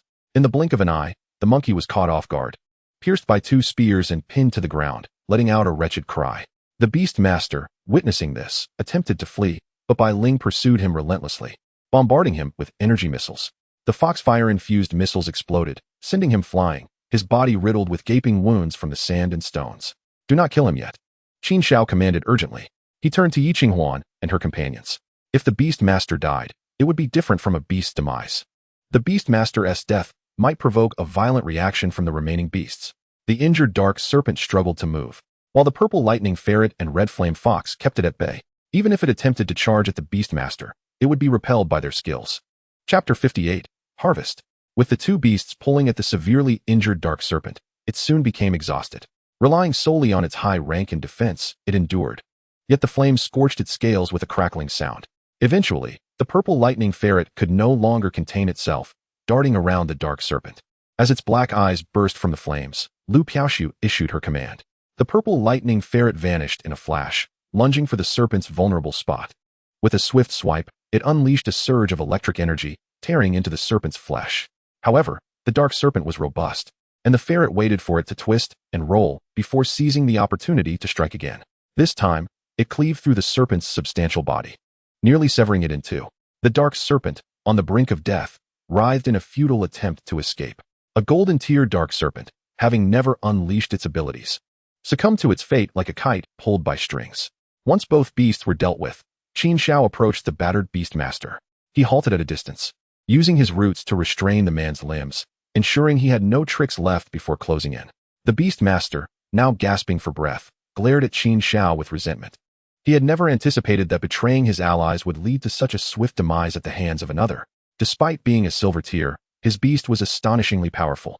A silver tier could easily overpower a golden tier. Surely, this individual must be a prodigy, standing in stark contrast to the Beastmaster who had struggled his entire life, compromising his conscience and principles in a desperate climb to the top. He felt utterly ridiculous in comparison. Yet, surely he possessed ample resources. Why? Why ambush me? Why thwart my opportunities? It is so unfair. Damn the heavens. At this thought, his eyes bulged as he spat out a mouthful of blood, falling silent. Qin Xiao approached, taken aback. Dead. What is this? Did he die from rage? Observing the man's lifeless eyes filled with resentment, Qin Xiao felt a pang of awkwardness. He turned away, taking a couple of steps. Perhaps I should deliver a final blow. With that, he pivoted back. The Beastmaster's fingers twitched slightly, and Qin Xiao smirked. The roots tightened suddenly, tearing the man apart. A blood-curdling scream erupted from his lips. What a cunning one you were. Too bad you didn't notice that your monkey is still alive, and even as the Beastmaster perishes, your beast remains unresponsive. Qin Xiao remarked, exasperated. Meanwhile, the monkey, pinned to the ground by the thunder spear, writhed in agony, its eyes glazing over from the backlash of its master's pain. Qin Xiao waved his hand, and with a single thrust of Yulia's thunder spear, the monkey's head exploded. Lazy, come out and clean up. The diminutive figure, brimming with excitement, stepped forward. At your command, Captain. Qin Xiao ignored him, retrieving the space pearl from the Beastmaster and inspecting its contents. 3 eggs, over a dozen golden tier beast crystals, and more than 20 silver tier crystals of various attributes, along with a plethora of beast materials, nearly filled the small space. As he examined the items, Lu Piaoshu approached, waving her hand. Captain brother, look, the skill pearl of the crocodile dragon. Qin Xiao reached out to receive it, adding it to the pile. Soon, with the assistance of Yi Qinghuan and Lu Piaoshu's beasts, they gathered the spirit crystals and materials from the 2 beasts. Zhou Lei, brimming with excitement, exclaimed, Captain, we got a skill pearl. His expression was one of pride. Qin Xiao nodded as the group naturally congregated nearby. He laid out the contents of the skill pearl before them. Here are the spoils. Let us discuss how to divide them once we exit. The same proportions apply. I take 50%. Yi Qinghuan and Lu Piaoshu each take 20%, and Zhou Lei gets 10%. Any objections? As he spoke, he discreetly gauged the reactions of his companions. I object, Zhou Lei declared loudly, causing Qin Xiao and the others to glance at him with curiosity. Zhou Lei, with a serious demeanor, stated, Captain, I don't want to be turned into fragments by Sister Yulia's thunder spear. I don't deserve such a share. The 3 burst into laughter. Stop your whining. What about you 2? Any thoughts? Given the recent events, the 2 women adopted a more serious attitude. Captain, I have no objections. I'm just here to tag along, Lu Piaoshu stated matter-of-factly, fully aware of her role in this venture. This expedition into the secret realm was merely a means for her and her sister to gain experience and find a strong ally. She had no intention of deriving any benefits from this situation. Qin Xiao was at a loss for words. The team was in disarray, with both individuals treating it as a mere idle pastime. Finally, Yi Qinghuan, feeling somewhat bashful, raised her hand and said, Captain, I would like to exchange my share for an egg, if that is acceptable. I can supplement if it's insufficient. The other 2 had already expressed their positions, and she felt a tad awkward making her request. Of course, that is perfectly fine. Are you planning to contract this crocodile dragon? Qin Xiao inquired with curiosity. Yi Qinghuan nodded, explaining that this crocodile dragon possessed dual attributes, including the fire element she required, and boasted commendable skills and physique along with passing talents. It could serve as a sturdy tank in her beast team. Moreover, she suspected that this crocodile dragon bore a hint of dragon blood, suggesting potential for future evolution. Upon hearing this, Qin Xiao nodded in agreement, acknowledging the crocodile dragon's undeniable merits. Well then, these 3 eggs are conservatively estimated to be worth 60 million, along with this skill orb and other assorted skill materials, bringing the valuation to around 90 million. I will take half, 45 million. The remainder will be divided between you and Lu Piaoshu at 18 million each, and Lei Zi at 9 million. As a concession, this egg will be directly given to you, and there will be no further claims. After speaking, Qin Xiao handed one of the most vibrant eggs to Yi Qinghuan. She felt a mix of surprise and nervousness, exclaiming, Isn't this too much? She glanced awkwardly at Lu Piaoshu and Zhou Lei. Lu Piaoshu wore a nonchalant expression, while Zhou Lei appeared dazed at the prospect of receiving 9 million. Enough of that, take it. Hatch it quickly. Perhaps you can nurture it well in the next few days, and it might prove useful for the college entrance examination. Qin Xiao said, tossing the egg into her arms. Yi Qinghuan fumbled to catch it, casting a mildly resentful glance at Qin Xiao. She placed the remaining eggs and the fire attribute spirit crystal together, storing everything back into her spatial orb. Let us pack up and move on. We've done enough for today. You 1T need to intervene with the golden tier beasts ahead, but the spoils will not be shared any further. Is that agreeable? Qin Xiao remarked as he stood up and mounted Ilia's back. To everyone's surprise, upon hearing this, the 3 of them collectively sighed in relief. Taking more would indeed feel burdensome. Qin Xiao waved his hand, prompting Ilia to advance. This haul was roughly equivalent to the tickets for the 2 girls and could be seen as compensating for the babysitting service rendered. The mayor and Lu Feishua sought him out for his strength and potential, willing to provide financial resources. He accepted their goodwill, yet subconsciously wished to remain free of any debts to others. Whether viewed as obstinate or principled, Everyone has differing thoughts and perspectives. Furthermore, this amount of money would soon lose significance for him. Chapter 59. The Sweet Trap of the Spirit Contract Association. In the hovercar, Qin Xiao rested in the passenger seat while the others maintained a quiet demeanor. After all, he had been extraordinarily aggressive in the mountain caves these past few days, recently hunting a herd of rock goats. With his eyes closed, he assessed the resources he had acquired. The venture into the golden secret realm had yielded abundant rewards. He anticipated selling Hua Wu coins for about 50 million, which would elevate his assets to an astonishing nearly 100 million. Moreover, he expected the resources for the Black Whale template to be complete, potentially augmenting his strength significantly. Would he be able to break into the golden tier this time? Currently, his power stood at silver 7 stars, with the nine-tailed celestial fox Bai Ling at silver 8 stars, the Qilin Ilia at silver 10 stars, and the Tongtian Jinmu also at silver 10 stars. Undeniably, his beasts were divine grade, exceptionally powerful, and even capable of battling above their tier. Yet the resources required for their growth should not be underestimated. Thus far, he had invested millions in spirit crystals, and several of his beasts had yet to break through to the golden tier. However, it appeared that this was imminent, and after merging with the template, the Black Whale should reach the golden tier as well. By then, with 4 golden tier beasts, the feedback from their cultivation would surely propel him to the golden tier swiftly. With his white talent, even consuming lotus seeds would only yield a green talent. If he were to rely solely on normal beast cultivation, he might never reach the golden tier in his lifetime. Yet, once he reached the golden tier, his beast would be on par, and the speed of upgrades would slow considerably. Furthermore, the golden tier already had a fundamental system established, with those possessing resources beginning to configure their own suitable systems and skills. The complexities of battle would thus increase significantly. One could say that entering the golden tier marked the true inception of a beastmaster's journey. Captain, we've arrived, Zhou Lei softly announced. Qin Xiao halted his reverie, opened his eyes, and gazed at the defensive fortifications ahead. Let us disembark. We've been here for over 10 days, and it has been taxing. The 4 exited the vehicle, with Yi Qinghuan retracting the hovercar. They approached the fortifications with their beasts in tow. After undergoing a series of inspections and verifications, they returned to Blue Star through the Secret Realms portal. The 4 appeared before the portal in the hall, where passers-by briefly glanced at them before turning away. Well then, let us each return to our homes. I'll head to the Spirit Contract Association later to sell the goods and transfer the funds to you, where you can join me, Qin Xiao said, stretching casually. No need, Xiaogu. Do you really not trust us? I'm going to see my beloved bear too. I've missed it so much after 10 days. I need to contract it, Zhou Lei exclaimed excitedly. Just 2 days prior, he and Bear Big had both advanced to silver 1 star with continuous spirit crystal support. Yi Qinghuan, cradling a crocodile dragon roughly the size of a husky, flashed a bright smile. Captain, I'll head back as well to train this little guy properly. See you the day after tomorrow for the entrance examination.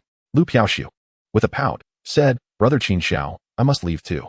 My sister has been nagging me for ages to return home so she can see me. She says she has prepared a beast for me and insists I hurry back to contract it. I will definitely become stronger for the entrance examination, Brother Qin Xiao. Qin Xiao chuckled. Everyone is busy. Make sure to be diligent. Let us part ways here. The 4 spoke as they exited the secret realm hall. Qin Xiao mounted Ilia and headed straight for the Spirit Contract Association. En route, he contacted Jiang Wei via his wristband, and upon his arrival, she was already waiting at the entrance of the hall. Soon, they navigated through familiar corridors to a private room. First, they addressed the previously posted tasks regarding the acquisition of spirit crystals and bird corpses. Over the past 10 days, the Spirit Contract Association and its members had fulfilled their commitments. Indeed, money could make even the most obstinate grind. By offering nearly 30 above market value, Qin Xiao finally got what he desired. He collected the prepared exotic beast corpses and spirit crystals into Xiao Hei's contract space. He then retrieved all the items he intended to sell. Jiang Wei, using equipment and professional appraisers, assessed each item meticulously. When she saw the 2 crocodile dragon eggs, her jaw dropped in astonishment. Sir, are you certain you wish to sell these 2 eggs? Jiang Wei hesitated and asked for confirmation again. Yes, is there a problem? No, not at all, sir. Jiang Wei suppressed her astonishment, exchanging a glance with the appraiser, their eyes conveying unspoken thoughts. Finally, after evaluating all items, the total valuation reached 81.2 million. As per their agreement, Qin Xiao took 51.6 million for himself, while 20.64 million was transferred to Lu Piaoxiu and 10.32 million to Zhou Lei. Thus, the expedition to the immortal volcano secret realm concluded completely. With all transactions completed, the impatient Qin Xiao stood up, preparing to leave. At that moment, the door to the private room swung open, and an elderly man with slightly graying hair entered. Upon meeting, he smiled and said, "Hello, hello. You must be Qin Xiao, right? I am Wu Linya, the president of the Qilin Association's Qingzhou branch. I hope I am not intruding. Would you have some time for a discussion?" As the saying goes, one does not strike a smiling face. With no alternative, Qin Xiao patiently took a seat. "Hello, President Wu. What would you like to discuss?" Upon hearing Qin Xiao's words, Wu Linya's expression tightened slightly. This young man was indeed elusive. He had just spoken to another genius. And Qin Xiao had been away in the secret realm for 10 days, leaving no opportunity for conversation. Ahem, Qin Xiao. Your performance and strength in the recent training competition have been evident to all. I am here to discuss whether you would be interested in joining the Qilin Association. Qin Xiao feigned contemplation before resolutely responding. "Thank you for your kindness, President Wu, but I am not considering joining any factions for now. I plan to focus on my university studies first." President Wu seemed to be composed, yet he pressed on. "While your reasoning is sound, Qin Xiao, being a beast tamer is an incredibly resource-intensive profession. Without substantial resources to support you, even the most talented beast tamers will find it challenging to progress. Joining the Qilin Association would not hinder your university plans. Rather, it would provide you with ample resources to accelerate your growth. All you need to do is sign an employment agreement and work with us after graduation." Qin Xiao pondered once more, still firmly replying, "President Wu, I genuinely do not lack resources at the moment, so I do not require assistance." President Wu was momentarily taken aback, despite his age. He should not have misremembered the details. Wasn't he, this young man, a commoner and an orphan? Where could he have acquired such resources? Could it be that another faction had taken notice? Thoughts raced through his mind, and he suddenly realized that perhaps the youth had simply never encountered significant wealth before and assumed that the modest gains he had were considerable. Qin Xiao, no need to rush. Why not consider the sincerity of our Qilin Association? I assure you it is a substantial offer.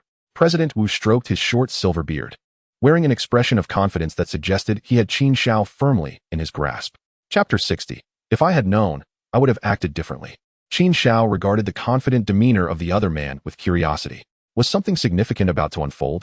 He responded with a dignified calmness. President Wu cleared his throat. "Qin Xiao, should you agree to join our Qilin Association and sign the employment agreement, we will immediately provide you with a nurturing fund of 10 million. Furthermore, upon reaching the golden tier, you will receive a purple silver tier beast, along with an annual scholarship of 10 million throughout your university years. Additionally, all secret realms under the Qilin Association will be freely accessible to you once you join." After making his proposal, President Wu watched Qin Xiao's expression, eager to see signs of shock and desire. Yet, to his astonishment, there was no reaction from the young man. Qin Xiao felt no ripple of emotion, even suppressing a chuckle. However, being a person of integrity and ethics, he understood that the other party was unaware of his combat prowess, which had already allowed him to earn golden tier income, making such terms unsurprising. Adjusting his demeanor, Qin Xiao said, "Thank you for the regard shown by your esteemed association, but I believe I must decline for now. I truly do not plan to join any faction at this moment. I apologize." As he spoke, he instinctively glanced at Jiang Wei, who was struggling to contain her amusement. "If President Wu has any doubts, I suggest you consult Jiang Wei from your association. She is well acquainted with my circumstances.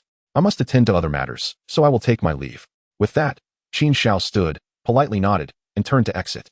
President Wu was left bewildered, having engaged in a fruitful conversation only to have the young man abruptly depart. He turned to Jiang Wei, who appeared torn between laughter and words, visibly uncomfortable. What did he mean by saying you knew about him? Jiang Wei, slightly anxious, stepped forward and brought up the transaction records. "President, please take a look at this." Furrowing his brow, President Wu examined the holographic screen on the table. Impressive. The transaction amount has already reached 100 million. The crocodile dragon egg is an excellent item. Auctioning it could yield substantial returns. Which team from Qingzhou is this related to?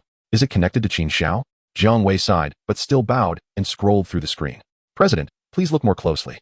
Following her gesture, President Wu's eyes widened as he read the details on the screen. Member, Qin Xiao, member code 203361999. What? This is that young man. President Wu leapt to his feet in shock. While 100 million in transactions was not astonishing, the context of it being associated with a novice beast tamer who had only recently awakened was startling. No wonder that young man was unfazed by my offer. In just a month, whether through luck or skill, he had already amassed such wealth. Moreover, possessing 2 crocodile dragon eggs indicated that he might even have the strength to contend with golden tier opponents. What an astounding revelation. If these eggs were obtained through direct combat, that young man might have no equal among the new novice beast tamers nationwide.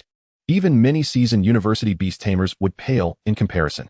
Alas, President Wu abruptly slapped his thigh, tugging at his silver beard in frustration. Jiang Wei flinched at his sudden outburst. Why was this not reported sooner? Such an important matter.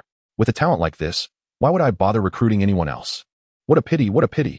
The thought of Qin Xiao winning the National College entrance examination and being recognized as a genius from Qingzhou while he missed the opportunity to recruit him filled him with dread at the impending ridicule from his peers.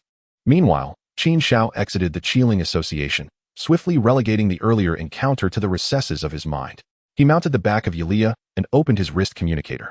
The device had been buzzing incessantly during his time in the association, but he had not had a chance to check it. The cutest Feifei. Hey, where are you? Sister is practicing yoga.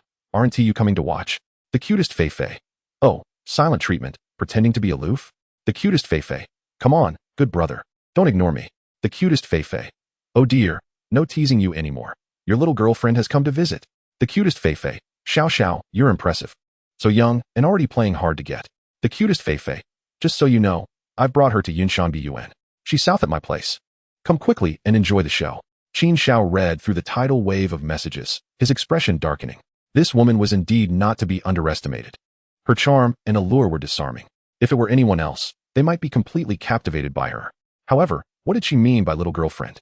She had come to visit? A puzzled expression crossed Qin Xiao's face as he mulled over the implications. Feeling slightly irritated, he rode Yulia back to Yunshan Yuan. Upon reaching the midpoint of the mountain, he gazed at the house of Bu Feifei before pressing the doorbell. Moments later, footsteps approached, and the door swung open, releasing a fragrant breeze. With voluminous waves, wine-red attire, high heels, and a thigh-high slit skirt, she was the epitome of allure. Clearly, she knew how to capture a man's attention. Bu Feifei looked at Qin Xiao, stifling a giggle. What's wrong? Do I look good, Xiao Xiao? As she spoke, she gracefully twirled her wine glass. Qin Xiao quickly raised his hand, signaling her to stop. Stop, stop. If you keep turning, I might faint. Bu Feifei took a sip of her wine. Come on in. Your little girlfriend is waiting for you. Qin Xiao smirked. I don't have a girlfriend. That would only slow down my beast taming. As they conversed, the two individuals entered the courtyard, and within the hall, two figures rose to their feet, one elderly and the other youthful, unmistakably Su Wanqiao and her mother, Wang Liwen. Upon seeing Qin Xiao's entrance, Su Wanqiao's pale visage broke into a faint smile. Qin Xiao Gij, you have arrived. She exclaimed. Xiao, you have finally come. We've been waiting for you for quite a while. Qin Xiao felt a shiver run down his spine. Hey, hold on. Who do you think you are to act so familiar with me? Are we that close? Qin Xiao Gij, it's me, Wanqiao. Your Wanqiao is back. I was wrong to leave you, but I had my reasons. I was merely pretending to ingratiate myself to gain resources, so I could ultimately assist you. Qin Xiao Gij. I had only the best intentions. Qin Xiao was utterly taken aback. How shameless could one be to utter such words? Indeed, Xiao, you and Wanqiao have been childhood friends. How can you not trust her? Annie has watched you grow up. Qin Xiao's patience wore thin, and he felt a wave of nausea. Stop the nonsense. What do you two want? Spit it out. Casting a glance at her mother, Su Wanqiao sobbed. Qin Xiao Gij, our family is being threatened by dark forces. They demand 5 million, or they will sell my mother and me into prostitution. Right now, my father is still in their clutches. I am truly at my wit's end. Qin Xiao Gij, please help us. I realize my mistakes. I beg you. Tears streamed down her cheeks, and her mother's eyes were also reddened. Xiao, for Wanqiao's sake, please help her. Rest assured, I will ensure she treats you well in the future. Intrigued, Qin Xiao raised an eyebrow. Oh, you need my help. Yet I have no money. You know I just became a beast tamer. Where would I find spare funds?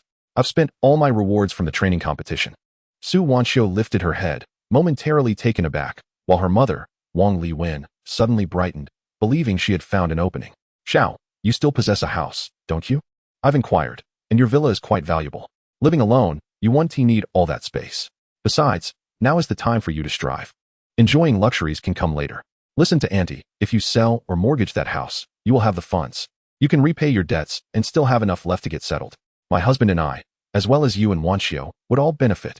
I understand that young people prefer not to live with their elders, and later, you could easily find us a place in Qingzhou district, she continued. After all, you are also a beast tamer. You wouldn't want to lose face, would you? Bu Feifei, who had been eavesdropping, was left speechless, abandoning her drink. Glancing between Qin Xiao and the two women, unsure of what to say, Qin Xiao was equally impressed by their audacity. Are you done? You two should just go and do your thing. Hurry up and leave, this is truly vexing. With that, Qin Xiao turned on his heel. leaving before he was compelled to unleash his anger on the two of them. After all, evildoers have their own comeuppance. It was better to avoid them altogether. Seeing Qin Xiao walk away, Su Wanxiu and Wang Liwen panicked. Qin Xiao Gij. Xiao. Aaliyah turned, crackling with electricity. Her expression cold as she fixed her gaze upon the two women. Step back, or face dire consequences. Su Wanxiu and her mother halted, their expressions dark and uncertain as they watched Qin Xiao depart. Clapping her hands, Bu Feifei approached the doorway, observing Aaliyah and Qin Xiao fading into the distance. What a performance. However, the show is over. Might I request you to leave? She said with a smile. Noticing Bu Feifei's cheerful demeanor, Wang Liwen's eyes lit up. Young lady, you seem to have a good relationship with Xiao, right? Bu Feifei raised an eyebrow. Well, I suppose we are somewhat on good terms. That's wonderful. As you can see, Xiao is quite upset right now. Once he calms down, could you persuade him to let us stay here for a couple of days?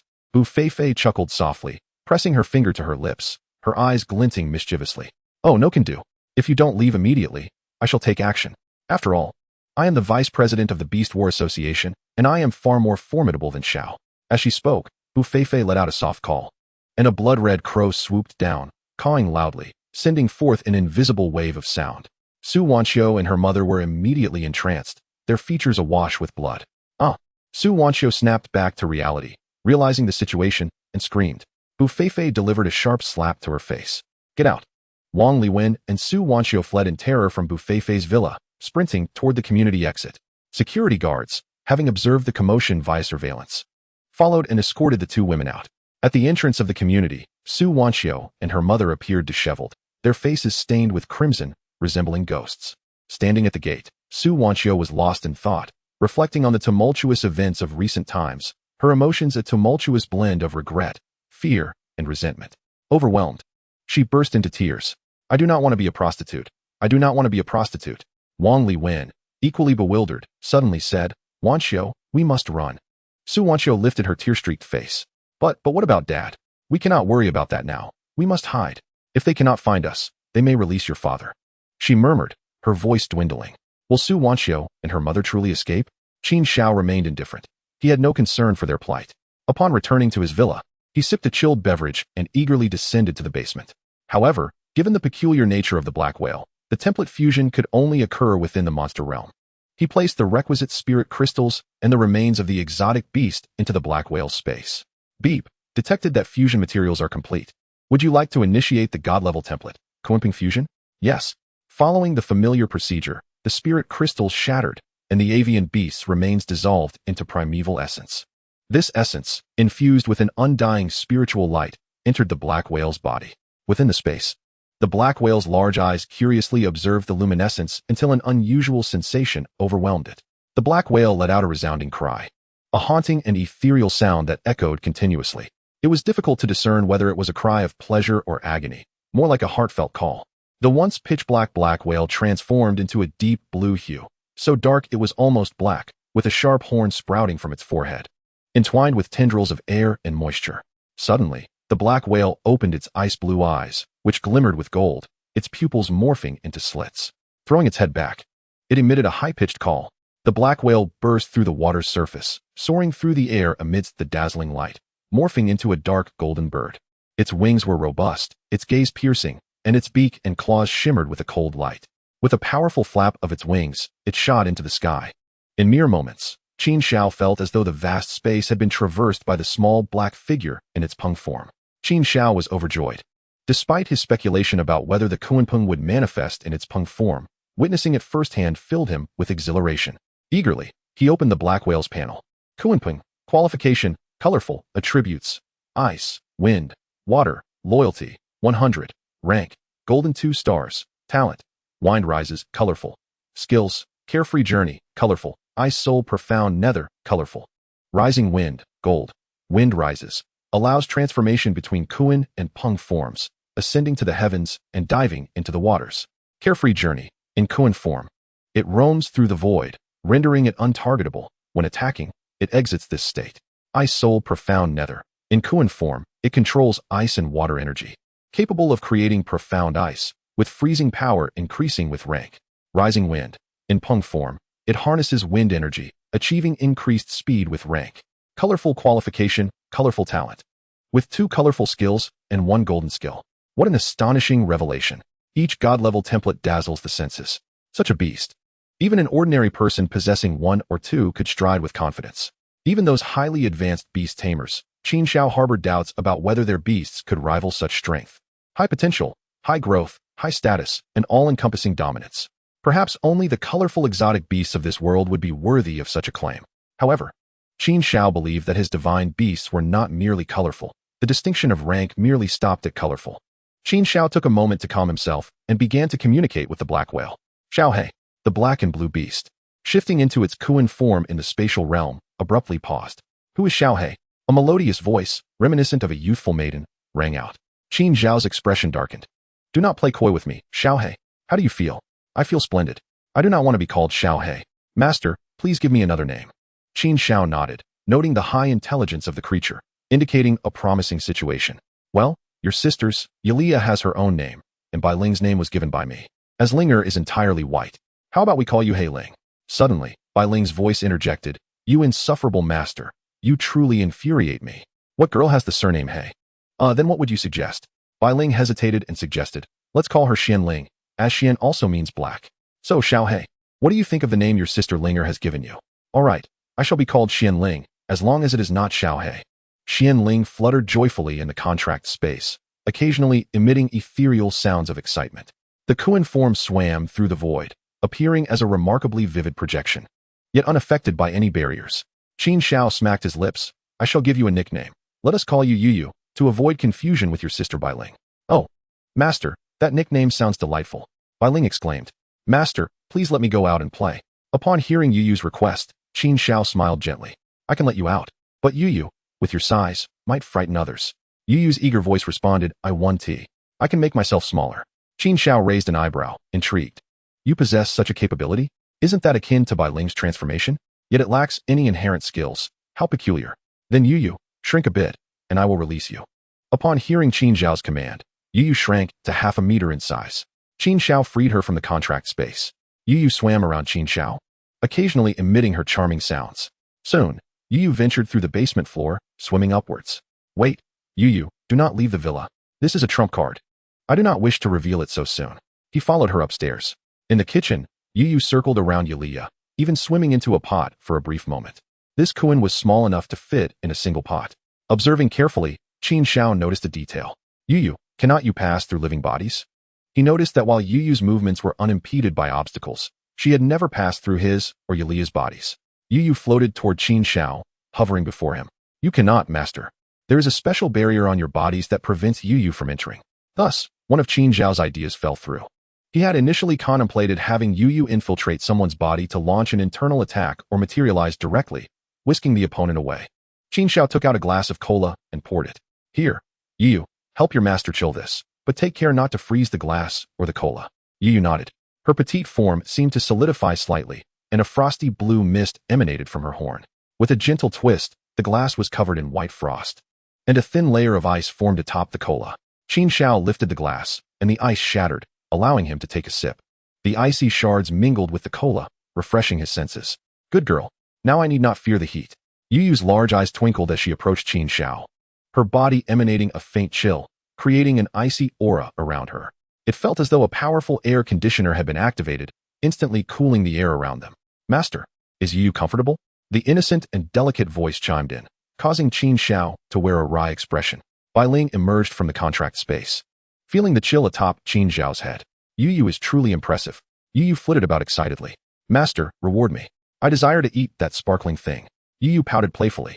Qin Xiao could hardly resist such a sweet voice. He produced Ling Jing and distributed 10 pieces each to Bai Ling and Yu. Once you finish, come to me for more, there will be plenty. Qin Xiao proclaimed generously, feeling affluent and unconcerned about resources. He planned to purchase only golden tier Ling Jing next time, intending to buy 100 pieces, which amounted to merely several million, pocket change. Yu, Linger, I entrust you with a task. Teach Yu to learn characters. Is that acceptable? While Bai Ling was absorbing the Ling Jing, she opened her eyes, casting a resentful glance at Qin Xiao. Master, it took me considerable effort to learn some characters. Can I really teach her? Qin Xiao chuckled. Mutual learning leads to progress. An illiterate beast tamer will face discrimination. Yulia emerged from the kitchen, carrying dishes. All right, master. Do not trouble them. I shall teach her later. Qin Xiao regarded Queen Yulia and nodded. Very well, Yulia, your learning speed is the fastest. As they spoke, Qin Xiao took the plate from Yulia's hands.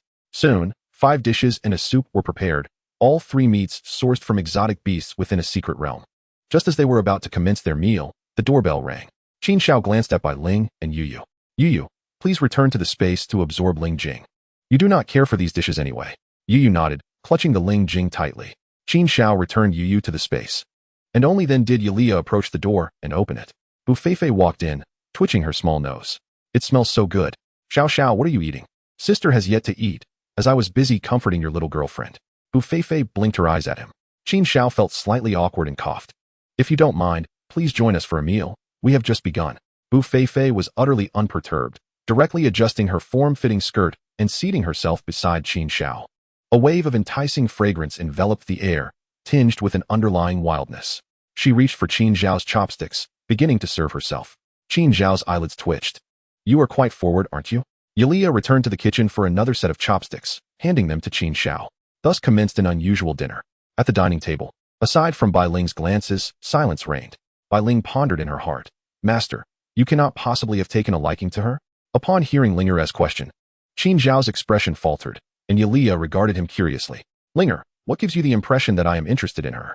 Bai Ling took a few bites of lamb and replied mentally, Master, I simply know you prefer the more voluptuous. A cough escaped Qin Xiao, nearly causing him to choke.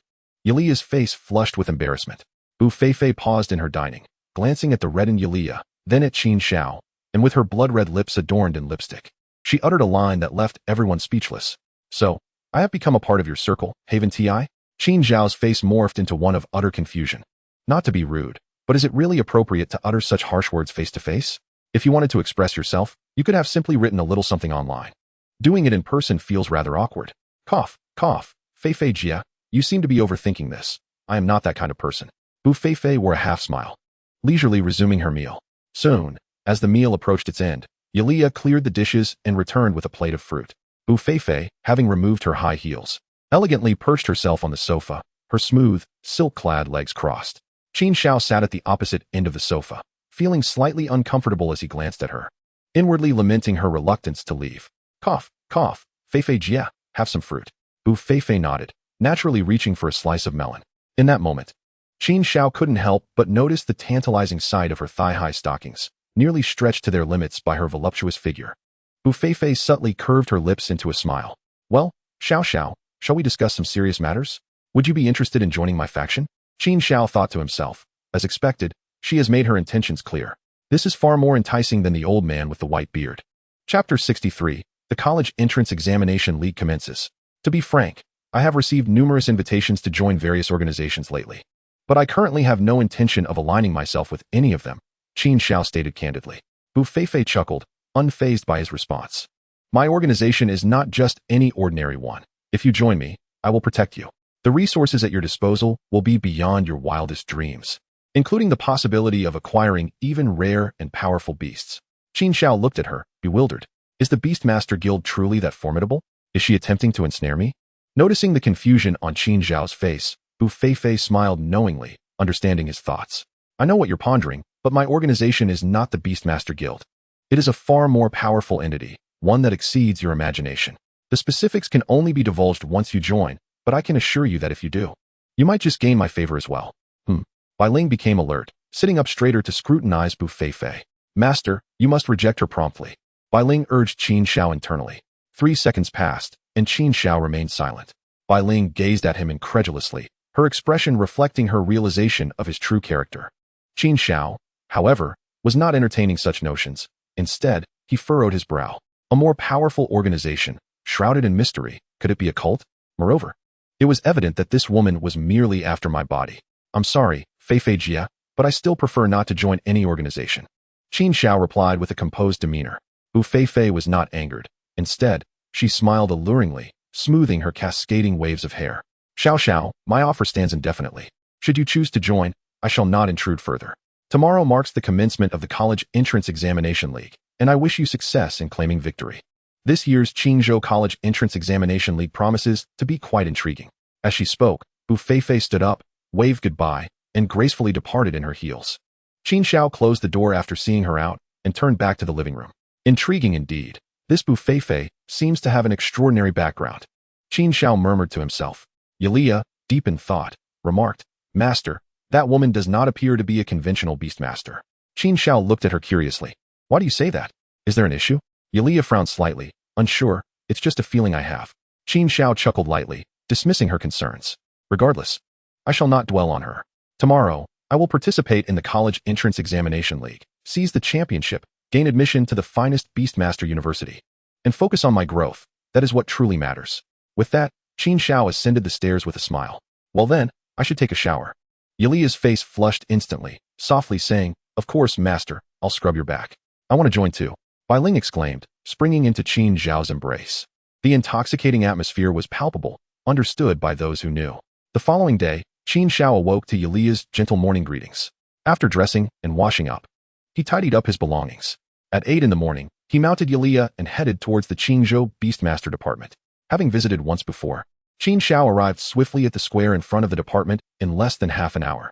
The once empty square was now bustling with numerous staff setting up live streaming platforms and temporary teleportation portals. However, there were no ordinary spectators present. As the college entrance examination league was typically broadcasted live, an on-site attendance was not allowed as there was little to see. From a distance, Zhou Lei spotted him while riding atop Xiong Air's back, giving him a clear view. Xiao Ge, over here. Zhou Lei waved, and without needing instruction, Yulia moved in that direction. Along the way, many students gazed at Qin Xiao with admiration. Firstly, due to Yulia's striking appearance, and secondly, because many candidates had become acquainted with Qin Xiao. After all, he was currently among the top contenders online, his popularity soaring. As they walked, Qin Xiao observed his surroundings, noting that the number of students participating seemed relatively low. Previously, there had been approximately 20,000 aspiring Beastmasters in the training competition. Yet now it appeared that only around 4,000 to 5,000 were present, excluding those who had died or been injured. It was likely that some had chosen to withdraw as well. This group may not abandon their aspirations of becoming Beastmasters, but they would undoubtedly be unable to attend the Beastmaster University. To continue progressing, they would have to join smaller organizations and gradually upgrade over time. Upon reaching Zhou Lei, Yi Qinghuan and Lu Piaoxiu were already gathered. The group engaged in lively chatter. Lu Piaoxiu had also contracted her second beast, a rare pure support beast. Upon inspection, it was identified as a dream butterfly, silver 8 stars, with a purple talent and skills, dream butterfly dust, and dream spirit. Truly a little heiress. This sister's affection for her brother is indeed commendable. Qin Xiao curiously inquired about the effects of her skills. Lu Piaoxiu cautiously glanced around and leaned closer to Qin Xiao, whispering, My little butterfly has 2 skills. One is dream butterfly dust, which can induce a state of illusion, sleep, or fatigue in the target, and the second, dream spirit, can cause confusion, disorientation, or even enhance the target's combat abilities. What do you think? Isn't my little butterfly impressive? After finishing, Lu Piaoxiu looked at Qin Xiao expectantly, eager for praise. Qin Xiao's lips twitched, responding with a nonchalant, Yes, indeed impressive, equivalent to our team having crowd control and group enhancement skills. Oh yes, very impressive. Qin Xiao added a few more compliments to placate the eager Lu Piaoxiu. In contrast to Lu Piaoxiu's comprehensive planning from the start, Yi Qinghuan remained straightforward as before. She had already contracted the stone flame Crocodragon, which now measured over 2 meters in length and had reached silver 4 stars. Currently, Qin Xiao's team undeniably held the top position in terms of overall strength. Lu Piaoxiu, purple lightning ferret silver 7 stars, dream butterfly silver 8 stars. Yi Qinghuan, crimson lotus fire fox silver 9 stars, stone flame Crocodragon silver 4 stars. Zhou Lei, iron claw bear silver 1 star, earthquake bear silver 6 stars. Qin Xiao, publicly Qilin Yulia silver 10 stars, nine-tailed celestial fox Bai Ling silver 9 stars. Under Qin Xiao's generous support, even with the increased resource demands for leveling up, he managed to elevate both Yulia and Bai Ling by 1 or 2 stars. He himself had also ascended to silver 8 stars, thanks to the feedback from the golden 2-star Qinping. In just over a month, he had amassed such a considerable advantage from scratch. It is entirely reliant on Qin Xiao's own efforts and the slight enhancement provided by the template system. As the number of participants increased, the square became increasingly lively. Drones equipped with live streaming cameras began to take flight, and many students, still burdened by their idle personas, adopted serious expressions. Online, the members of the Jian Yushoushi community settled into their seats to watch and offer their commentary. The betting markets outside had also opened, with several eager individuals joining the fray. On the live streaming platform for beast battles, the barrage of comments was refreshing at a rapid pace. Huakai Fu Gui. I spent $100 on my son. Go, son. Deng Gui Luan. I declare, this batch is all rubbish. Not a single one can fight. We'll have to see my performance next year in the college entrance examination. Gung Pai Chong. I announce, the fool in front. The awakening will surely fail. Sandao's with Yao and Ima. Yilan Feng is forever a god. I bet 10,000 if I lose. I'll take your mother down. 238-7392. Screenshot taken, sending it to Yilan Feng. You in front. Chapter 64, Commencement. At this moment in the live broadcast room, the main screen occasionally flashed the faces of different teams. In a smaller window, two professional beast masters were organizing their materials while engaging in casual conversation. Chen Fei. Oh. The audience is very enthusiastic. It seems our college entrance examination league this year has garnered a lot of attention. Zhang Zheng. Indeed, this cohort is exceptionally formidable. I've heard that many new generations from prominent families have gathered here. Barrage. Hi DC. We're doomed when the big families come out. How can the commoners survive? Mylon Feng, no? Yu Xiaoman too. That's uncertain. Commoner kings are still kings. ISNT Qin Xiao quite impressive. I see hope for him to win the championship. Yu Shou Quan Wanda Hen. Do you even know what a big family means? Their awakenings come with resources fully stocked. Just their own rank is at least silver, not to mention their ancestral beasts. The gap is terrifying. Xiao Bingjin Fu. Therefore, in this wretched world, can it be destroyed? Just look at how these families are thriving. In Shi Gaoshou, what's wrong? Are you feeling anxious? Looking at you, it's as if you blame the environment. Host. Chen Fei. Ahem, the league is about to begin. Esteemed viewers, welcome to the 34th College Entrance Examination League of Qingzhou. Year 123 of the Beastmaster era. Zhang Jing. Now, let us turn our cameras to the podium, where the leadership of Qingzhou will address this league. On the other side, at the venue for Beastmasters, a group of around 10 individuals filed toward the podium. Leading the procession was Mayor Yi Qingya, followed by Vice Mayor Zhao Jun, along with the vice commanders of the Dimensional Army, Night Watch Army, and Fire Army, as well as 5 ministers from various departments such as Education and Civil Affairs. Behind them were the heads of various influential organizations in Qingzhou, including Lu Feishue, Wu Linya, and Bu Feifei. The venue quickly fell silent, with even the sounds of beasts barely audible. Yi Qingya confidently took her place at the main seat of the podium. After scanning the audience, she adjusted the microphone in front of her, as 2 live-streaming cameras hovered in front. Good morning to all the Beastmasters present and to the people of Qingzhou watching the screens. Today marks the 34th College Entrance Examination in Qingzhou. Seeing the vibrant and spirited children here fills one with sentiment. They are truly remarkable. Qin Xiao felt a bit drowsy. He had not anticipated that the mayoress' voice, while melodious, was also adept at delivering official rhetoric. Finally, after 10 minutes of praise, reminiscing, and motivational speeches, she got to the crux of the matter. This College Entrance Examination League is divided into 2 segments. The first half is a team competition, which is a crucial criterion for your admission. The scoring system is based on points. Teams will hunt exotic beasts in a nationally constructed secret realm to earn points, with total scores serving as the basis for evaluation. There will also be specially designed task areas in the arena. Completing specific tasks will earn a task badge, corresponding to 100 points. Furthermore, unlike the standard points earned from defeating beasts, these special badges can be contested amongst teams, so please assess your capabilities wisely. Additionally, the right to forfeit rests with the team captain, but if more than 2 members of a team are eliminated, the remaining members will retain their points but will be disqualified. All participating teams may not carry more than 3 spirit crystals of the same rank and must not bring functional or healing special items. Therefore, captains must carefully evaluate their team's combat strength and avoid reckless actions that could lead to premature withdrawal from the league. At this point, Yi Qingya took a sip of water, her luscious red lips captivating. Qin Xiao listened intently to the rules, stroking his chin.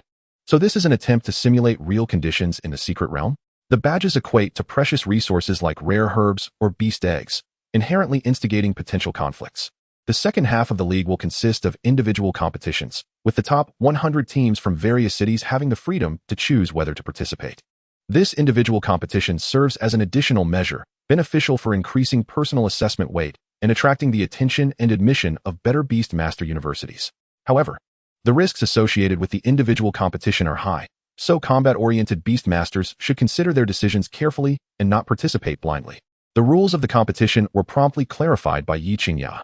At 9:30, the high school league and team scoring competition officially commenced. In the center of the square, a massive temporary portal was constructed. Each team was called according to their ranking in the training competition to prepare for entry. Upon hearing his name, Qin Xiao stepped forward to the portal, awaiting his turn to enter. Behind him, another team followed closely. The leading boy had long hair tied loosely in a ponytail, with sharp brows and bright eyes, presenting a handsome appearance. However, his demeanor was somewhat aloof, exuding an air of detachment. He observed Qin Xiao's figure and subtly approached the side of his team. Qin Xiao regarded him with curiosity, and the boy lifted his gaze, speaking, "You, not bad. You barely qualify to be my opponent. I look forward to your performance." His tone was filled with confidence and nonchalance, as if stating an established fact. Qin Xiao chuckled. Finding no merit in engaging with such pretentiousness, he merely found it amusing. Noticing the smile tugging at Qin Xiao's lips, Yilin Feng frowned slightly. However, he chose not to say more, merely turning away to ignore Qin Xiao. A girl behind him clasped her hands together and offered an apologetic expression toward Qin Xiao. He nodded slightly. She was the healing type he had spoken with briefly before the training competition, known as Xianin from Yintai Middle School, if he recalled correctly. Lu Piaoshu gently tugged at Qin Xiao's sleeve, prompting him to tilt his head slightly. "Captain, this person is the most talented awakener in this cohort of Qin Xiao, named Yilin Feng.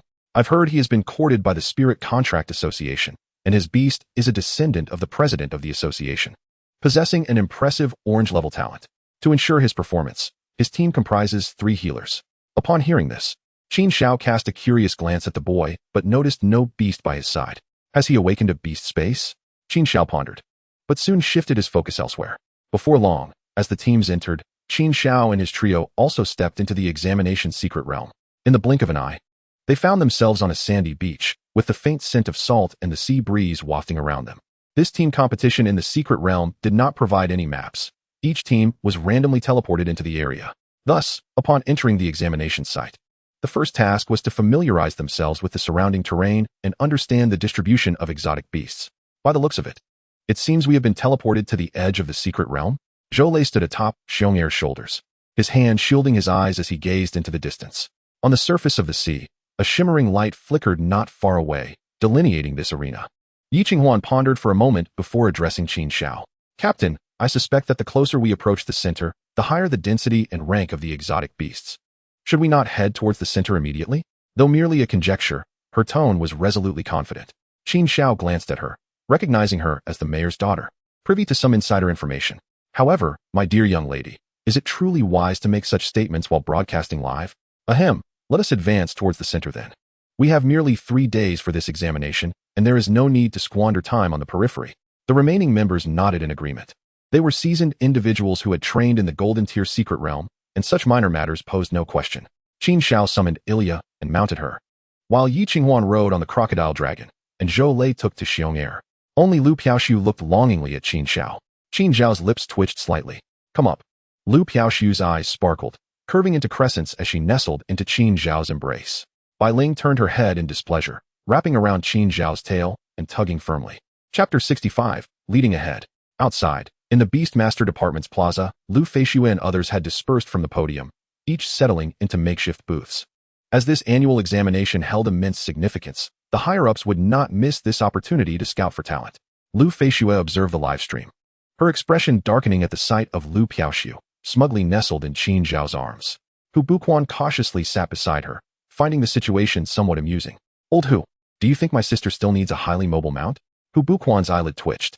"I don't think that's necessary. The initial quota for mounts is so precious. Enhancing combat strength or addressing weaknesses should be the priority.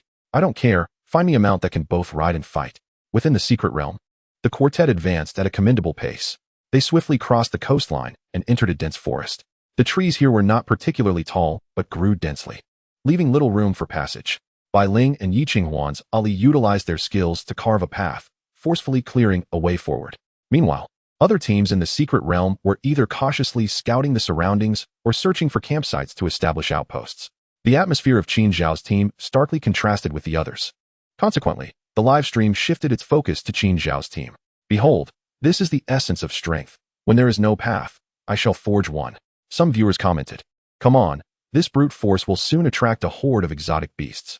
I foresee this team meeting its end shortly." Others argued, "Impossible, absolutely impossible. Do you understand the value of an entire team at the silver tier, Xiao Kalami? Get some rest, brother. The rooftop awaits you." The host also scrutinized Qin Xiao's team. "Shen Fei, it seems Qin Xiao's team is being a bit reckless. Such extensive use of skills will quickly exhaust their beasts, leading to potential trouble." Zhang Jing, "Not necessarily. This team still has 6 silver tier beasts. Their strength should dominate this outer area. I hold high hopes for them, regardless of others' opinions. Qin Xiao's team felt no pressure whatsoever. Lazy, at 10 o'clock, a bronze tier exotic beast is yours. Qin Xiao casually remarked while seated atop Ilya. Zhou immediately directed Xiong toward it. 7 o'clock, bronze tier, Yi Qinghuan, handle it. Understood, Captain. Lu Piaoshu nestled in Qin Xiao's embrace, munching on squid strips alongside the purple lightning weasel. Hey, Captain, there's an exotic beast ahead. A group of bronze tier monkeys perched on branches, their shadows cast dramatically by the refracted light, exuding an air of strength. Then, stones began raining down upon them. Ilya promptly raised an earthen wall to deflect the barrage. Lu Piaoshu, send in the purple lightning weasel. At this command, the purple lightning weasel swiftly devoured a piece of squid, with another strand dangling from its mouth, disappearing in an instant onto Lu Piaoshu's shoulder. The distant monkey troop was swiftly decimated by the purple specter, leaving only 2 monkeys, who fled in cowardice. Following this skirmish, Qin Xiao's team collected 13 bronze tier spirit crystals, earning 52 points. The point system awarded bronze tier points varying from 15, while silver tier points reached 150. And golden tier tasks yielded a special badge worth 100 points. Zhou meticulously recorded all the points before rejoining the team. Captain, impressive. Was this part of your plan? Luring the exotic beasts to us is quite brilliant. Qin Xiao had no such plan. He had little regard for the bronze tier beasts, attributing this outcome to serendipity. Enough chatter, let us proceed. We must reach the silver tier survival zone by today. Linger, thank you for clearing the path. Bai Ling, attuned to Qin Xiao's intent, leaped down from his head, transforming into a towering 3-meter form. She forcefully pushed aside the obstructive trees ahead, clearing the way. With Bai Ling unleashing her full might and presence, the bronze tier beasts shrank back in fear. Without the hindrance of lower tier beasts, their pace quickened considerably. In a matter of hours, they traversed several dozen kilometers within the dense forest. However, due to their continuous journey, the main page of the live stream had been switched. The primary screen now displayed Yilan Feng, who had previously made a flamboyant announcement. His team of 4 consisted of 3 mediocre support members: Xianen, Wang Dan, Li Qin, follow my lead. Yilan Feng observed a group of bronze tier wasp-like exotic beasts with an air of nonchalance. The 3 promptly summoned their beasts. Xianen had 2, while Li Qin and Wang Dan each had 1. The 2 beasts utilized their enhancement skills, casting radiant light upon Yilan Feng.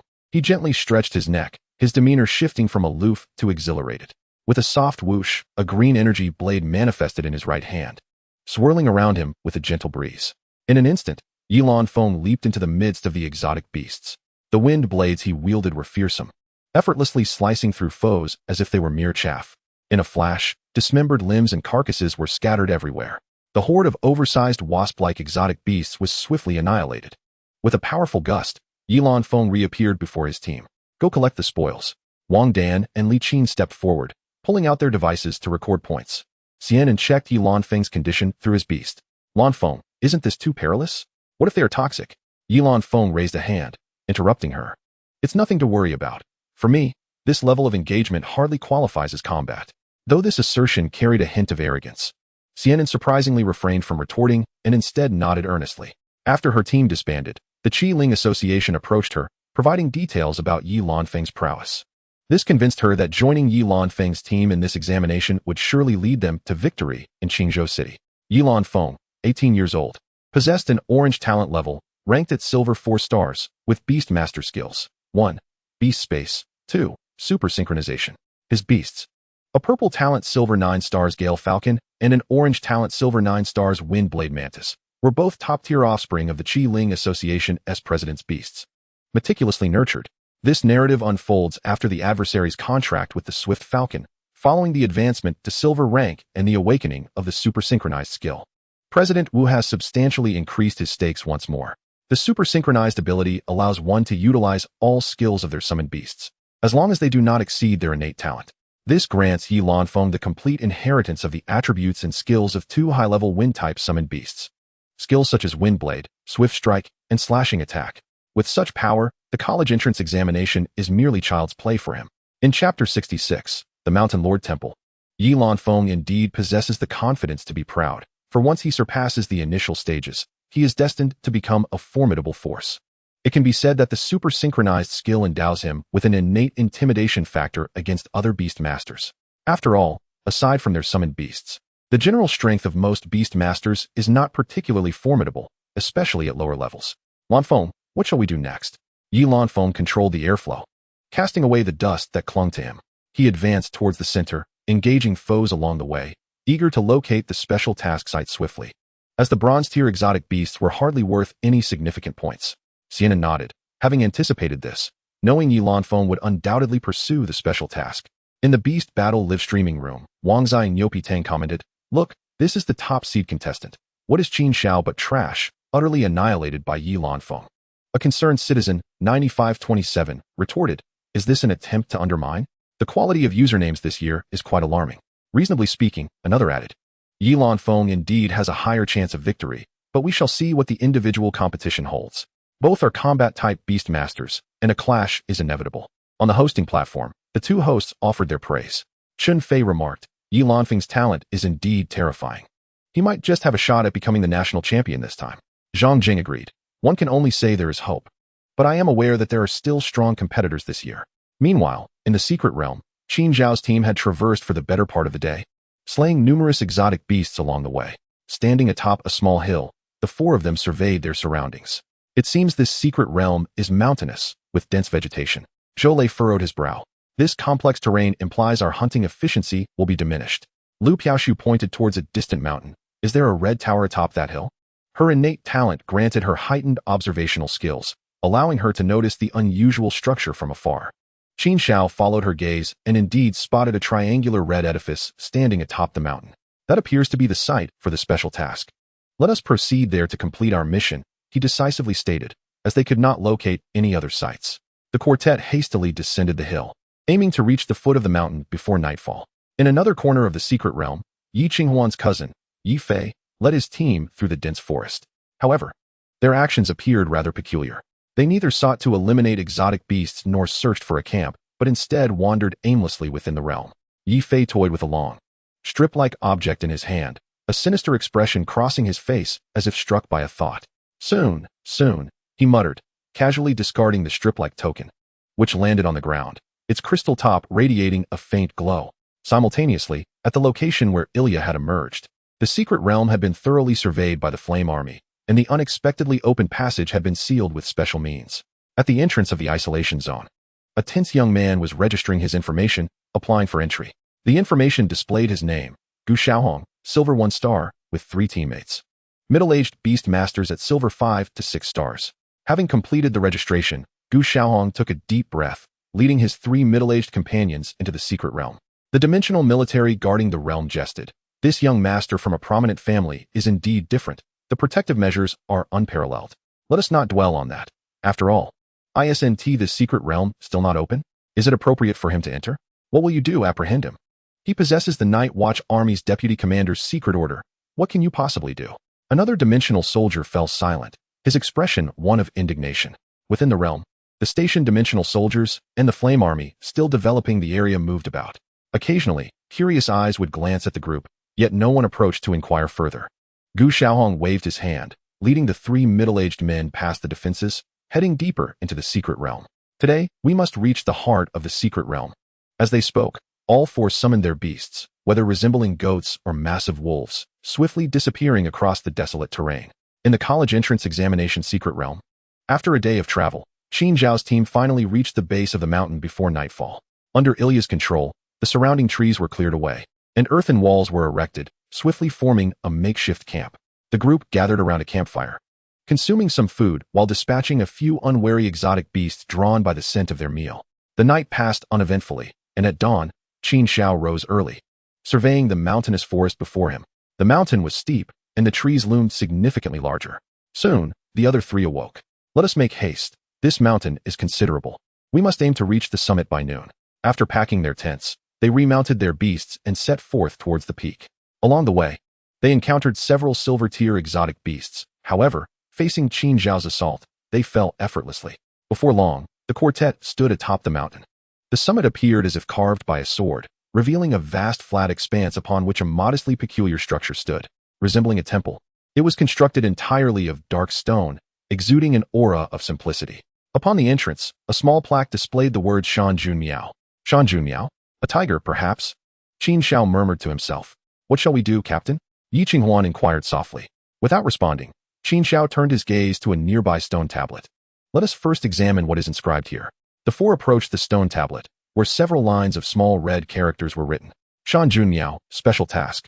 To steal the emblem guarded by the Mountain Lord and his descendants constitutes task completion. Is this it? Qin Xiao expressed his disbelief. After all this, it boils down to such a simple task, necessitating a stone tablet for clarification? Steal? Captain, this might imply that a frontal assault carries considerable risk, Yi Qinghuan speculated.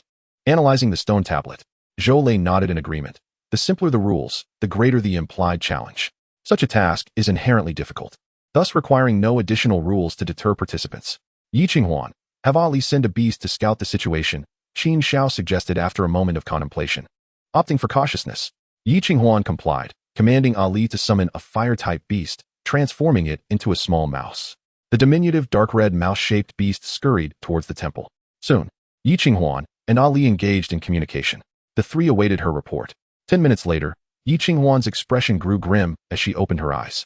Captain, Ali reports that the interior is suffused with the aura of exotic beasts, yet their exact locations remain undetected, save for a black tiger sleeping in the central hall. However, the moment it appeared, the beast was swiftly dispatched. Qin Xiao narrowed his eyes. A single tiger? This should not be so simplistic. Even a golden tier beast could not be an entire golden 10-star creature. Otherwise, who could accomplish such a task? Even a theft would be improbable. Forget it. If we cannot ascertain the details, we shall not enter. Let us instead create a commotion outside the temple. Qin Xiao commanded, disregarding the astonished gazes of his three companions. Directing his words to Ilya, he declared, Ilya, utilize your earth-based abilities to plow this area thoroughly. Ilya's expression turned solemn as she raised her hand, gathering her strength. The ground began to tremble slightly. Subsequently, the distant buildings also swayed in accordance with the earth's vibrations. Both Zhou Lei and his companions, as well as the viewers of the live stream, simultaneously uttered two words in their minds. Oh no. Chapter 67. The Disturbance of the Secret Realm. As Ilya activated her skill, the tremors intensified. A resounding roar erupted, and a colossal black tiger, measuring 5 meters in length and 3 meters in height, burst through the temple's roof and leapt forth. The buildings behind it collapsed, and amidst the billowing dust, 3 smaller black tigers scrambled out from the ruins. Prepare for battle. Qin Xiao shouted loudly, simultaneously activating his identification skill. Black Wind Tiger, innate blue quality, golden 1-star, skills, Tiger Roar, Gale Claw. The remaining 3 were silver 8 to 9-star Black Wind Tigers. Be cautious. I'll take on the large golden tier 1, and you handle the 3 high silver tier Black Wind Tigers. Qin Xiao reassured himself, but he still firmly instructed. Upon hearing this, Yi Qinghuan, Lu Piaoxiu, and the others tensed up. However, with their 6 summoned beasts, even though only 4 had substantial combat power, facing 3 high silver tier beasts was not overly ambitious. Qin Xiao took the lead and directed Ilya to confront the enemy, manipulating the terrain to separate the large tiger from the 3 smaller ones. Bai Ling was dispatched by Qin Xiao to safeguard Yi Qinghuan and her companions. Although they should manage to win, it was prudent to have Bai Ling watch over them for safety. As for Ilya, being at silver 10-star level and with her tier suppression, facing the golden 1-star blue-black wind tiger was merely child's play. Blocked from the livestream camera by a dirt wall, Qin Xiao leisurely circled the black tiger while riding Ilya.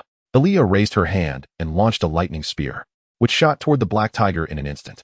The black tiger agilely leapt aside to evade the spear. However, upon landing, the ground rolled under Ilya's control, ensnaring the black tiger's limbs. Seizing this opportunity, Ilya hurled several more spears.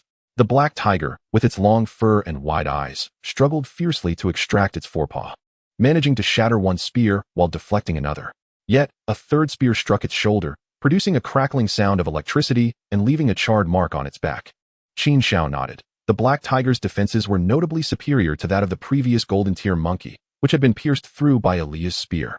The black tiger thrashed violently, breaking free from the debris and emitted a tiger's roar, sending waves of sound rippling outward. Seated upon Ilya's back, Qin Xiao felt a momentary haze in his mind. But the effects were quickly mitigated by the life flow skill. In the surrounding space, the immense canopy of the celestial tree swayed gently, as if caressed by a breeze, then fell still. Ilya remained entirely unaffected. Under the influence of her luck skill, she possessed significant resistance to mental attacks. Seeing her spears shattered, Ilya summoned several lightning spears to hover around her. The fierce lightning illuminated her face, casting a cold and determined expression.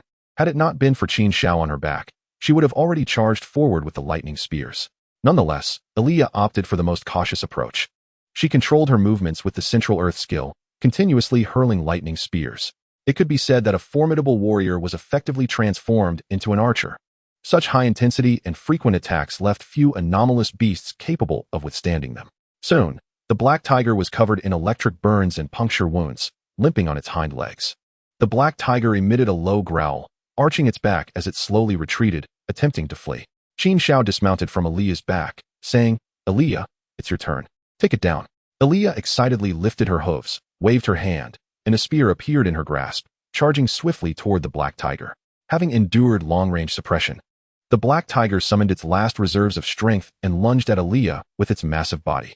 Aaliyah did not retreat. She held her spear horizontally, bracing for the tiger's assault. With such a powerful charge, Aaliyah's fair arms showed no tremor, and her body did not yield even slightly. With all four hooves pushing forward, she thrust the spear against the black tiger's forepaw. The enormous black tiger was thrust backward, and with a flourish, the spear ignited fiercely, plunging deep into the black tiger's jaw, piercing through its sturdy skull. The black tiger could not even emit a cry, as its brain was instantly charred by the electric surge. Aaliyah stepped forward to withdraw the spear, extracting a translucent spirit crystal, and dashed around the black tiger in excitement before returning to Qin Xiao's side. Qin Xiao mounted her again, gently stroking her head. "Thank you, Aaliyah." Aaliyah nuzzled against Qin Xiao's palm and offered him the spirit crystal. Upon examining it, he found it to be a golden tier wind system spirit crystal without any skills, which he casually returned to her. "You should absorb it. It will help replenish your energy." Aaliyah nodded in agreement without further comment. Qin Xiao rode her to the other side, where Yi Qinghuan and her companions had already dispatched one black tiger. Two black tigers remained. Lu Piaoshu's purple lightning ferret and Xiongda were holding one at bay. Yi Qinghuan's A Li was scorching the other black tiger with its red lotus fox fire, while also controlling some smaller flame avatars to pounce upon the black tiger.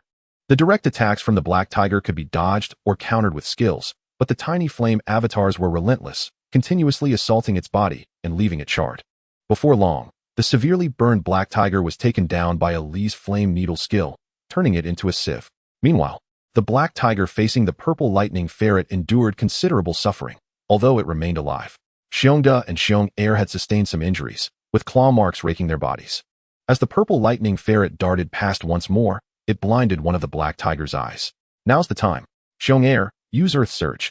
Upon hearing this, Xiong Air roared, and the ground nearby suddenly bulged, a massive stone pillar erupting and distorting the black tiger's abdomen. With a victorious strike, Xiong Air, clad in rock armor, charged at the black tiger, delivering powerful slaps to its head. The curved claws of the bear shredded the black tiger's flesh, sending blood and guts flying. In no time, the black tiger was rendered incapable of rising, as Xiong Air seized its neck, tearing it apart. Witnessing this, Qin Xiao instructed by Linger, administer some healing. Xiongda, being the lowest tier and a tank role, had taken the brunt of the injuries, while Xiong Air had also suffered, albeit protected by his rock armor.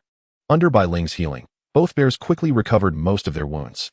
As for Lu Piaoshu and Yi Qinghuan, their summoned beasts, aside from Shiyan Crocodile Dragon, which had endured some punishment to protect Yi Qinghuan, had suffered no external injuries, merely facing a few tiger roars that had impacted their spirits.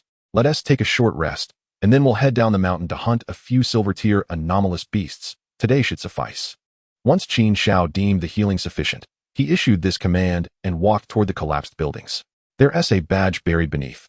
Soon, Aaliyah manipulated the earth to surge and retrieve the badge. Returning to the group, Zhou had also unearthed 3 spirit crystals and recorded the points. After resting for an hour and absorbing some spirit crystals for recovery, they had a bite to eat. Just past noon, Qin Xiao led them down the mountain while searching for anomalous beasts.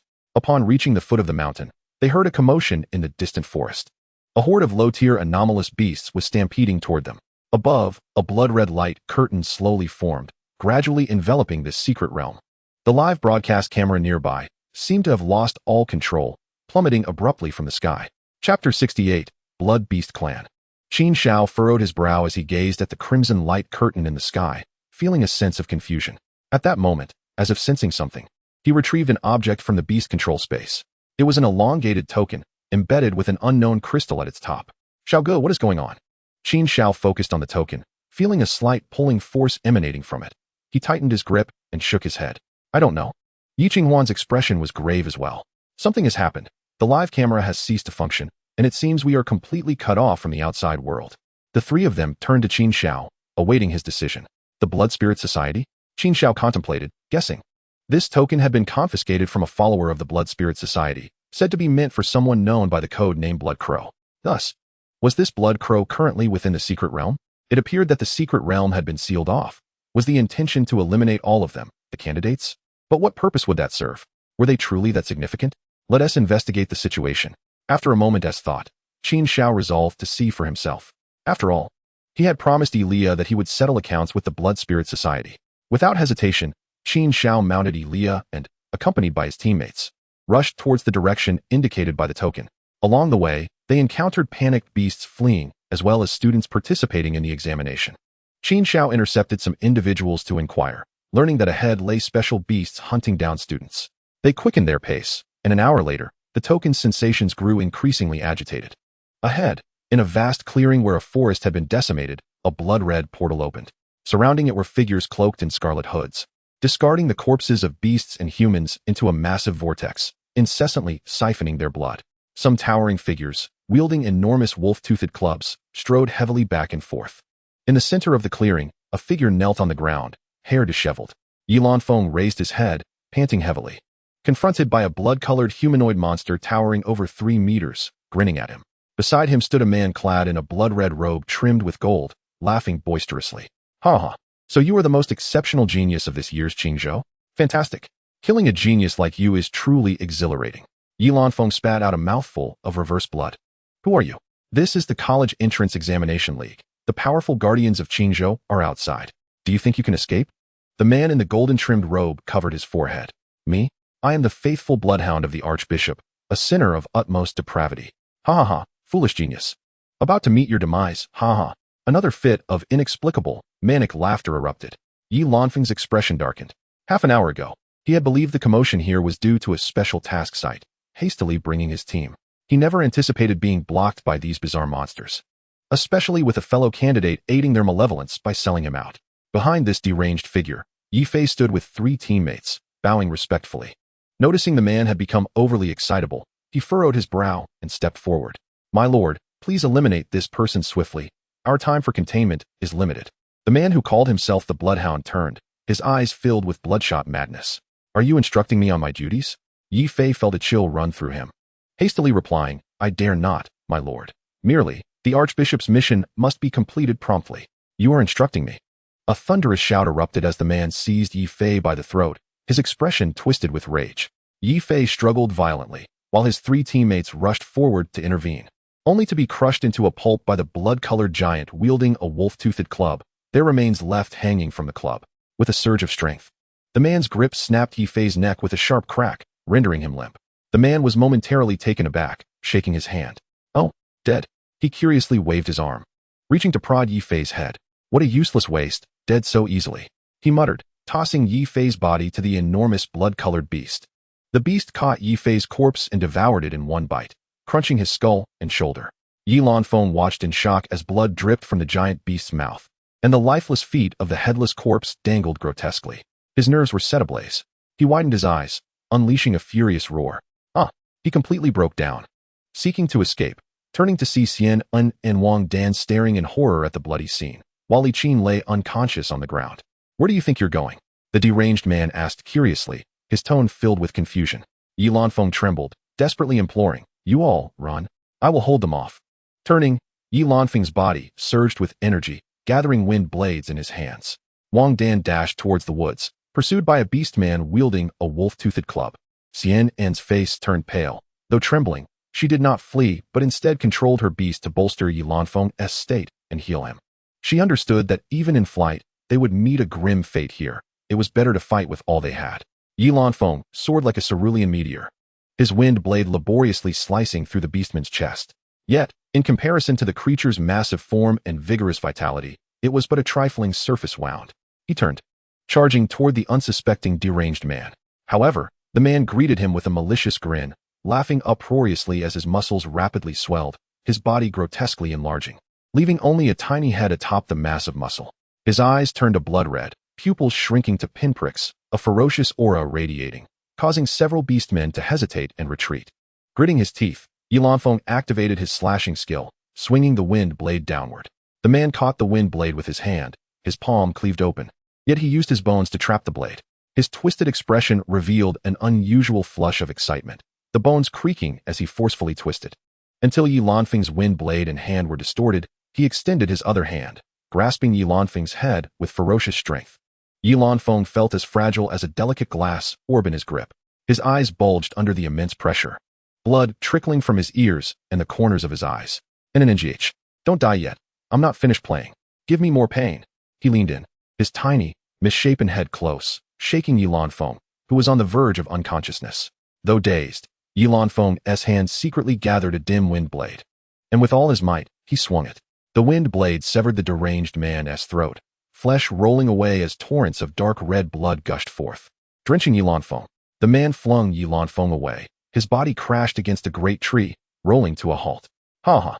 As the man's throat was slashed open and blood gushed forth, he cupped his hands around his own blood, then thrust his hand into his throat. Under the might of his formidable self-healing ability, the healing wound tore open once more. In that instant, his eyes bulged violently, revealing nearly all bloodshot sclera.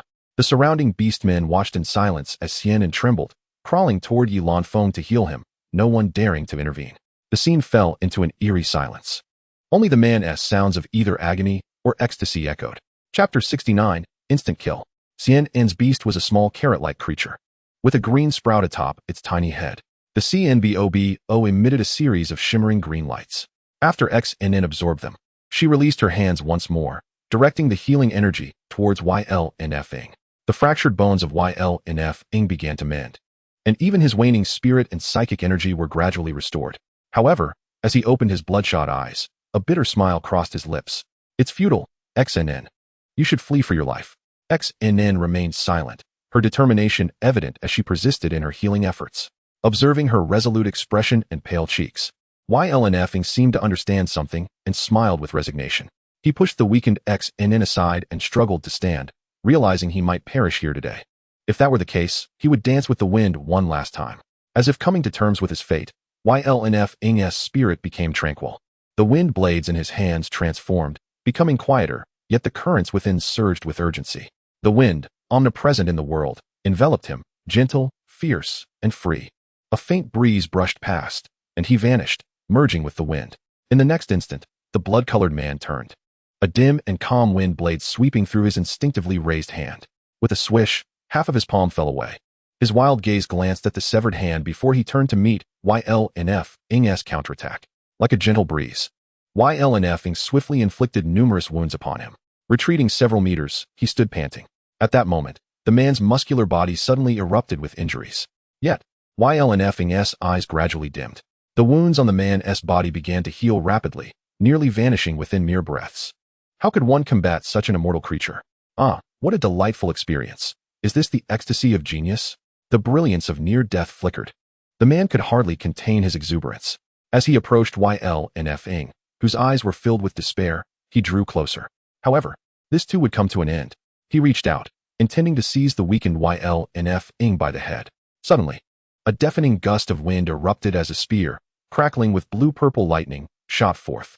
The bloodhound barely had time to tilt its head when the thunderous spear struck, sending it flying and deeply penetrating its shoulder. YLNF-ing's expression was one of shock as he looked towards the source of the spear. Had reinforcements from the outside arrived? Splendid. In response to his gaze, Qin Xiao, riding on YLY, galloped forth. In an instant, BIL-ing burst forth, transforming into a towering figure in the air, unleashing several energy projectiles that struck down. The ground began to tremble as stone columns and walls rose, severing several beastmen. Qin Xiao paid no mind to YLNF-ing, as YLY leaped over 10 meters, directly charging towards the bloodhound. Qin Xiao and his companions had actually arrived several minutes earlier, but upon their arrival, they witnessed YLNF-ing standing to retaliate and quickly devised a plan. Qin Xiao would engage the enemy, while YQN and the others would rescue XNN and YLNF-ing, allowing Qin Xiao to unleash his full firepower without concern. YLY, attack with all your might. Do not worry about me. Qin Xiao bellowed as he activated the wooden transformation of GNM. Although the enemy could not kill him under the life cycle skill, the pain was still very real. With the symbiotic skill activated, after GNM transformed, Qin Xiao activated the life cycle skill once more, linking his life with YLYS for safety. The bloodhound was sent flying by the thunder spear for over 10 meters, but quickly regained its footing, pulling the spear from its shoulder with a crackle of electricity. The palm was charred from the shock, yet it bore no signs of distress. Another genius appeared, even stronger than the last. How wonderful. With that thought, he charged at YLY. YLY's beautiful eyes narrowed as lightning enveloped her arms, meeting his fists head-on. A thunderous explosion resonated, sending shockwaves through the air. One of the bloodhound's massive arms shattered under the impact, bone protruding from the elbow. Yet, YLY remained unfazed. Her stance as steady as a mountain. She lifted her front hoof, stomping down on his chest, creating two massive craters in his muscular torso, sending him hurtling backward. Thunder. 3 thunder spears were hurled, pursuing the retreating bloodhound. One struck him away, while 2 pierced through his abdomen and chest. The bloodhound rolled on the ground a few times before its hand finally gripped the earth, coming to a halt. Rising to his feet, he extracted the spear from his body, his eyes reflecting madness mixed with confusion. Was this truly a high school senior? He began to question his existence. After all, he was the first loyal hound of the high priest of the Blood Beast clan, a noble 4-star warrior. And yet, under the influence of a special berserk blood technique, he was being so thoroughly beaten by a mere high school student. Rage surged, occupying what little intellect he had left. His eyes glowed red as he charged wildly at YLY. Qin Xiao frowned, summoning the roots of GNM to emerge. On the way, the oblivious bloodhound was tripped and ensnared. 3 roots bound its neck and legs, lifting it into the air, fully restraining it. The creature struggled violently as Qin Xiao communicated with YLY. She, too, wore a serious expression, summoning the thunder spear, rushing forward with all her might, aiming directly for its head. With an inhuman roar, the bloodhound's body swelled again, narrowly evading the thunder spear. 3 beastmen wielding spiked clubs, smashing against the stone walls, turned their attention towards this direction and charged over madly. The stone walls that obstructed their path were shattered, while Biling held back another 4 beastmen, anxiously watching. No worries, Inger, stay safe, Qin Xiao instructed, patting YLY on the shoulder. YLY move. Eliminate those 3 beasts first. YLY nodded, harnessing the energies of wind and lightning, besides enhancing the speed of the thunder spear. Her running speed was also extraordinarily swift. As she approached the charging beastmen, YLY circled to the side, launching the thunder spear. Qin Xiao observed the battlefield, his mind racing with thoughts. The 7 beastmen were all 4 to 5-star entities. Given the consistent collaboration and sacrificial nature of the Blood Spirit Society, it was likely that only this beast master had entered, bringing along these 7 beasts. However, it remained unclear how the Blood Spirit Society had infiltrated the secret realm and completed the lockdown, with no external reinforcements arriving thus far. Glancing at YQN and the others, who were already retreating with XNN and YL and Fing, Qin Xiao resolved to conclude this swiftly to prevent any further complications. YU. Control their movements. Since the earth and stone could not effectively restrain them, it was time to increase the intensity. With a melodious wail call, a deep blue figure appeared above Qin Xiao. The massive form cast a shadow beneath it. YU swam closer, gradually shrinking, approaching the beastmen. A breath of icy blue air swept through, accompanied by the gleaming horn atop YU's head. The 3 beastmen were instantly frozen into solid ice. YU playfully glided among the frozen figures, its tail swatting them into icy shards. Having completed this, YU turned towards the bloodhound. The creature, once frenzied, now appeared somewhat lucid. What kind of beastmaster are you? It exclaimed, horrified by the terrifying freezing ability that rendered it utterly defenseless at the same level. Chapter 70. Enemy Attack. Qin Xiao regarded the bloodhound's astonished expression with disdain, curling his lip. The strong wield their blades against those even stronger, while the weak resort to violence against the feeble. I hold you in the utmost contempt, believing yourself to be mad, when in reality, you are merely a fade of skill. Upon hearing Qin Xiao's words, he was momentarily taken aback, only to be consumed by rage. Silence. What do you understand? You, a favored child of heaven, comprehend nothing. With these words, the bloodthirsty hound, its expression twisted with malice, charged towards Qin Xiao. Seated upon the back of Elia, Qin Xiao remained unmoved. The chilling breath of Yu pursued him, freezing his feet in place. His upper body surged forward, yet with his legs encased in ice. A sharp crack resounded as they shattered into 2 segments.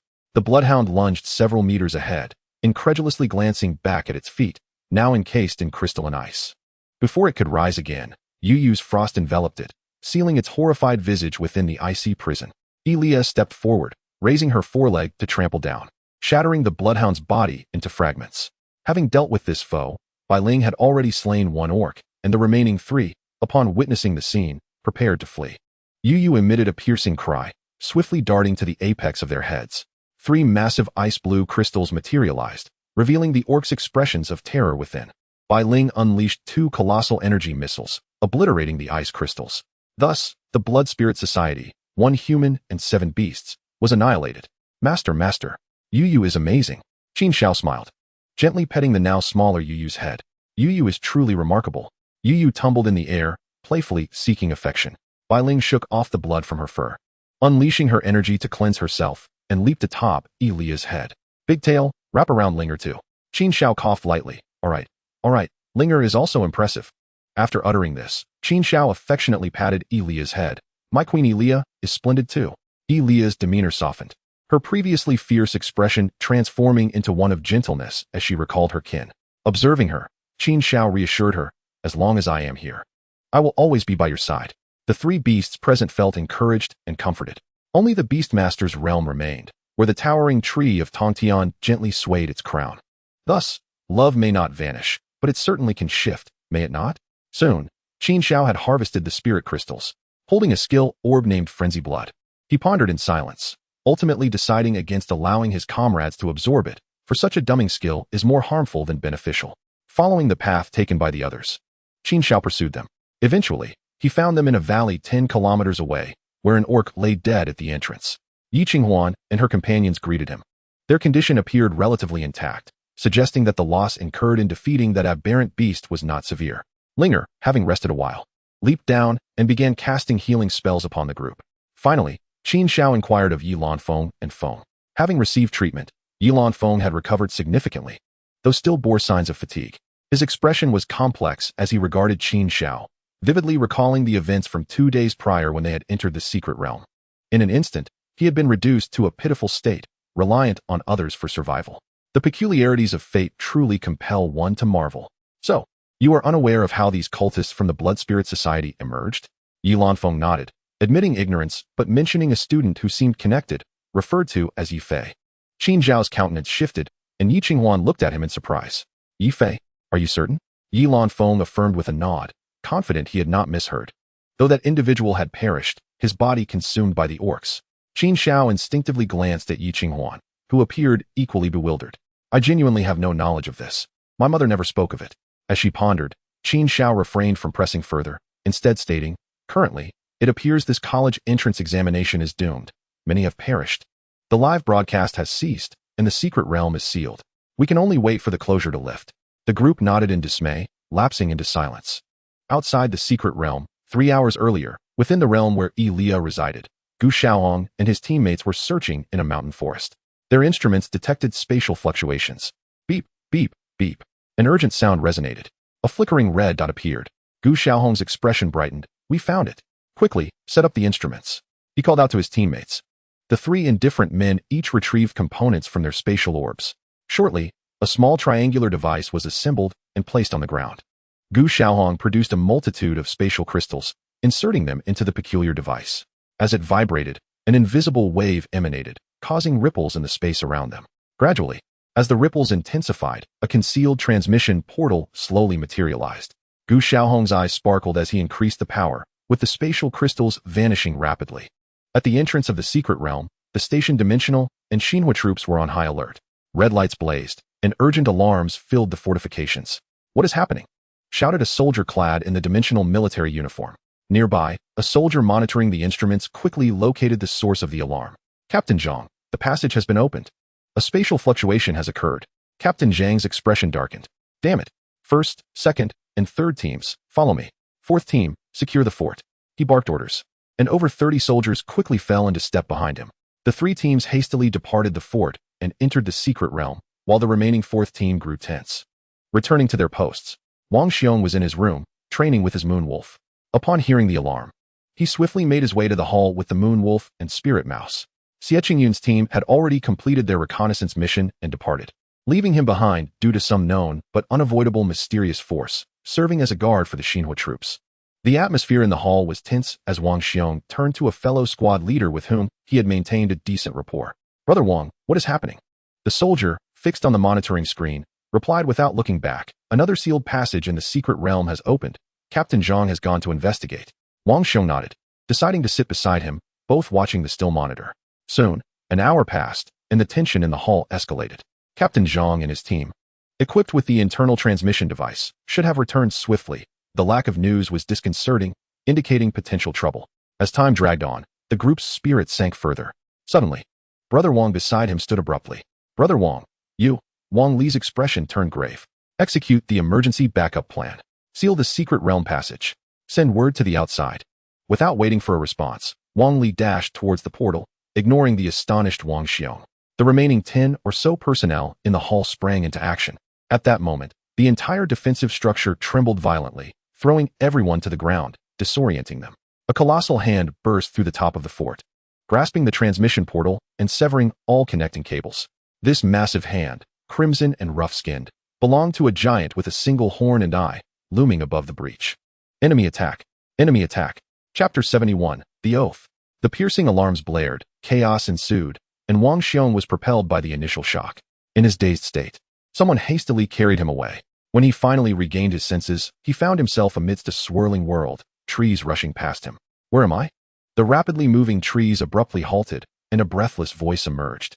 He settled onto the ground, only then perceiving the surroundings. 4 or 5 soldiers from the Seiyuan army, drenched in blood, were seated beneath a tree, their labored breaths echoing throughout the space. "Wang Ge, what is happening?" Wang Li glanced at him, retrieving first aid supplies to stabilize the drooping arm. "We were attacked. The fortifications have been breached." Wang Xiong's eyes narrowed, as the moon wolf beside him licked his arm, oblivious to the chaos. "Has the news spread?" His throat felt parched. Wang Li halted his movements, remaining silent. Wang Xiong abruptly stood and began to leave. "What are you doing?" Wang Li grasped his arm. "Send out a red alert. The enemy's approach is ferocious. They are not merely seizing a Bayin-level secret realm. If we allow them to infiltrate Qinzhou unnoticed, countless lives will be lost. There is even a risk of the city's defensive positions being compromised." At this point, Wang Xiong turned to face the others, his expression grave. "You all understand this better than I do. We must convey the alert." One soldier from the Seiyuan army spoke softly. "Perhaps the station troops outside have already sent word. We just need to hold on a bit longer, and help will arrive soon." Wang Xiong erupted in fury, rebuking, "Are you willing to gamble on that slim chance? To wager that the enemy will not have countermeasures once they breach the outer defenses?" The soldier bowed his head, silenced. The atmosphere grew heavy. Wang Xiong recognized the bleakness of completing this task alone. He surveyed the 5 wounded comrades. "Brothers, do you remember the first lesson upon joining the army?" Upon hearing this, the 5 men trembled, while Wang Li gritted his teeth, tightening the bandage on his arm. Wang Xiong seemed to ask, yet also to speak to himself. "I know you have always looked down upon me, considering me merely a privileged second-generation reliant on connections, but it matters not. The time has come for me to stand up, and I will not retreat." The first lesson of the army, sacrifice and oath. Wang Xiong's solemn voice resonated, reciting fervently. "In the long, dark night, I shall vigilantly guard. I am the sentinel of the night. I am the steadfast shield before the people. I am the sharp sword in the abyss. I shall slash through confusion and march forward valiantly. I shall fulfill my duties with unwavering loyalty. I shall withstand the bloody claws of the enemy. I shall combat the sinister darkness. The dawn before the light shall be my finest metal. Life and death entwined here. I shall guard with loyalty, day in and day out." Upon reaching the conclusion, the 5 men, in unison, echoed his sentiments. Wang Xiong looked upon them, resolute expressions upon their faces, and smiled. "Brothers, let us strike back. Strike back. Fear not. In 18 years, we shall be heroes once more." The few of them shouted, rushing towards the defensive fortifications. At the Beast Master Department's plaza, numerous influential figures from Qinzhou were observing the live broadcast within temporary compartments. Suddenly, a jarring image flashed across the screen, and all live feeds turned to black. Outside the plaza, the hastily constructed portal abruptly closed after a brief distortion, severing numerous cables and igniting sparks and flashes of electricity. "What is happening?" Someone rushed out from a compartment, demanding answers. Soon after, Yi Qingya, Lu Feishua, and others arrived at the plaza. Technicians, drenched in sweat, frantically assessed the spatial force field device and the portal generator. Faced with the barrage of questions from the prominent figures, they were visibly anxious. "Master, we are currently unclear on the situation and are conducting an investigation." Yi Qingya furrowed her brows, sensing an unusual undertone. An hour passed swiftly, and Yi Qingyao inquired again, "Have you not found the cause yet? Can we force open the spatial passage?" Her voice resonated coldly. Just as the crowd awaited anxiously, Zhao Jun approached, his expression one of shock. "Mayor, the new secret realm in Qingbei has been breached by the Blood Spirit Society. A large number of their followers are heading this way." Yi Qingyao's complexion shifted. "Who reported this information?" "The message was sent by the stationed Seiyuan army at the secret realm. It has since gone dark. The military departments have received the transmission and are reinforcing the defensive nodes. The Blood Spirit Society has abandoned the city's defenses and is advancing towards the plaza." Yi Qingyao's brow furrowed slightly. "It seems they are targeting me. The military has heightened security at the nodes, and they want the key to unlock the defensive lines." Zhao Jun's expression altered. "Mayor, should we not retreat for safety?" "Retreat? Where to hide? The enemy orchestrated this event to draw our attention here. If we flee now, countless students within the secret realm will perish." After stating this, Yi Qingyao ceased further dialogue, turning to the influential beast masters of Qingzhou surrounding her. "Everyone, the Blood Spirit Society is attacking. They have breached the city through a special secret realm and are now advancing towards us. Prepare yourselves to annihilate them." President Wu and Lu Feishue exchanged concerned glances, yet no one voiced thoughts of retreat. Among the crowd, the heads of the Gu family, Gu Qingyun, and the Yi family, Yi Zhan, exchanged furtive glances, slowly retreating to a corner. "How could this happen?" Gu Qingyun whispered urgently. "According to the initial plan, the Blood Spirit Society was supposed to launch a surprise attack on the city's defensive nodes while the mayor and other strong figures were distracted by the college entrance exam secret realm.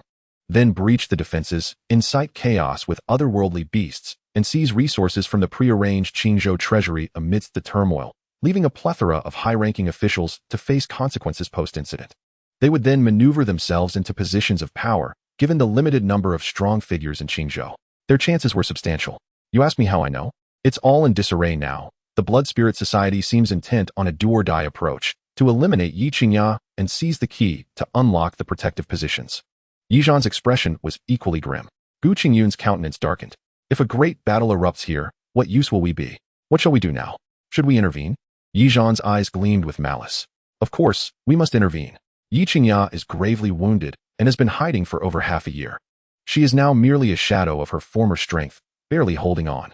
The Blood Spirit Society has brought significant figures. If we eliminate everyone in the plaza, the benefits will be even greater." Hearing Yi Zhan's words, Gu Qingyun felt a sense of recklessness wash over him. After all, should there be repercussions afterward? He had no time to navigate the chaos. His illegitimate child's entrance into the secret realm would undoubtedly implicate him. Soon, Yi Qingyao relocated the low-tier beast masters lacking combat capability to the safety room of the beast master department. Only a dozen capable beast masters remained in the plaza. Among them were Wu Linya, the president of the Spirit Contract Association, with a platinum 3-star rank, Lu Feishue, captain of the Feishue battle team, with a golden 10-star rank, Hu Buquan, vice captain of the team, with a golden 8-star rank, Zhang Shanli, vice captain of the violent battle team, with a golden 7-star rank, Hu Feifei, vice president of the Beast War Association, with a golden 10-star rank, Yu Denian, principal of Mingyuan Middle School, with a golden 10-star rank, Li Yunli, principal of Yantai Middle School, with a golden 10-star rank, and Wu Hongwei, deputy commander of the 3 armies of Qingzhou, with a platinum 3-star rank. Gu Qingyun, head of the Gu family, held a golden 10-star rank. Yi Zhan, head of the Yi family, possessed a platinum 1-star rank. Lastly, Yi Qingyao, the mayor of Qingzhou, bore a platinum 9-star rank, accompanied by Zhao Jun, the vice mayor, with a golden 10-star rank. Chapter 72, The Great Battle. The gathered individuals awaited the assault of the Blood Spirit Society's cultists, releasing their beasts. Although the atmosphere was tense, none displayed fear. Beast masters entered secret realms, slaying otherworldly beasts and seizing resources amidst a blood-soaked storm of life and death. Who among them was not a butcher with hands stained in blood, seasoned by the trials of battle? Yet, before the Blood Spirit Society could arrive, the college entrance exam secret realm abruptly restored itself. However, the crowd had no time to heed this, as a massive, terrifying blood-colored beast man, towering over 10 meters, emerged before their eyes. The one-horned, one-eyed beast man strode forth, casually seizing humans and devouring them, blood and flesh splattering. A multitude of smaller crimson beastmen trailed behind the colossal figure. Perched upon the shoulder of the unicorn beastman was a solitary figure, with flowing blood-red hair and hollow eyes. It was Tian Lequi, the bishop of the Blood Spirit Society's blood beast lineage. Someone in the crowd, possessing identification skills. swept their gaze over the intruders, and proclaimed loudly. There are 6 assailants, 50 beastmen, 1 platinum tier with 10 beasts, the highest being platinum 8 stars, and 5 gold tier with 40 beasts, the highest being gold 10 stars. As the words echoed, the rudimentary data was projected ahead. The crowd was not surprised by the Blood Spirit Society's overwhelming number of beast tamers, silently estimating their adversaries. Among them, the 4 platinum-tiered members had 12 beasts, with the greatest combat strength belonging to Mayor Yi Qingya's beast, the Honglian Huohua, at platinum 10 stars. Their highest combat strength surpassed that of their opponents, signifying a victory. With one victory, there would be a second. This would be a total triumph. Such is the nature of beast tamers. Under the pressure of level disparity compounded by numerical advantage, how could the Flying Dragon Knights possibly lose? The advantage is ours. The crowd's spirits soared. Yet, Yi Qingxiao wore a grave expression. Although the Blood Beast Bishop appeared brutish and straightforward, he was notoriously cunning and malicious, and she had previously dealt with him. Well aware of his capabilities, why would he suddenly dare to emerge, directly assaulting the city? Something felt amiss, profoundly amiss. Just as she pondered, the Blood Beast Man drew near. The 6 disciples of the Blood Spirit Society stood atop their respective blood beasts. Tian Lequi, with his blood-red hair and hollow gaze, spoke, his voice resonating far and wide. Qingya, it has been a long time. You remain as enchanting as ever. Yi Qingya froze momentarily, thinking, blind fool, how many years have I rendered your eyes useless? Can you truly see me? The mayor's tone was laden with aggression. The man smiled slightly, showing no anger, and instead jested. That is because you will forever reside in my heart. Your beauty is unforgettable, and from this day forth, you shall belong to me eternally. I will turn your corpse into my doll, forever by my side. The mere thought of it sends shivers of excitement through me. The Blood Spirit Society members were not entirely unaccustomed to such declarations. Enough of this nonsense. Tian Lequi, leave now, if you wish to retain your life. Yi Qingya felt an unsettling premonition, opting for a cautious approach. Tian Lequi smiled gently. I revel in slaughter, chaos, and bloodshed. As his words fell, the other 5 clad in blood robes swiftly dispersed. They each produced peculiar instruments, creating a distortion barrier reminiscent of those in the college entrance examination secret realms. The sky was faintly tinged with crimson. Zhao Jun spoke softly, esteemed colleagues. All communications have been blocked. Yi Qingya furrowed her brow. Was the previous message sent? It was dispatched, but the city's defensive barrier is now fully activated. Each node is operational, and the external teleportation array will not be accessible for at least an hour. No matter, leave Tian Lequi and the 3 high-tier blood beasts to me. You all fend off the rest. As she spoke, Yi Qingya summoned all her beast companions, a Honglian Huohua, a massive beetle, and a flying flower fairy. 2 were platinum 9 stars, and 1 was platinum 10 stars. Currently, she had only 3 beasts, having lost 1 in the secret realm and yet to cultivate a replacement. Yi Qingya gazed at Tian Lequi and softly uttered, spirit synchronization. As her words resonated, the Honglian Huohua transformed into a blazing crimson streak, soaring towards her. In a brilliant flash, the human and beast melded into a novel humanoid entity. Beast ears, a long tail, claws, and swirling crimson flames emerged. Tian Lequi watched in anticipation as Yi Qingya and her beast executed the synchronization ability, licking his lips, the hollowness of his eyes now marred by threads of crimson. Among the crowd, Yi Zhan's eyes narrowed in disbelief. How could this be? Wasn't she severely injured? How can she still utilize this skill? The others, however, were invigorated by the awakening of a beast tamer's innate skills. Aside from natural awakenings, they were aware of a method of artificial intervention for awakenings within their elite circle, allowing for the stable awakening of 10 different innate skills. Yet, this method required aptitude, allegiance to a particular organization, and specific items. The average individual could not possibly acquire such awakening methods. Yi Qingya did not grant Tian Lequi any time to react. Upon completing her transformation, she hastened toward him. Before even reaching him, she waved her claw, conjuring a massive fiery tornado that surged toward the adversary. The towering inferno, several meters high, traversed the ground, transforming into dark, crimson magma. The blood beast beneath Tian Lequi roared, wielding a colossal spiked club, the visible muscle fibers taut, striking down toward the massive flame vortex. The speed of the club was astonishing, generating a powerful airflow that violently dispersed the surrounding air. Boom! The fiery tornado erupted in a violent explosion. The thousands of degrees of heat radiating outward, the crimson giant staggering backward, its arm and chest charred black. Yet beneath the scorched flesh, something stirred, and soon the burnt exterior cracked and fell away. Seeing her initial attack fail, Yi Qingya remained composed, communicating with her beetle and fairy, directing them toward the remaining 2 high-tier blood beasts. By this time, the surrounding gold-tier blood beasts had long since scattered, vacating the battlefield. After all, in the face of a platinum-tier showdown, even those of the same rank were wise to retreat. Observing Yi Qingya engaging with the blood beasts, Vice Mayor Zhao Jun braced himself against the oncoming gusts and called out, "President Wu, General Wu, and head of the Yi family. The remaining few platinum blood beasts are entrusted to you. The rest of the gold-tier blood beasts will be our responsibility. Those capable among the gold tiers, step forward. All healers stay back, and those with enhancing skills, activate them now." As he spoke, the square was filled with 30 or so various beasts.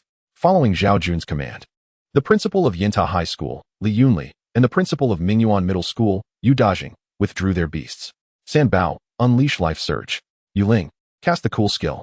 As Yu Dajing and Li Yunli spoke, a San Bao leapt onto Yu Dajing's shoulder, its tiny hands exerting force. The green leaves atop its head radiating a vibrant glow. Like a halo, it expanded outward, and the crowd felt a continuous influx of strength and vitality. Meanwhile, a cold white moth spiraled above their heads, scattering a shower of sparkling dust. Clarity of senses returned, and the anxious emotions began to ease. "We're in," Lu Feishuer exclaimed, as her Zidian Diao and a tiger-like beast lunged toward the oncoming blood beasts. Chapter 73, Betrayal. The remaining General Wu and President Wu exchanged glances. Wu Linya spoke, "I will handle those 2 fourth-tier beasts. You 2 take the remaining 5. Is that agreeable?" General Wu nodded, while Yi Zhan remained silent. Without further ado, Wu Linya directed his beasts forward. He possessed only 2 platinum beasts, both platinum 4 stars, a massive falcon and a fearsome mantis with blade-like arms. In a single leap, the mantis vanished from sight, and a distant platinum 4-star blood beast suddenly erupted with ghastly wounds. With each strike, the mantis regrouped its blade arms and fluttered away, leaving only a whirlwind in its wake. A piercing cry rang out as a blade of wind descended from the heavens, the air rippling in its wake. The blood beast, caught off guard, could not raise its club in resistance before a ripple struck its shoulder, severing one of its arms. Witnessing this scene, Wu Hongwei and the others felt a surge of excitement. The blood beast was only formidable in close combat and possessed a strong vitality. However, as long as they maintained their distance, they held a significant advantage. While it was unlikely they could continuously unleash their skills, holding the beast at bay for an hour posed no considerable challenge. Moreover, Lu Feishuer and her companions had managed to temporarily withstand the onslaught of the remaining golden-tier blood beasts. The situation appeared to clarify. As long as the mayor could endure for an hour, it seemed they had managed to control this attack. In truth, the most troublesome aspect of the Blood Spirit Society's assault was inciting a beast tide to storm the city and slaughter civilians. Engaging directly with Qin Xiao in battle was a scenario they felt confident in. One could not help but wonder what had possessed the Archbishop of the Blood Beasts to expend such effort merely to be encircled. As everyone anxiously controlled their beasts in combat, Gu Qingyun and Yi Zhan had summoned their beasts but did not rush to the fray. They watched as the remaining 2 platinum-tier blood beasts charged into the golden-tier battle zone, sending Lu Feishuer's iron-armored tiger flying with a single blow. Yu Dajing and Li Yunli immediately commanded their beasts to provide healing, but they quickly lost their fighting capabilities. Anger flashed in the eyes of the onlookers as they turned to Yi Zhan, only to see him frantically fleeing towards the opposite corner. While his single-horned ram-like beast charged violently towards Wu Hongwei's rear, Wu Hongwei, focused on battling with his beast, remained oblivious to the peril behind him. All he had left was a single golden-tier beast. Faced with the impact of a platinum-tier beast, he could offer no resistance. And both he and his beast were swiftly ensnared. The elongated horn of the ram burst through his chest, and he stared in disbelief at the protrusion. Attempting to utter something, but only managed to cough up a spray of pink blood. The blood choked his trachea and lungs, causing even more blood to surge forth. "Commander Wu, Hongwei!" The crowd screamed in horror, yet even as they sought to assist, it was too late. The nearby platinum-tier beast loomed menacingly, preparing to launch another assault. Meanwhile, Wu Linya and Yi Qingya had also taken notice of the dire situation. Wu Linya's aged face flushed with anger. "Sangshuan, eliminate him!" A hawk screeched in the sky, its shadow contracting its wings, diving down with a speed almost imperceptible to the naked eye. At the tip of its sharp beak, a triangular air layer formed distinctly. Yi Qingya's expression shifted as she intended to turn and aid, but the Tian Liki madly directed the blood beasts toward her, leaving her no time to spare. Should the battle be drawn to where the others stood, she feared she would be unable to protect them. On the other hand, upon hearing Wu Linya's furious command, Yi Zhan sensed impending danger. "Humph, you wish to kill me, Night Hound?" With Yi Zhan's cold grunt, a shadowy figure darted through the darkness. A black shadow shield rose, several spikes protruding. The diving hawk skimmed the shield, its shockwave shattering the shadow spikes, yet Yizhan remained unharmed. The night hound prepared to launch a sneak attack. But the hawk, having missed its target, ascended back into the sky. The scene momentarily stalled, with one of Wu Linya's beasts engaging the blood beast while the other defended Yizhan. Wu Hongwei's beast, meanwhile, was gravely injured, although it had not lost consciousness. It was besieged by two platinum beasts, struggling to hold its ground. In the blink of an eye, the tides of battle had reversed. Yizhan's gaze narrowed as he spotted Gu Qingyun in the crowd. She understood his intent and quietly sought out a target. Soon, he zeroed in on Zhang Shanli, who was valiantly resisting the assault of platinum and several golden blood beasts. As the only one with the lowest tier among them, a single successful strike would lead to a collapse, paving the way for an assault on Yi Qingya and sealing their victory. With this thought, he hesitated no longer. His wolf-shaped beast seemed to receive an order mid-battle. It evaded the hammer strike from a golden tier beast and turned to sink its teeth into the nearby giant bull. Just then, a platinum tier beast raised its arm and struck down on the giant bull, which instantly met its demise. Zhang Shanli suffered a backlash, spitting blood and weakening rapidly. Chaos erupted once more as 30 to 40 beasts, alongside the two platinum beasts, surged forward, pushing relentlessly toward the group. Having executed this maneuver, Gu Qingyun, who had preemptively moved, reached Yizhan's side. With the protection of a platinum tier ram beast, their safety was assured. The remaining members faced not only the onslaught of blood beasts, but also the threat of a platinum beast lurking in the shadows, leaving them in a precarious situation. Fortunately, Yizhan, fearing for his life, did not dispatch his two beasts to attack recklessly. Otherwise, it was likely that everyone would have perished in an instant. Just as the tension peaked, a melodious whale call echoed from the central teleportation portal. A blue-black, single-horned whale emerged, gliding as if swimming through water, with a bewildered expression upon its face. What is happening? Is this the unexpected situation the master spoke of? However, it knew that these blood-colored beasts were foes, having just dispatched several in the previous realm. The whale drifted toward the group of golden-tier blood beasts, impervious to their club swings and sonic roars. After circling a few times, it seized the opportunity to unleash a chilling blast of ice energy upon the horde of blood beasts. The icy blue energy rampaged across the plaza, freezing the blood beasts in place, beginning with their feet and gradually enveloping them upwards. Ultimately, over 30 blood beasts were encased in a pale blue ice block, appearing as if they were alive yet frozen. Even the two platinum-tier beasts suffered from frostbite, shards of ice bursting from their bodies. With a triumphant call, the whale, facing the bewildered gazes of the crowd, dove back into the mysterious teleportation portal. In the plaza, the crowd exchanged glances, momentarily at a loss for comprehension. Where had this enigmatic creature come from? Why had it chosen to assist them? Within the secret realm, Qin Xiao, accompanied by Yi Qinghuan and others, along with a multitude of candidates gathered during this period, awaited by the teleportation portal they had discovered. Linger rested atop his head. Master, Yuyo hasn't returned. Could something have happened? We must go rescue her. Qin Xiao shook his head. Do not fret. Yuyo possesses skills that no one can touch her unless she wishes it. Otherwise, I wouldn't have sent her to scout ahead. As they spoke, Yuyo's figure emerged from the teleportation portal. Master, I accomplished something. Chapter 74, Ascending to Become a Buddha. Upon seeing Yuyo glide forth, Qin Xiao promptly communicated with her. Upon learning of the significant presence of blood beasts outside, his expression darkened. It appeared that this was no mere accident, but a premeditated assault. After a moment's thought, he turned to his students and teammates. The Blood Spirit Society has attacked outside. I must go assess the situation. For safety's sake, you should remain in the secret realm. Yi Qinghuan's expression shifted. No, Captain, the situation outside is unclear. It's too dangerous for you to go alone. Qin Xiao raised his hand to halt her protests. The situation outside is critical. I must assist. You all stay here for the time being. Captain, I will go as well. I will accompany you. Zhou Yilan, and others stepped forward in unison, voicing their intent. Initially, Qin Xiao intended to say more, but upon witnessing their determined gazes, he fell silent. Since you wish to join, then let us venture forth together. However, given the uncertainty, do not act recklessly once we step outside. Upon finishing his words, Qin Xiao turned and walked towards the portal.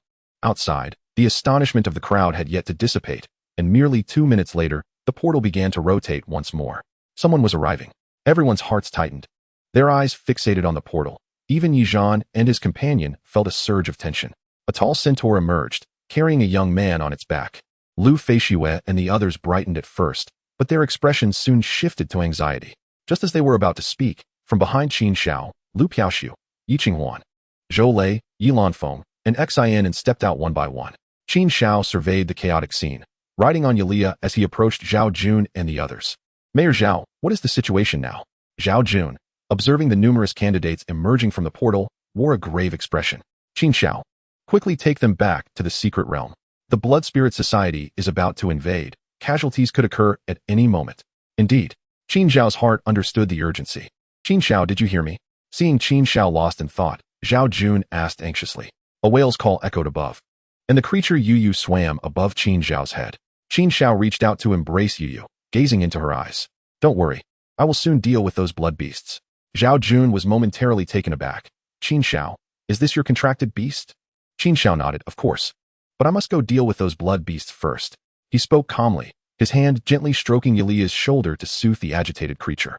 Beside him, Lu Feishue, accompanied by Lu Piaoxiu, approached. You, take them away first. This is not a place for you to be involved. Leave quickly. Lu Feishue's expression was fraught with concern. Her sister was present, and she was genuinely anxious. Bu Feifei, noticing Qin Xiao, swayed her hips closer. Little Xiao Xiao, what a delightful surprise. Is this also your contracted beast? Qin Xiao turned towards Bu Feifei, sensing an ambiguous gleam in her eyes. Just as he was about to respond, Principal Yu Danian interjected. You, hurry and take my granddaughter and the others away. Qin Xiao was slightly surprised. Your granddaughter? Who is she? He glanced over to see Xin and Yi Lanfeng standing beside Yu Danian. Observing their striking resemblance, he realized, well, it seems those with some capability all have backgrounds. Among this group of prodigies, it appeared only Lei Zi was merely coasting along, relying on others. Seeing the serious expressions on everyone's faces, they collectively urged him to leave. Qin Xiao pondered for a moment, a slight smile curling his lips. Oh, it's just some golden and platinum beasts. Everyone, please remain seated. I shall return shortly. He had made up his mind. Since the college entrance examination was a failure, he intended to make a grand display, perhaps earning a recommendation. Moreover, if he delayed any longer, Yulia's rising fury might scorch him to a crisp. Upon hearing his words, everyone was momentarily stunned. Was this even a sensible statement? What did he mean by just some golden and platinum beasts? You're merely silver, aren't you? Have you lost your mind? Yet. Qin Xiao was too apathetic to explain. He rode forward on Yulia. Yulia, Ling Yu, you handle the output. I'll restrain them. After declaring this, Qin Xiao leapt off Yulia's back. Taking a deep breath, he called forth, come forth, Tongtian Jianmu. The colossal contracted beast that had never manifested in the world until now, Tongtian Jianmu, responded to Qin Xiao's command with a hazy consciousness. In an instant, darkness enveloped the sky. The crowd instinctively looked up, witnessing a massive tree suspended in the air. Countless roots traversed the void, and its expansive canopy, broad enough to span several miles, obscured the light. The trunk was hundreds of meters tall and several dozen meters in diameter. As the Jianmu swayed gently, a breeze stirred. Jianmu, bind all the blood beasts. Jianmu trembled, and a multitude of roots shot forth from the base, plunging into the void, appearing everywhere. The blood beasts, encased in crystalline ice, were effortlessly ensnared, either crushed or shattered by Yulia and her companion's abilities. A multitude of roots surged towards the remaining 7 blood beasts. If 1 was insufficient, then 10. If 10 were not enough, then 100. In this moment, the advantage of the colossal contracted beast was fully realized. Is this truly silver? Murmurs of disbelief rippled through the onlookers, both the dignitaries and students alike, all appearing as if in a trance. Bu Feifei's mouth hung open, her eyes sparkling with wonder, softly muttering, is this the mother tree? Perhaps, she thought, it was time to adjust her plans. Zhao Jun's face flushed as he watched the unfolding scene, excitement evident in his expression. He knew that after this, not only would he avoid repercussions, but he might also leverage this super genius to secure more resources for Qingzhou. Yu Danian's face also glowed with anticipation. He never expected that even on the brink of retirement, he would encounter such a student, and perhaps he could leverage this opportunity for personal advancement. Lu Feishue murmured to Hu Buquan beside her, you truly were correct. This is a true dragon in the abyss, soaring to the heights today. Suddenly, her expression shifted, and she shouted, Qin Xiao, be careful. Yi Zhan and Gu Qingyun's contracted beasts are launching a sneak attack. However, Qin Xiao remained unfazed, having activated his life flow. He faced the situation without trepidation. Observing the platinum-grade blood beast still thrashing wildly, he decided not to wait any longer. Symbiosis. Transformation into the Buddha. In an instant, Qin Xiao clasped his hands together, his lower body expanding rapidly, akin to a tree rooted and growing wildly. In the blink of an eye, a colossal wooden figure, 50 meters tall, materialized before him, with his upper body merging seamlessly into the top of the wooden giant. Behind the wooden figure, numerous gigantic arms sprouted like a circular wheel. This technique had been brewing within him for quite some time. Jinmu's transformation into the Buddha. Although its current scale was not yet capable of obliterating stars, it was more than sufficient to deal with these brutish blood beasts. As he moved, the ground trembled, and in the midst of the crowd's astonished gazes, the massive wooden figure extended a hand, reaching down to capture its prey. Chapter 75, The Terrifying Diamond Tear. The wooden arm descended, creaking as it shattered and reformed, extending and morphing. Yi Zhan and Gu Qingyun's ambushing contracted beasts were ensnared by several colossal hands. The hands tightened their grip. Despite the beasts within unleashing skills and thrashing about, the wooden hands shattered only to regenerate instantaneously. Gradually, the commotion within subsided, and the wooden palms closed, their fingers entwining like colossal dragons, twisting and crushing. Drops of blood seeped forth, only to be absorbed by the rolling wood. As he gazed at the terrified figures beneath him, Qin Xiao smiled faintly. It appeared serendipitous that both of his adversaries were present. He lifted his enormous wooden foot, expanding it further, letting it descend like the weight of the heavens. A deep pit, 3 meters deep, formed as dust and debris erupted around him. And when he lifted his foot, the bodies had nearly merged with the earth and rubble. Having completed this, Qin Xiao assessed the spiritual energy within him. It was still adequate for the time being, and he promptly made his way to the 7 struggling platinum blood beasts bound before him. Meanwhile, Yiqingya, witnessing Qin Xiao's sudden engagement, was equally astonished by his combat prowess. Turning to face Tian Liqui, a smile crept across her face, her long tail swishing swiftly as she taunted, "Tian Liqui, your end is nigh." Tian Liqui gazed at Qin Xiao's towering wooden figure and the terrifying giant tree above. Such a contracted beast and talent were indeed formidable, yet today, he would meet his demise here. Ha ha ha. Come, let us eternally linger in his embrace. As the scene unfolded, Tian Liqui's countenance turned resolute, his form melding into the colossal blood beast's crown, like flesh surrendering to clay. Upon the beast's chest, an enigmatic rune radiated a sanguine glow. A mysterious chant resonated from within the creature. I emerged into this world bare, and I shall return to his realm in the same state. I desire that all in existence, be it dark, fallen, bloody, beautiful, or fresh, descend with me into his kingdom, absolving the Lamb of sins in his domain, bearing the burdens of his faithful. O great Lord of Crimson, embodiment of decay and vitality. At this moment, I beseech your gaze, let life blossom forth. Simultaneously, the surrounding 9 blood beasts unleashed a ferocious roar, their chests adorned with strange blood patterns. The already darkened sky seemed to thicken with crimson mist, as if some transcendent will traversed countless dimensions, casting its gaze upon the scene. Boom. The forms of the 9 beasts erupted, transforming into blossoms of crimson mist. This vast cloud was swiftly absorbed by the peculiar blood patterns, which then coalesced into 9 beams of sanguine light, directed towards the blood beast that Tian Liqui had merged with. A grotesque transformation commenced. The flesh that had been scorched by Yiqingya's flames and needles recovered almost instantaneously, swelling further.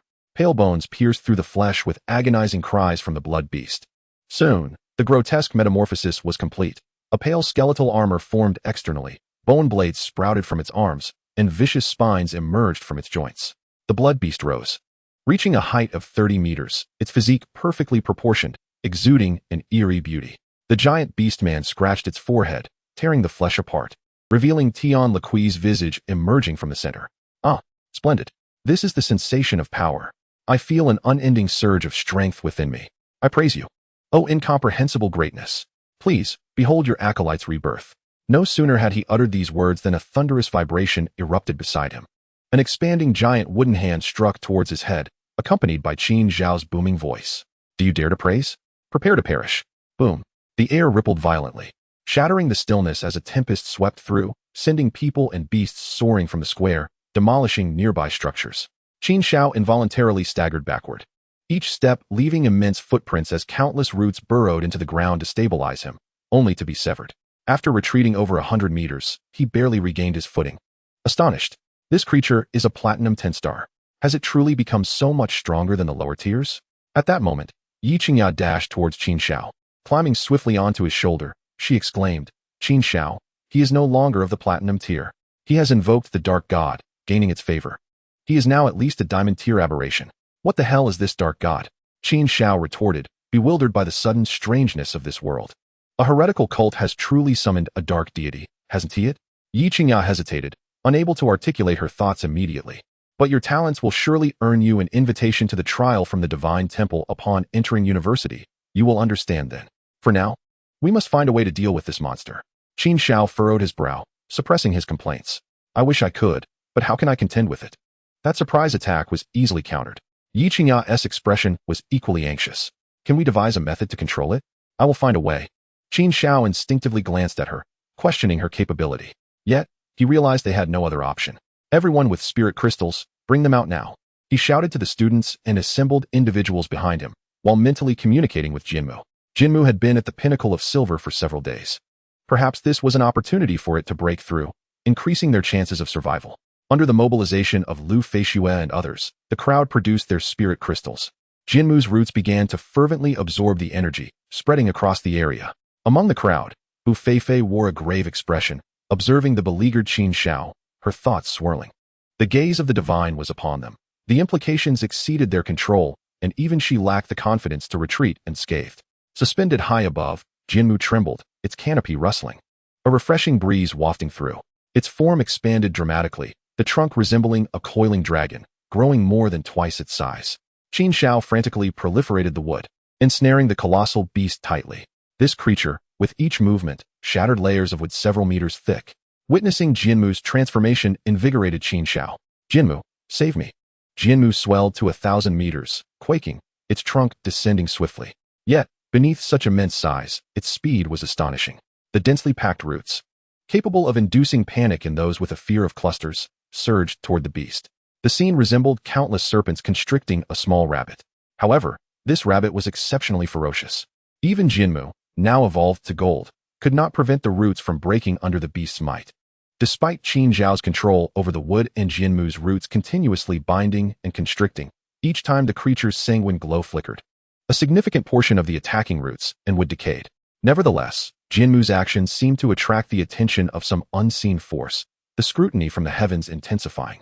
In this enclosed space, the crimson mist thickened ominously, reaching a critical threshold, generating blood-colored lightning within the haze due to excessive energy density. A pair of blood-red eyes manifested. And with a mere glance, Qin Xiao felt a profound tremor. Those colossal eyes felt simultaneously near and distant. The crowd in the square was similarly intimidated.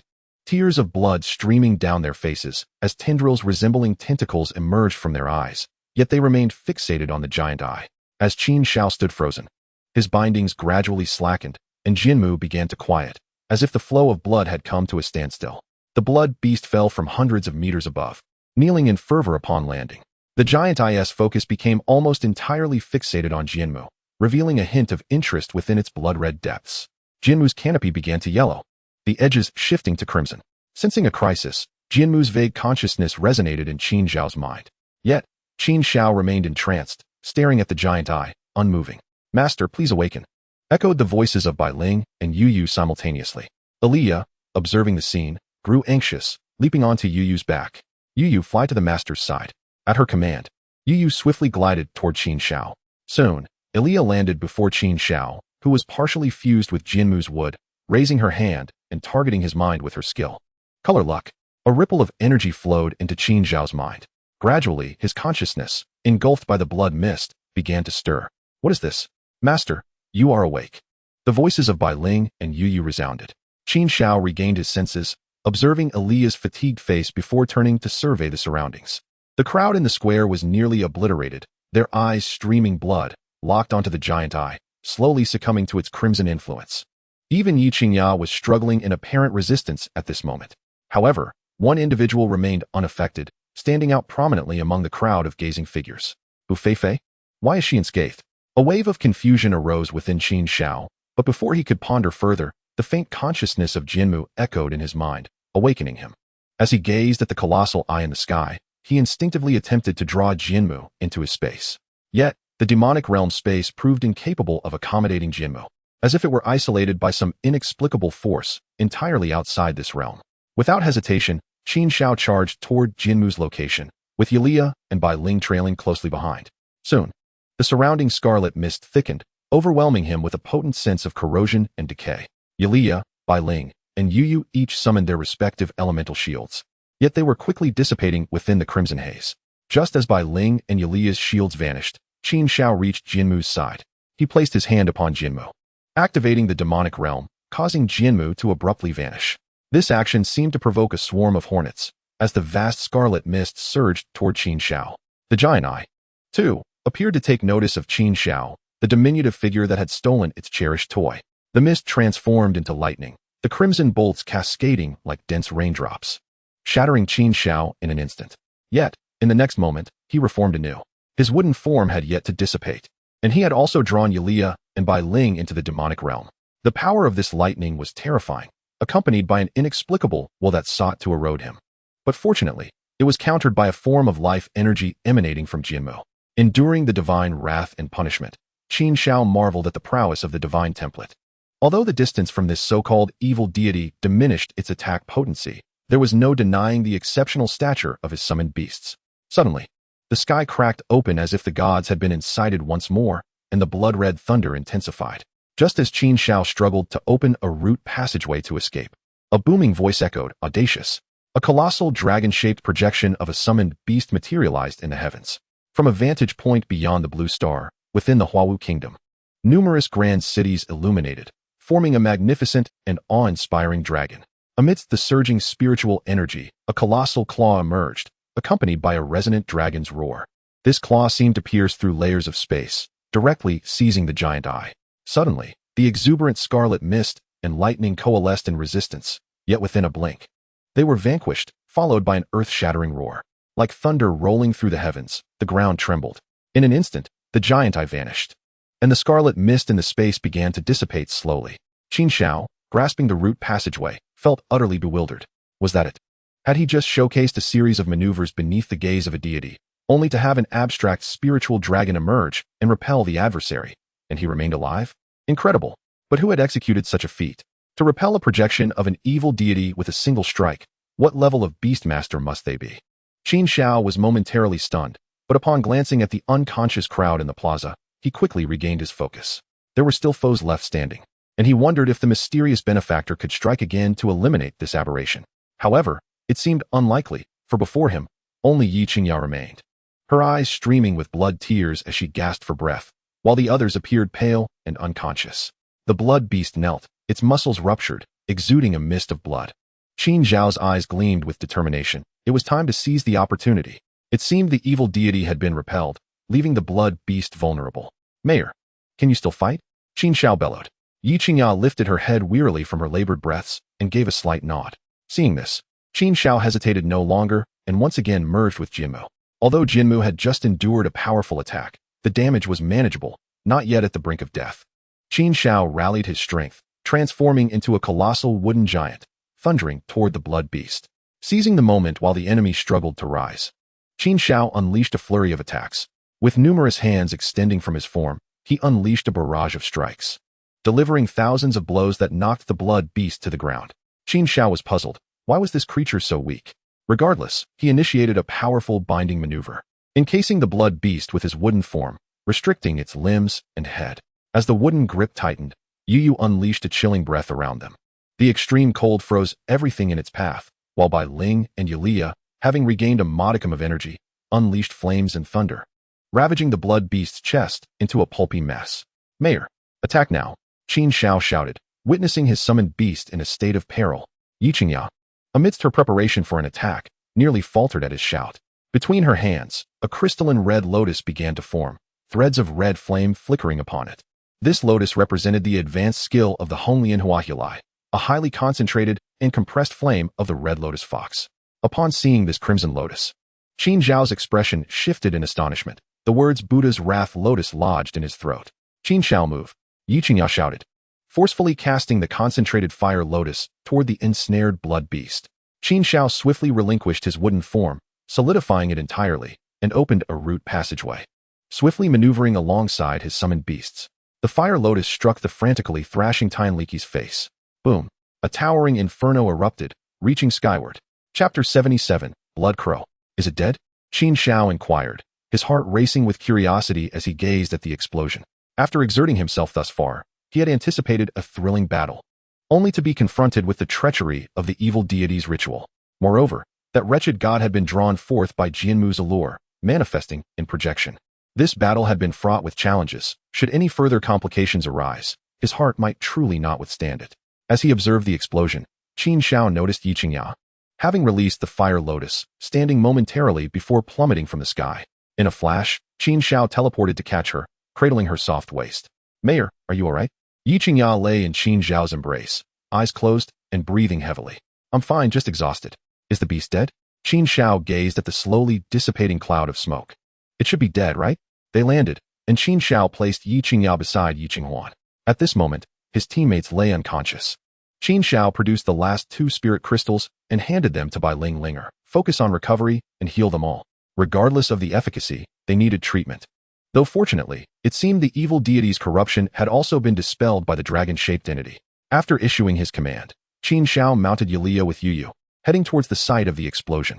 Suddenly, Qin Xiao halted, and with a wave of her hand, Yulia conjured a long spear of lightning. The clash of metal rang out sharply as Bu Feifei's figure materialized in the air, wielding a gemstone-studded short sword. Qin Xiao's expression darkened. "Blood Crow?" Bu Feifei raised an eyebrow. "How did you guess?" "I just saw your summoned beast," Qin Xiao replied casually. "So, the powerful organization you mentioned is a bunch like the Blood Spirit Society?" Qin Xiao asked with a tone of mockery. Bu Feifei smiled, her lips parting slightly. "Not quite. Xiao. As for what it is, if you agree to join, I shall reveal everything to you. This world is far more intriguing than you can imagine." Qin Xiao did not respond, merely furrowing his brows. "What if I refuse? Will you dare to take action?" As he spoke, Qin Xiao's attention was piqued, and a sense of heaviness settled in his heart. At present, he was already at the end of his tether, having continuously manipulated the Jianmu for so long. His spiritual energy was nearly depleted. Although the life cycle could ensure he wouldn't be killed instantly, only a few of his beasts remained combat effective. With only Yu still possessing some battle capability, should a confrontation arise, it would likely not bode well for him. Bu Feifei, observing Qin Xiao's solemn expression, wore a smile in her eyes. No. Xiao. You are a treasure I have discovered, and I cannot bear to destroy you. Hurry and grow strong. I eagerly anticipate that day, for perhaps my world shall also." As she uttered these words, Bu Feifei's figure vanished, leaving only a scattering of crow feathers that slowly dissipated. An illusion? Qin Xiao was taken aback. When did this happen? Just as Qin Xiao fell into silence, a figure emerged from the distant explosion site, retrieving something from the debris before vanishing again. Qin Xiao felt a surge of urgency. What did Lao Lu take? He immediately rushed toward that direction. In the vast pit, the surroundings still radiated heat, littered with crystallized soil and stones. Qin Xiao, mounted on Yulia, stood at the edge of the pit, gazing at the tattered corpse. This body is truly impressive. It hasn't been blown apart. Yulia, sensing his thoughts, manipulated the earth and stones, lifting the mangled body from the ground. Qin Xiao examined it closely, but the corpse was too mutilated to glean any insight. So, what did Bu Feifei's blood crow take away? Though Qin Xiao yearned to search for her, considering the current state of everyone, he deemed it wiser to avoid further complications and return to the group. In the shattered square, Bai Ling had already treated all the healing-type beast masters. Currently, Yu Dan and Li Yunli were leading the effort to tend to the other injured. Yi Qingya lay in the embrace of her daughter, Yi Qinghuan, her spirits noticeably lifted. Upon seeing Qin Xiao approach, Yi Qingya steeled herself. "Is he dead?" Qin Xiao nodded. "Yes, he is dead." Yi Qingya exhaled in relief. This Gaokao had indeed caused her considerable anxiety, and it was finally over. As time passed, the crimson protective barrier gradually faded.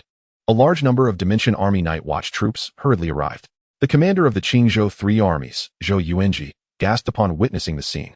Although he had anticipated the intensity of the battles from the periphery and was aware of the information regarding the enormous figure's actions, he was still taken aback.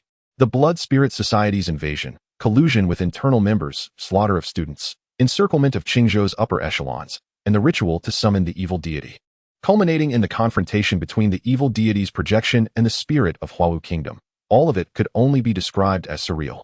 The spirit of Huawu Kingdom? As the commander of the Qingzhou 3 armies, Zhou Yuanji had become a significant figure over the years, yet in all his 40-plus years, he had never encountered nor heard anyone speak of information regarding the spirit of the state. Who was in control? Who was taking action? He had no knowledge of it. At one point, he even thought this was an internally fabricated lie meant to maintain harmony. Standing aside, Qin Xiao received the attentive gazes of the crowd as they listened to his account, while he observed their reactions. from the looks of Commander Zhou Yuanji. Even he was unaware of the specific information about the individual who had acted. Surely such a master should be widely known. Why then remain hidden? It was perplexing. Qin Xiao felt a sense of confusion.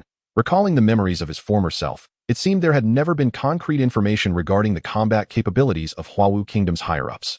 The most formidable beast masters often discussed were merely the heads of various schools and city mayors. Good heavens, has this world retained its nature regardless of the transition? Concealing one's abilities seems to be an ancestral skill of the Zhuwa Kingdom. Though he thought thus, Qin Xiao understood that there must be deeper implications behind this, and he needed to find an opportunity to uncover the truth. Subsequently, the crowd in the square was taken away for treatment, and all related personnel involved in the incident were thoroughly investigated. 3 days later, the full strength of the three armies was mobilized, capturing the deputy commander of the Night Watch. The Gu family, the Yi family, and all associated factions were eradicated. Qin Zhao's companions were all receiving treatment in the hospital, while he himself returned to the villa to recuperate. The aftermath of the Gaokao incident was still unfolding, with recordings from curious onlookers circulating wildly online. However, all segments pertaining to the evil deity were entirely cut out. Regarding the issues surrounding this year's Gaokao, the authorities were currently holding meetings to deliberate. Qin Xiao felt a sense of frustration. Due to certain confidentiality requirements, the footage from that day was classified, which meant he could very well face the same misfortune as the other candidates and be forced to retake the Gaokao. Glancing at Jianmu in the demon realm space, after 3 days of rest, Jianmu had fully recovered, and seeing those blood-red leaves gradually returning to normal, Qin Xiao finally felt a sense of relief. Good heavens! My Jianmu almost fell into the clutches of that avian deity. Ding! Bu Feifei! Xiao! You must be cautious. He has delivered a divine decree, and now his minions are in a frenzy. You have a lot to contend with ahead. Qin Xiao looked at Bu Feifei's message, somewhat speechless. Good heavens! When did I plant an undercover agent in the Blood Spirit Society? Chapter 78, The Divine Temple. Qin Xiao pondered over the message. If it were earlier discussions, there would be no harm, but now he was somewhat apprehensive about replying, fearing it might backfire on him, perhaps serving as evidence of collusion. The current situation was fraught with uncertainty, leaving him feeling unsettled.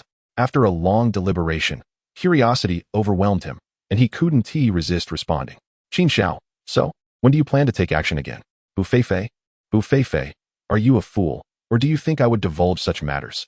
Bu Feifei, however, if you are willing to agree to join my organization, I might consider providing you with some intelligence. After all, I'm preparing to relocate the battlefield, as I can no longer endure these fools.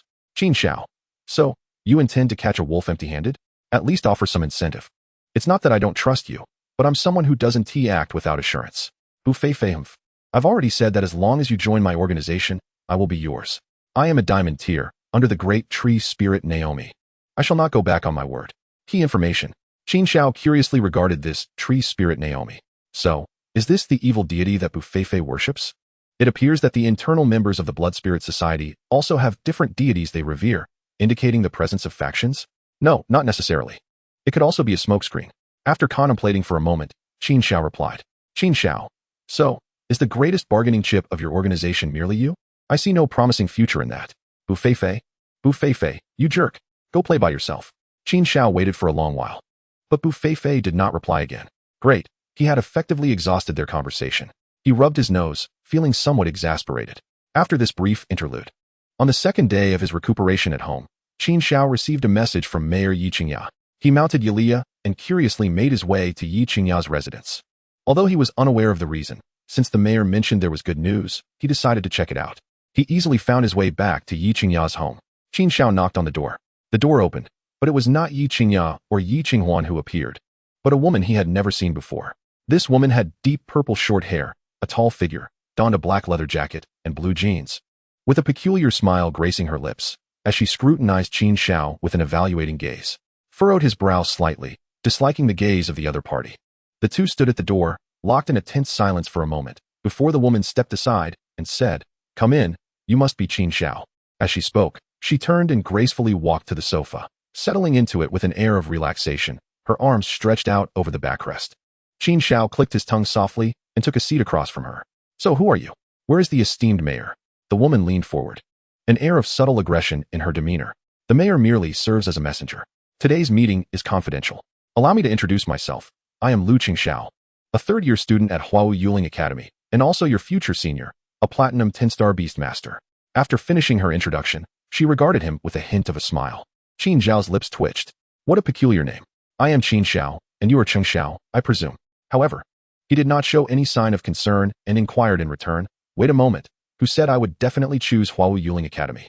Lu Qingxiao seemed to have anticipated this moment, smiling as she replied, as the top institution for beast mastery in Huawu country. I doubt anyone would be foolish enough to decline its invitation. However, that is not the main point, nor the reason for the confidentiality of today's meeting. In addition to being a third-year student, I am also a preparatory beast master for the Yushin Hall. I have come today under the auspices of the Yushin Hall. Bearing its invitation, Qin Xiao's expression shifted slightly. Yushin Hall. Wasn't that name mentioned by Mayor Yi Qingya during the fight? So, they truly came to recruit me? Yushin Hall. I'm afraid I have never heard of this organization. Lu Qingxiao crossed her legs, propping her chin on her hand, pondering for a moment. Well, as an ordinary person, it is understandable that you have not heard of it. Allow me to inform you. Yushin Hall, as the supreme governing body of Huawu country, has never been one to reveal itself lightly. All operations and management are conducted by the governments of various cities, and among these administrators, some are under the jurisdiction of Yushin Hall. All policies and directives are formulated and issued by Yushin Hall.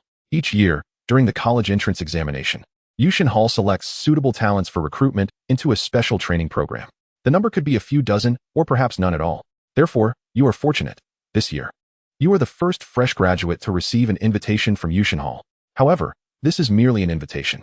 Whether you can join Yushin Hall depends on your assessment, testing, and personal decision. After delivering this lengthy explanation, the woman paused to take a sip from the cup on the table. Qin Xiao fell silent, contemplating the pros and cons of the situation, subconsciously glancing at the table, which had no water. TSK, presumptuous individual. Yet, given the circumstances, it seemed that what the woman said was indeed credible, especially with Mayor Yi Qingya vouching for it. Yushin Hall, a pivotal organization hidden behind the world's facade? So, why the secrecy? What is its function? What responsibilities does it bear? It cannot be solely about power, can it? If it were all benefits and authority, such an organization would not remain concealed. May I inquire about the benefits of joining Yushin Hall? What must one sacrifice? Lu Qingxiao set down her cup. The benefits are evident, the finest resources. As for what you must sacrifice, let me pose a question. What do you think the term Yushin signifies? Qin Xiao frowned. The god of beast masters? Incorrect. Yushin does not refer to the god of beasts, but rather to the resistance against evil deities. So now you understand what you must sacrifice, don't you? Qin Xiao realized the implications. Resisting evil deities made the situation clear. The benefits were substantial, yet the risks were equally high. If I choose to join Yushin Hall, what will be required of me? Lu Qingxiao adjusted her expression. If you agree to join Yushin Hall, it will not affect your studies at university. You will simply gain higher privileges, more resource channels. And Yushin Hall will provide numerous extraordinary beasts and top-tier materials, as long as you complete the assigned tasks.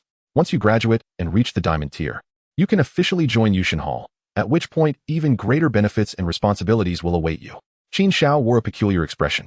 It seems that joining or not joining doesn't make much of a difference, does it? No, it is indeed different. It likely pertains to resources.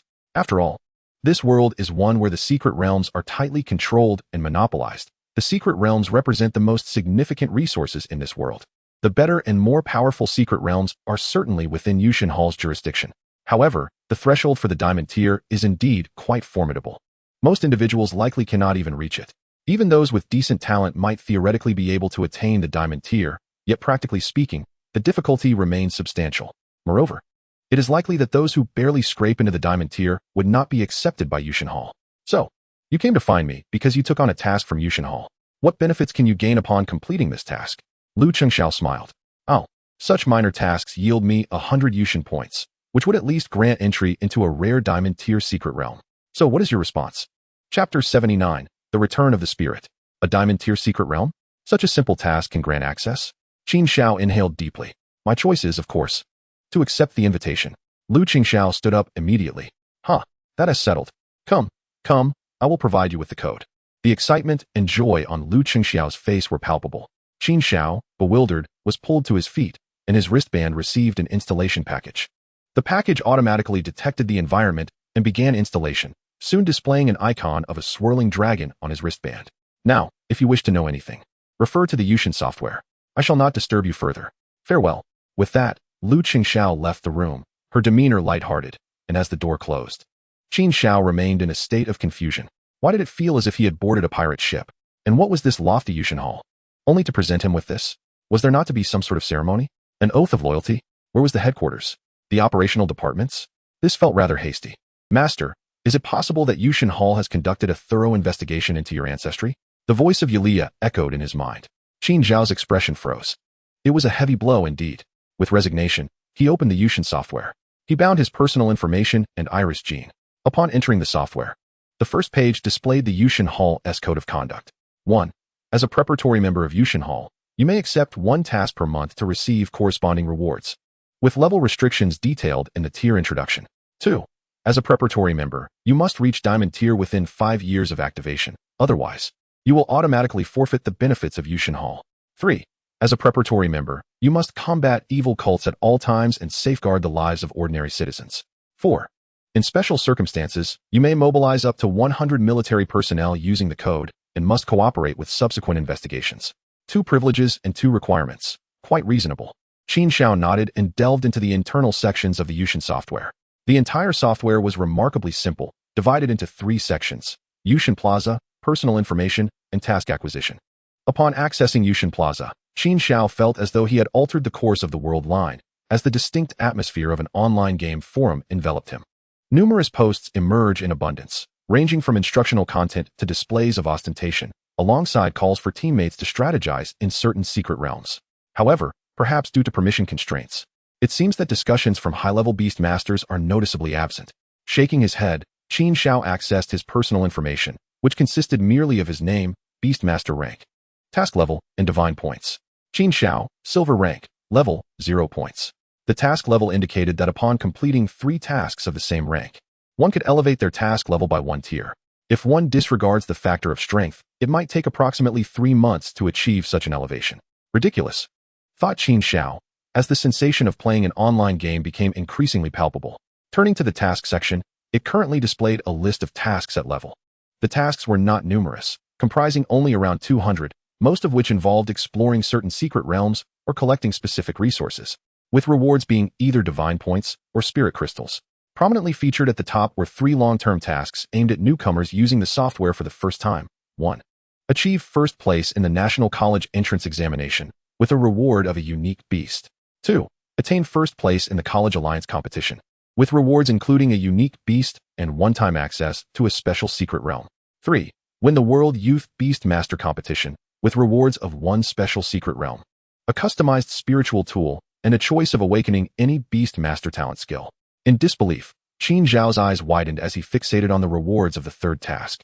A special secret realm? Is this a joke? A secret realm is being directly offered? Furthermore, a customized spiritual tool and the directed awakening of a beast master talent skill. The championship of the World Youth Beast Master competition is already reserved for me. Not even Jesus could stop me. Just as Qin Xiao felt a surge of surprise and excitement, his wristband suddenly vibrated violently. The entire divine software shifted to a crimson hue, then morphed into a grayish-white. What on earth is happening? Qin Xiao was taken aback. Could such a top-tier power have their internal software crash? Yet, the reality was far from his expectations. The main page of the software was enveloped in a hue of gray. Several lines of bold text appeared on the projected software. Divine number 277. Guardian of the Panling Secret Realm, demigod-level King of Stones, Yu Yan, at 10:02 a.m. on July 2nd, 221 of the Blue Star calendar, disbanded and returned to spirit. He remarked, I messed up, nothing more to say. I apologize to all of you for leaving you to deal with my mess. Ha ha ha. I'm off. All demigod-level kings who have not claimed their assigned domains proceed immediately to the Divine Hall. Qin Xiao gazed at the text, his expression solemn. There was a wealth of information, and his mind was tumultuous. It seemed that the plight of humanity was not as optimistic as it appeared. Sigh, never mind. These matters are still too distant from me.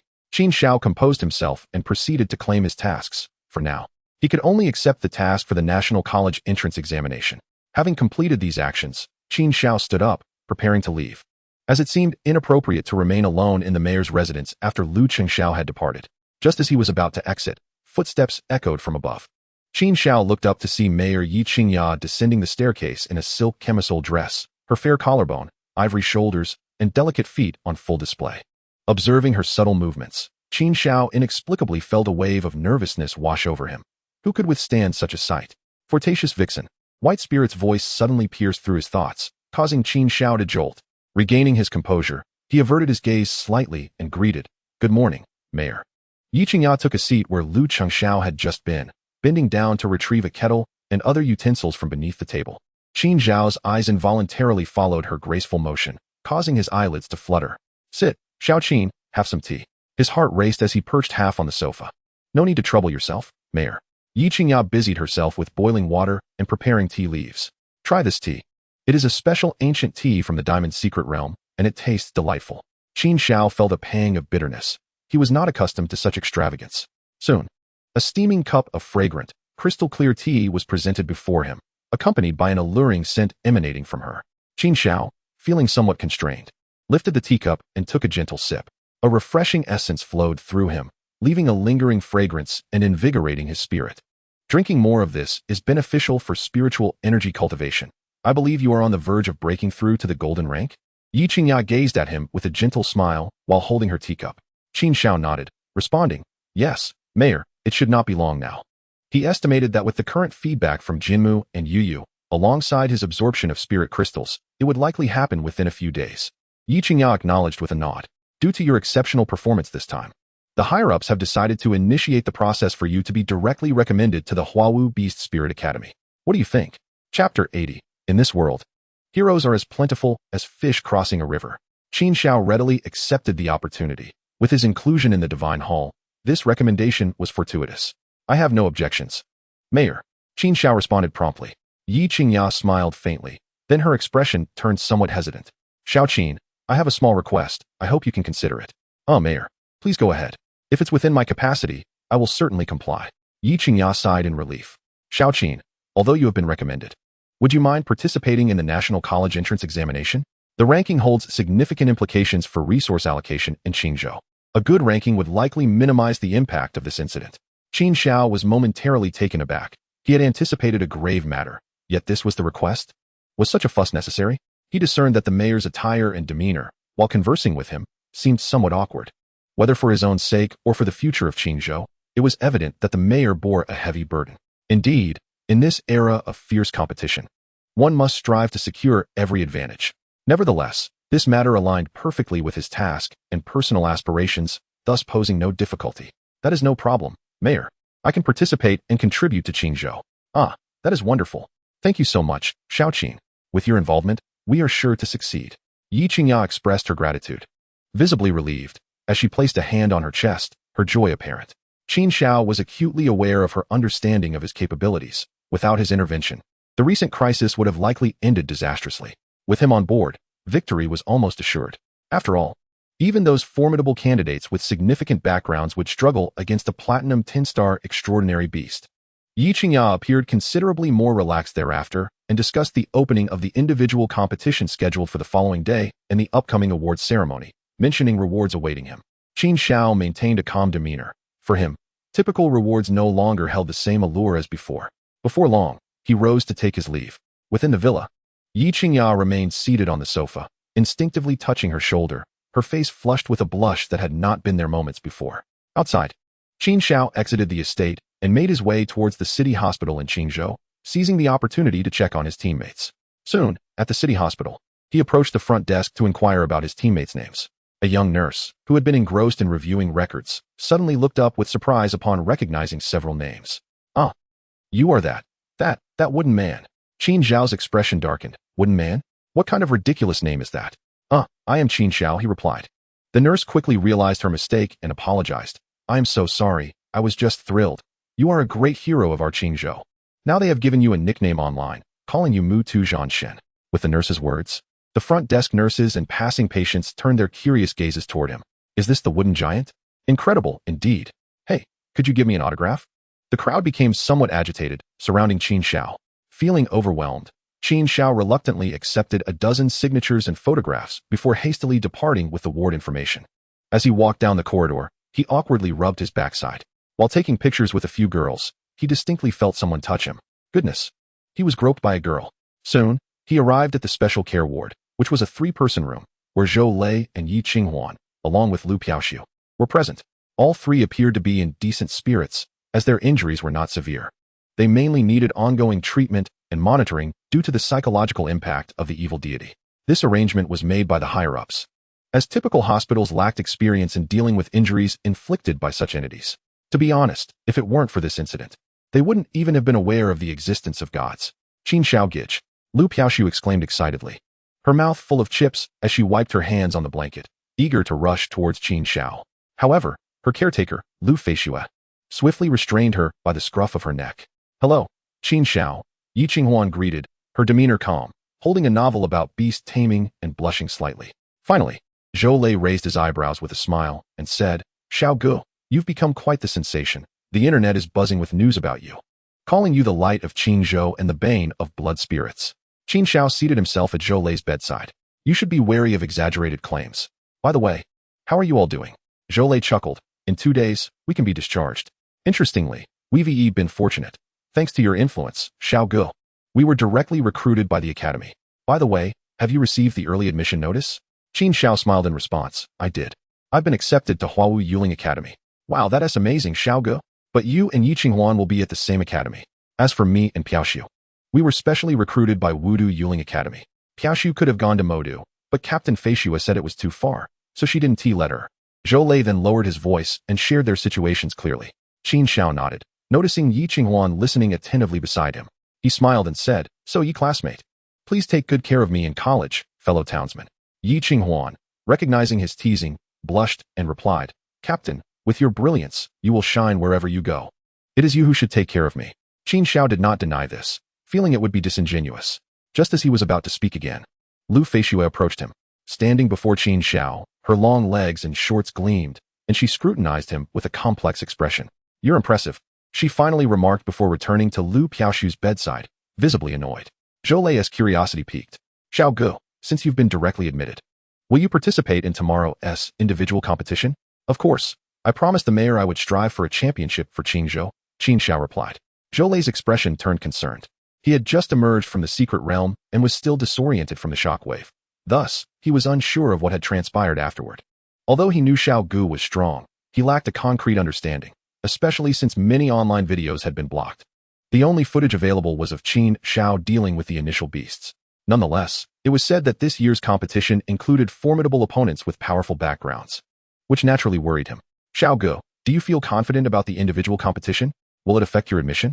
Qin Xiao chuckled. Zhou, you need not worry. This minor competition will be easily handled, and I am already guaranteed a spot in the top 10, so I do not need to participate in the preliminary rounds tomorrow. Zhou Lei's eyes widened in astonishment. Is that so impressive? Xiao Gu is incredible, but do be cautious in the top 10. Zhou Lei advised carefully. Understanding his friend's good intentions, Qin Xiao smiled. Zhou, do you remember the beast battling game we played in our first and second years? You reached the highest rank, full of confidence, and then signed up for an online competition where you were utterly defeated. The one who defeated you later participated in an offline competition and was likewise crushed, failing to even reach the preliminary rounds. That very individual later attempted to join a top-tier training team, but couldn't even qualify. I understand now. Your point is that you recognize there are always greater talents and are aware not to underestimate anyone. Zhou Lei replied, puzzled. Not quite. Qin Xiao smirked. There are indeed countless heroes in this world, but allow me to say, being a genius is merely the threshold to encountering me. When faced with me, they will truly comprehend despair. Zhou Lei stared blankly, gazing at the nonchalant Qin Xiao. Lu Piaoshu looked at him with admiration. Yi Qinghuan wore a peculiar expression, and Lu Feishue rolled her eyes in disbelief. However, none of them refuted him, particularly Lu Feishue, who, from her perspective, had yet to see Qin Xiao truly boast. She found herself at a loss for words. Strangely, she felt his words were quite impactful, though they might seem discouraging, for he undeniably possessed that level of strength. It was hard to predict where this young man's future lay, but one could foresee that it would be extraordinarily bright. She glanced at her starry-eyed sister and sighed inwardly. Encountering someone so astonishing in youth is not always a blessing, for one may find themselves ensnared by unattainable desires. A person like that is like a rainbow. Meeting them could alter one's entire life. After chatting for a while longer, Qin Xiao rose to take his leave. Currently, he found his resources lacking. Although he had sufficient funds, he decided to head to the Qilin Association to procure a batch. His beast spirit, Ling Air, was not picky, being of the spirit type, while Elia had wind, thunder, and earth attributes, and Yu had wind and water. He planned to purchase more wind and wood elements. Before long, riding Elia, Qin Xiao became lost in thought and arrived at the entrance of the Qilin Association. He had made a reservation in advance, and Jiang Wei was already waiting at the door. Qin Xiao followed Jiang Wei to a private room on the second floor. Unlike the previous visit, the individuals in the hall did not engage in trivial conversations, as those present were all extraordinary individuals. They had undoubtedly seen Qin Xiao's videos and were familiar with his basic information. In the private room, as soon as Qin Xiao sat down, Jiang Wei promptly served fragrant tea. "Sir, please try this tea. It's a rare collection from President Wu, prepared specifically for you upon learning of your visit. President Wu is also on his way here." Qin Xiao was momentarily taken aback, realizing that times had indeed changed, and he was being treated with such respect now. After sipping the tea, he found it hard to describe. Perhaps it was the people that made it extraordinary. In the hall below, the gray-haired Wu Linya hurriedly entered, his spirit vibrant. "Where is he?" A nearby attendant immediately responded, "Manager Jiang has taken him upstairs." As someone with little talent for beast taming, Jiang Wei's fate began to shift the moment she first served Qin Xiao, preferring her service. Qin Xiao had elevated her to the position of hall manager at the Qilin Association, where she also managed numerous beast tamers. Wu Linya nodded and entered the elevator, heading upstairs. In the private room, Qin Xiao set down his cup just as the door swung open. "Haha, Qin Xiao, our little hero from Qingzhou. What a distinguished guest we have." Qin Xiao looked at Wu Linya, whose exaggerated yet sincere demeanor gave him a sense of disorientation. He recalled that during his last visit, the president's attitude was neither poor nor particularly warm. Now, having witnessed his strength and potential, the attitude felt akin to that of a family member. "President Wu, you are too kind. What heroism is there? I merely did what I ought to do. You all are the true heroes safeguarding Qingzhou." Qin Xiao was acutely aware that the members of Wu's circle had fought valiantly, sacrificing themselves to protect the people of Qingzhou, a feat far beyond the trivial contributions of a young man.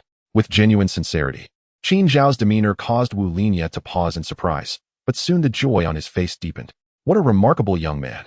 Exceptionally talented, unpretentious, open-hearted, courageous, and astute. The two took their seats, with Jiang Wei accompanying them. President Wu personally poured a cup of tea and asked, "Xiao Qin, what brings you here this time?" Taking the cup, Qin Xiao replied, "President Wu, I wish to purchase some spirit crystals. I currently lack sufficient stock as I have no time to enter the secret realm." Wu Linya's expression shifted to one of understanding. "No problem. What type do you require? What quality and quantity?" "I need wind and wood type. Golden grade quality. Let us say 100 of each. I have a budget of around 50 million. Qin Xiao stated his requirements, awaiting Wu Linya's response. "No problem." Wu Linya replied, then addressed Jiang Wei, "Please inventory our stock thoroughly. If we are short, apply for expedited transfer from headquarters in my name." Jiang Wei nodded, bowed, and exited the room. Wu Linya returned his gaze to Qin Xiao. "Xiao Qin, may I inquire about something?" "Curious," Qin Xiao responded, "Please do." Wu Linya pondered for a moment before continuing. "Xiao Qin, I presume you received an invitation from the Yushin Dian." Surprised, Qin Xiao found it intriguing that President Wu was aware of the Yushin Dian. "Yes, I have agreed to join the reserve recruitment of the Yushin Dian." Since the information was already known, there was no harm in sharing. Wu Linya nodded, his expression confirming his suspicions. "Since you've already joined, I want to beat around the bush. There are indeed a few guest members in the Contract Spirit Association from the Yushin Dian.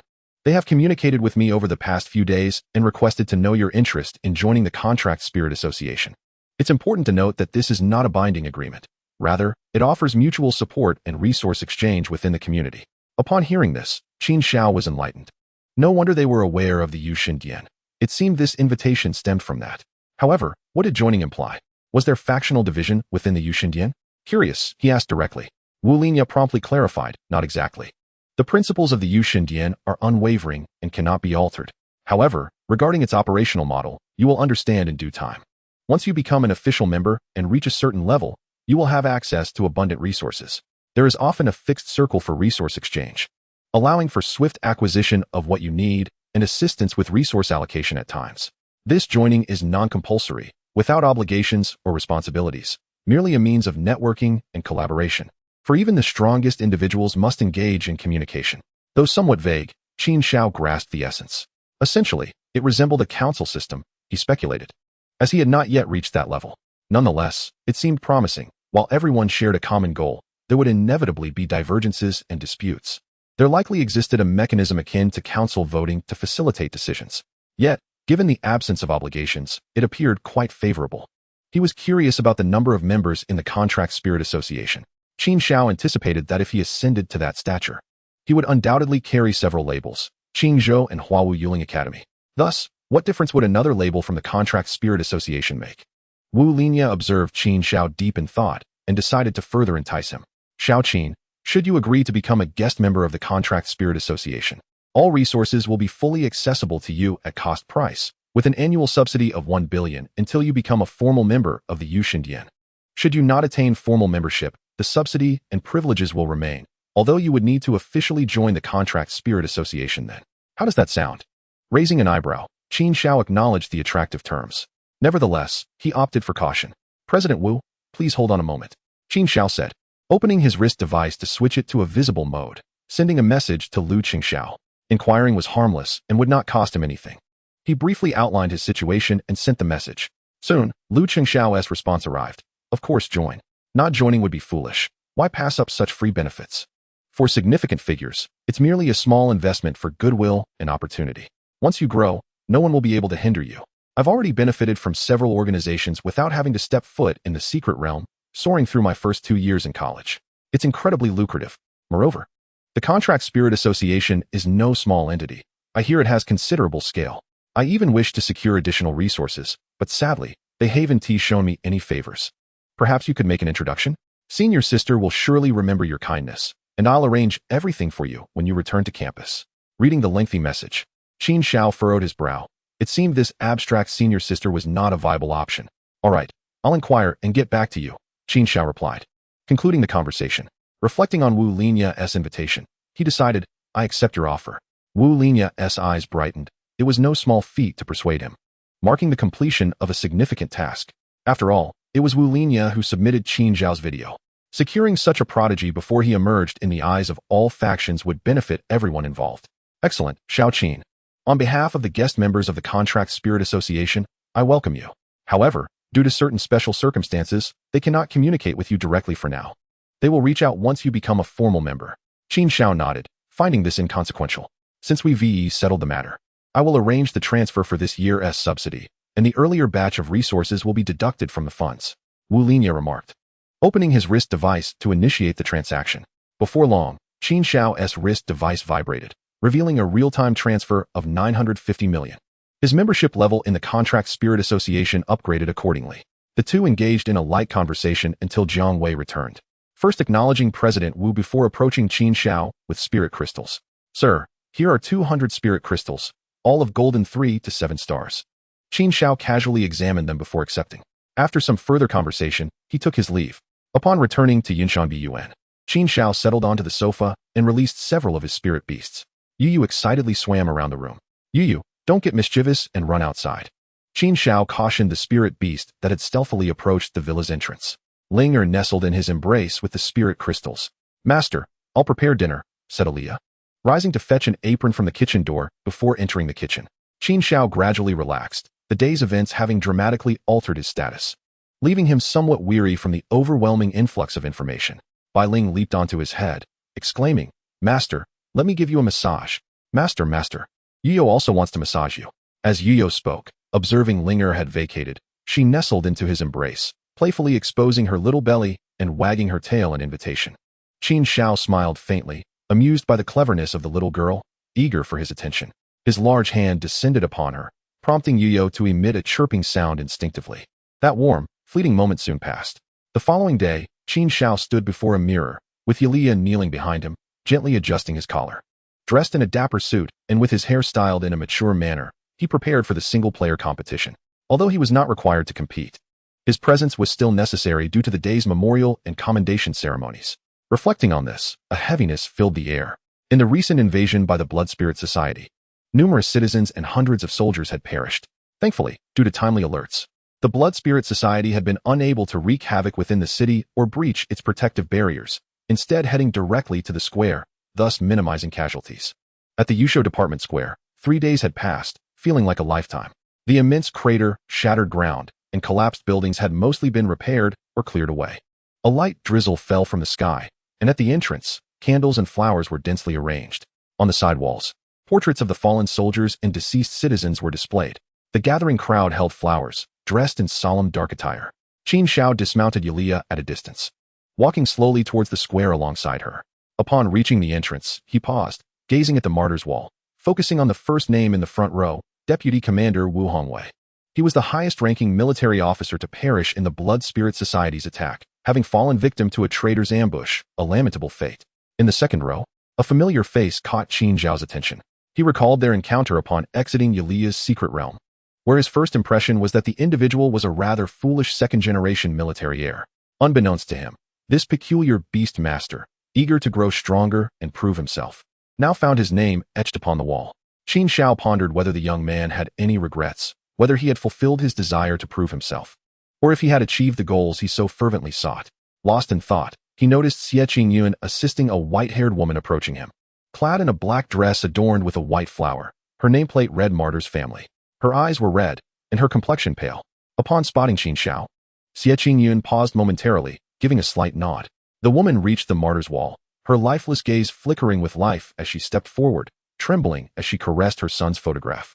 Tears flowed uncontrollably as she beheld Wang Xiong's radiant smile captured in the image.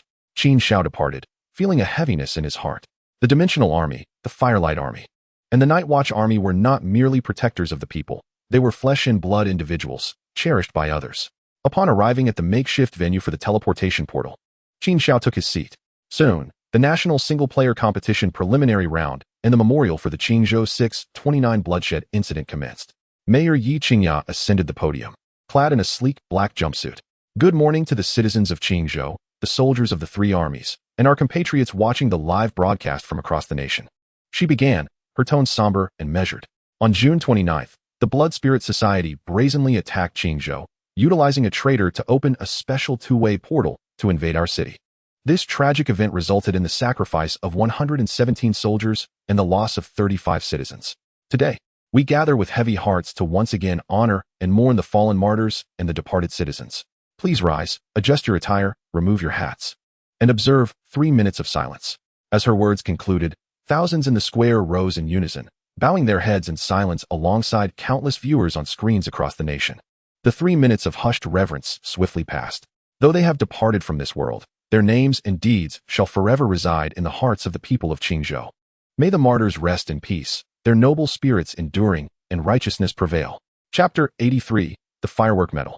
The memorial ceremony concluded, and the time came to posthumously award the Crescent Moon Medal to the martyrs. Please, the family members of the named martyrs, come forward to receive the honors. Wang Li, Zhang Yuan, Zhou Kai, Qin Yuanjia, and Wu Sihai. With each name called, the families in the front row stood, some supported by others, while others walked up to the podium alone. The commendation medals not only offered solace to these families, but also served as a substantial guarantee of their livelihoods, symbolizing the government's support and societal benefits. After a full half hour, the families gradually descended from the podium. Yi Qinghua's expression was grave. Next, the family members and individuals of the following martyrs, please come forward to receive the firework medal. Wu Hongwei, Wang Xiong, Qin Xiao. Rising from his seat, Qin Xiao adjusted his attire as Yulia straightened his hem. As he advanced to the stage, he was the only one present among the named individuals. Wu Hongwei's family member was a child of no more than 15, whose mother had also perished in the expedition. General Wu had never remarried. The lone child stood alongside a white-haired woman. The audience could not help but feel a pang of sorrow, and even Qin Xiao felt a weight upon his heart at the sight. Mayor Yi Qingya picked up a gleaming torch-shaped medal from the side and presented it to the child, then to the woman, and finally placed the last one around Qin Xiao's neck. As he descended from the stage, he noticed the child's red-rimmed eyes fixed upon him. Regaining his composure, Qin Xiao knelt before the child, placing a comforting hand on his shoulder, and gently inquired, "Wu Yu, why are you staring at me?" The young boy wiped his tears and declared, "I want to be as strong as you when I grow up, so I won't be killed by bad people." Qin Xiao paused for a moment, then encouraged, "You can do it. One day, you'll chase away the bad people, Wu Yu. Are you here alone?" The boy nodded, gripping the medal tightly, his knuckles turning white. "My father is gone, my mother is gone, and my grandparents were eaten by the strange beasts." At a loss for words, Qin Xiao retrieved his communicator and sent a request for connection to the boy's device. "Wu Yu, let us exchange contacts. If anyone bullies you, just message me." Wu Yu accepted the request. "Big brother, I can take care of myself. When I grow up, I will also fight the strange beasts and bad people." Qin Xiao stood, ruffling the child's hair. "Good. In the future, fight the strange beasts and protect your home from the bad people." As they spoke, Yi Qingya descended from the stage. The teleportation portal for the single-player competition opened, and the students entering the preliminary round began to filter in, prompting the crowd to gradually disperse. The child would soon enter a specialized welfare institution, where he would receive care until adulthood. Yi Qingya spoke softly, sensing something in Qin Xiao's demeanor. Qin Xiao offered no response, merely exchanging farewells with her and bidding goodbye to Wu Yu. Exiting the square, he mounted Yulia, his thoughts drifting as he toyed with the firework medal. He felt no concern for the rewards associated with the medal or the benefits that lay behind it. Observing the bustling crowd departing, many cast glances at him, while he regarded the martyrs' images on the wall. This farewell marked the end of their lives. Yulia, do you think we can endure to the end? Yulia, well aware of Qin Xiao's contemplations, replied in a gentle tone imbued with unwavering trust. Master, YLY will forever stand by your side, regardless of where the end may lie. We shall surely walk to the very last. Master, we will undoubtedly ascend to the highest peak, sweeping away all obstacles and establishing order in the universe. The voice of Bil Ing resonated with fervor. Qin Xiao inexplicably smiled, his heart suddenly lightened. Indeed, Linger's literary prowess has improved significantly. She deserves a reward. Humph. The wretched master does not appreciate Linger's talents. 3 days later, at the mayor's villa, in YG, Zhuli, Li Piox, and YQ Hu In gathered together, while Mayor YQ Ingi stood guard at the Beastmaster Plaza. Today marks the final day of the semifinals, where the top 10 contenders will be determined, followed by the first match of the finals. The format of the finals consists of the first round determining the top 5, while the remaining 5 will enter a revival match to win 2 spots. A total of 8 participants will advance to the second round of the finals, where the final 4 will be determined, and the losing 4 will engage in a ranking battle. The victorious 4 will proceed to the semifinals, where no one will battle against 3 opponents, and rankings will be based on points. In the event of tied victories, additional matches will be held. At this moment, Qin Xiao has already entered the secret realm, while the 3 who did not participate in the competition could only watch the live broadcast. I held a can of cola, switching back and forth on the live stream screen. Where's Xiaogu? Does this director even understand what a top-tier player is? The camera work is truly astonishing. Ligu, why don't you just switch to the personal channel of the competitor? Li Piox sat on the sofa, clutching a purple lightning ferret while munching on chips. Zhuli, however, remained in the main hall, grinning, saying, You wouldn't understand. It's much livelier here. The captain's first battle roster has been revealed. Wow. It's Scin from NNYN City. In the live broadcast room, the 2 hosts were announcing the news. Only Qin Xiao from QNGZHU registered for the individual competition and made it to the top 10, as the seeded player YLNF Ing did not compete. ZH Ing remarked, It seems Qin Xiao has had some good fortune. This opponent seems quite ideal. CHNF I added, It should be fine. This time it's secure. A bystander commented, Hey. Don't reverse jinx it here. It's like popping champagne halfway through. The first thermometer remarked, The hosts are quite skilled. Their commentary is seamless. NNYN City's first romantic. You scoundrel, stop your prattling. Scin is the foremost insect master of NNYN City. The outcome is still uncertain. Low temperature Phoenix. Haha, we've caught a NNYN person. Hurry, boil some water. Regardless of the commotion in the live broadcast room. Within the secret realm, the specially constructed competition platform was ready for the first round of the finals. The 5 groups of contestants awaited their positions, and the competition would proceed simultaneously without exiting the secret realm for information gathering. Qin Xiao sat upon a nearly 2-meter-high throne fashioned from rock, resting his chin on one hand while stroking Bil Ing with the other. YLY's upper body was beside him, and as Qin Xiao glanced over, he teased, YLY, isn't this seat a bit ostentatious? YLY smiled. For a monarch must possess a certain dignity. The corner of Qin Xiao's eye twitched as the projection displayed his opponent, and the referee signaled for the contestants to take the stage.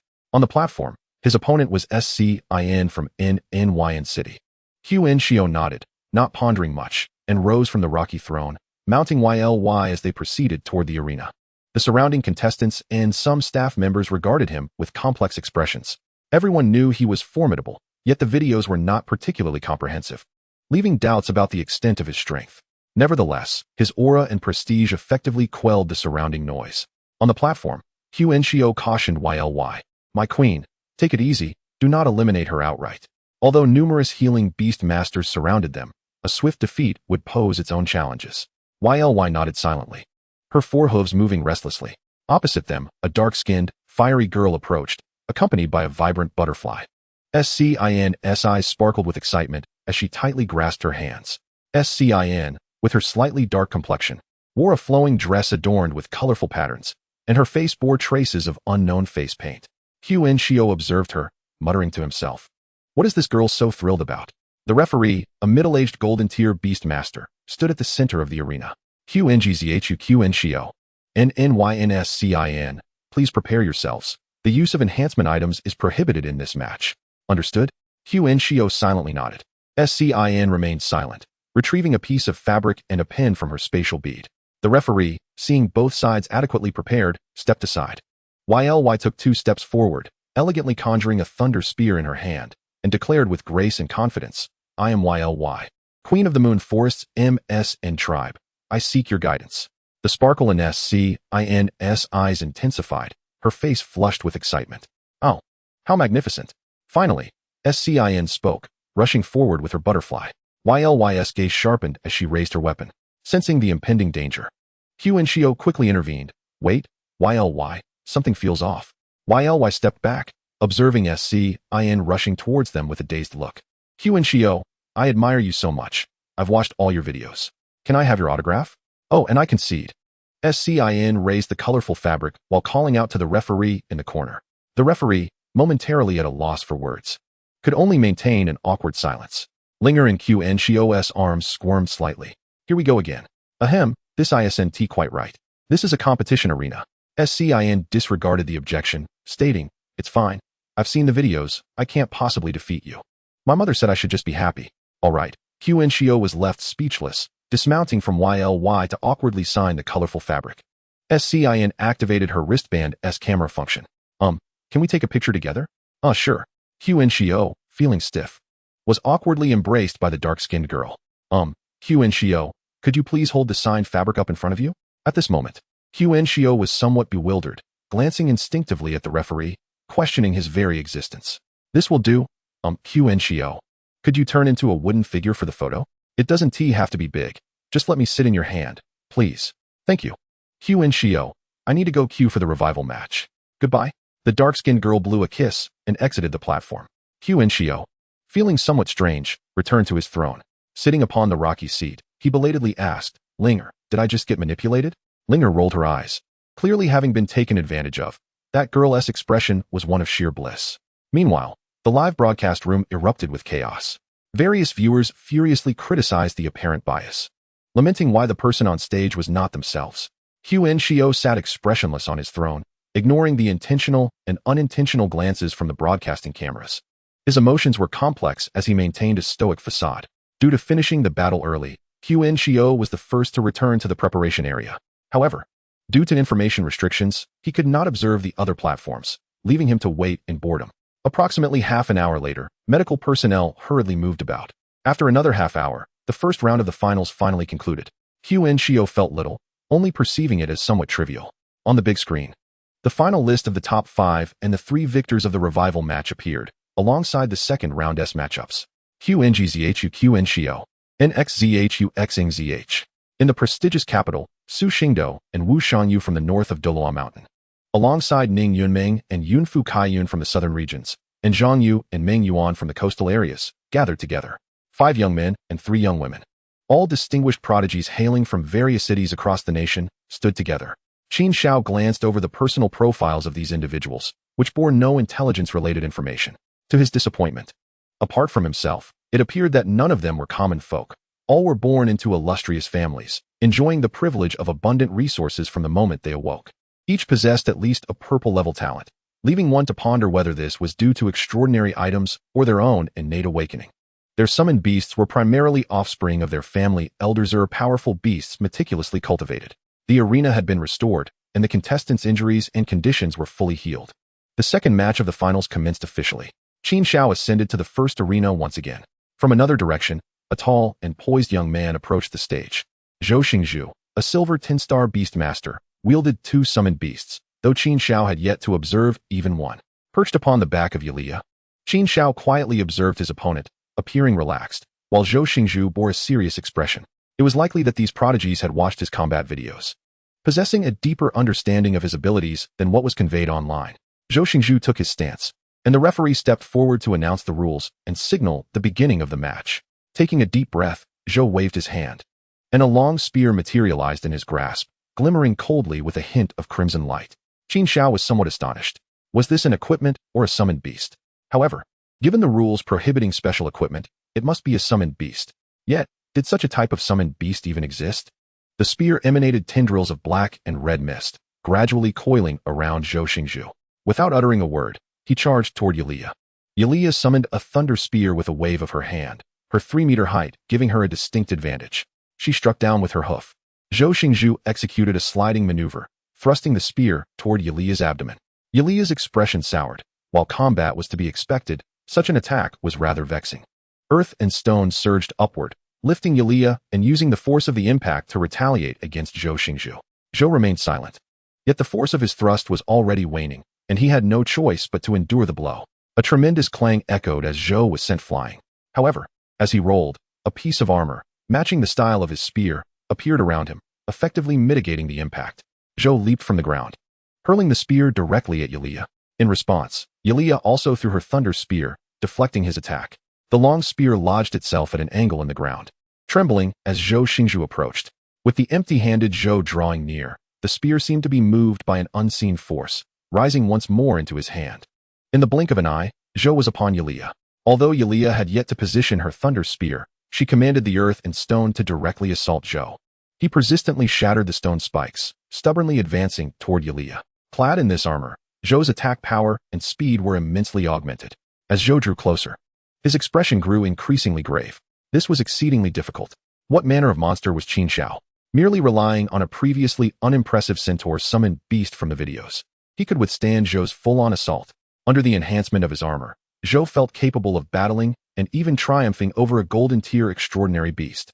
Yet, his powerful strikes felt as ineffective as a drop in the ocean against the Centaur, which fought autonomously and clearly did not appear to be exerting its full strength. It resembled a father playfully engaging with his son. The sight of Qin Xiao sitting steadily atop the Centaur, cradling a fox, utterly unfazed, was infuriating. With a yell, Zhou shouted, and the black-red energy of the spear intensified, billowing forth clouds of mist. "Charge! Sky! Spear!" he cried, as his armor seemed to channel energy into the spear. Qin Xiao, seated on Yulia's back, watched with keen interest. Strength was one thing, but this was undeniably impressive. This peculiar summoned beast was unlike anything he had encountered before. It must be a product of the advanced secret realms of Anqi City. "Yulia, it's time," Qin Xiao prompted. Yet Yulia showed no signs of retreat. Raising her thunder spear high as torrents of lightning energy surged forth. Air currents swirled around the spear, crackling with electricity. A crystallized earthen wall, compressed to its limits, materialized before her. Although Yulia prepared to counter, necessary defensive measures were still in order. With a resounding boom, the thunder spear tore through the air, racing toward Zhou's spear, which was accompanied by heavy, swirling black-red mist. The aura of death was palpable, and a fierce shockwave radiated outward. The crystalline wall remained unscathed, and Qin Xiao, shielded by Linger's energy barrier, curiously gazed toward the explosion's epicenter. As the smoke cleared, Zhou Xingzhu spat out a mouthful of blood, encased by the organic and metallic growths generated by his armor. The atmosphere around him noticeably dimmed, and not far from the referee, a spear, now largely broken, lay embedded in the ground. The referee swallowed hard, his face paling. After a moment, Zhou Xingzhu struggled to retract the protective layer of his armor, staggering before collapsing to the ground. Qin Xiao glanced at the referee, who finally stepped forward. Qin Xiao from Qinzhou, victorious. The referee's announcement prompted a swarm of waiting healers to rush forward, placing the unconscious Zhou Xingzhu upon a plant-based platform, enveloped in vibrant lights. "Check on his summoned beast. Is it alive?" one healer shouted. Nearby, someone hastily ran toward the spear in the corner of the arena. "Quickly, bring a healer. It's dying." The clamor of voices filled the air. Standing atop the platform, Qin Xiao remained untouched by dust, creating an awkward contrast. "Linger, please attend to the healing." Linger sprang forth, her massive form landing before the spear, her spiritual energy flowing toward it. The damaged spear twitched slightly, as if breathing. Qin Xiao, intrigued, approached on Yulia. But the spear's breathing abruptly ceased, becoming still. Was this object metal or flesh? Observing as Linger's healing began to stabilize the spear, even its broken fragments showed signs of recovery. Qin Xiao grasped the spear, and it offered no resistance. The referee, witnessing this scene, seemed to wish to speak, but ultimately fell silent. Reviving under the healer's care, Zhou Xingzhu opened his eyes, instinctively looking toward the spear. His eyes widened in shock, and he nearly spat blood once more. "No, the proud and untamed Qingtian Su. How dare you be held by another?" He thought furiously, attempting to rise. Calling out to the spear, "Do not move. Your injuries are not yet healed," the healer urged, but Zhou ignored the warning, glaring at the spear, extending his hand. Qin Xiao inspected the spear, swinging it a couple of times, yet he could not discern its true nature, merely categorizing it as a manifestation of biodiversity. He wondered if there were swords or polearms available. He felt a burgeoning interest in acquiring one for experimentation. I truly wonder what peculiar templates these extraordinary beasts will draw from. Will it be the Xianyuan sword, the Qingping sword, or perhaps the Zhuxian sword? Is there a chance of encountering the Renhuang banner? As Qin Xiao's mind wandered, he felt a gentle touch on his neck from Bai Ling's tail. "Master, that lad has been gazing at you. Perhaps he wishes to express his gratitude. Would you like to go and see?" Qin Xiao turned to find Zhou Xingzhu, whose eyes were red, and smiled warmly as he approached. "Classmate Zhou, your spear is quite impressive. It exudes a formidable aura. Here, take it back and ensure you tend to its injuries well." As he spoke, Qin Xiao twirled the spear gracefully before handing it over to Zhou Xingzhu, who grasped it tightly, his knuckles turning pale, the spear lying motionless like a lifeless object. "I thank you," he gritted through clenched teeth. Qin Xiao dismissed the remark lightly, understanding that youthful pride often necessitated a semblance of face. After stepping down from the arena, the other matches continued, and he waited patiently. The first match to conclude was that of Fu Kaiyun, who bounced over to Qin Xiao with an energetic gait. "Thank you, classmate Qin Xiao. Your beast is truly remarkable." Qin Xiao, puzzled, raised an eyebrow. Fu Kaiyun beamed. "Hee, my beast is the Qicai Yundai. It can replicate the forms of any exotic beast it touches. While it may not match the strength of yours, the wooden man is incredibly useful." "What the? Are you trying to take advantage of me? Is this some sort of trick?" Qin Xiao retorted, initially believing her to be an earnest admirer, only to realize she had ulterior motives. "If you agree to let your beast evolve and allow me to replicate its form once more, I could offer you something in return," Fu Kaiyun said, her eyes sparkling with anticipation. Qin Xiao remained noncommittal, pondering what she might use to sway him. Nanyan City, nestled in the southwest, boasts a pleasant climate and a wealth of biodiversity, alongside powerful beasts. My mother oversees the entire Nanyan region. If you're interested, I could introduce you to her. She is still single. Qin Xiao nearly strained his back, thinking she was about to propose something beneficial. "Are you suggesting I spin around and sell myself to your mother? And what on earth is mother supposed to mean? Why would I be interested in an older woman?" He quickly activated his communication device. "Let us exchange contacts and discuss this further." Chapter 86. Champion. After they exchanged details, Qin Xiao intended to inquire further about Nanyan City, but upon sensing the disdainful gazes of Bai Ling and Yulia, he awkwardly shifted the topic. Fu Kaiyun, watching Qin Xiao's awkwardness beneath the two beasts, stifled a giggle. "Next time, when you let me replicate the wooden man, I'll take you to explore Nanyan." Qin Xiao refrained from elaborating and shared a brief conversation about the ecology and beast varieties of Nanyan City. As they conversed, the remaining matches gradually concluded, and fortunately, there were no severe injuries. One girl in a white dress cast a forlorn glance towards Qin Xiao. He was perplexed, but Fu Kaiyun, grinning widely, explained, "That woman is Ning Yunming. Both her beasts are elemental types, a mist deer and a black cloud. These two elemental beasts command mist and lightning, but they are no match for your wooden man, who relentlessly pursues them. Indeed, if it weren't for your wooden man, I would have struggled against her elemental beasts, as I cannot withstand elemental attacks." Qin Xiao mused, intrigued by these unusual beasts. It seemed that the contestants possessed some knowledge about their opponent's beast types. Even if they weren't entirely informed, they had a basic understanding. Was this the disadvantage of the commoners? Yet, hadn't he just joined the Spirit Contract Association? And what about Mayor Yi Qingya? Why had no one informed him? "Do you know about the other contestants' beasts?" he inquired. Fu Kaiyun looked taken aback. "You don't know? Shouldn't you?" She realized, of course. "You're so formidable that the contestants likely regard you as a peer and don't feel the need to enlighten you about us lesser beings." Qin Xiao felt a pang of frustration. "You all seem quite interesting. Do share." "Well, I don't know much either. You already know my main beast is the Qicai Yundai. Ning Yunming has two elemental beasts, and you're aware of Zhou Xingzhu's. Su Xingdou from Shangjing City has a shadow-type semi-elemental creature, while Wu Shangyu from Lubei has a water-type silver python capable of controlling both water and ice. Zhang Yu from Linhai possesses a floating jellyfish, presumably space-type, and Bao Yunxiao from Mengyuan has a half-beast creature known for its strong melee capabilities. However, Qin Xiao, you need not concern yourself. They will likely concede after your match, as facing you holds little significance." As they chatted, the finalists were soon announced. The four victors were Qin Xiao, Fu Kaiyun, Su Xingdou, and Zhang Yu. Following this, a round-robin format would commence, with each participant battling the other three. The winners would earn points, and in the event of a tie, additional matches would be held. Before long, an hour had passed, and the contestants had readjusted their states. Upon the referee's signal, they returned to the arena. Qin Xiao, growing impatient, stepped onto the stage, where his first opponent was Su Xingdou from Shanjing City. The latter approached the platform alone, causing Qin Xiao to furrow his brow. Dressed in a long black coat with medium-length hair and sharp features, Su Xingdou raised a hand before the referee could speak. "I forfeit," he declared. The referee, bewildered, stood in the center, astonished. People from the Su family in Shanjing typically do not concede. Su Xingdou turned to Qin Xiao. "Brother Qin, should you find yourself in Shanjing and require assistance, feel free to reach out. My family holds some influence there." He offered a grim smile, sending a communication request. Qin Xiao raised an eyebrow, slightly surprised. He took Su Xingdou's words with a grain of salt, knowing there's no such thing as a free lunch. Besides, he already had the Spirit Contract Association as a resource. "Sure, I will certainly visit when the opportunity arises," he replied awkwardly, ending the conversation. Upon leaving the arena, Qin Xiao remained in a daze.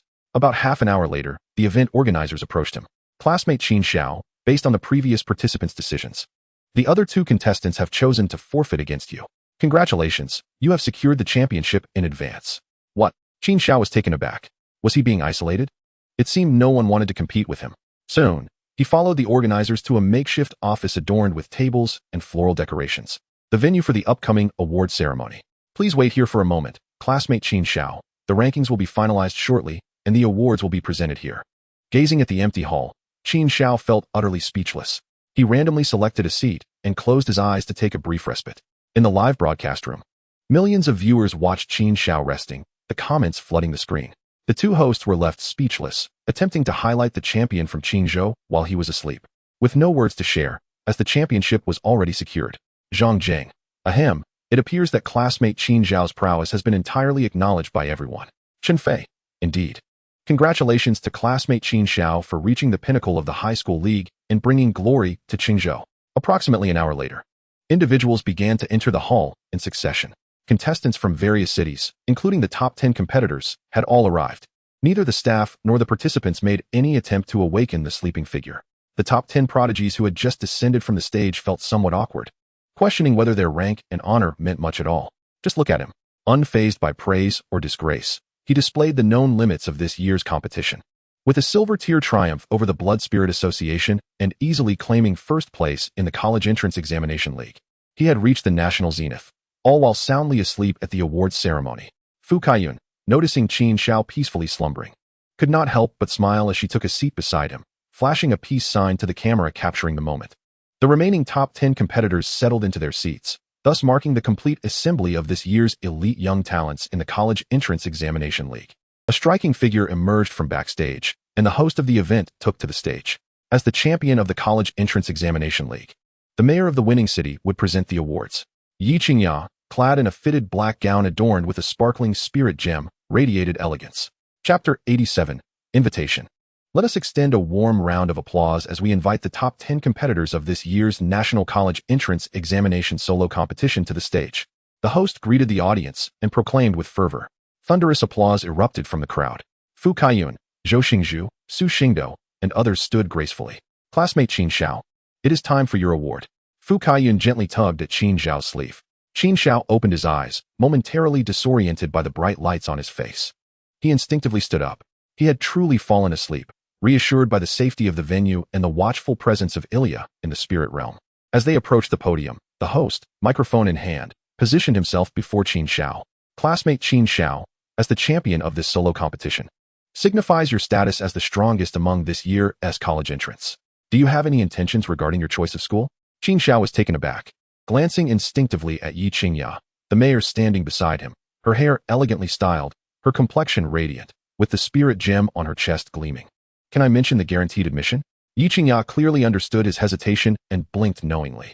Realizing there were no restrictions, Qin Xiao felt a sense of relief. Their shared glances were captured by the camera, sparking curiosity among both the audience present and viewers on screen. At the mayor's residence, Yi Qinghuan and Lu Piaoshu watched the live broadcast. Yi Qinghuan's expression turned peculiar. This is bad. I have never seen my mother like this before. Is she really going to call the captain dad? That's a bit shocking. Back at the awards ceremony, Qin Xiao coughed lightly and said, regarding university, I don't have much in mind, but I have already been guaranteed admission to the Huawu Yuling Academy, so I suppose that is where I will go. His final words carried a hint of uncertainty, causing the atmosphere to freeze. What? Guaranteed admission to Huawu Yuling Academy? As the premier institution of Huawu Nation, it admits fewer than 1,000 students annually, many of whom are directly sourced internally. To hear about guaranteed admission to such an esteemed academy leaves one wondering what I suppose truly implies. The host paused momentarily, chuckling. Classmate Qin Xiao is indeed amusing. Congratulations to him. After a few light exchanges, the host proceeded to arrange the next award segment. A tray was brought forth, containing 10 medals and some smaller items. As rewards for the solo competition, in addition to the impact on resource allocation for the respective cities. The personal rewards included, for the first place, 1 piece of Qilin essence, 100 non-attribute golden tier 10-star spirit crystals, 1 golden skill orb, selectable from the official website, 100 million Huawu currency, and the opportunity to choose 1 platinum tier secret realm nationwide. For the second place, 100 non-attribute golden tier 10-star spirit crystals, 1 red skill orb, 50 million Huawu currency, and the opportunity to choose 1 platinum tier secret realm nationwide. For the third place, 100 non-attribute golden tier 10-star spirit crystals, 1 orange skill orb, 30 million Huawu currency, and the opportunity to choose 1 platinum tier secret realm nationwide. Mayor Yi Qingya presented the medals and reward certificates starting from the last place, finally standing before Qin Xiao. A graceful, formulaic smile adorned her face, accompanied by a faint fragrance. Classmate Qin Xiao, congratulations on securing first place in the 34th National College Entrance Examination Solo Competition.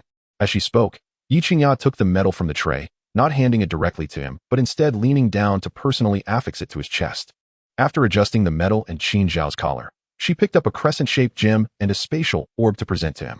This is the Qilin essence and your other rewards. Please accept them.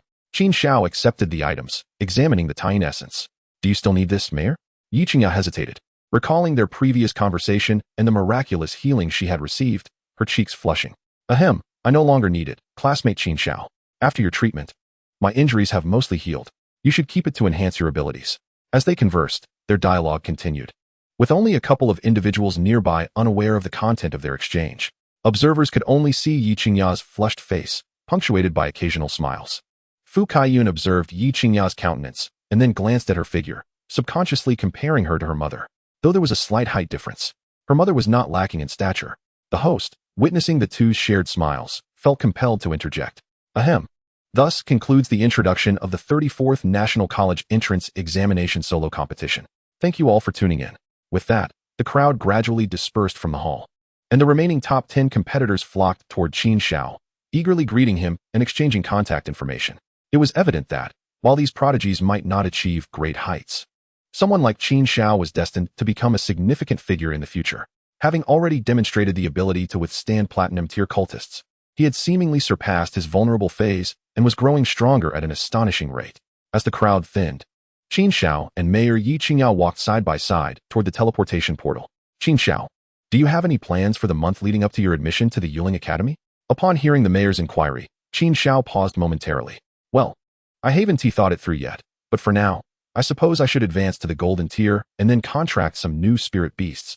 Perhaps also visit the platinum tier secret realm as a reward.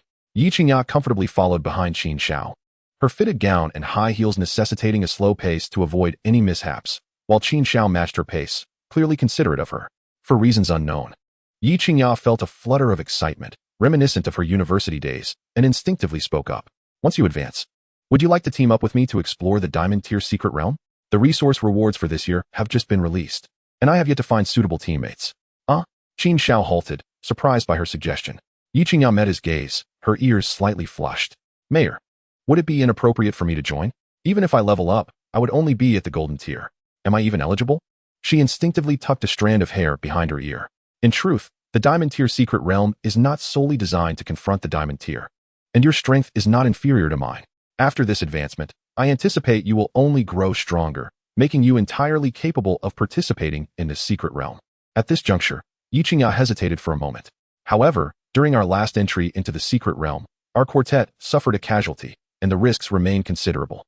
If you are apprehensive, there is no rush to consider entering the diamond tier secret realm. Are you inclined to go? Qin Xiao pondered for a moment.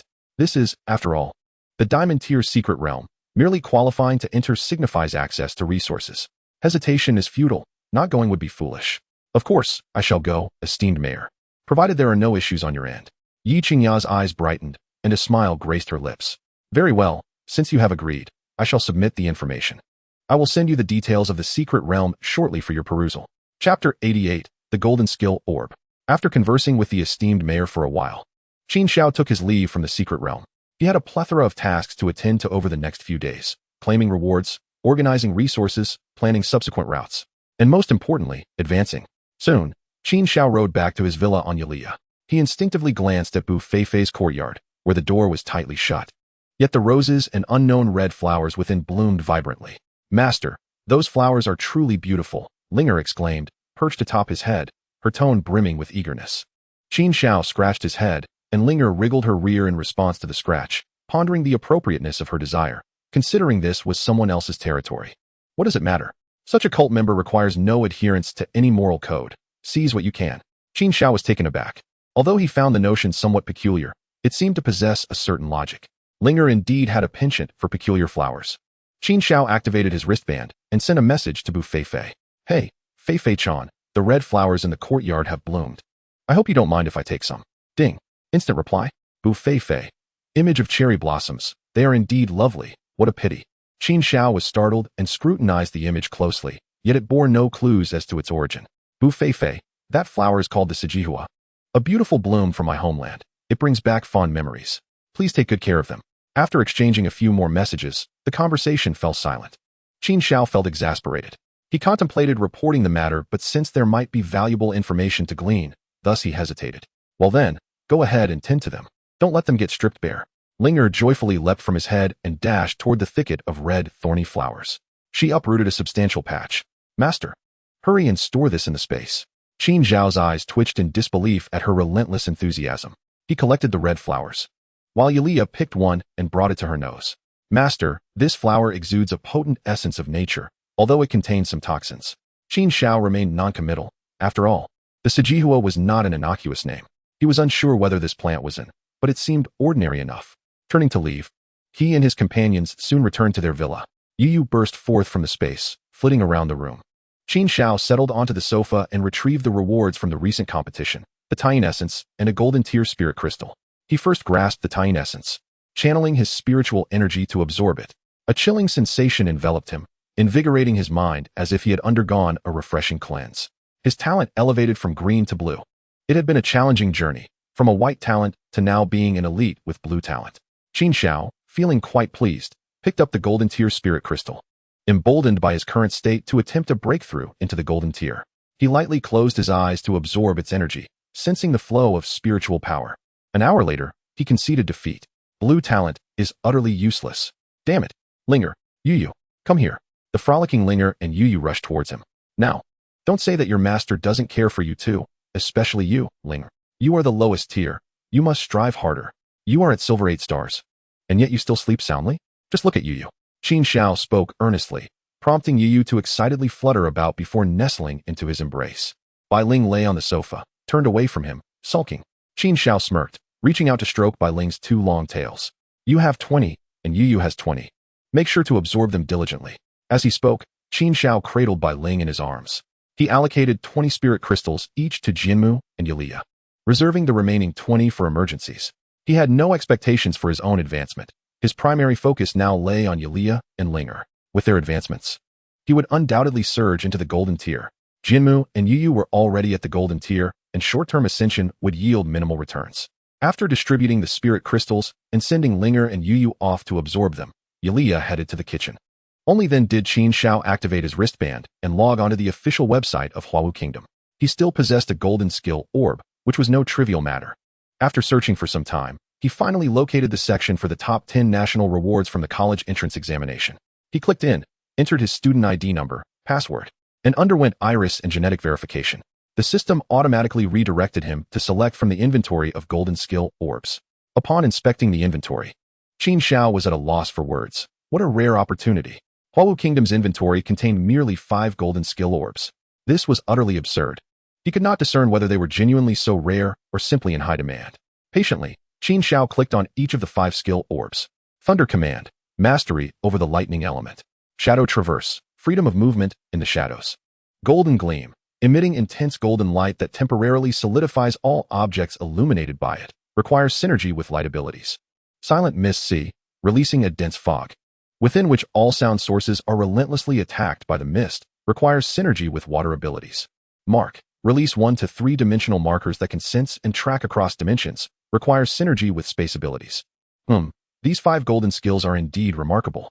Any one of them could significantly alter the fate of a corresponding. What a dilemma, how to choose. Qin Xiao found himself in a quandary, ultimately resorting to a process of elimination.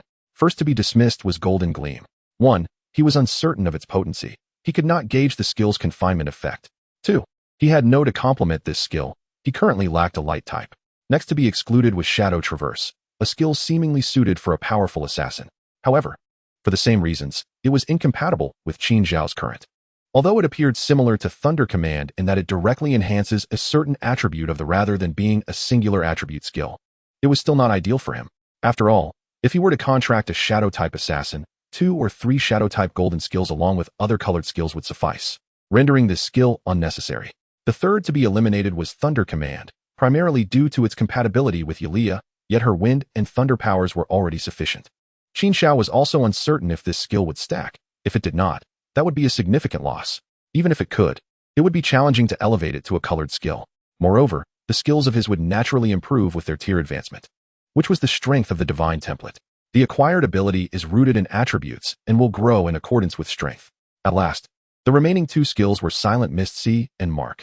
Found himself in a predicament, contemplating the choice between the Silent Mist C, a formidable area of effect skill, capable of unleashing his spiritual energy to envelop a substantial portion of a city, and the Mark, which could enhance Jinmu's supportive capabilities alongside its spatial attributes. He even envisioned the future where Jinmu could connect multiple dimensions, engaging in relentless pursuits across realms. Both skills were undeniably impressive, each with promising potential. In Chapter 89, the Beast Master Hall rewards, Qin Xiao donned a mask of anguish while seated on the sofa. Ultimately, he initiated a consultation on the official website. Excuse me, I desire more golden skill orbs. Is there a possibility of purchasing them? Regrettably, no. The official skill orbs are awarded based on corresponding merits and are not available for public sale, replied the representative. I have contributed to Qin Xiao and even bled for the college entrance examination. Is that not sufficient? Qin Xiao protested. Unfortunately, your contributions are assessed internally by Qin Xiao, and rewards are allocated accordingly, came the response. Frustration washed over Qin Xiao, his countenance darkening. Then, how may I acquire more merits? Participate in relevant competitions or make exceptional contributions in the military to earn merits, the representative suggested. Disheartened, Qin Xiao exited the chat, his gaze drifting over the 2 skill orbs displayed on the page. After much deliberation, he ultimately chose the Silent Mist C, reasoning that bolstering combat prowess was more pragmatic at this juncture. Confirm selection. He clicked the confirmation button, and the page flickered in response. Skill orb selection successful. Delivery is imminent. Please be attentive. How impressive. Delivery? Qin Xiao mused, curious about how it would arrive. Once this was concluded, he promptly shut off the projection, preferring not to dwell on it.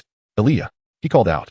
In the kitchen, the busy Aaliyah turned, clad in an apron and wielding a spatula, her eyes reflecting a hint of curiosity. Hug, Qin Xiao exclaimed, opening his arms, his wounded spirit yearning for solace. Queen Aaliyah set down the spatula, tossed her long, golden hair, and approached with a tender smile. She began to untie her apron. Wait, I require you as my cook. Please remove the armor. It feels a bit constricting. With a gentle smile, Aaliyah complied, shedding the armor to reveal a petite, charming apron, and knelt to embrace Qin Xiao. He nestled into her embrace. Aaliyah, you smell wonderful. Instantly, he felt a wave of relaxation wash over him, his spirit replenished. Perhaps it was merely a sensation, but he sensed that Aaliyah's aura amplified his mental fortitude. After a while, he released her from his embrace. Aaliyah returned to the kitchen, while Qin Xiao reclined comfortably on the sofa. Nearby, Linger, absorbing spiritual crystals, gazed at him with her large, sparkling eyes. Master, I too desire a hug. Qin Xiao glanced at Bai Ling, feeling a pang of jealousy. Adhering to the principle of fairness, he drew Bai Ling in, stroking her from head to tail. Bai Ling rolled her eyes in delight. Feeling uplifted, Qin Xiao opened his wrist device once more, recalling that he had also accepted a quest from the Beast Master Hall. Winning the National College Entrance Examination solo would yield a Beast Companion as a reward. He accessed the Beast Master Hall, entering the Grand Hall, where he noticed a line of small red text floating on the forum's homepage. Seeing his name displayed prominently on the page filled him with a mix of embarrassment and satisfaction. Clearing his throat, he leisurely opened the taskbar, locating his accepted quest and clicking to submit it. Soon, the task verification was complete, and his task level increased by a third. The details of the reward appeared. National Examination Champion, Special Beast Reward, Feathered Serpent. The image depicted an adorable golden serpent adorned with small white wings at its 7-inch mark. Feathered Serpent, a special aberrant beast cultivated from the spiritual energy of the spirit of the Pillar Kingdom. Female, gold type, golden 9 stars. Goodness! Qin Xiao exclaimed, satisfied with the beast, yet promptly realizing a pressing concern. The fusion template for this beast would undoubtedly require 10-star spiritual crystals. He glanced at Bai Ling, who cradled spiritual crystals, and at Yu, who swam about with crystals. Though he wished to retract his spiritual crystals, the words eluded him. While he could afford it, these materials were quite rare and cumbersome to acquire in the market. Even the Spirit Contract Association deemed 10-star unclassified spiritual crystals a scarce resource. Taking a deep breath, Qin Xiao completed a series of formalities to apply for the reward beast. Reward is on the way, please be attentive. Yet again, he encountered this phrase, and he stroked his chin, increasingly curious. After finalizing everything, Aaliyah brought the dishes to the dining table. Master, it's time to eat. Qin Xiao approached the table, where rock goat meat, spiritual green vegetables, and fruits from the secret realm awaited. The meal was indeed splendid and generously portioned. Yu, Bai Ling, it's time to eat. Qin Xiao called, accepting the bowl and chopsticks from Aaliyah, indulging in the feast. With 3 beasts and himself, they chatted and dined, savoring a delightful evening. After dinner, Aaliyah cleared the dishes and joined him on the sofa. Engaging in conversation, she began absorbing spiritual crystals. Meanwhile, Linger had ascended from platinum 9 stars to 10 stars. According to Qin Xiao's estimations, tomorrow Aaliyah and Bai Ling should both advance to the golden tier. At that point, he too could strive for the golden level. As he slowly absorbed the spiritual crystals, he curiously opened the video invitation sent by the mayor earlier. What could this be about? The video connected swiftly. On the other side, Yi Qingyao reclined on the sofa in a platinum-hued, loose camisole, her face free of makeup, radiating a lazy charm, accompanied by Yi Qinghuan, who wore a mask and awkwardly greeted him. Good evening, Captain. Qin Xiao nodded. Good evening, Mayor. Is there something you need? Yi Qingyao leaned down to retrieve a cup from the table, and Qin Xiao coughed awkwardly. Xiao Qin, I wanted to inform you that there has been a temporary change. The previous Diamond Tier secret realm is now closed, and we have a new secret realm. I've sent the details to your wrist device. However, my previous teammates have opted out, and I would like to know your thoughts. Qin Xiao was taken aback, not anticipating this turn of events. Are you suggesting? Yi Qingyao replied seriously. Do you still wish to proceed? It may just be the 2 of us entering the secret realm this time. Furrowing his brow, Qin Xiao said, please hold on. I need to review the information. He opened the details sent by Yi Qingyao. Name, Beast Spirit World. Tier, Diamond, Bronze Diamond. Details, a half-beast world, matriarchal society.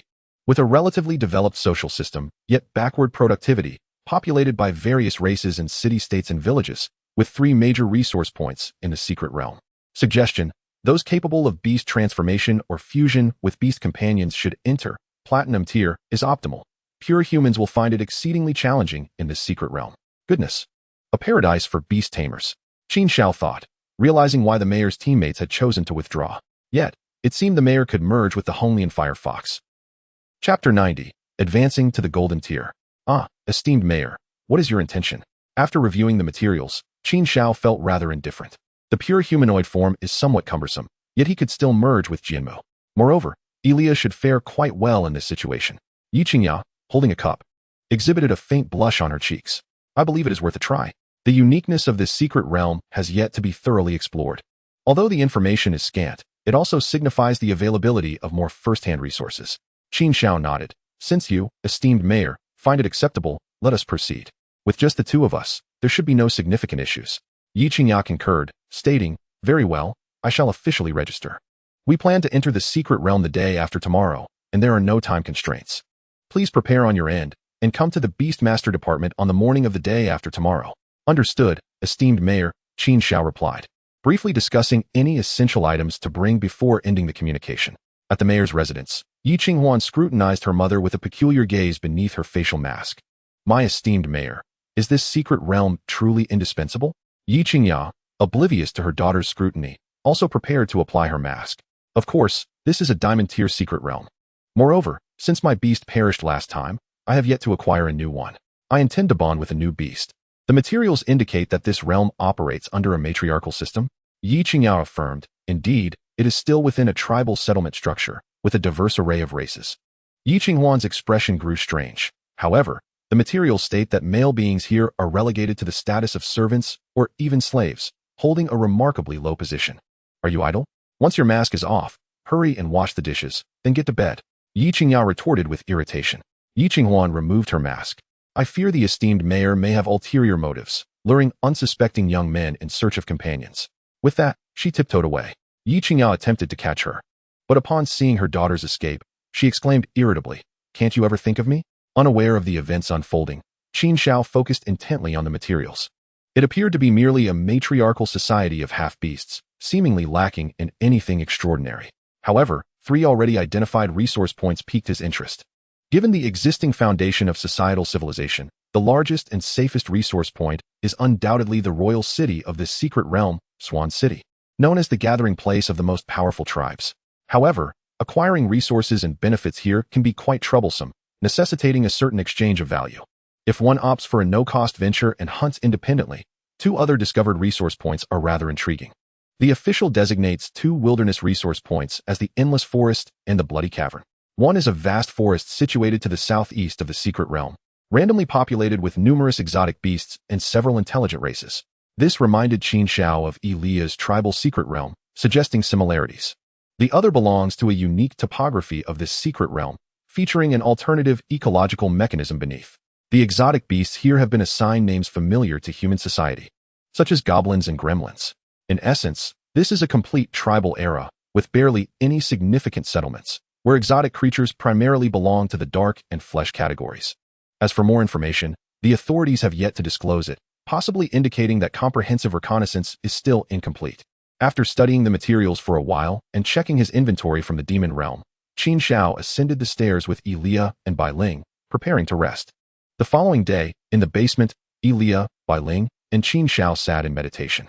Qin Xiao's expression was solemn as Ilia and Bai Ling simultaneously pushed towards the golden tier. With their exceptional talents and sufficient resources, their initial upgrade pace was remarkably swift. Soon, Qin Xiao sensed a surge of potent feedback energy materializing from thin air. The sensation of swelling began in his brain, coursing through his meridians and enveloping his entire body. Success. However, after a brief pause, Qin Xiao shook his head in disappointment. Although he had advanced, it seemed he had not awakened any new beast master talents. It appeared that this blue talent was rather underwhelming. Awakening a skill at the silver tier was indeed a rare boon. Rising to his feet, he felt his physical capabilities enhanced nearly threefold and his spiritual energy multiplied by approximately 5. Now, if he summoned Jinmu to enlarge, it could maintain combat for at least an hour. Summoning Jinmu's roots, he materialized 4 tendrils from the void, a notable improvement from the previous 3. Ilia, how do you feel? Ilia exerted her 4 hooves, rising from the ground to assess her condition. Both my physical strength and spiritual energy have increased, and my control over attributes is significantly more potent. As she spoke, Ilia summoned her thunder spear, which crackled with intensified electricity. Controlling the ground, she raised a stone wall, then hurled her thunder spear with great force. Its speed was swifter and quieter, and upon piercing the stone wall, it resulted in a violent explosion. Cough, cough, cough. The intense debris sent Qin Xiao into a coughing fit. After a moment, with Ilia's gentle breeze clearing the scene, the area was restored. The distant stone wall lay utterly shattered, creating a vast pit in the ground behind it. Ilia, this place is bound to collapse eventually. Ilia blushed as she began to repair the ground. Meanwhile, Linger leaped onto Qin Xiao's head. Master, look, I've grown an extra tail, Bai Ling exclaimed, flaunting 3 long tails in front of him. Qin Xiao casually patted one. Do you feel anything else? Bai Ling pondered. It feels ticklish. This new tail seems to enhance one of my abilities. Which one should I choose? Qin Xiao expressed some regret, uncertain when that transformation skill would allow him to become human. Enhance your healing ability, Linger. You are currently the only support and healer in our team. All right, Master. Linger replied, closing her eyes to begin her adjustments. Just as Qin Xiao was about to test the strength of his new skills, his wristband vibrated unexpectedly. Checking, he discovered it was someone visiting, with the property management confirming. He connected the communication. Hello, Mr. Qin. A person claiming to be from the official delivery service wishes to enter. Should I allow them in? Qin Xiao was somewhat surprised. The official personnel had been stopped, and he was unsure whether to commend the property management or the officials for their adherence to protocol. Let them in. After ending the call, Qin Xiao gestured to Ilia, Come on, let us go greet our new member. This beast arrives at the perfect time, just as we VE leveled up. I thought it would take at least 2 or 3 days for it to arrive.